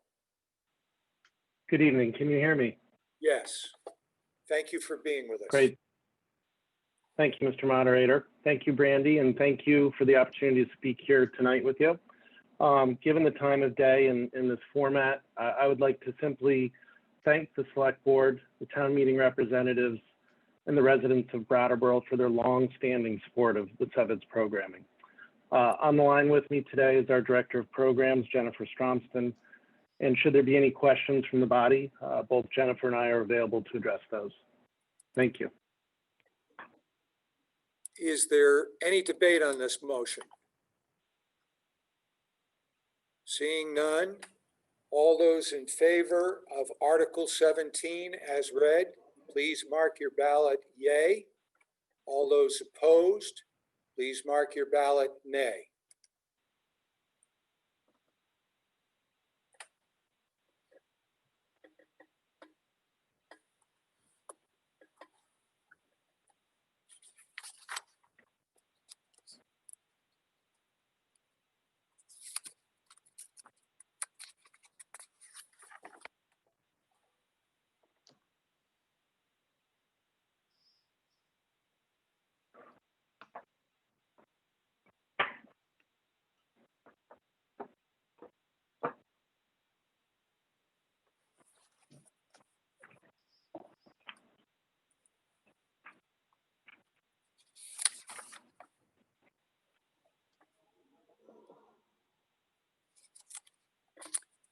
We're going to allow 15 more seconds to complete the vote.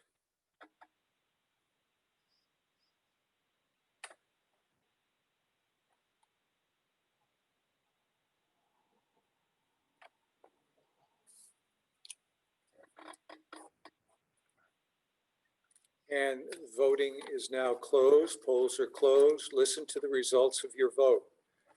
Ayes 82, nays 25, and you have approved Article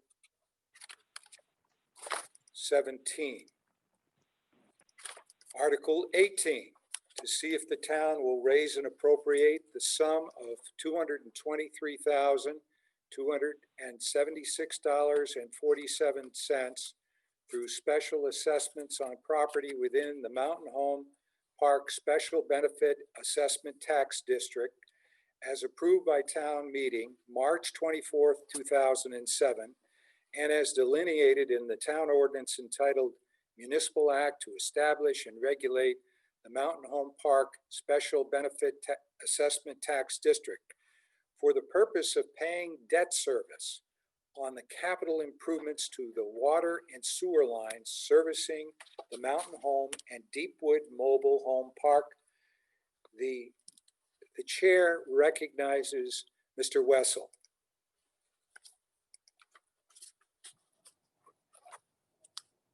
Thank you, Mr. Moderator. I move that the town raise and appropriate the sum of $223,276.47 through special assessments on property within the Mountain Home Park Special Benefit Assessment Tax District, as approved by town meeting March 24th, 2007, and as delineated in the town ordinance entitled Municipal Act to Establish and Regulate the Mountain Home Park Special Benefit Assessment Tax District, for the purpose of paying debt service on the capital improvements to the water and sewer lines serving the Mountain Home and Deepwood mobile home parks. Is there a second? Ann Kaplanka Lauer, do you wish to second the motion? Ann Kaplanka-Lair, District 2. I second the motion. Thank you. It has been moved and seconded as just stated. Is there any discussion? Ricky Rosati.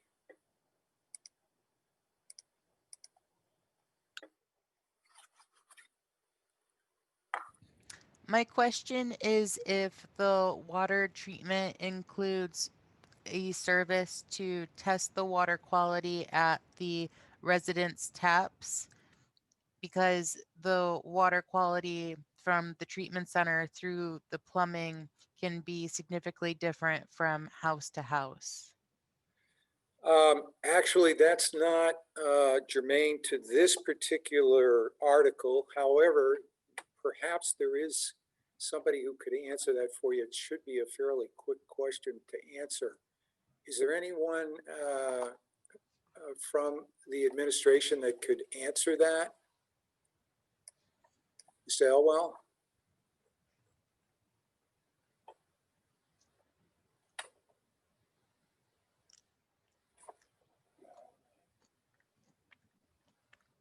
Is he up at the top? Yes. Thank you, Mr. Moderator. The town does very extensive testing both at the water treatment plant and at locations throughout our water distribution system. We don't routinely test water inside of basically beyond the extent of the system that the town controls. So in the private laterals that go from the town mains into buildings, as well as inside buildings, there is no ongoing program for that, and we very rarely get involved in such testing.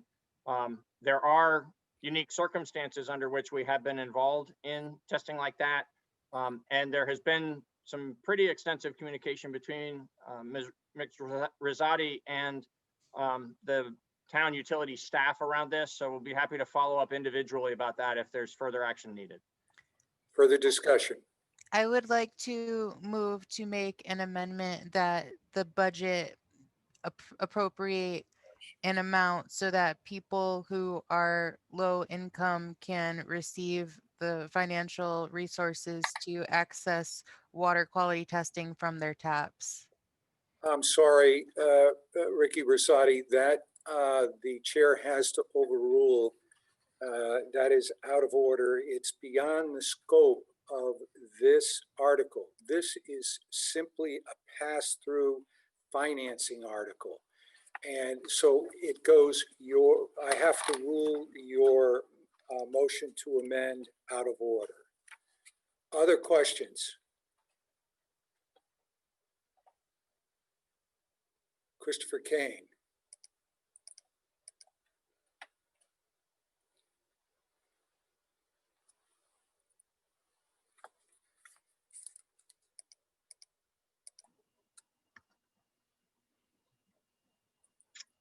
Hello. Hi. Sorry, this window is in my way. Christopher Kane, District 3. I live downtown. I just want to make sure, like, what we're doing right now is like allocating funds to basically give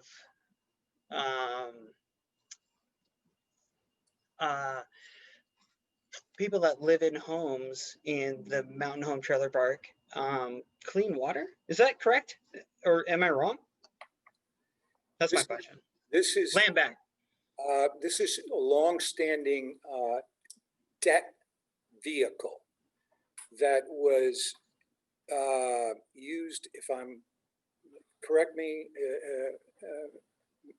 Mr. Elwell, if I'm stating this incorrectly, but this has been for many years and is nothing more than a debt pass-through, a way that the town helped Mountain Home to finance their system. So all we're doing here is dealing with the payment of the debt. We're not dealing with the actual system. This article just deals with the special assessment. So that's why getting into details on the water system is simply not germane. Am I more or less correct on that, Mr. Elwell? Yes. May I have 30 or 40 seconds just to say 30, 40 seconds. Yes, because some of the newer, you've explained this many times in the past, but some of the newer members perhaps don't know what it's about. So yes. So what you said is correct and is the essence of this article. This article is an ongoing annual item and will be for many years to come still on debt that has a 30-year time frame, and we're only less than halfway through it at this point in the payout. But I think it's especially important to note in the context of how many of the discussions today have focused on matters of equity, and particularly about ways in which the community does or doesn't rally to support folks who have particular needs in the community. This is an example of something that happened several years ago where the utility systems in the Mountain Home Trailer Park were determined to be unsafe and needing substantial, I think replacement actually. It was before my time with the town. I don't know all the details of the capital improvement. What I know is that the scope of that capital improvement and the cost of it, even though these were private pipes, were where the town would not normally be involved. The scope of that was beyond the ability for the property owners within Mountain Home Park to pay in cash, and it was a large enough borrowing that it also was difficult for them to borrow the funds. And through much communication, again, I'm not privy to all the details of exactly what happened at that time. I know the end point of it was that the town stepped in so that we could use the town's credit to obtain the loan for this work and to obtain it at a favorable interest rate. But because it is a private, it wasn't an improvement to the public utility system. It was an improvement to the private pipes that come off of the public utility system. There is this arrangement that was made for this debt to be repaid. So the town pays the entity that loaned the money, and the Mountain Home Park, actually Tri-Park, pays the town. And each year on the warning for representative town meeting, there is this item for that, this year's payment to be specified. Okay. So, I'm sorry, I'm still a little bit confused. So the town is still paying for water that goes to the Tri-Park, correct? These are for pipes that were installed, not for the actual water. It's for the pipes. Oh, it's for the water the from the town's actual pipes system through these pipes into the homes within Mountain Home Park. And so we pay for this year after year?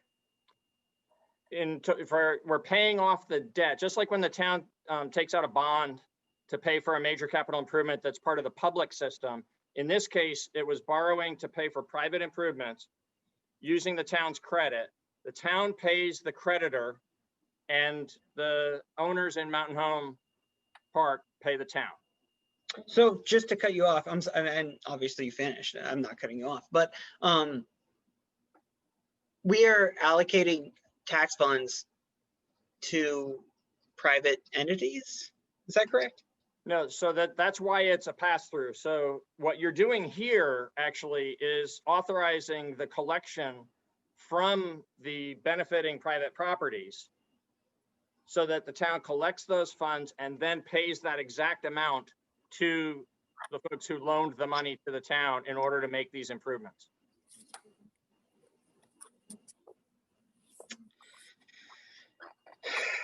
Okay, I appreciate your response.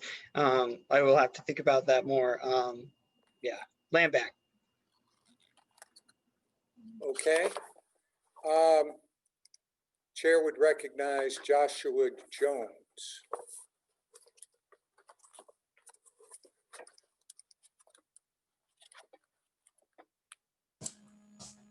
Joshua Jones, District 2, I call the question.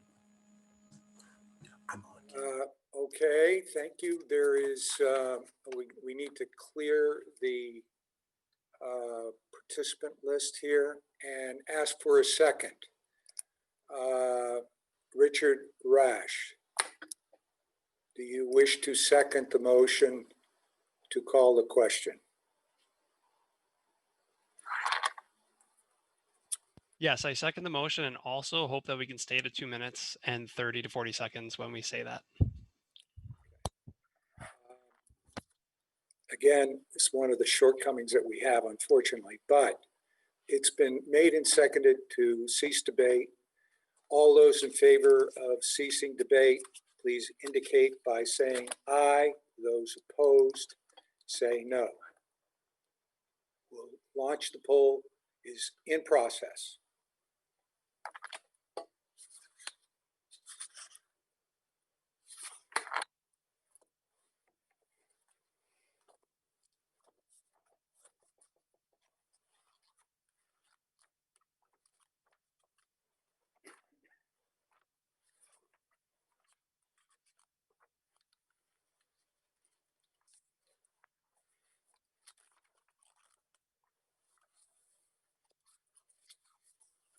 More seconds.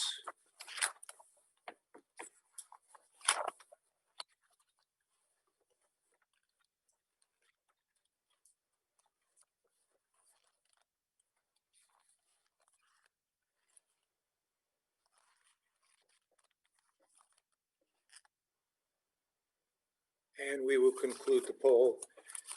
Listen to the results of your vote.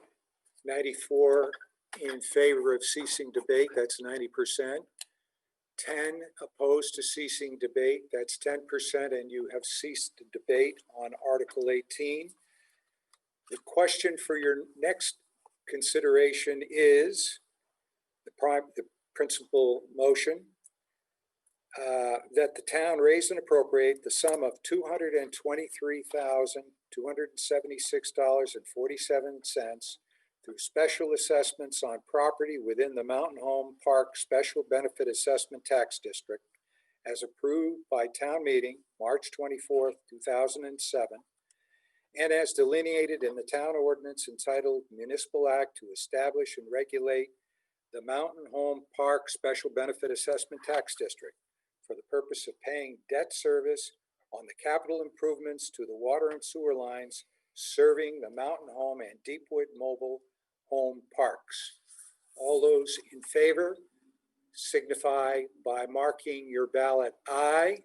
Those opposed signify by marking your ballot no. The ballot has been launched.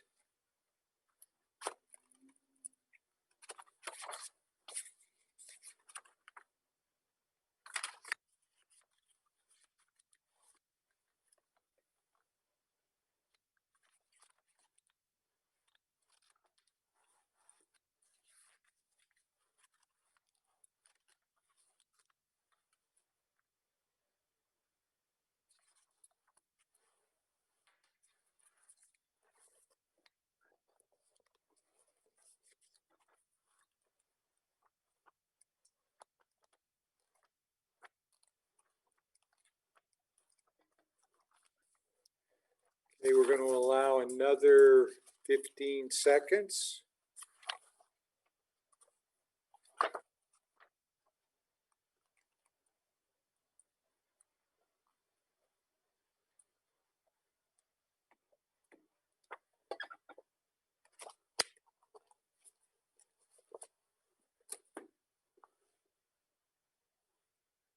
And we will end polling now. Listen to the results of your vote. Ayes, 100. Nays, 3. And you have approved Article 18.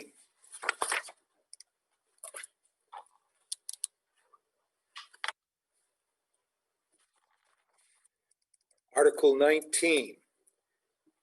To see if the town will adopt the following resolution and submit it to the Federal Energy Regulatory Commission, FERC, as comments to communicate the town's ongoing concerns and interests.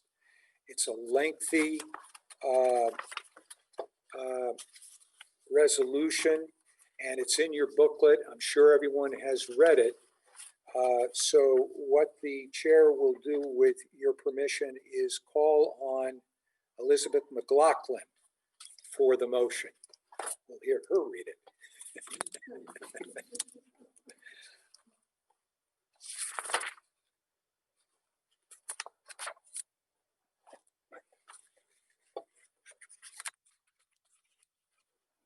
It's Liz. Here, there you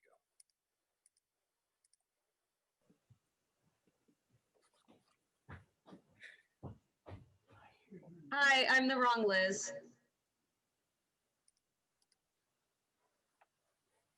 Sorry, Liz, this is the last motion. Oh, before other business. I have to read something.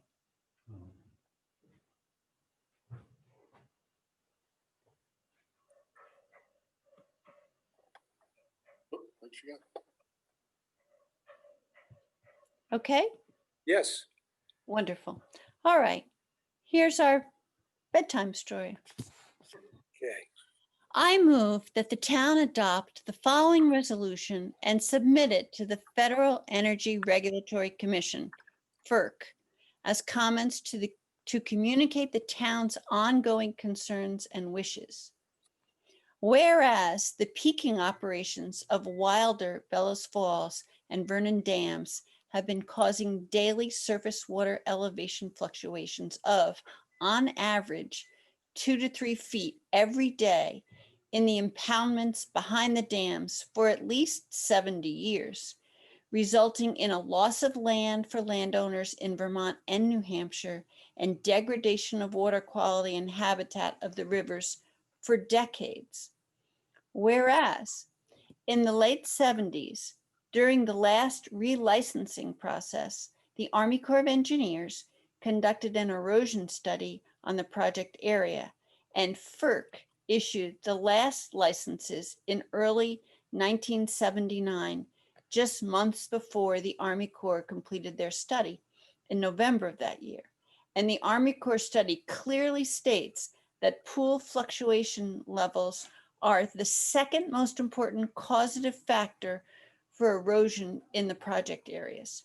Whereas the erosion study completed for the current relicensing by Great River Hydro, the current owner of these 3 projects, did not look at the effect of pool level changes on erosion, instead focusing only on the potential erosion due to velocity along the bank edge that would be typical for a natural river system. And the Connecticut River in the project area does not function as a natural river, instead functioning as a series of lakes with water flow controlled by the dams. Whereas many towns and landowners up and down the river have used millions of dollars in public and private money to attempt to stabilize and restore their stream banks to protect property and infrastructure over the past 70 years. Therefore, be it resolved that the town of Brattleboro formally requests that the Federal Energy Regulatory Commission require via license article the current and any subsequent owners of the Wilder, Bellows Falls, and Vernon dams to modify current dam operations to minimize peaking, provide for ongoing stream bank monitoring, develop a shoreline adaptive management plan, and create a mitigation and enhancement fund to support riverbank restoration and/or property ownership compensation to reimburse towns and landowners for any and all damages resulting from the deterioration of the riverbank. Thank you, Liz. Is And there a come back, second? please. Is there a second? Rick Sullivan, do you wish to second the motion?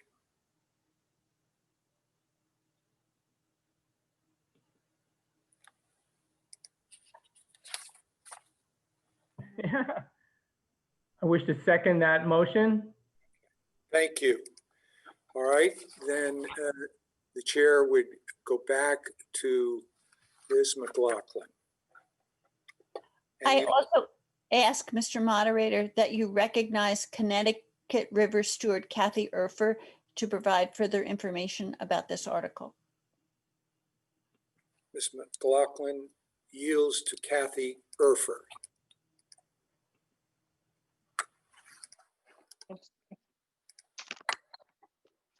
Good evening, everyone. Thank you so much for your patience and rather complicated end to the night. And I appreciate Liz's comment about the bedtime story because, I'll be as brief as possible. Essentially, this article is addressing the relicensing of the 3 hydroelectric facilities in Vermont and New Hampshire that control the flow of the river. So the Connecticut River's flow is controlled from its headwaters all the way down through Montague, Massachusetts. These facilities are, so they affect, these particular facilities affect over 150 miles of river.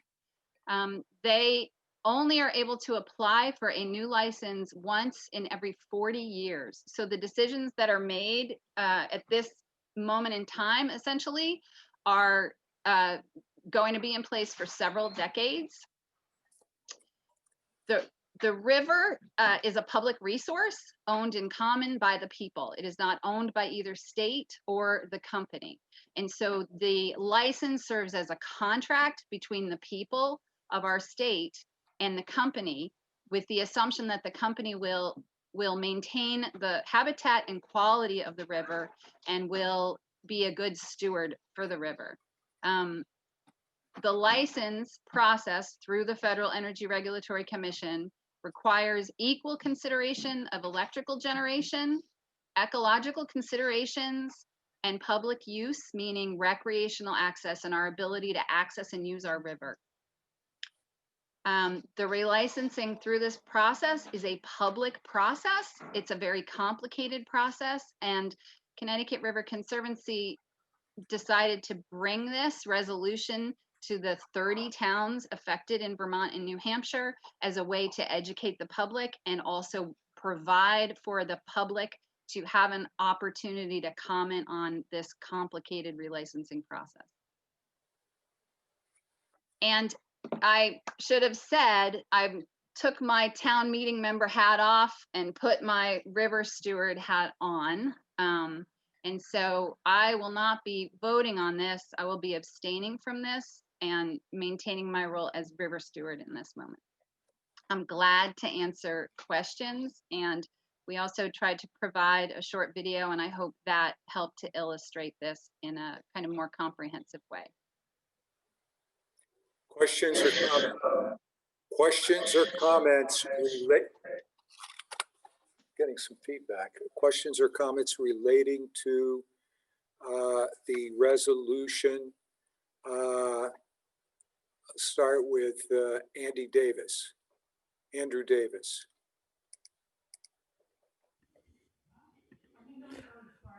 Andrew Davis here, Andy Davis, District 3. Just want to thank you, Lauren, for doing a very good job today. That's a sideline. I did want to compliment Connecticut River Conservancy for a very thorough and educational presentation. At lunchtime, I watched the video that was linked in an email to all of the representatives, and I would encourage everybody to watch the video. It makes it very clear what this ongoing environmental problem is. And I think that this organization has sort of raised the bar on presenting an issue to representative town meeting with the full background information. It's educational, it's timely. There's a very clear role for the town of Brattleboro to be part of this relicensing project. So my hat is off to Kathy, you and your organization for doing this so thoroughly and so educationally. So thank you. I will be voting for this. Chair recognizes Catherine Turnus. Oh, congrats to Kathy. I watched the video. It's fantastic. And I'm definitely going to vote for this. No problem. Chair recognizes Rick Sullivan.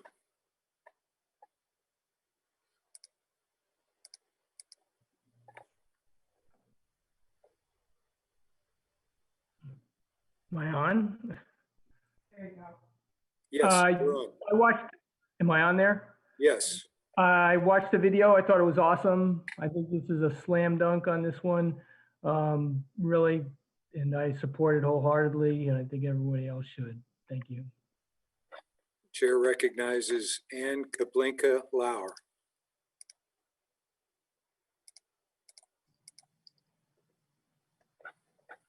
Ann Kaplinka-Lair, District 2. I'd like to call the question, please. Okay, the question has been called to cease debate. Let's clear the queue. Is there a second? Zach McLaughlin, do you wish to second the motion to call the question? I do wish to second the motion to call the question. It has been moved and seconded to cease debate. All those in favor of ceasing debate with regard to Article 19, please indicate by signing your poll aye. Those opposing ceasing debate, nay. The poll has been launched.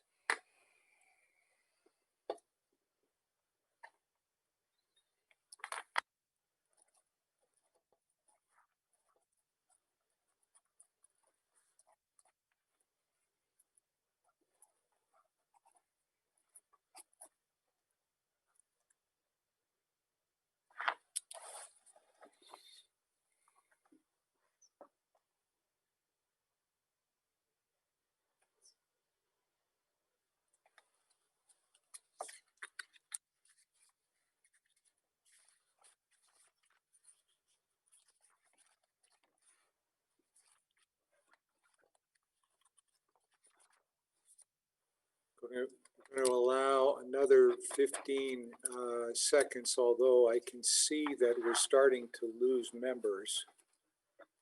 But we still have a clear quorum.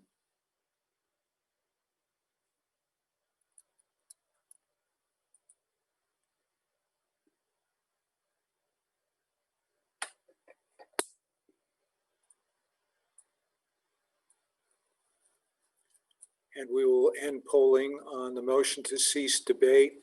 Listen to the results of your vote. Ayes, 88, that's 91%. Nays, 9, that's 9%. And the 2/3 having been obtained, you have voted to cease debate. We return then to the resolution that was read so well by Liz McLaughlin that I'm not going to read it again. And would ask that all in favor of the resolution relative to the comments and communications to the Federal Energy Regulatory Commission in connection with the Connecticut River indicate by labeling your ballot aye and those that are opposed to the resolution, nay. You may vote now.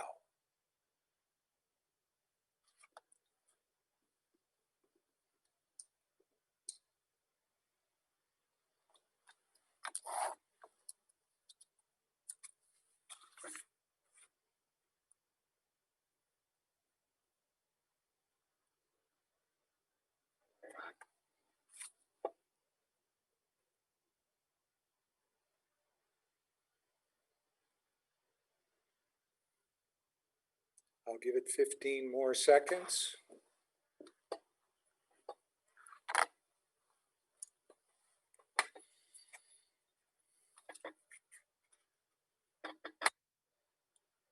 We will end polling, listen to the results of your vote. At the conclusion of a long day, we have the privilege of all voting unanimously. 99 aye, nay, 0. And that concludes the primary articles of the meeting. And we now proceed to Article 20, to transact any other business that may lawfully come before the meeting. And the chair wishes to recognize several people. I can start with Chris Chapman. Unmute. Okay.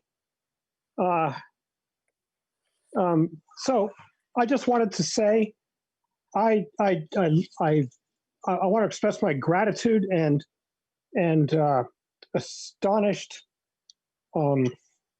pleasure at having been in a meeting chaired by you, sir, Mr. Moderator, Lauren. You've done a super job. I'm just, this is not a resolution. I don't think we want to vote any more votes if we don't have to, but thank you so much. After 11 and a half hours, making it look easy. I thank you very much, but I got to tell you that I am just the front guy. Oh, I know. And my co-pilot here, let's not forget, has really put this all together. I do thank you for that, Mr. Chapman, but there are very many people within the organization which made this happen today, not the least of which is my co-pilot, Patrick Moreland, who has worked tirelessly to make this all happen. Let's hope we don't have to do it again, but the good news is that we at least know we've learned a lot of things. We've got some great suggestions from people today, and if we have to do it again, it will be better. Now, let's continue on down the list. The chair would like to recognize Tim Wessel.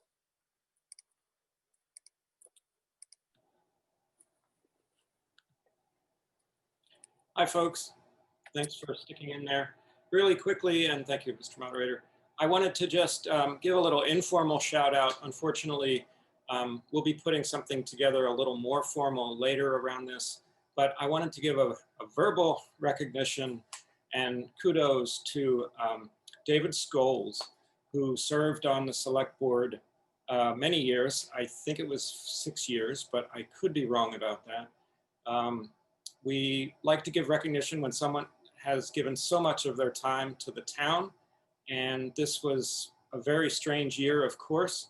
And David very graciously stepped aside so that the elected new town select board member, Ian Goodnow, could take the seat.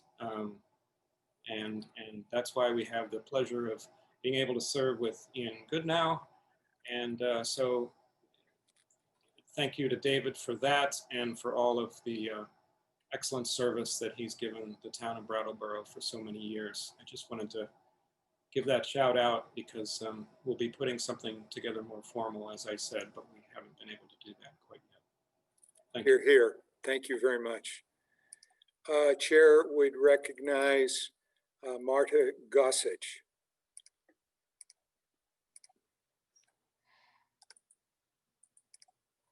Yeah, I'm not sure. This is a question that might lead to a suggestion, but you know, as far as earlier in the meeting today, you or somebody else recommended that if certain things didn't pass, to bring it up under other business. Yes, because that's non-binding.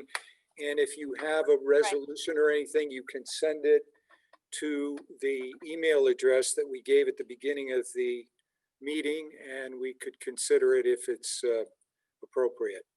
Sure. Actually, I just wanted to ask, since this year's meeting and last year's meeting were marathon meetings, and at the end of the day, everyone pretty much starts just kind of voting much more quickly. People don't get really tired of the kind of discourse that's really important for some of these issues. And, you know, town reps wait all year to go to their town meeting and bring up issues or discuss things, and that's actually part of the town meeting rep's job in the charter, is to bring up discussions and make resolutions. But if the only time that town meeting reps can do that is after, like, most of us have been signed on since 7 a.m., you know, this is not a great time to do it. Is it possible to suggest a resolution that states something like other business shall be brought directly after lunch? Or always the town meeting will end at 5 p.m. and resume the next day, in order that the town meeting reps can do what they've been charged to do, which is to bring resolutions and have discussions. I mean, it's just not tenable right now that we could bring up any topic and have a robust conversation. I think you raise very good points. I think that these are things that we could explore in a number of ways, either through the select board or through special meetings. Maybe just since these meetings are becoming longer, our meetings for a long time were getting over at 2 or 3 or 4 o'clock, and we had enough time to really consider some of the more conceptualized things that we wanted to talk about as a community. They have been running late the last couple of years. This year, because of COVID and the challenges that that has presented. So I think your point is well taken. It's something that needs to be discussed. If we are going to continue to have meetings that are this long, it does make sense. It makes sense to try to break them up. And I again think we will all take note of your comment. Thank you. Is there anything that I can propose? Sure, sure. Can I propose that next year's town meeting, other business shall be performed right after lunch, after the lunch break? Okay. Propose that next year's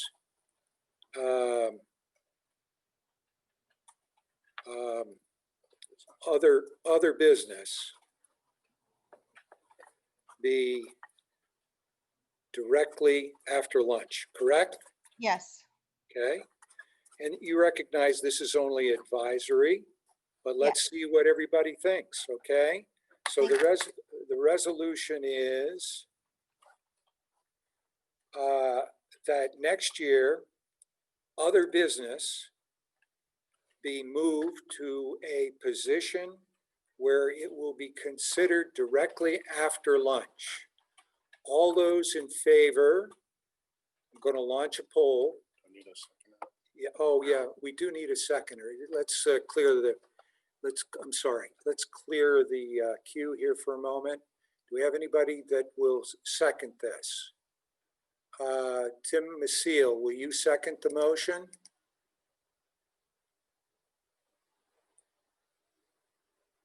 Yes, I second it. Okay. So the motion and resolution is that next year, and again, this is non-binding, but it is for the purpose of getting the sense of this group, that next year other business will occur directly after lunch. We're going to log that poll. All those in favor of the Gossage resolution indicate by signing your poll aye. All those opposed to that arrangement indicate by signing nay.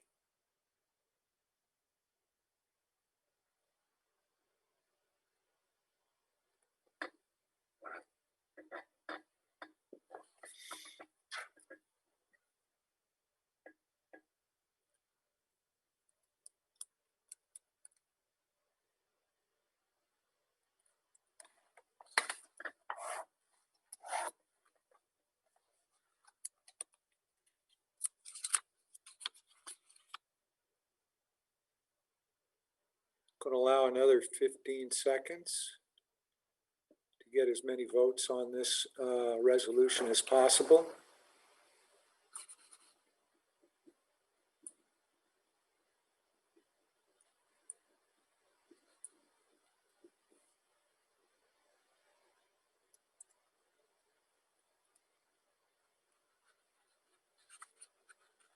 And we will conclude the poll, and we are losing people.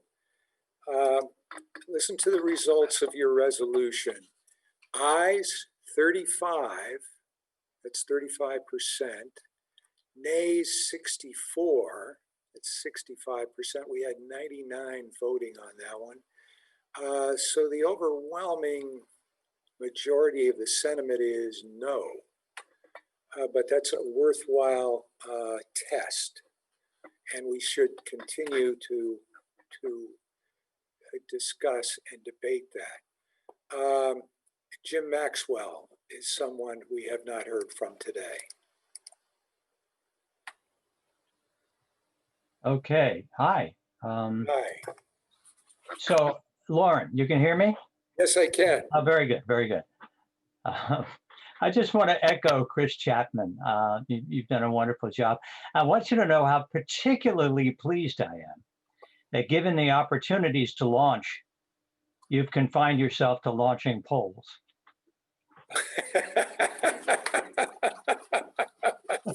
In typical Maxwell fashion. Thank you. Okay, Mr. Dimes. Meaning no disrespect. Lauren, you keep on making mistakes. We just took a vote before you allowed 1 moment of debate on.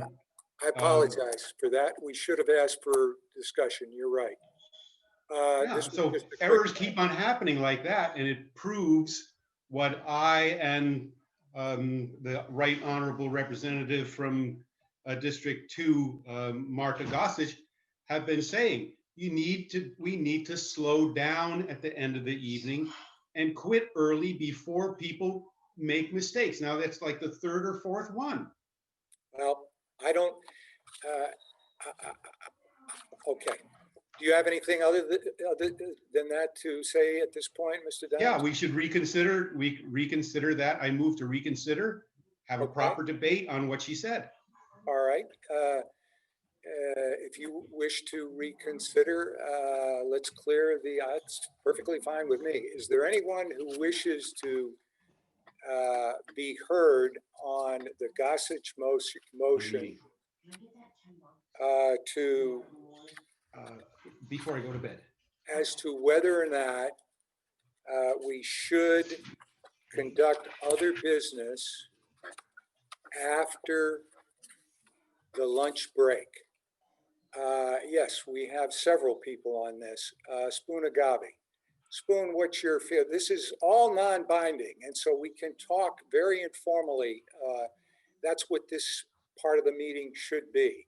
But Spoon Agavi, okay, we've got your mic open. Okay.